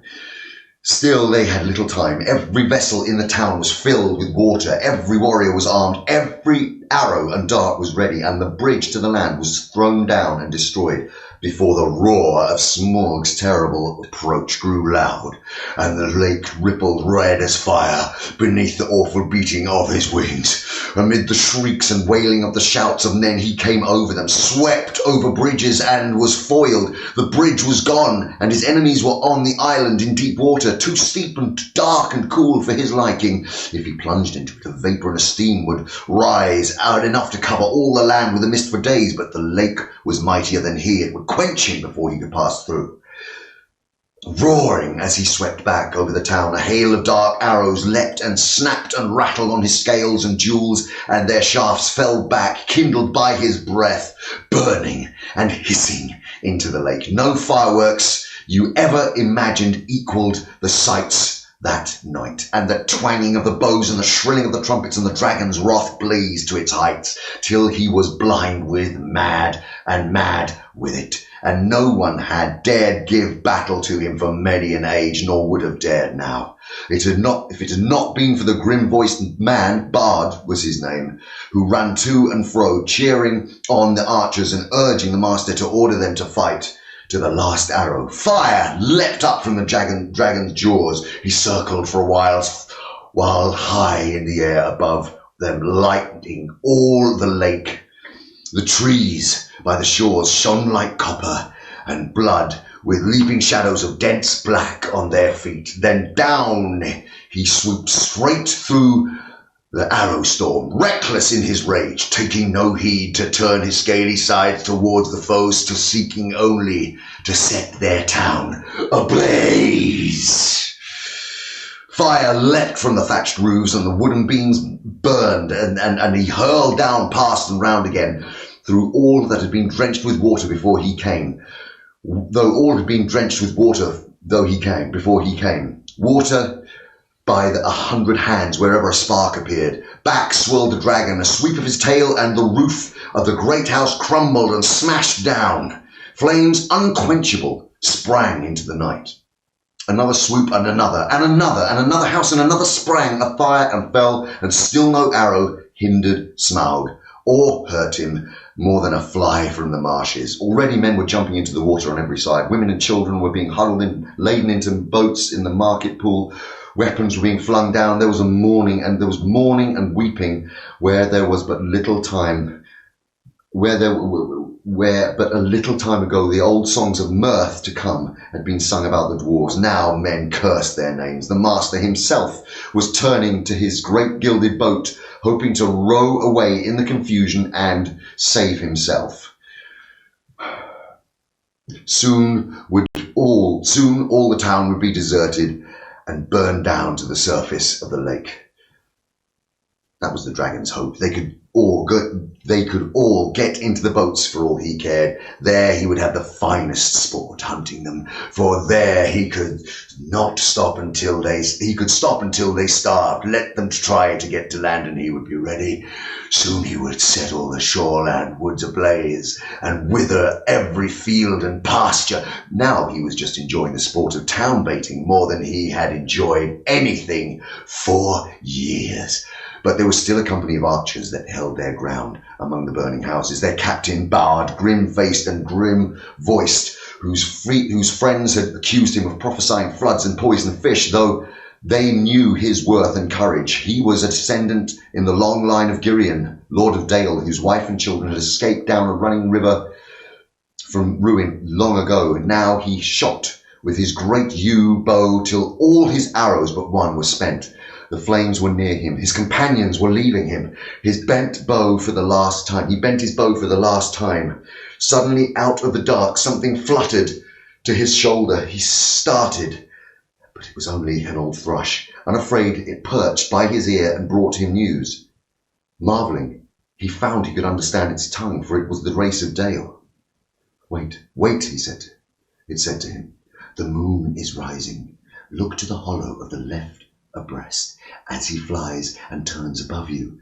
And while Bard paused in wonder, it told him of the riddles, of the tidings up in the mountains, and of all that it had heard. And then Bard drew his bowstring to his ear. The dragon was circling back, flying low. And as he came, the moon rose above the eastern shore and silvered his great wings. Arrow, said the bowman, Black Arrow, I have saved you to the last. You have never failed me, and I have always recovered you. I had you from my father, and he from old.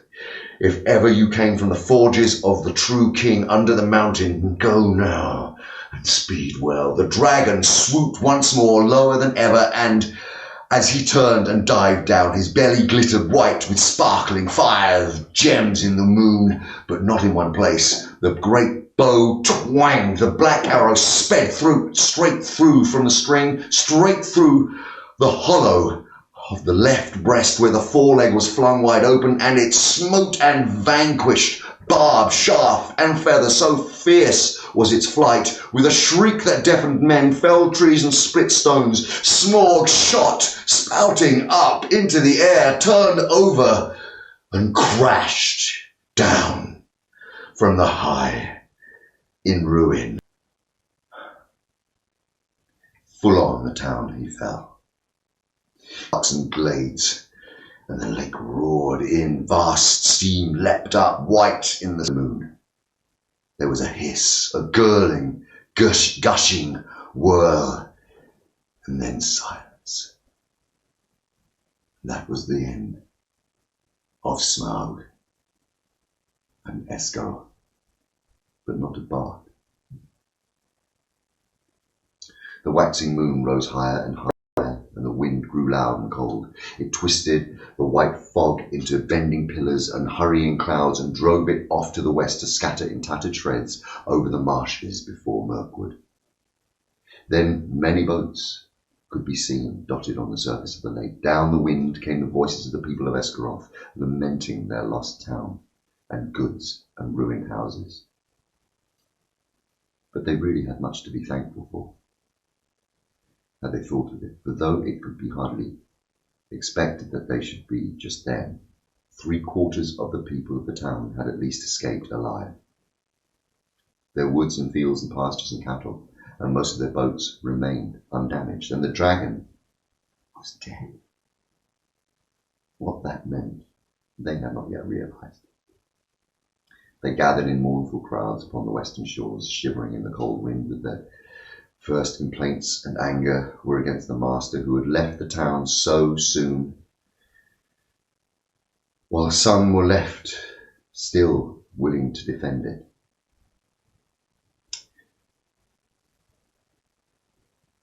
He may have a good head for business, especially his own business, some murmured, but he is no good when anything serious happens.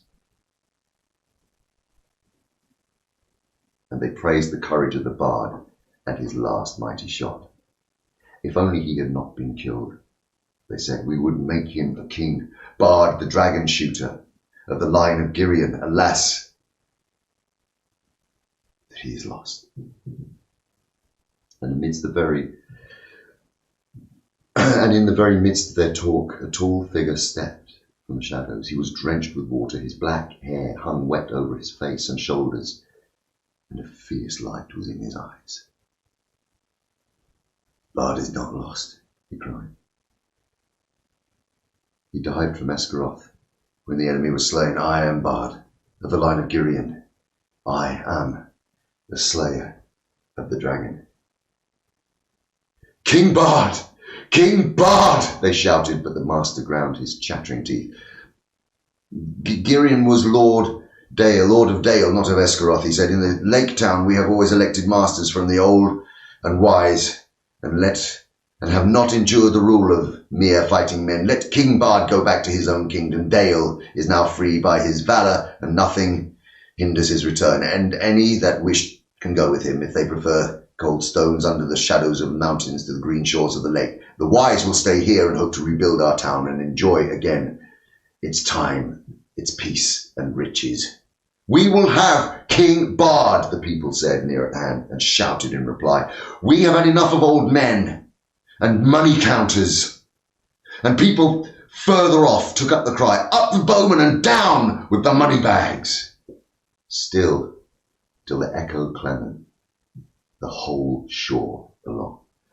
I'm the last man to undervalue Bard the bowman, said the master wearily, for Bard stood close beside him. He has tonight earned an excellent, eminent place in the roll of the benefactors of our town, and he is worthy of many imperishable songs. But why, O people, and here the master rose to his feet and spoke very loud and clear, why do I get all your blame? For what fault am I to be disposed? Who aroused the dragon from his slumber, I might ask? Who obtained of us rich gifts and ample help, and led us to believe that old songs could come true? Who played on our soft hearts and from our pleasant fancies? What sort of gold have they sent down the river and reward us? Dragon fire and ruin. From whom should we claim the recompense of our damage and aid for our widows and orphans? As you see, the master had not got his position for nothing. The result of his words was that for the moment people quite forgot the idea of their new king and turned their angry thoughts towards Thorin and his company.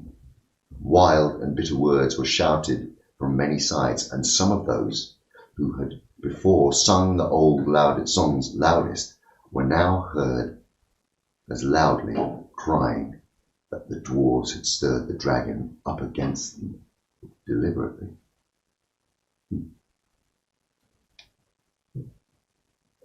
Fools, said Bard. Why waste words on wrath? On those unhappy creatures. Doubtless they perished first in the fire before Smaug came to us. And then even as he was speaking, the thought came to his heart of the fabled treasure of the mountain lying without guard or owner, and he fell suddenly silent. He thought of the master's words and of Dale rebuilt and filled with golden bells if he could but find the men. At length he spoke again. This is no time for angry words, master, or for considering weighty plans of change. There is work to do. I still serve you, though after a while I may think again of your words and go north with any that will follow me. Then he strode off to help in the ordering of the camps and in the care of the sick and the wounded. But the master scowled at his back as he went and remained sitting on the ground. He thought much, but said little, unless it was to call loudly for men to bring him fire and food. Now, everywhere Bard went, he found talk running like fire among people concerning the vast treasure that was now unguarded. Men spoke of all the recompense for their harm that they would get soon from it, and the wealth over and to spare with which, and the wealth over and to spare with which to buy rich things from the south, and it cheered them greatly in their plight. That was as well, for the night was bitter and miserable. Shelters could be contrived for the few, the master had one, and there was little food even when the master went short. Many took ill of wet and cold and sorrow of that night, and afterwards died, who had escaped uninjured from the ruin of the town. And in the days that followed there was much sickness, and there was great hunger. Meanwhile Bard took the lead and ordered things as he wished, though always in the master's name, and he had a hard task to govern the people and direct the preparations for their protection and housing. Probably most of them would have perished in the winter that now hurried after autumn, if help had not been to hand, but help came swiftly, for Bard at once had speedy messengers sent up the river to the forest to ask the king of the elves of the wood. With these messengers he had found a host already on the move, although it was already only the third day after the fall of snow. The elven king had received news from his own messengers and from the birds that loved his folk, and already he knew much of what had happened. Very great indeed was the commotion among all things with wings that dwelt on the borders of the desolation of the dragon. The air was filled with circling flocks, and their swift-flying messengers flew here and there across the sky. Above the borders of the forest there was whistling, crying, and piping. Far over Mirkwood tidings spread. Smaug is dead. Leaves rustled and startled ears were lifted. Even before the elven king rode forth, the news had passed west, right to the pinewoods of the misty mountains. Bjorn had heard it in his wooden house, and the goblins were at council in the caves. That will be the last we shall hear of Thorin Oakenshield, I fear, against the oncoming winter, and also under the master's direction they began the planning of a new town, large even than before, but not in the same place. They removed the northward higher up on the shore. Forever after, they had a dread of the water where the dragon lay. He would never again return to his golden bed, but was stretched as cold stone twisted upon the floor of the shallows. There for ages his huge bones could be seen in calm weather, amid ruined piles of the old town, but few dared to cross the cursed spot, and none dared to dive into the shivering water to recover precious stones that fell from his rotting carcass. But the men of arms who were still able, and most of the elven king's array, got ready to march north to the mountain. It was thus that in 11 days from the ruin of the town, the head of their host passed the rock gates at the end of the lake and came into the desolate lands.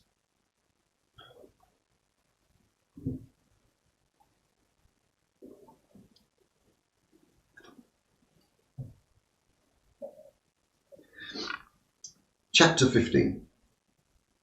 Of the Clouds. Now we will return to Bilbo and the dwarves.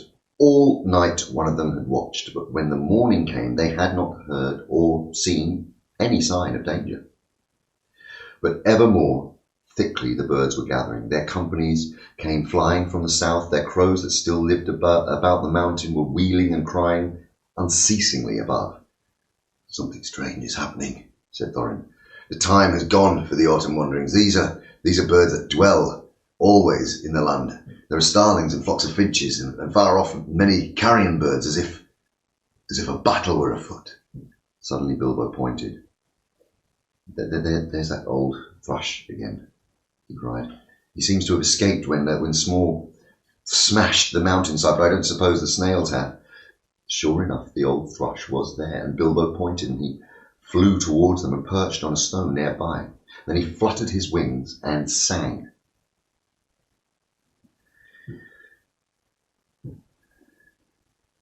Then he cocked his head to one side as if to listen, and again he sang, and he listened again. Bleep, He's trying to tell us something, said Balin, but I cannot follow the speech of such birds. It's very quick and difficult. Can you make it out, Baggins? No, not very well, said Baggins. As a matter of fact, he could make nothing of it at all. But the old fellow seems very excited. I only wish I was a raven. Well, I thought you did not like them. You seemed very shy of them when we came this way before. But, oh no, they were crows and nasty, suspicious-looking creatures at that. Rude as well. Not only you must have heard the ugly names they were calling after us, but ravens are very different. There used to be great friendship between them and the people of Thor. They often brought us secret news, and we were rewarded with bright things, such as coveted to hide in their dwellings. They live many a year. Their memories are long, and they hand on their wisdom to their children. And I knew many among the ravens of the rocks when I was a dwarf lad. These were very high. This very height was once named Raven Hill because there was a wise and famous pair, old Kirk and his wife, that lived here above the guard chamber. I don't suppose any of that ancient breed linger here now. No sooner as he'd finished speaking than the old thrush gave a loud call and immediately flew away. Well, we may not understand him, but that old bird understands us, I am sure, said Balin. Keep watch now. See what happens. Before long there was a fluttering of wings, and back came the thrush, and with him came the most decrepit old bird. He was getting blind, he could hardly fly, and the top of his head was bald. He was an aged raven of great size. He alighted stiffly on the ground before them and slowly flapped his wings and bobbed towards Thorin. "O Thorin, son of Thrain and Balin of Fundin," he croaked. And Bilbo could not understand what he said, for he used ordinary language and not bird speech. "I am Rock, son of Kirk, and Kirk is dead, but me may as well be known to you once.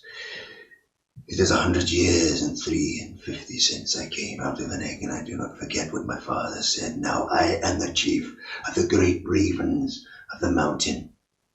We're few, but we remember still the kings of old. Most of my people are abroad, for there are great tidings in the south, some tidings of joy to you, and some will not be so good, you think. Behold, the birds are gathering back in the mountains again, and to Dale from the south and east and west, for the word has gone out that Smaug is dead." "Dead? Dead?" shouted the dwarves. "Dead? Then we have been needless fear, and the treasure is ours." They all sprang up and began to caper about for joy. "Yes, dead," said Rock. "The thrush, may his feathers never fall, saw him die, and may trust his words. He saw him fall in the battle with the men of Oscaroth, with the third night back from now, and the rising moon." It was some time before Thorin could bring the dwarfs to be silent and listen to the raven's news. At length, when he had told all the tale of the battle, he went on.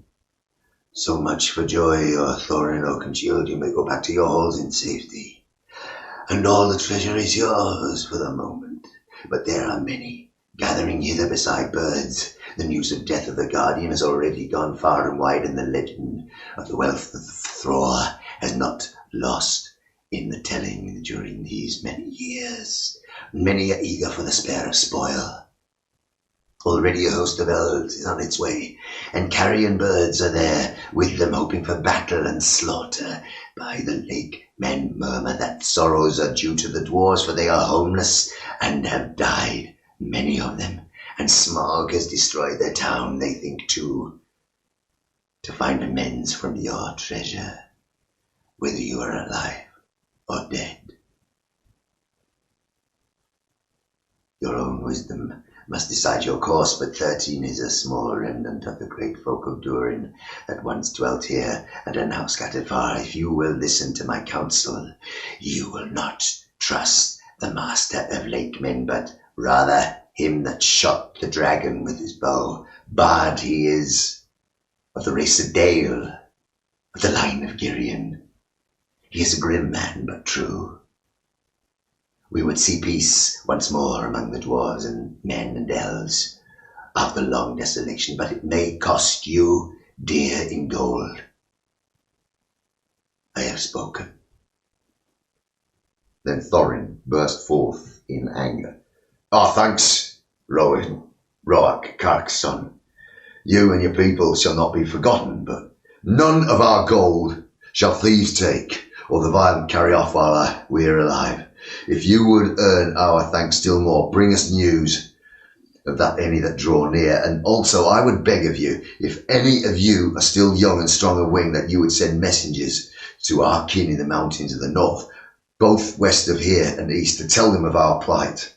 But go specially to my cousin Dane in the Iron Hills, for he has many people well armed and dwells nearest to this place. Bid him hasten.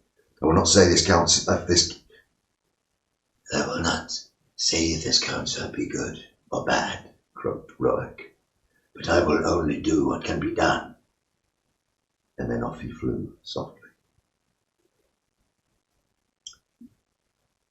Back now to the mountain, cried Thorin. We have little time to lose. And little food to use, cried Bilbo, always practical on such points. In any case, he felt that the adventure was, properly speaking, over with the death of the dragon, in which he was much mistaken. He would have given most of his share of the profits for the peaceful winding up of these affairs. Back to the mountains, said the dwarves, cried the dwarves, as if they had not heard him. So back he had to go with them.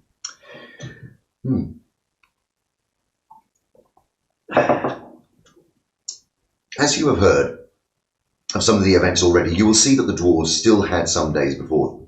They explored the caverns once more and found, as they expected, that only the front gate remained open. All the other gates, except of course for the small secret door, had long ago been broken and blocked by smog. And no sign of them remained. So now they began to labour hard in fortifying the main entrance and in making a new path that led from it. Tools were to be found in plenty that the miners and the quarriers and the builders of old had used, and at such work the dwarves still were very, very skilled. As they worked, the ravens brought them constant tidings. In this way they learned that the elven king had turned aside to the lake, and they still had a breathing space. Better still, they had heard that 3 of the ponies had escaped and were wandering wild far down the banks of the running river, not far from where the rest of the stores had been left. So while the others went on with their work, Philly and Killy were sent, guided by a raven, to find the ponies and bring back all they could. They were 4 days gone, and by the time they knew that the joined armies of the lake men and the elves were hurrying towards the mountain, and by then, importantly, 4 days were gone, and by that time they knew that the joined armies of the lake men and the elves were hurrying toward the mountain. But now their hopes were higher, for they had food and food for some weeks with care, chiefly cram, of course, which they were very tired of.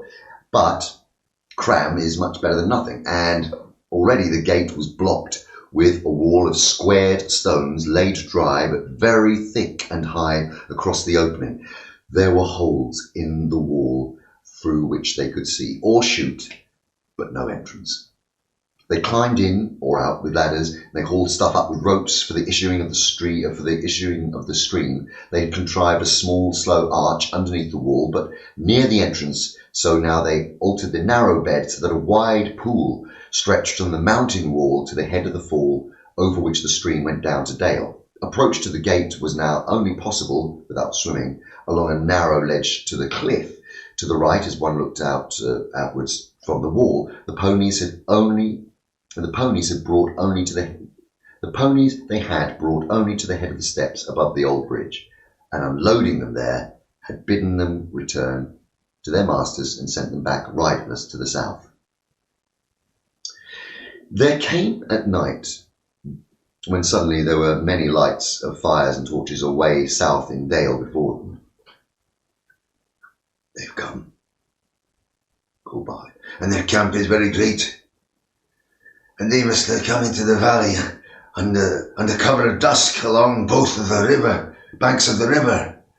That night the dwarves slept little. The morning, still pale, they saw the company approaching. From behind their wall they watched them come up to the valley's head and climb slowly. Before long they could see that both men of the lake, armed as if for war, and elvish bowmen were among them. At length the foremost of these climbed the tumbled rocks and appeared at the top of the falls. Very great was their surprise to see the pool before them, and the gate blocked with a wall of new hewn stone. As they stood, pointing and speaking toward one another, Thorin hailed them. "Who are you?" he called in a very loud voice.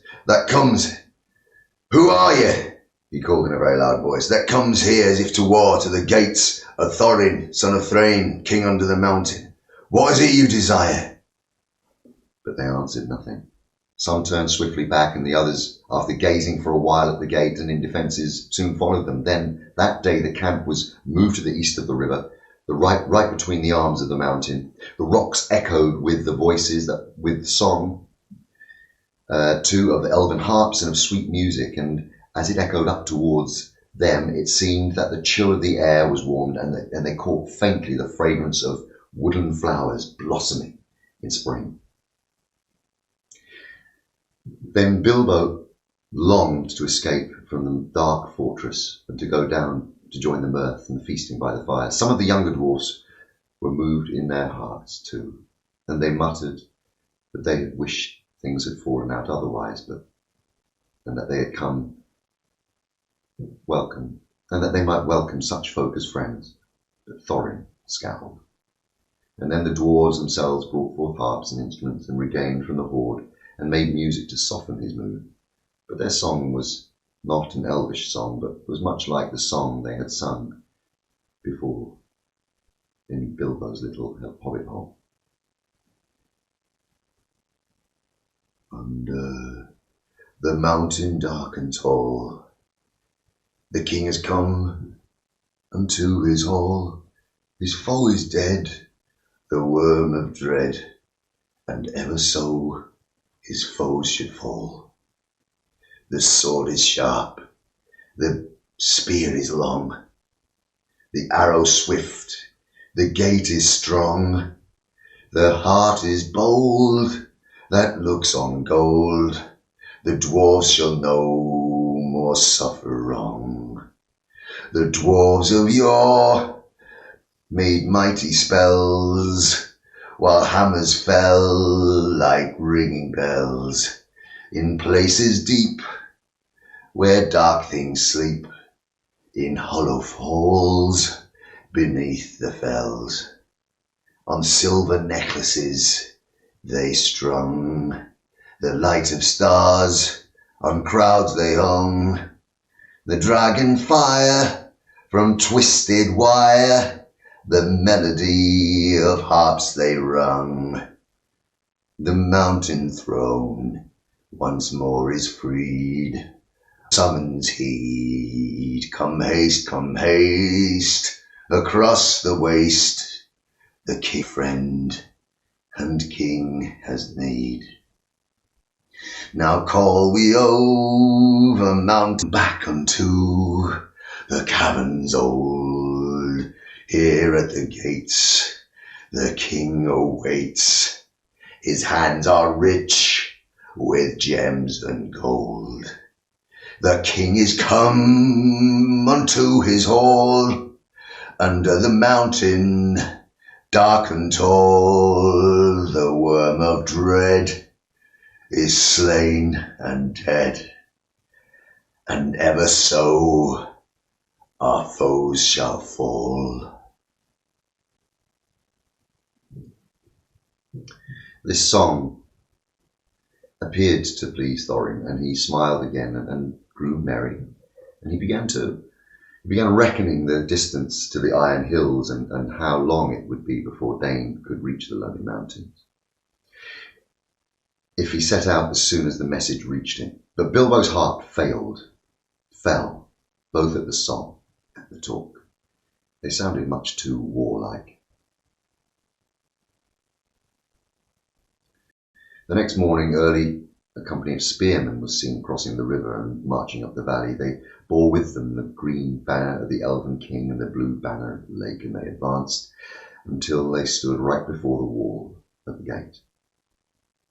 Again Thorin hailed them in a loud voice. Who are you? That come armed for war to the gates of Thorin, son of Thrain, king under the mountain. This time he was answered.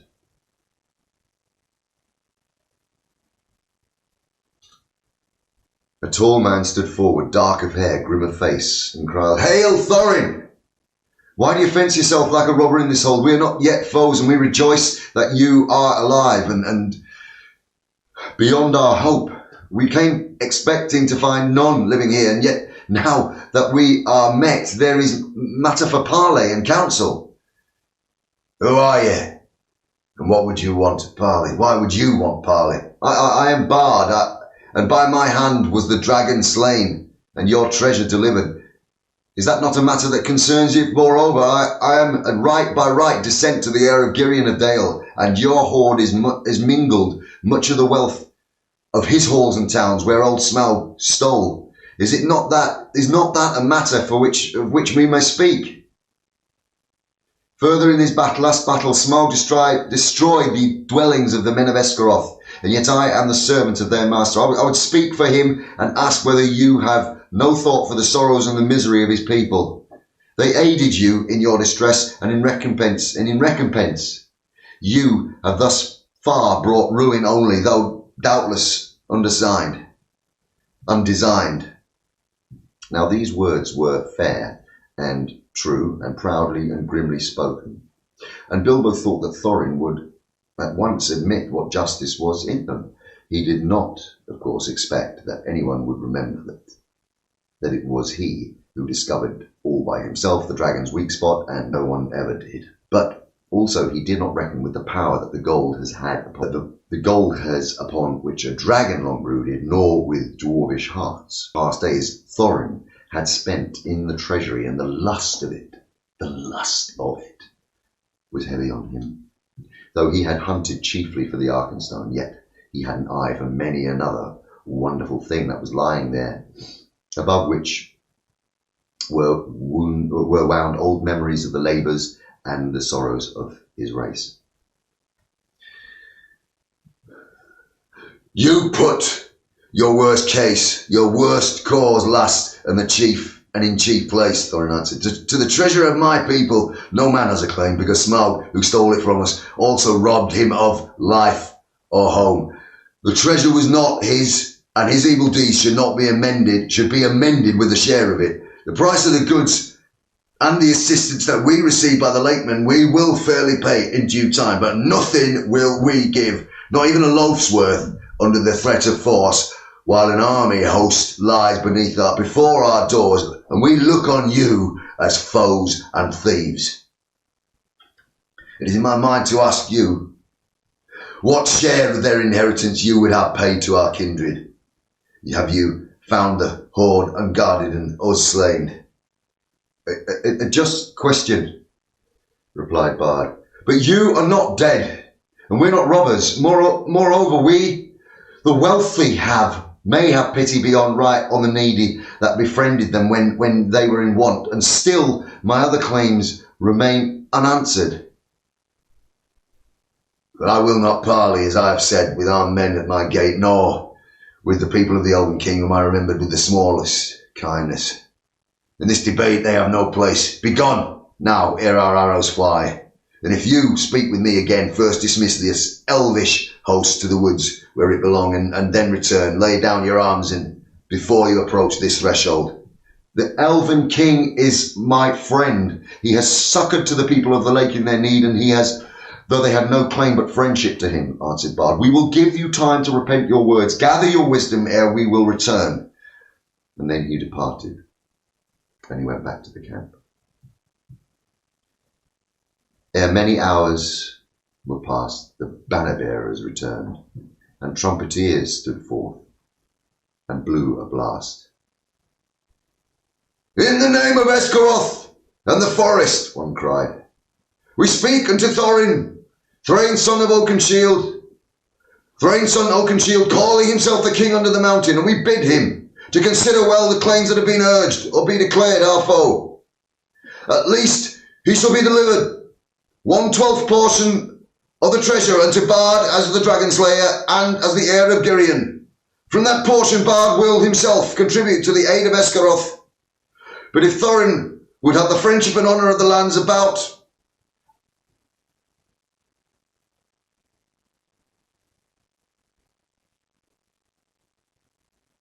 as his sires of the old, then he will give also somewhat of his own for the comfort of the men of the lake. And then Thorin seized a bow of horn and shot an arrow at the speaker. It smote into his shield and stuck there, quivering.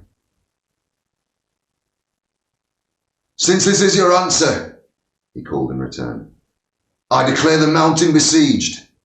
You shall not depart from it until you call on your side a truce and a parley. We will bear no weapons against you, but we will leave you to your gold. You may eat that if you will. And with that the messengers departed swiftly, and the dwarves were left to consider their case. So grim had Thorin become that even if they had wished, the others would not have dared to find fault with him. But indeed most of them seemed to share his mind, except perhaps old fat Bomber, Philly and Killy. Bilbo, of course, disapproved of the whole turn of affairs. He had by now had enough, more than enough of the mountain, and being besieged inside was not at all to his taste. The whole place stinks of dragon, he grumbled to himself. It makes me sick. And cram is beginning simply to stick in my throat.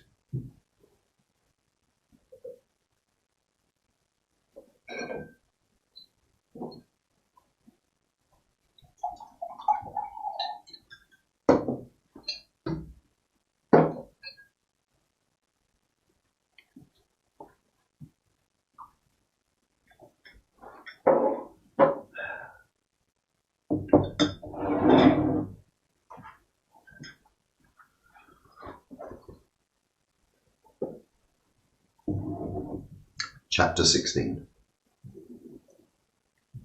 A Thief in the Night. Now, the days passed slowly and warily. Many of the dwarfs spent their time piling and ordering the treasure, and now Thorin spoke of the Arkenstone of Thrain and bade them eagerly to look for it in every corner. The Arkenstone of my father, he said, is worth more than a river of gold. In itself to me it is beyond price. That stone of all the treasure I name unto myself, and I will be avenged on anyone who finds it and withholds it. Bilbo heard these words, and he grew afraid, wondering what would happen if the stone was found, wrapped in an old bundle of tattered oddments that he used as a pillow. All the same, he did not speak of it, for as the weariness of the days grew heavier, the beginnings of a plan had come into his little head. Things had gone on like this for some time, and the ravens brought news that Dane and more than 500 dwarves hurrying from the Iron Hills were now within 2 days' march of Dale, coming down from the northeast. But they cannot come. They cannot reach the mountain unmarked, said Roak, and I fear lest there be a battle in the valley. I do not call this counsel good, though there is a grim folk. They are a grim folk. They are not likely to overcome the host that besets you. And even if they did so, what will you gain? Winter and snow is hastening behind them. How shall you be fed without the friendship and goodwill of the lands about you?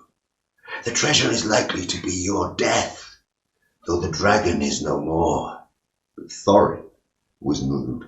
Winter and snow will bite both men and elves, he said, and they may find their dwelling in waste grievous to bear. With my friends behind them, when winter upon them, they will perhaps be in softer mood to parley with. That night Bilbo made up his mind. The sky was black and moonless. As soon as it was full dark, he went to a corner of the inner chamber just within the gate and drew from his bundle a rope, and also the Arkenstone. The Arkenstone, wrapped in a cloth. Then he climbed on top of the wall. Only Bomber was there, for it was his turn to watch, and the dwarves kept only one watchman at a time. Oh, it's mighty cold, said Bomber. I wish I could have a fire at this place, as they have in the camp. Well, it's warm enough inside, said Bilbo. I dare say, but I'm warm bound here till midnight, grumbled the fat dwarf. Sorry business, altogether. Not that I venture to disagree with Thorin, but make his beard grow ever longer. Yet he ever was a dwarf with a stiff neck.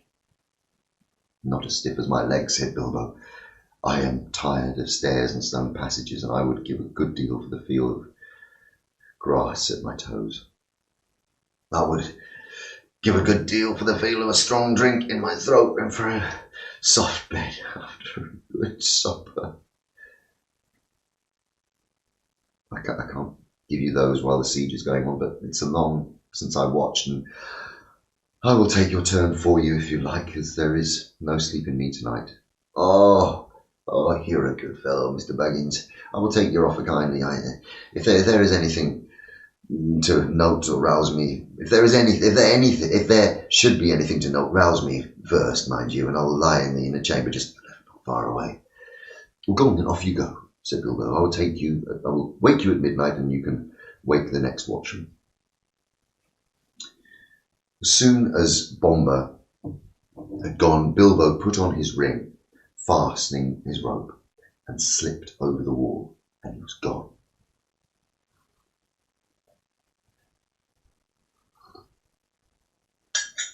He had about 5 hours before him. Bomber would sleep, and he could sleep at any time, and ever since the adventure in the forest, he was always trying to recapture that beautiful dream he had had since then. And all the others were busy with Thorin. It was unlikely that any, even Philly or Killy, would come out on the wall and wait until it was their turn.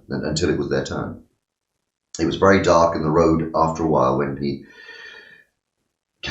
left the newly made path and climbed down towards the lower course of the stream. It was strange to him. At last he came to the bend where he had to cross the water.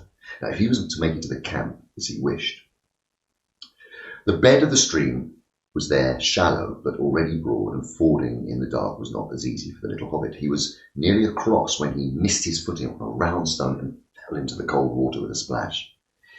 He could barely scramble. He barely scrambled out onto the far bank, shivering and spluttering, when up came the elves in the gloom with bright lanterns and searched for the cause of the noise. That was no fish, one said. There's a spy about. Hide your lights. They will keep him. They will help him more than us. If it's that little queer creature, that is said to be their servant. Servant indeed, snorted Bilbo in the middle of his snort. He sneezed loudly, and the elves immediately gathered towards the sound. Let's have a light, he said. I'm here if you want me, and he slipped off his ring and popped from behind the rock. They seized him quickly in spite of their surprise. Who are you? Are you the dwarves, Hobbit? What are you doing? How did you get so far past our sentinels? They asked one after another. I'm Mr. Bilbo Baggins, he answered, companion of Thorin, if you want to know. I know your king well by sight, though perhaps he doesn't know me to look at. But Bard will remember me, and it is Bard I particularly want to see. Indeed, they said. What may be your business? Whatever it is my own, my good elves, because if you wish ever to get back to your own woods from this cold, cheerless place, he answered, shivering, you will take me along quick to a fire where I can dry, and then you will let me speak to your chiefs as quickly as may be. I have only 1 or 2 hours to spare. And that is how it came about that some 2 hours after his escape from the gate, Bilbo was sitting beside a warm fire in front of a large tent, and there sat two, gazing curiously at him, both the Elven King and Bard. A hobbit in elvish armour, partially wrapped in an old blanket, was something quite new to them. Really, Bilbo was saying in his best business manner, things are impossible. But personally, I am tired of the whole affair, and I wish I was back in the West, in my home, where folk are more reasonable. But I have an interest in this matter, 1/14th share to be precise, according to a letter which fortunately I believe I have kept. He drew from a pocket in his old jacket, which he still wore over his mail, and crumpled and much folded Thorin's letter that had been under the clock on his mantelpiece in May. A share in the profits, mind you, he went on. I'm aware of that. Personally, I am only too ready to consider all your claims carefully and deduct what is right from the total, putting in my own claim. However, you don't know Thorin Oakenshield as well as I do. Beg your pardon, going back. A share in profits, mind you, he went on. I am aware of that. Personally, I am only too ready to consider all your claims carefully and deduct what is right from the total, putting before you my own claim. However, you don't know Thorin Oakenshield as well as I do now, and I assure you he was quite ready to sit on a heap of gold and starve as long as you sit here. Well, let him, said Bard. Such a fool deserves to starve. Quite so. I see your point of view, and at the same time, winter is coming on fast, and before long you will be having snow and whatnot, and supplies will be difficult, even for elves, I imagine. Also, there will be other difficulties. Have you not heard of Dane and the dwarves of the Iron Hills? We have a long time ago. But that... What has he got to do with us? Asked the king. I thought as much. I see I have information you have not got. Dane, I may tell you, is now less than 2 days' march off, and he has at least 500 grim dwarfs with him. And a good many of them had had great experience in dreadful dwarf and goblin wars, which you have no doubt heard, but when they arrive, they may be serious trouble. Why do you tell us this? Are you betraying your friend? Or are you threatening us? Asked Bard grimly. My dear Bard, squeaked Bilbo, don't be so hasty. I never met such suspicious folk. I'm merely trying to say, avoid trouble for all concerned. I mean, now I will make you an offer. Let's hear it, they said. Well, you may see it. It is this, and he drew forth the Arkenstone and threw away the wrapping. The elven king himself, whose eyes were used to things of wonder and beauty, stood up in amazement. Even Bard gazed, marvelling at it in silence. It was as if a globe had been filled with moonlight and hung before them in a net woven of the glint of frosty stars. This is the Arkenstone of Thrain, said Bilbo, the heart of the mountain, and it is also the heart of Thorin. He values it above a river of gold. I will give it to you. I will aid you in your bargaining. And then Bilbo, not without a shudder, nor without a glance of longing, handed the marvellous stone to Bard, and he held it in his hand, as though dazed.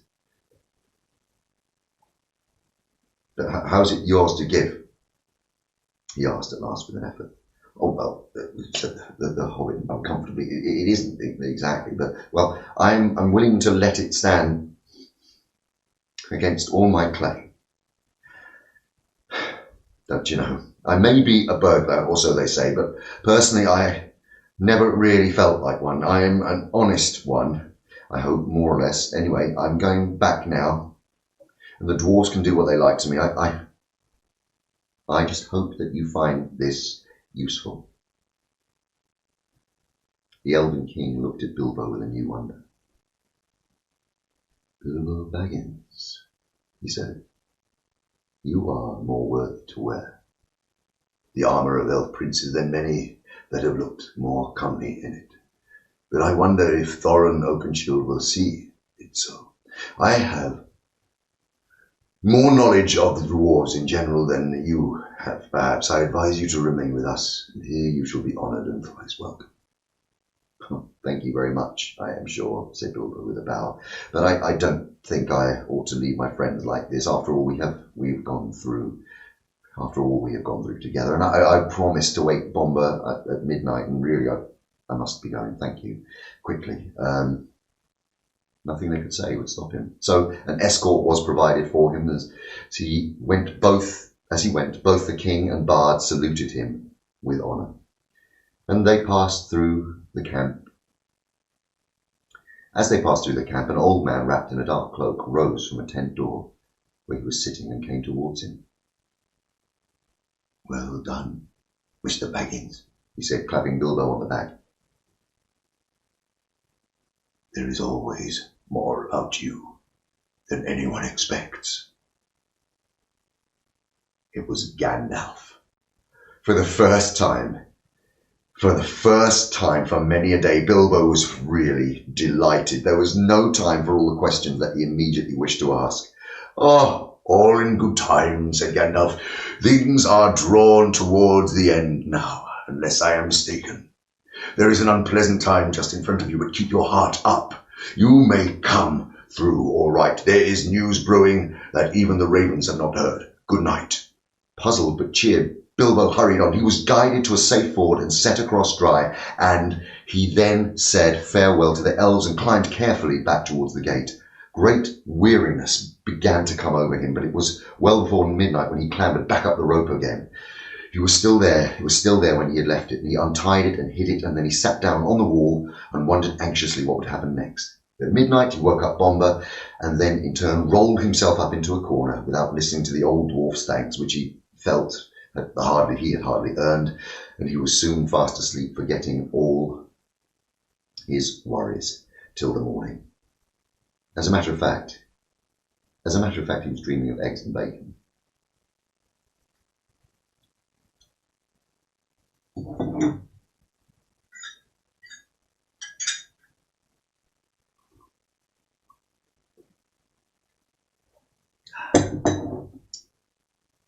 Chapter 17.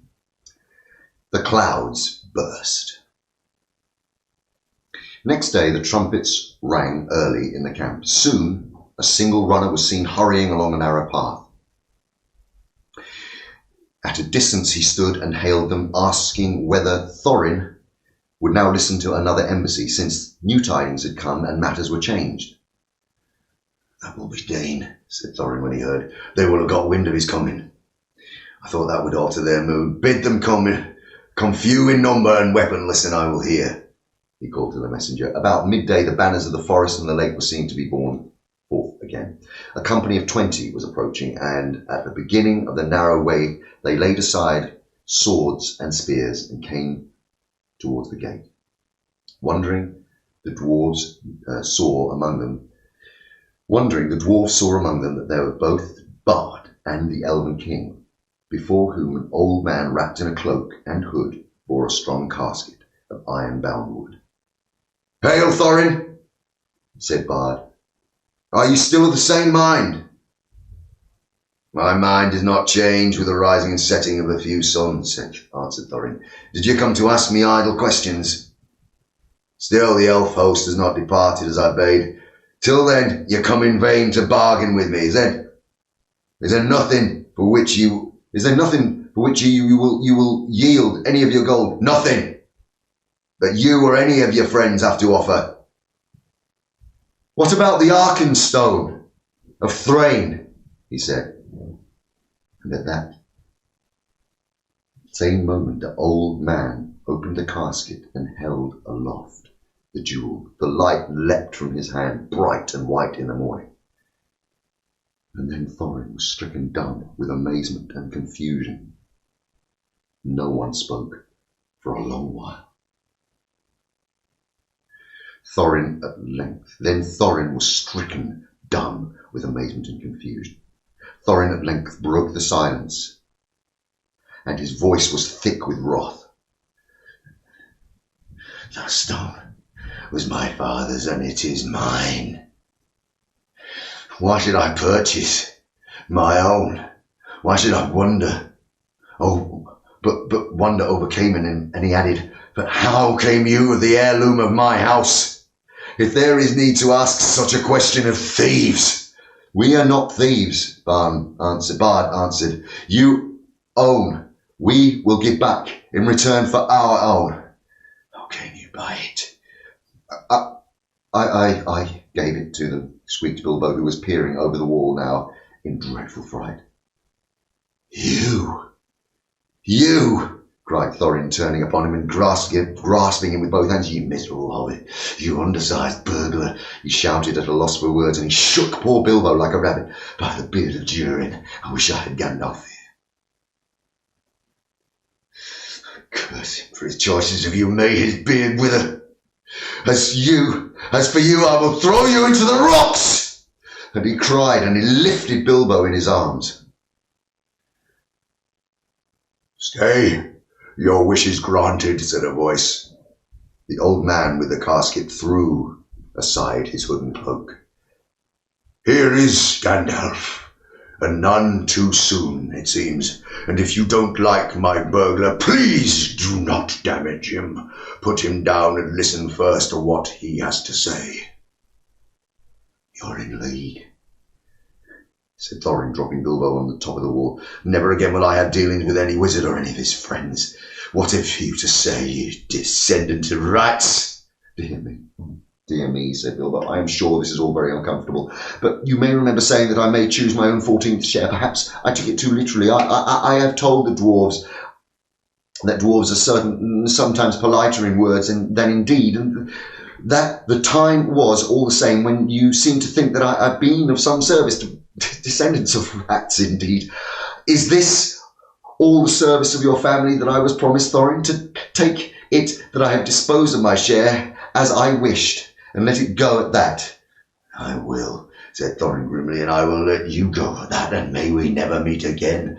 And then he turned and spoke over the wall. I am betrayed, he said. It was rightly guessed that I could not forbear to redeem the Arkenstone, the treasure of my house, for I will give 1/14th share of the hoard in silver and gold, setting aside the gems.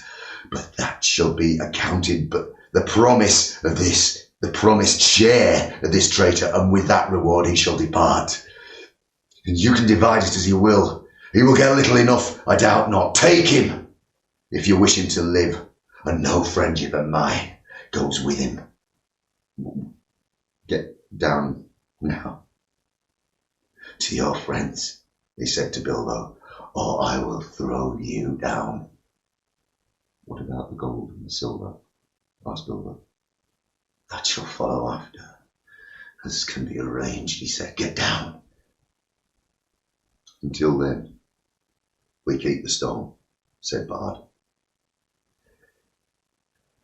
You are not making a very splendid figure as king under the mountain, said Gandalf.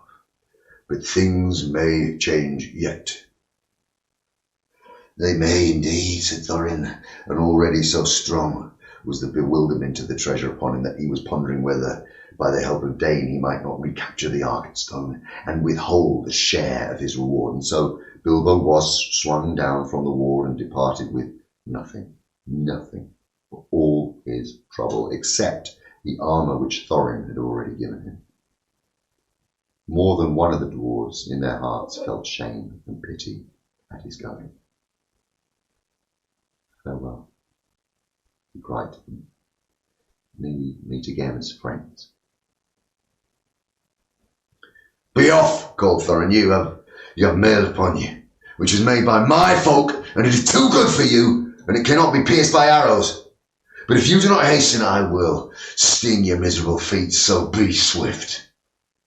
Not so haste, he said, Bard. We will give you until tomorrow. At noon we will return and see if you have brought from the hoard the portion that is to be set against the stone. If that is done without deceit, then we will depart, and the elf host will go back to the forest. In the meantime, farewell. And with that they went back to the camp. But Thorin sent messengers by Roak, telling Dane of what had passed, and bidding him to come with wary speed. That day passed and night. The next day the wind shifted west, and the air was dark and gloomy. The morning was still early when a cry was heard in the camp. Runners came in to report that a host of dwarfs had appeared round the eastern spur of the mountain and was now hastening to Dale. Dane had come. He had hurried on through the night, so he had come up sooner to them than they had expected. Each one of his folk was clad in the hauberk of the steel mail that hung to his knees, and his legs were covered with hose of fine and flexible metal mesh, and secret of those of whose making was possessed by Dane's people. The dwarves were exceedingly strong for their height, but most of these were strong even for dwarves. In battle they wielded heavy two-handed mattocks, but each of them also had a broad sword at his side and a round shield slung at his back. Their beards were forked and plaited and thrust into their belts. Their caps of iron, and they were shod with iron, and their faces were grim. Trumpets called the men and elves to arms.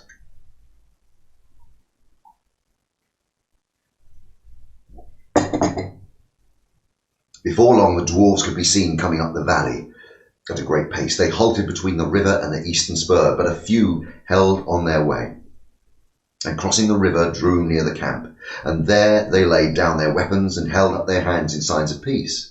Bard went out to meet them, and with them went Bilbo.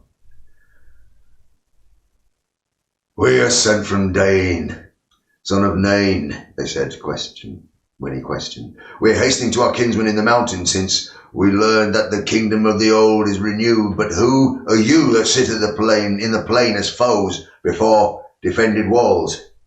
This, of course, is the polite and rather old-fashioned language of such occasions, meant simply, "You have no business here, we're going on, so make way or we will fight you." And then they meant to push on between the mountain and the loop of the river, for the narrow land did not seem to be strongly guarded. Bard, of course, refused to allow the dwarves to go straight onto the mountain. He was determined to wait until the gold and silver had been brought out in exchange for the Arkenstone, for he did not believe this would be done if once the fortress was manned with so large and warlike a company. They had brought with them a great store of supplies, for dwarves can carry very heavy burdens, and nearly all of Dane's folk, in spite of their rapid march, bore huge packs on their backs in addition to their weapons. They would stand siege for weeks, and by that time yet more dwarves might come, and yet more, for Thorin had many, many relatives. Also, they would be able to reopen and guard some other gate, so that the besiegers would have to circle the whole mountain, and for that they had not sufficient members. These were, in fact, precisely their plans, for raven messengers had been busy between Thorin and Dane.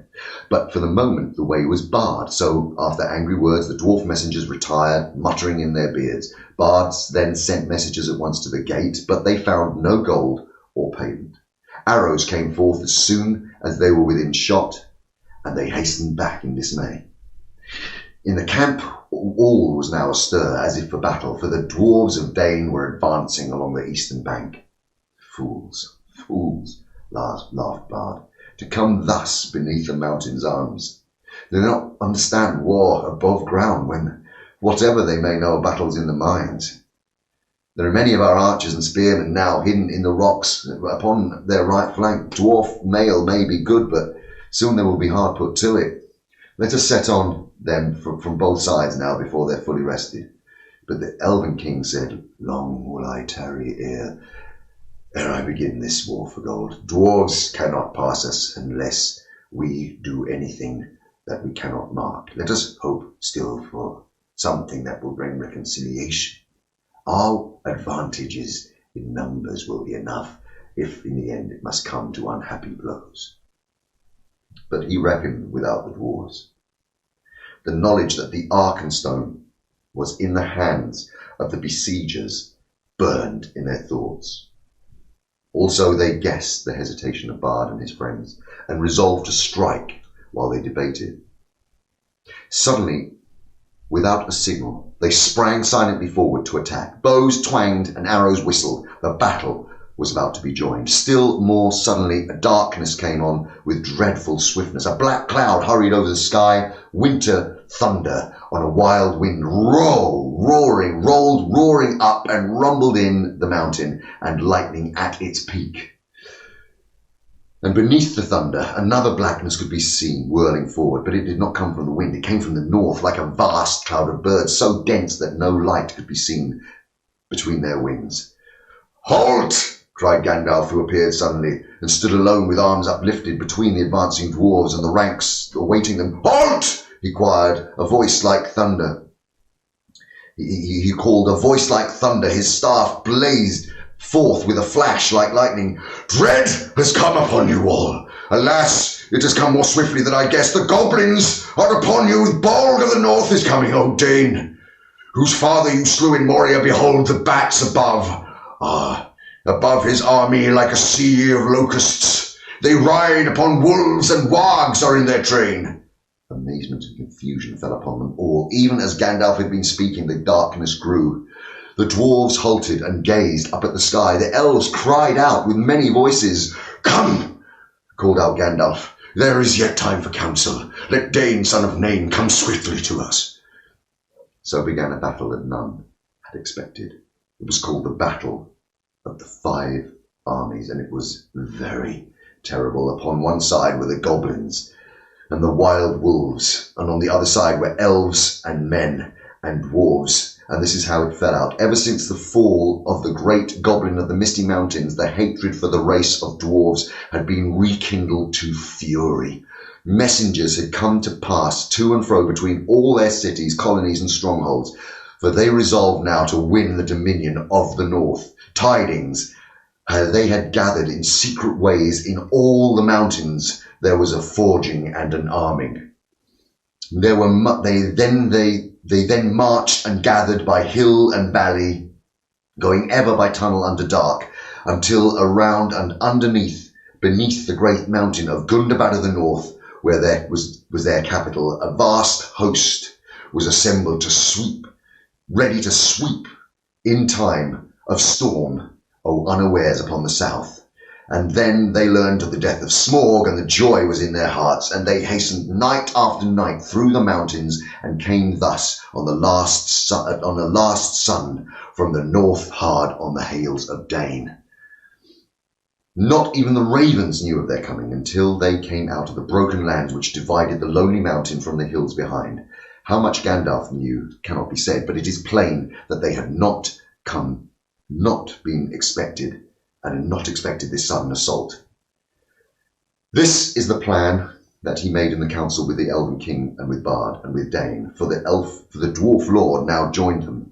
The goblins were the foes of all, and at their coming all quarrels were forgotten. Their only hope was to lure the goblins into the valley between the arms of the mountains, and themselves to man the great spurs that struck south and east. Yet this would be perilous if the goblins were in sufficient numbers to overrun the mountain itself and so attack them from behind and above.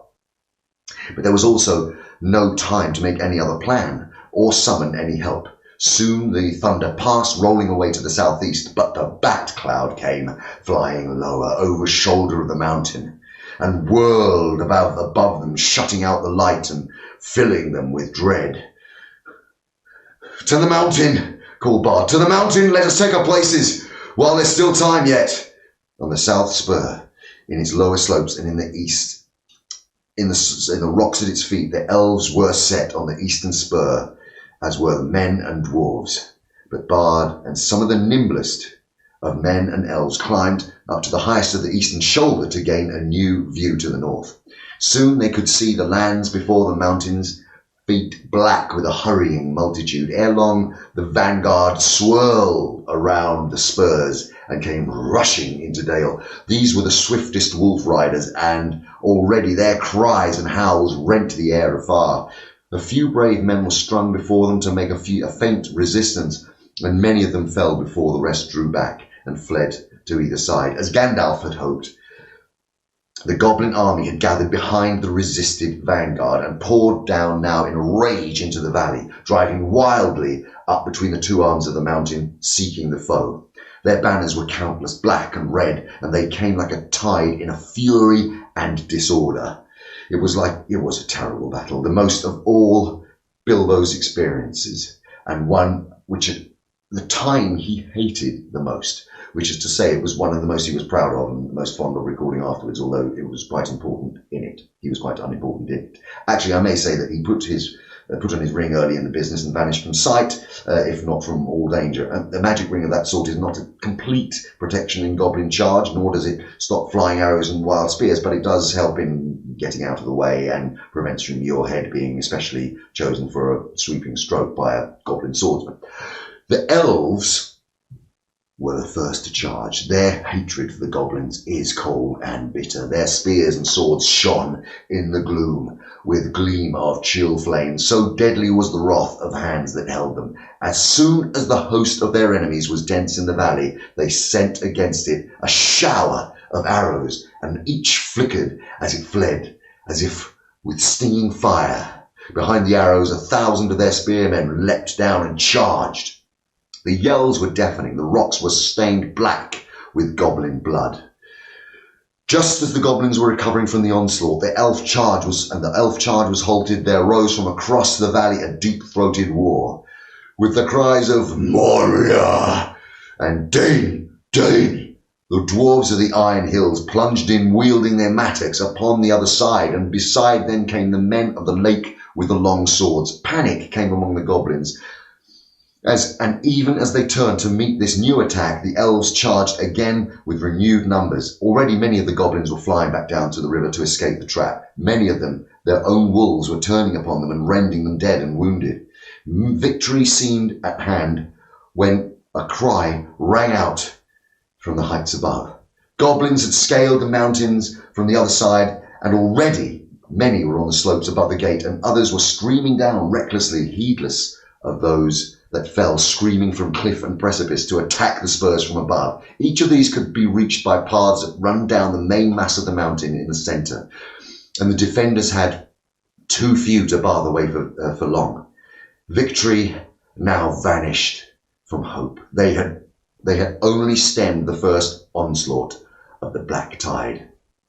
Day drew on. The goblins gathered again in the valley. There a host of wargs came ravening in with them. They came the bodyguard of Bolg, goblins of huge size with scimitars of steel. Soon actual darkness was coming into a stormy sky, whilst still great bats swirled about the heads and the ears of elves and men, or fastened vampire-like onto the stricken. And now Bard was fighting to defend the eastern spur, yet giving slowly back as the elf lords were at the bay about their king upon the southern arm, near to the watchpost on Ravenhill.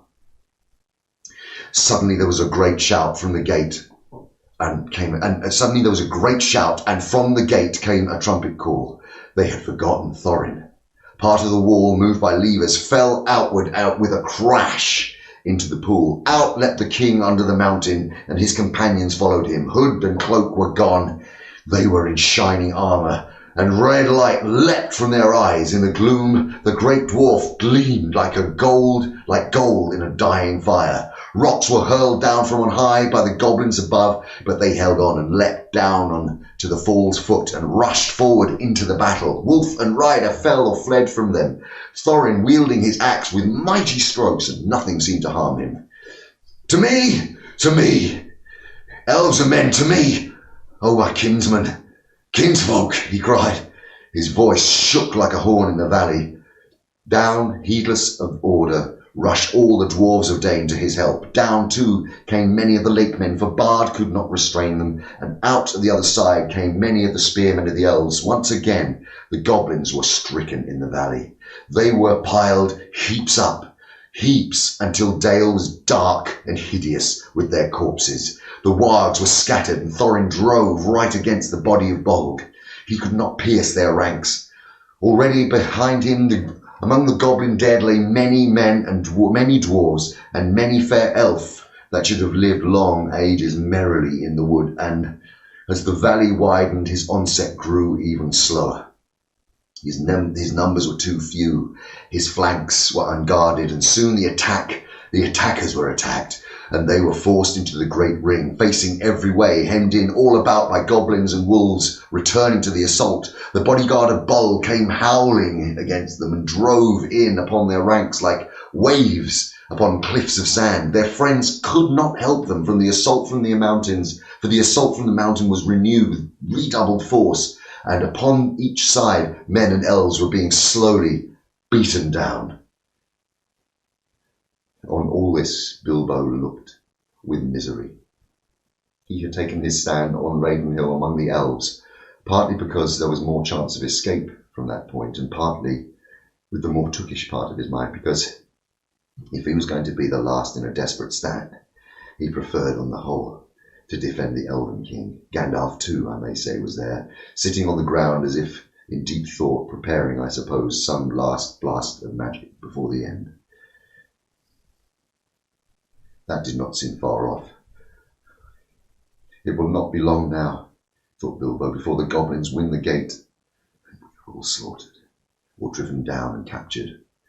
Really, it is enough to make one weep after all one has gone through. I would rather old Smaug had been left with all the wretched treasure than these vile creatures should get it. And poor old Bomber and Balin and Filly and Killy and all the rest come to a bad end, and Bard too, and the Lake Men and the Merry Elves. Oh, misery me. I have heard songs of many battles, and I have always understood that defeat may be glorious. It seems very uncomfortable, not to say distressing. I wish I was well out of it. The clouds were torn by the wind, and a red sunset slashed the west. Seeing the sudden gleam in the gloom, Bilbo looked around, and he gave a great cry. He had seen a sight that made his heart leap. Dark shapes, small and yet majestic, against the glow, the distant glow. The eagles! The eagles! He shouted. The eagles are coming! Bilbo's eyes were seldom wrong. The eagles were coming down the wind, line after line, in such a host as must have gathered from all of the Eyries of the north. The eagles! The eagles! Bilbo cried, dancing, waving his arms. If the elves could not see him, they could hear him. Soon they took up the cry as it echoed across the valley. Many wondering eyes looked up, though as yet nothing could be seen except from the southern shoulders of the mountain. The eagles! Shouted Bilbo, crying once more, but at that moment a stone hurling from above smote heavily on his helm and fell with a crash and knew no more.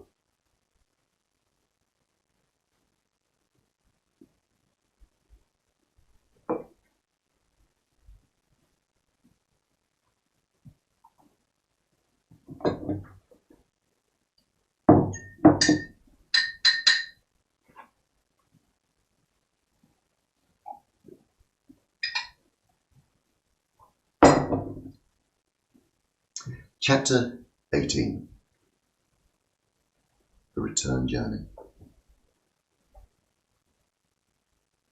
When Bilbo came to himself, he was literally by himself. He was lying on the flat stones of Ravenhill. No one was near. A cloudless day, but cold, was broad above him. He was shaking and as chilled as stone, but his head was burning with fire. I wonder what has happened, he said to himself. At any rate, I'm not yet one of the fallen heroes, but I suppose there is still time for that. He sat up painfully, looking into the valley, and he could see no living goblins. After a while, his head cleared a little. Though thought he could see elves moving in the rocks below. He rubbed his eyes, and surely there was a camp still in the plains, some distance off, and there was coming and going about the gate, and dwarves seemed to be busy in removing the wall, but all was deadly still. There was no call, and no echo of a song. Sorrow seemed to be in the air. Victory after all, I suppose, he said, feeling his aching head. Well, Seems a very gloomy business. Suddenly he was aware of a man climbing up towards him. "Hello there," he called with a shaky voice. "Hello there. Oh, is it what news? What is that speaks among the stones?" said that man, halting and peering about him not far from where Bilbo sat. And then Bilbo remembered his ring. "Oh, no, I am blessed. Oh, this invisibility has its drawbacks after all. Otherwise, I suppose I might have spent a warm, comfortable night in bed. It's me! It's me! It's Bilbo Baggins, the company of Thorin!" he cried before hurriedly taking his ring off. "It is well I have found you," said the man, striding forward. "You are needed, and we have looked for you for so long. You would have been numbered among the dead, who are many, if Gandalf the wizard had not said that your voice it was last heard in this place. I have been sent to look here for the last time. Are you much hurt?"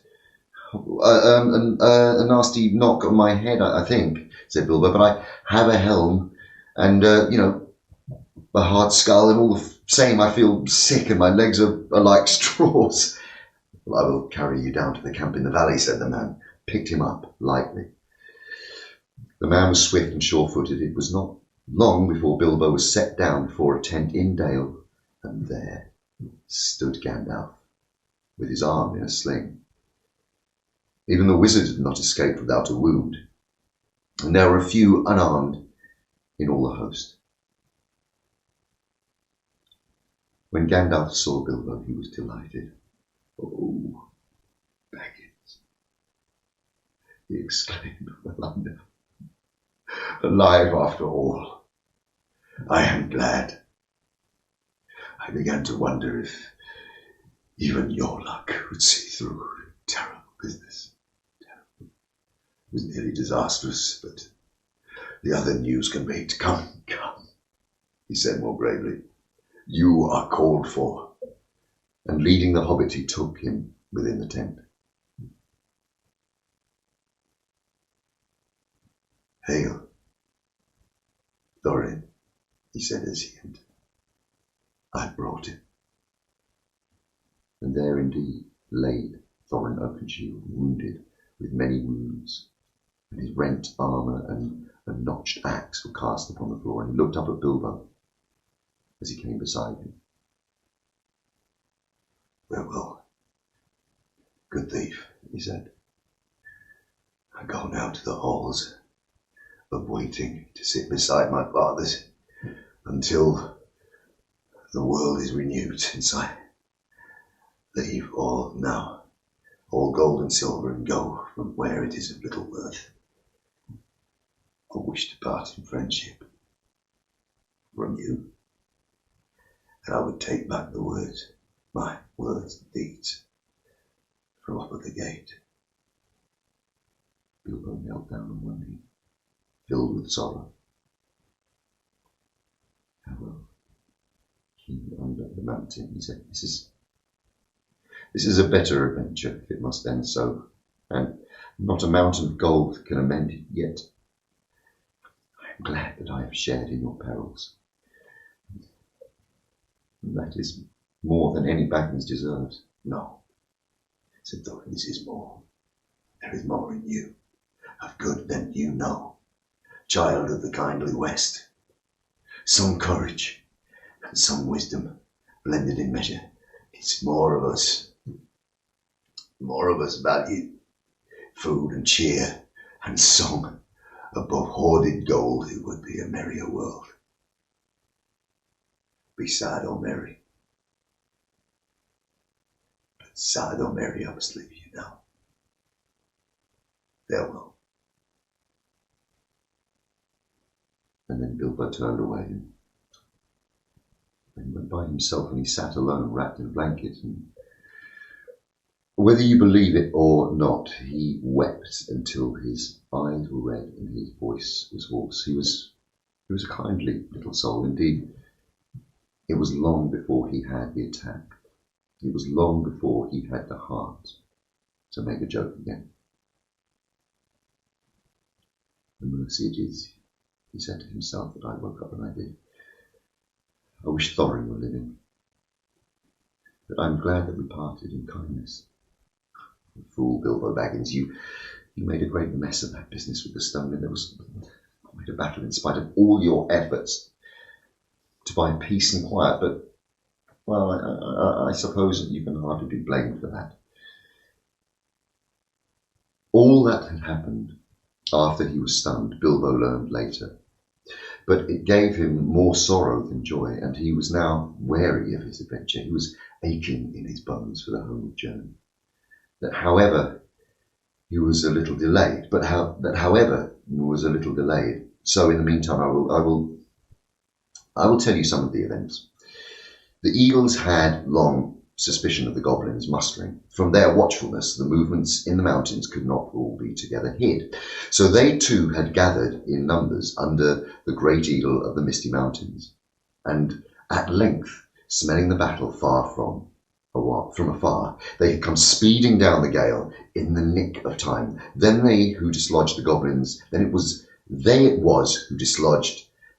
goblins from the mountain slopes, casting them over the precipices or driving them down by shrieking and bewildering their foes. It was not long before they had freed the lonely mountain, and the elves and the men on either side of the valley could come at last to the help of the battle below. Even with the eagles, they were still outnumbered. In the last hour, Bjorn himself had appeared. No one knew from where he came, but he came alone and in bear's shape, and he seemed to have grown almost to giant size in his wrath. The roar of his voice was like drums and guns, and the tossed wolves and goblins from the path like straws and feathers. He fell upon their rear and broke like a clap of thunder through the ring. The dwarves were making a still stand about their lords upon a low rounded hill, and then Bjorn stooped and lifted Thorin, who had fallen pierced with spears, and bore him out of the fray. Swiftly he returned with his wrath, and was redoubled, so nothing could withstand him, and no weapon seemed to bite upon him, and he scattered the bodyguard and pulled Bolg down himself and crushed him.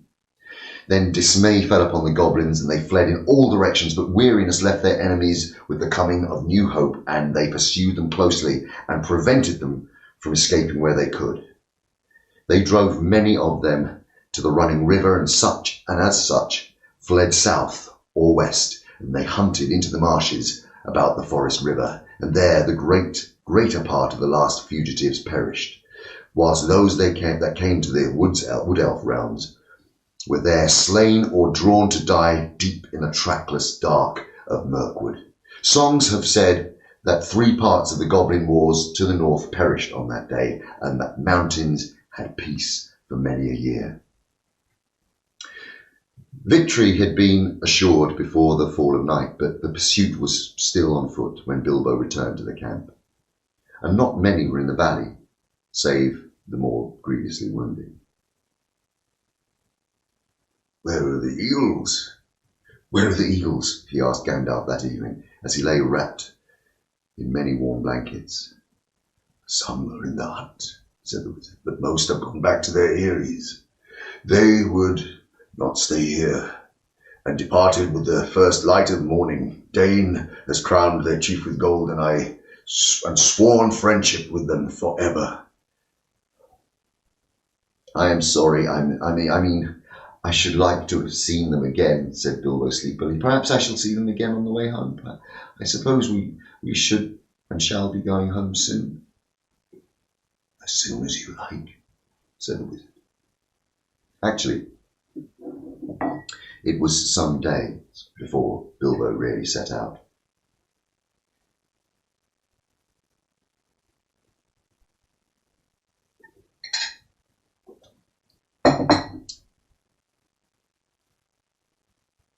They buried Thorin deep beneath the mountain, and Bard laid the Arkenstone upon his breast. "There, let it lie till the mountain falls," he said. "May it bring good fortune to all his folk that dwell hereafter." Upon his tomb the Elven King then laid Orcrist, and the elvish sword that had been taken from Thorin in captivity. It is said in songs that it gleamed ever in the dark if foes ever approached, and the fortress of the dwarves could not be taken by surprise. There now Dain, son of Nain, took up his abode and became the king under the mountain, and in time many other dwarves gathered to the throne in the ancient halls. Of the 12 companions of Thorin, 10 remained. Fili and Kili had fallen, defending him with their shield and body, for he was their mother's elder brother. The others remained with Dain, for Dain dealt his treasure well.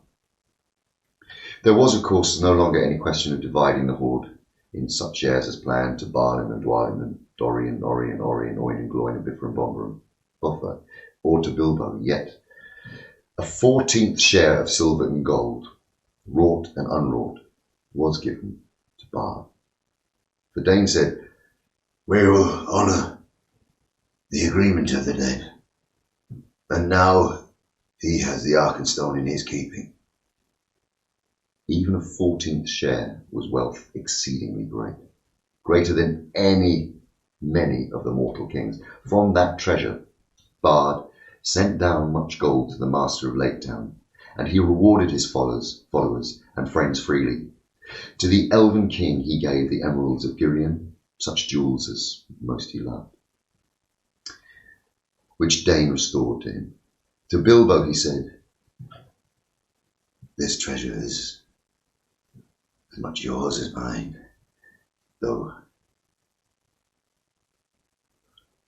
the old agreements cannot stand, since so many have a claim in winning and defence. Yet even though you were willing to lay aside all your claim, I should wish that the words of Thorin, which you repented, should not prove true, and that we should give you a little. I would reward you most richly of all." Well, that's very kind of you, said Bilbo. "But really it is a relief to me. How on earth should I have got all that treasure home without war and murder all along the way? I don't know, and I don't know what I would have done with it, and when I got home I'm sure it's better in your hands." In the end he would only take 2 small chests filled with silver, the other with gold, such as a strong pony could carry, and that'll be quite enough, as I can manage, he said. And at last the time came for him to say goodbye to his friends. "Farewell, Balin," he said, and "farewell, Dwalin, and farewell, Dorian, Nori, and Orien, Oin, Gloin, Bifur, Boffer, and Bombur. May your beards never grow thin." And turning towards the mountain, he added, "Farewell, Thorin Oakenshield, and Fili and Kili. May your memory never fade." And then the dwarves bowed low before their gate, but the words stuck in their throats. Goodbye. Good luck. Wherever you fare, said Balin at last. "If you ever visit us again, when our halls are made fair once more, then the feast shall indeed be splendid." Well, if you're ever passing my way, said Bilbo, don't wait to knock. Tea is at 4, but any of you are welcome at any time. And then he turned away. The elf host was on the march, and if it was sadly lessened, yet many were glad, for now the northern world would be merrier for many a long day. The dragon was dead, and the goblins overthrown, and their hearts looked forward after winter to a spring of joy. Gandalf and Bilbo rode behind the elven king, and beside them strode Beorn, once again in man's shape, and he laughed and sang in a loud voice upon the road. So they went on until they drew nearer to the borders of Mirkwood, to the North Palace where the forest river ran out. When they halted, for the wizard and Bilbo would not enter the wood, even though the king bade them to stay a while in the halls. They intended to go along the edge of the forest, around its northern end, and in the waste that lay between it and the beginning of the Grey Mountains. It was a long and cheerless road, but now the goblins were crushed, it seemed safer to them. And The dreadful pathways under the trees, and safer than the dreadful pathways under the trees. Moreover, Bjorn was going that way too. Farewell, you elven king, said Gandalf.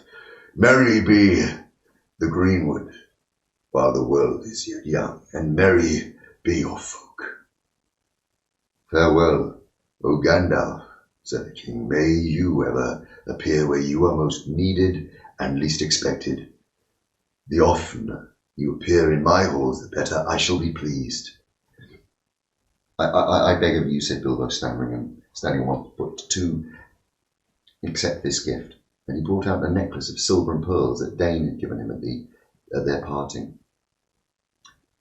In what way have I earned such a gift, O Hobbit? Said the king. Well, I thought, I don't know, don't you know, said the Hobbit, rather confused, that some little return should be made for your hospitality? I mean, even a burglar has his feelings. I have drunk so much of your wine and eaten so much of your bread.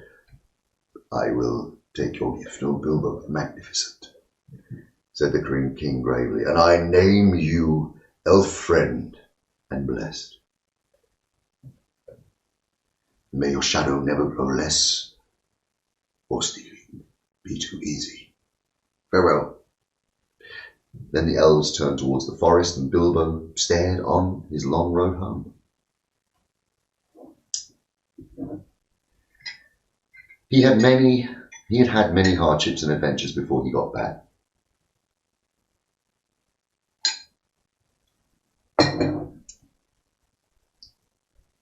The wild was still the wild, and there were many other things in it in those days beside goblins, and he was well guided and well guarded. The wizard was with him, and Bjorn too, for much of the way, and he was never in great danger again. Anyway, by midwinter, Gandalf and Bilbo had come all the way back along both edges of the forest to the doors of Bjorn's house, and there for a while they both stayed.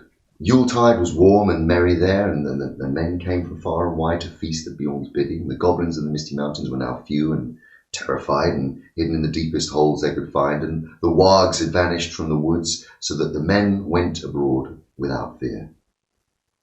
Bjorn indeed became a great chief afterwards and in those regions, and ruled a wide land between the mountains and the wood, and it is said that for many generations the men of his line had the power of taking the bear's shape. Some were grim men and bad, but most were in heart like Bjorn, if less in size and strength. In their day, the last goblins were hunted from the Misty Mountains, and a new peace came over the edge of the wild.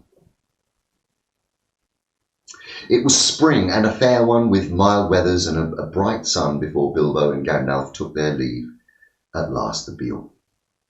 And though he longed for home, Bilbo left with regret, for the flowers of the gardens of Bjorn were in springtime no less marvellous than in high summer.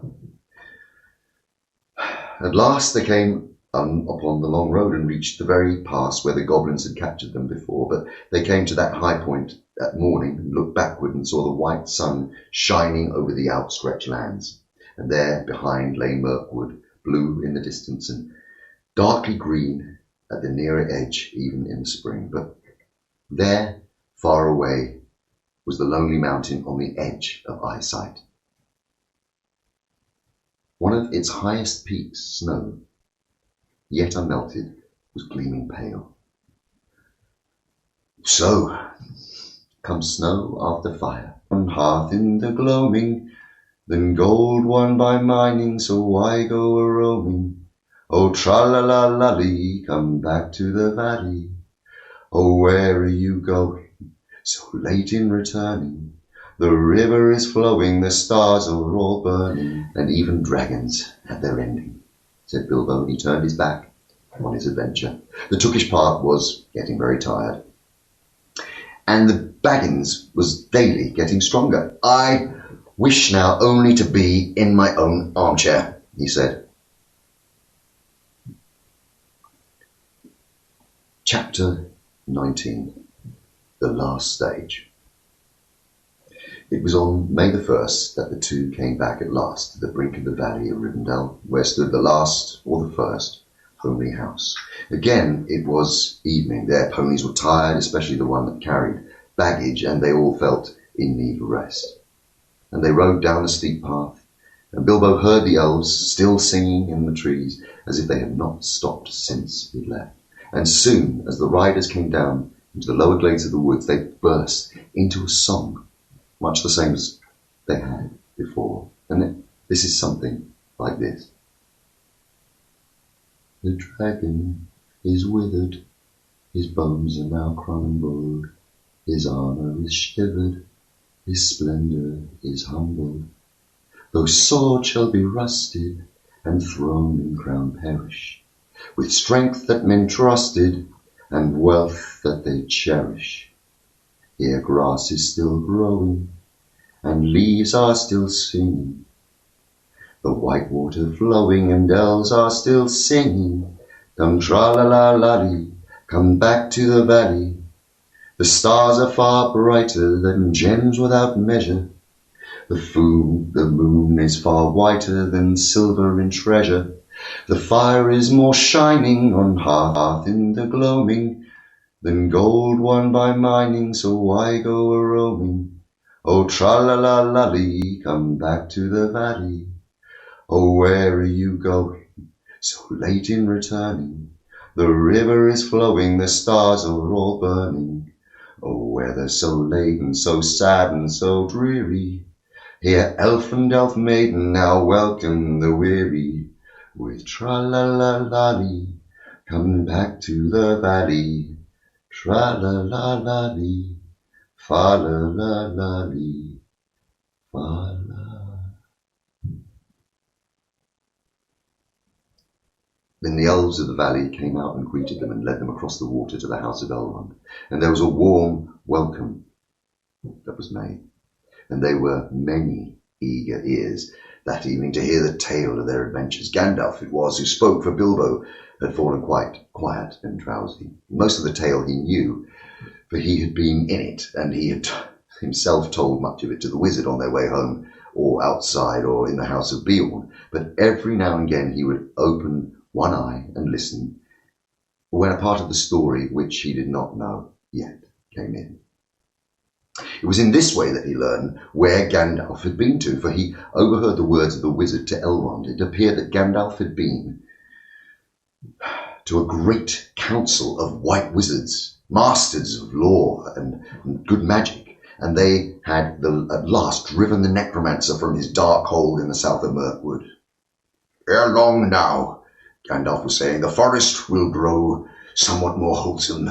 The north will be freed of that horror for many long years, I hope.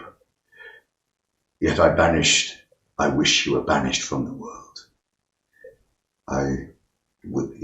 It would be well indeed, said Elrond, but I fear that will not come about in this age of the world, or for many after. And when the tale came of their journeyings, was told, there were other tales, yet more tales, tales of long ago, and tales of new things, and tales of no time at all, till Bilbo's head fell forward on his chest, and he snored comfortably in a corner.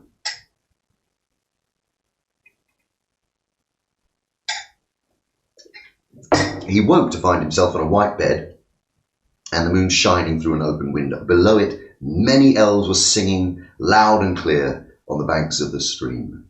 Sing all ye joyful now all together, the winds in the treetop, the winds in the heather. So the stars are in blossom, the moon is in flower, and bright are the windows of night in her tower. Dance all ye joyful now, dance all together. Soft is the grass, and let foot be like feather. The river is silver, the shadows are fleeting. Merry is Maytime, our merry is meeting. Sing we now softly, the dreams leave us, weave him. Wind him in slumber, and let there us leave him. The wanderer sleepeth, now soft be his pillow. Lullaby, lullaby, alder and willow. Sigh no more, pine, till the wind of the morn. Full moon, dark be the land. Hush, hush, oak, ash, and thorn. Hush be your water, till dawn is at hand. Well, merry people, said Bilbo, looking out, what time? By the moon is this? Your lullaby would waken a drunken goblin, yet I thank you. And your snores would waken the stone dragon, yet we thank you. And they answered with laughter, it is drawing towards dawn, and you have slept now since the night's beginning. Tomorrow, perhaps, you will be cured of weariness. Well, a little sleep does a great cure in the house of Elrond, said he, but I will take all the cure I can get. A second good night, fair friends, and with that he went back to bed, and he slept till the next morning. Weariness fell from him soon in that house, and he had many a merry jest and dance, early and late with the elves of the valley, yet that place could not delay him now, and he thought always of his own home. And after a week, therefore, he said farewell to Elrond, giving him such small gifts that he would accept, and he rode away with Gandalf. Even as they left the valley, and the sky darkened in the west before them, the wind and the rain came up to meet them. Oh, merry is Maytime, said Bilbo, as the rain beat into his face, but our back is to legends and we are coming home. I suppose this is the first taste of it. There is a long road ahead, said Gandalf, but yet this is the last road. They came to the river that marked the very edge of the borderland of the wild and the ford beneath the steep bank, which you may remember. The water was swollen with the melting of the snows and the approach of the summer, and with day-long rain, but they crossed with some difficulty and pressed forward as evening fell on the last stage of their journey. This was much as it had been before, except that the company was smaller and more silent, and also this time there were no trolls. At each point on the road, Bilbo recalled the happenings and the words of a year ago. It seemed to him more like 10, so that of course he quickly noted the place where the pony had fallen in the river, and they had turned aside for their nasty adventure with Tom and Bert and Bill. And not far from the road they found the gold from the trolls, which they had buried, still hidden and untouched. I have enough to last me time, said Bilbo, when they had dug it up. You had better take this, Gandalf. I dare say that you can find use for it. Indeed I can, said the wizard, but share and share alike. You may find you have more needs than you expect. So they put the gold in the bags and slung them on the ponies, who were not at all pleased about it. After all, they were going slower for most of the time that they walked, but the land was green and there was much grass, which the hobbit strolled along contentedly, and he mopped his face with a red silk handkerchief. No, not a single one of his own had survived. He had just borrowed this one from Elrond. For now June had brought summer, and the weather was bright and hot again. As all things come to an end, even this story, a day came at last when they were in the sight of the country where Bilbo had been born and bred, where the shapes of the land and of the trees were as well known to him as his hands and his toes. Coming to a rise, he could see his own hill, and in the distance he stopped and suddenly said, roads go ever, ever on, over rock and under tree, by caves where never sun has shone, by streams that never find a sea, over snow by winter's sun, and through the merry flowers of June, over grass and over stone, and under mountains in the moon. Roads go ever, ever on, under cloud and under star, yet feet that wandering have gone turn at last to home afar. Eyes that fire and sword have seen, and horror in the halls of stone, look at last on meadows green, and trees and hills they long have known. And Gandalf looked at him. My dear Bilbo, he said, something is the matter with you. You are not the hobbit that you were. And so they crossed the bridge and they passed the mill by the river and they came back to Bilbo's own door. Bless me, what is going on? He cried. There was a great commotion. People of all sorts, respectable and unrespectable, were thick around the door. Many were going in and out, not even wiping their feet on the mat. As Bilbo noticed with annoyance, if he was surprised, they were more surprised still. He had arrived back in the middle of an auction. There was a large note in black hung on the gate, stating that on June the 22nd, Messrs. Grubb, and Burrows would sell by auction the effects of the late Bilbo Baggins, Esquire, of Bag End, Underhill, Hobbiton. Sale to commence at 10 o'clock sharp, and it was now nearly lunchtime, and most of the things had already been sold for various prices from next to nothing to old songs, as is not unusual at auctions. Bilbo's cousins, the Sackville Bagginses, were in fact busy measuring his rooms to see if their own furniture would fit. In short, Bilbo was presumed dead. And not everybody's, that said, was sorry to find the presumption wrong. The return of Mr. Bilbo Baggins created quite a disturbance, both under the hill and over the hill, and across the water, and it was a great deal more than a 9 days' wonder. The legal bother indeed lasted for years. It was quite a long time before Mr. Baggins was, in fact, admitted to be alive again. The people who had specifically got good bargains at the sale took a deal of convincing, and in the end, to save time, Bilbo had to buy back quite a lot of his own furniture. Many of his silver spoons had mysteriously disappeared and they were never accounted for. Personally, he suspected the Sackville Bagginses. On their side, they never admitted that the returned Baggins was genuine. They were not on friendly terms with Bilbo ever after. They really wanted to live in his nice hobbit hole so very much. Indeed, Bilbo found he had lost more than spoons. He had lost his reputation.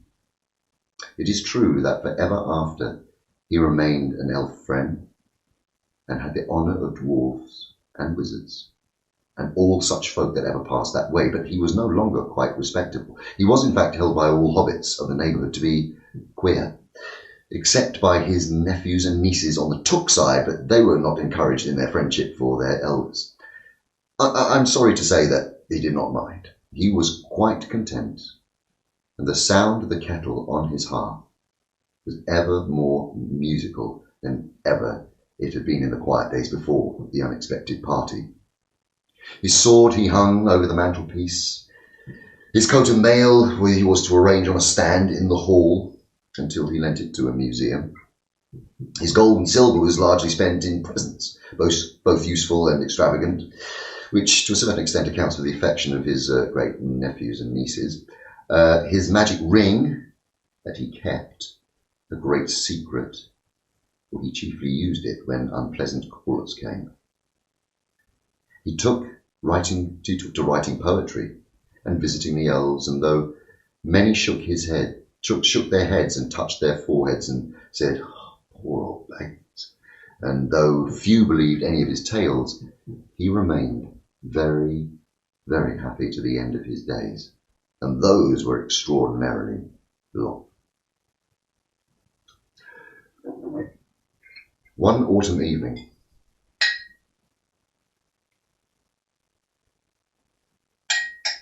some years after Bilbo was sitting in his study, writing his memoirs, he thought of calling them There and Back Again. A Hobbit's Holiday. When there was a ring at the door, it was Gandalf and a dwarf, and the dwarf was actually Balin. "Oh, come in, come in!"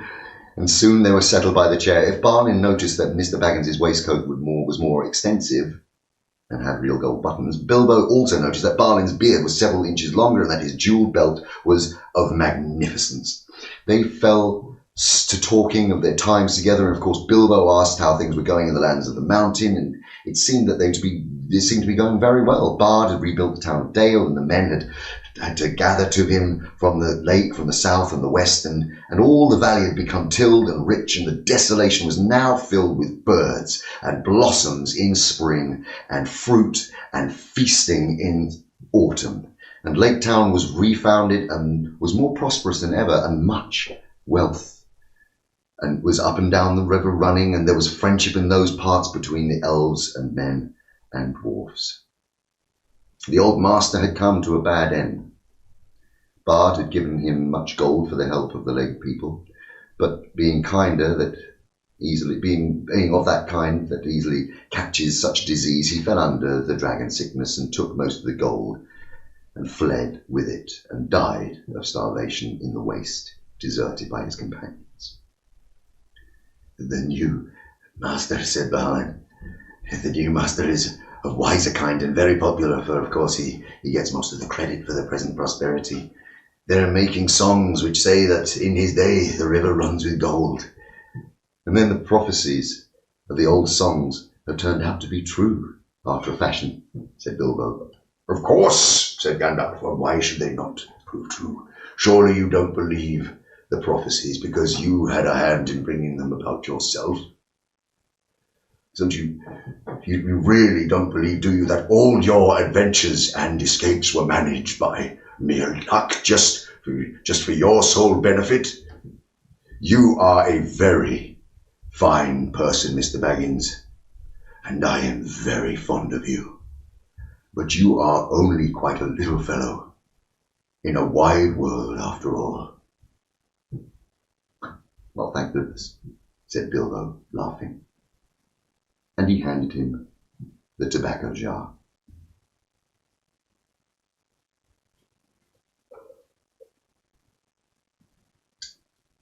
The end.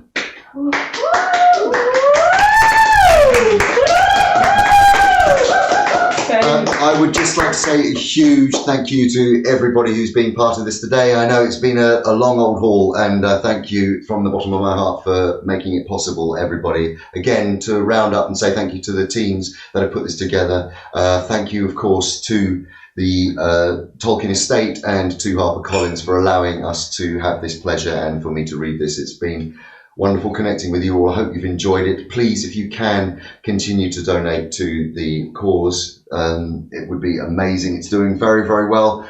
Not quite yet up to Captain Tom, but honestly nearly there. Thank you for joining me on this amazing journey. I've really loved sharing it with you. Hope you're well. Keep safe. Lots of love. Peace.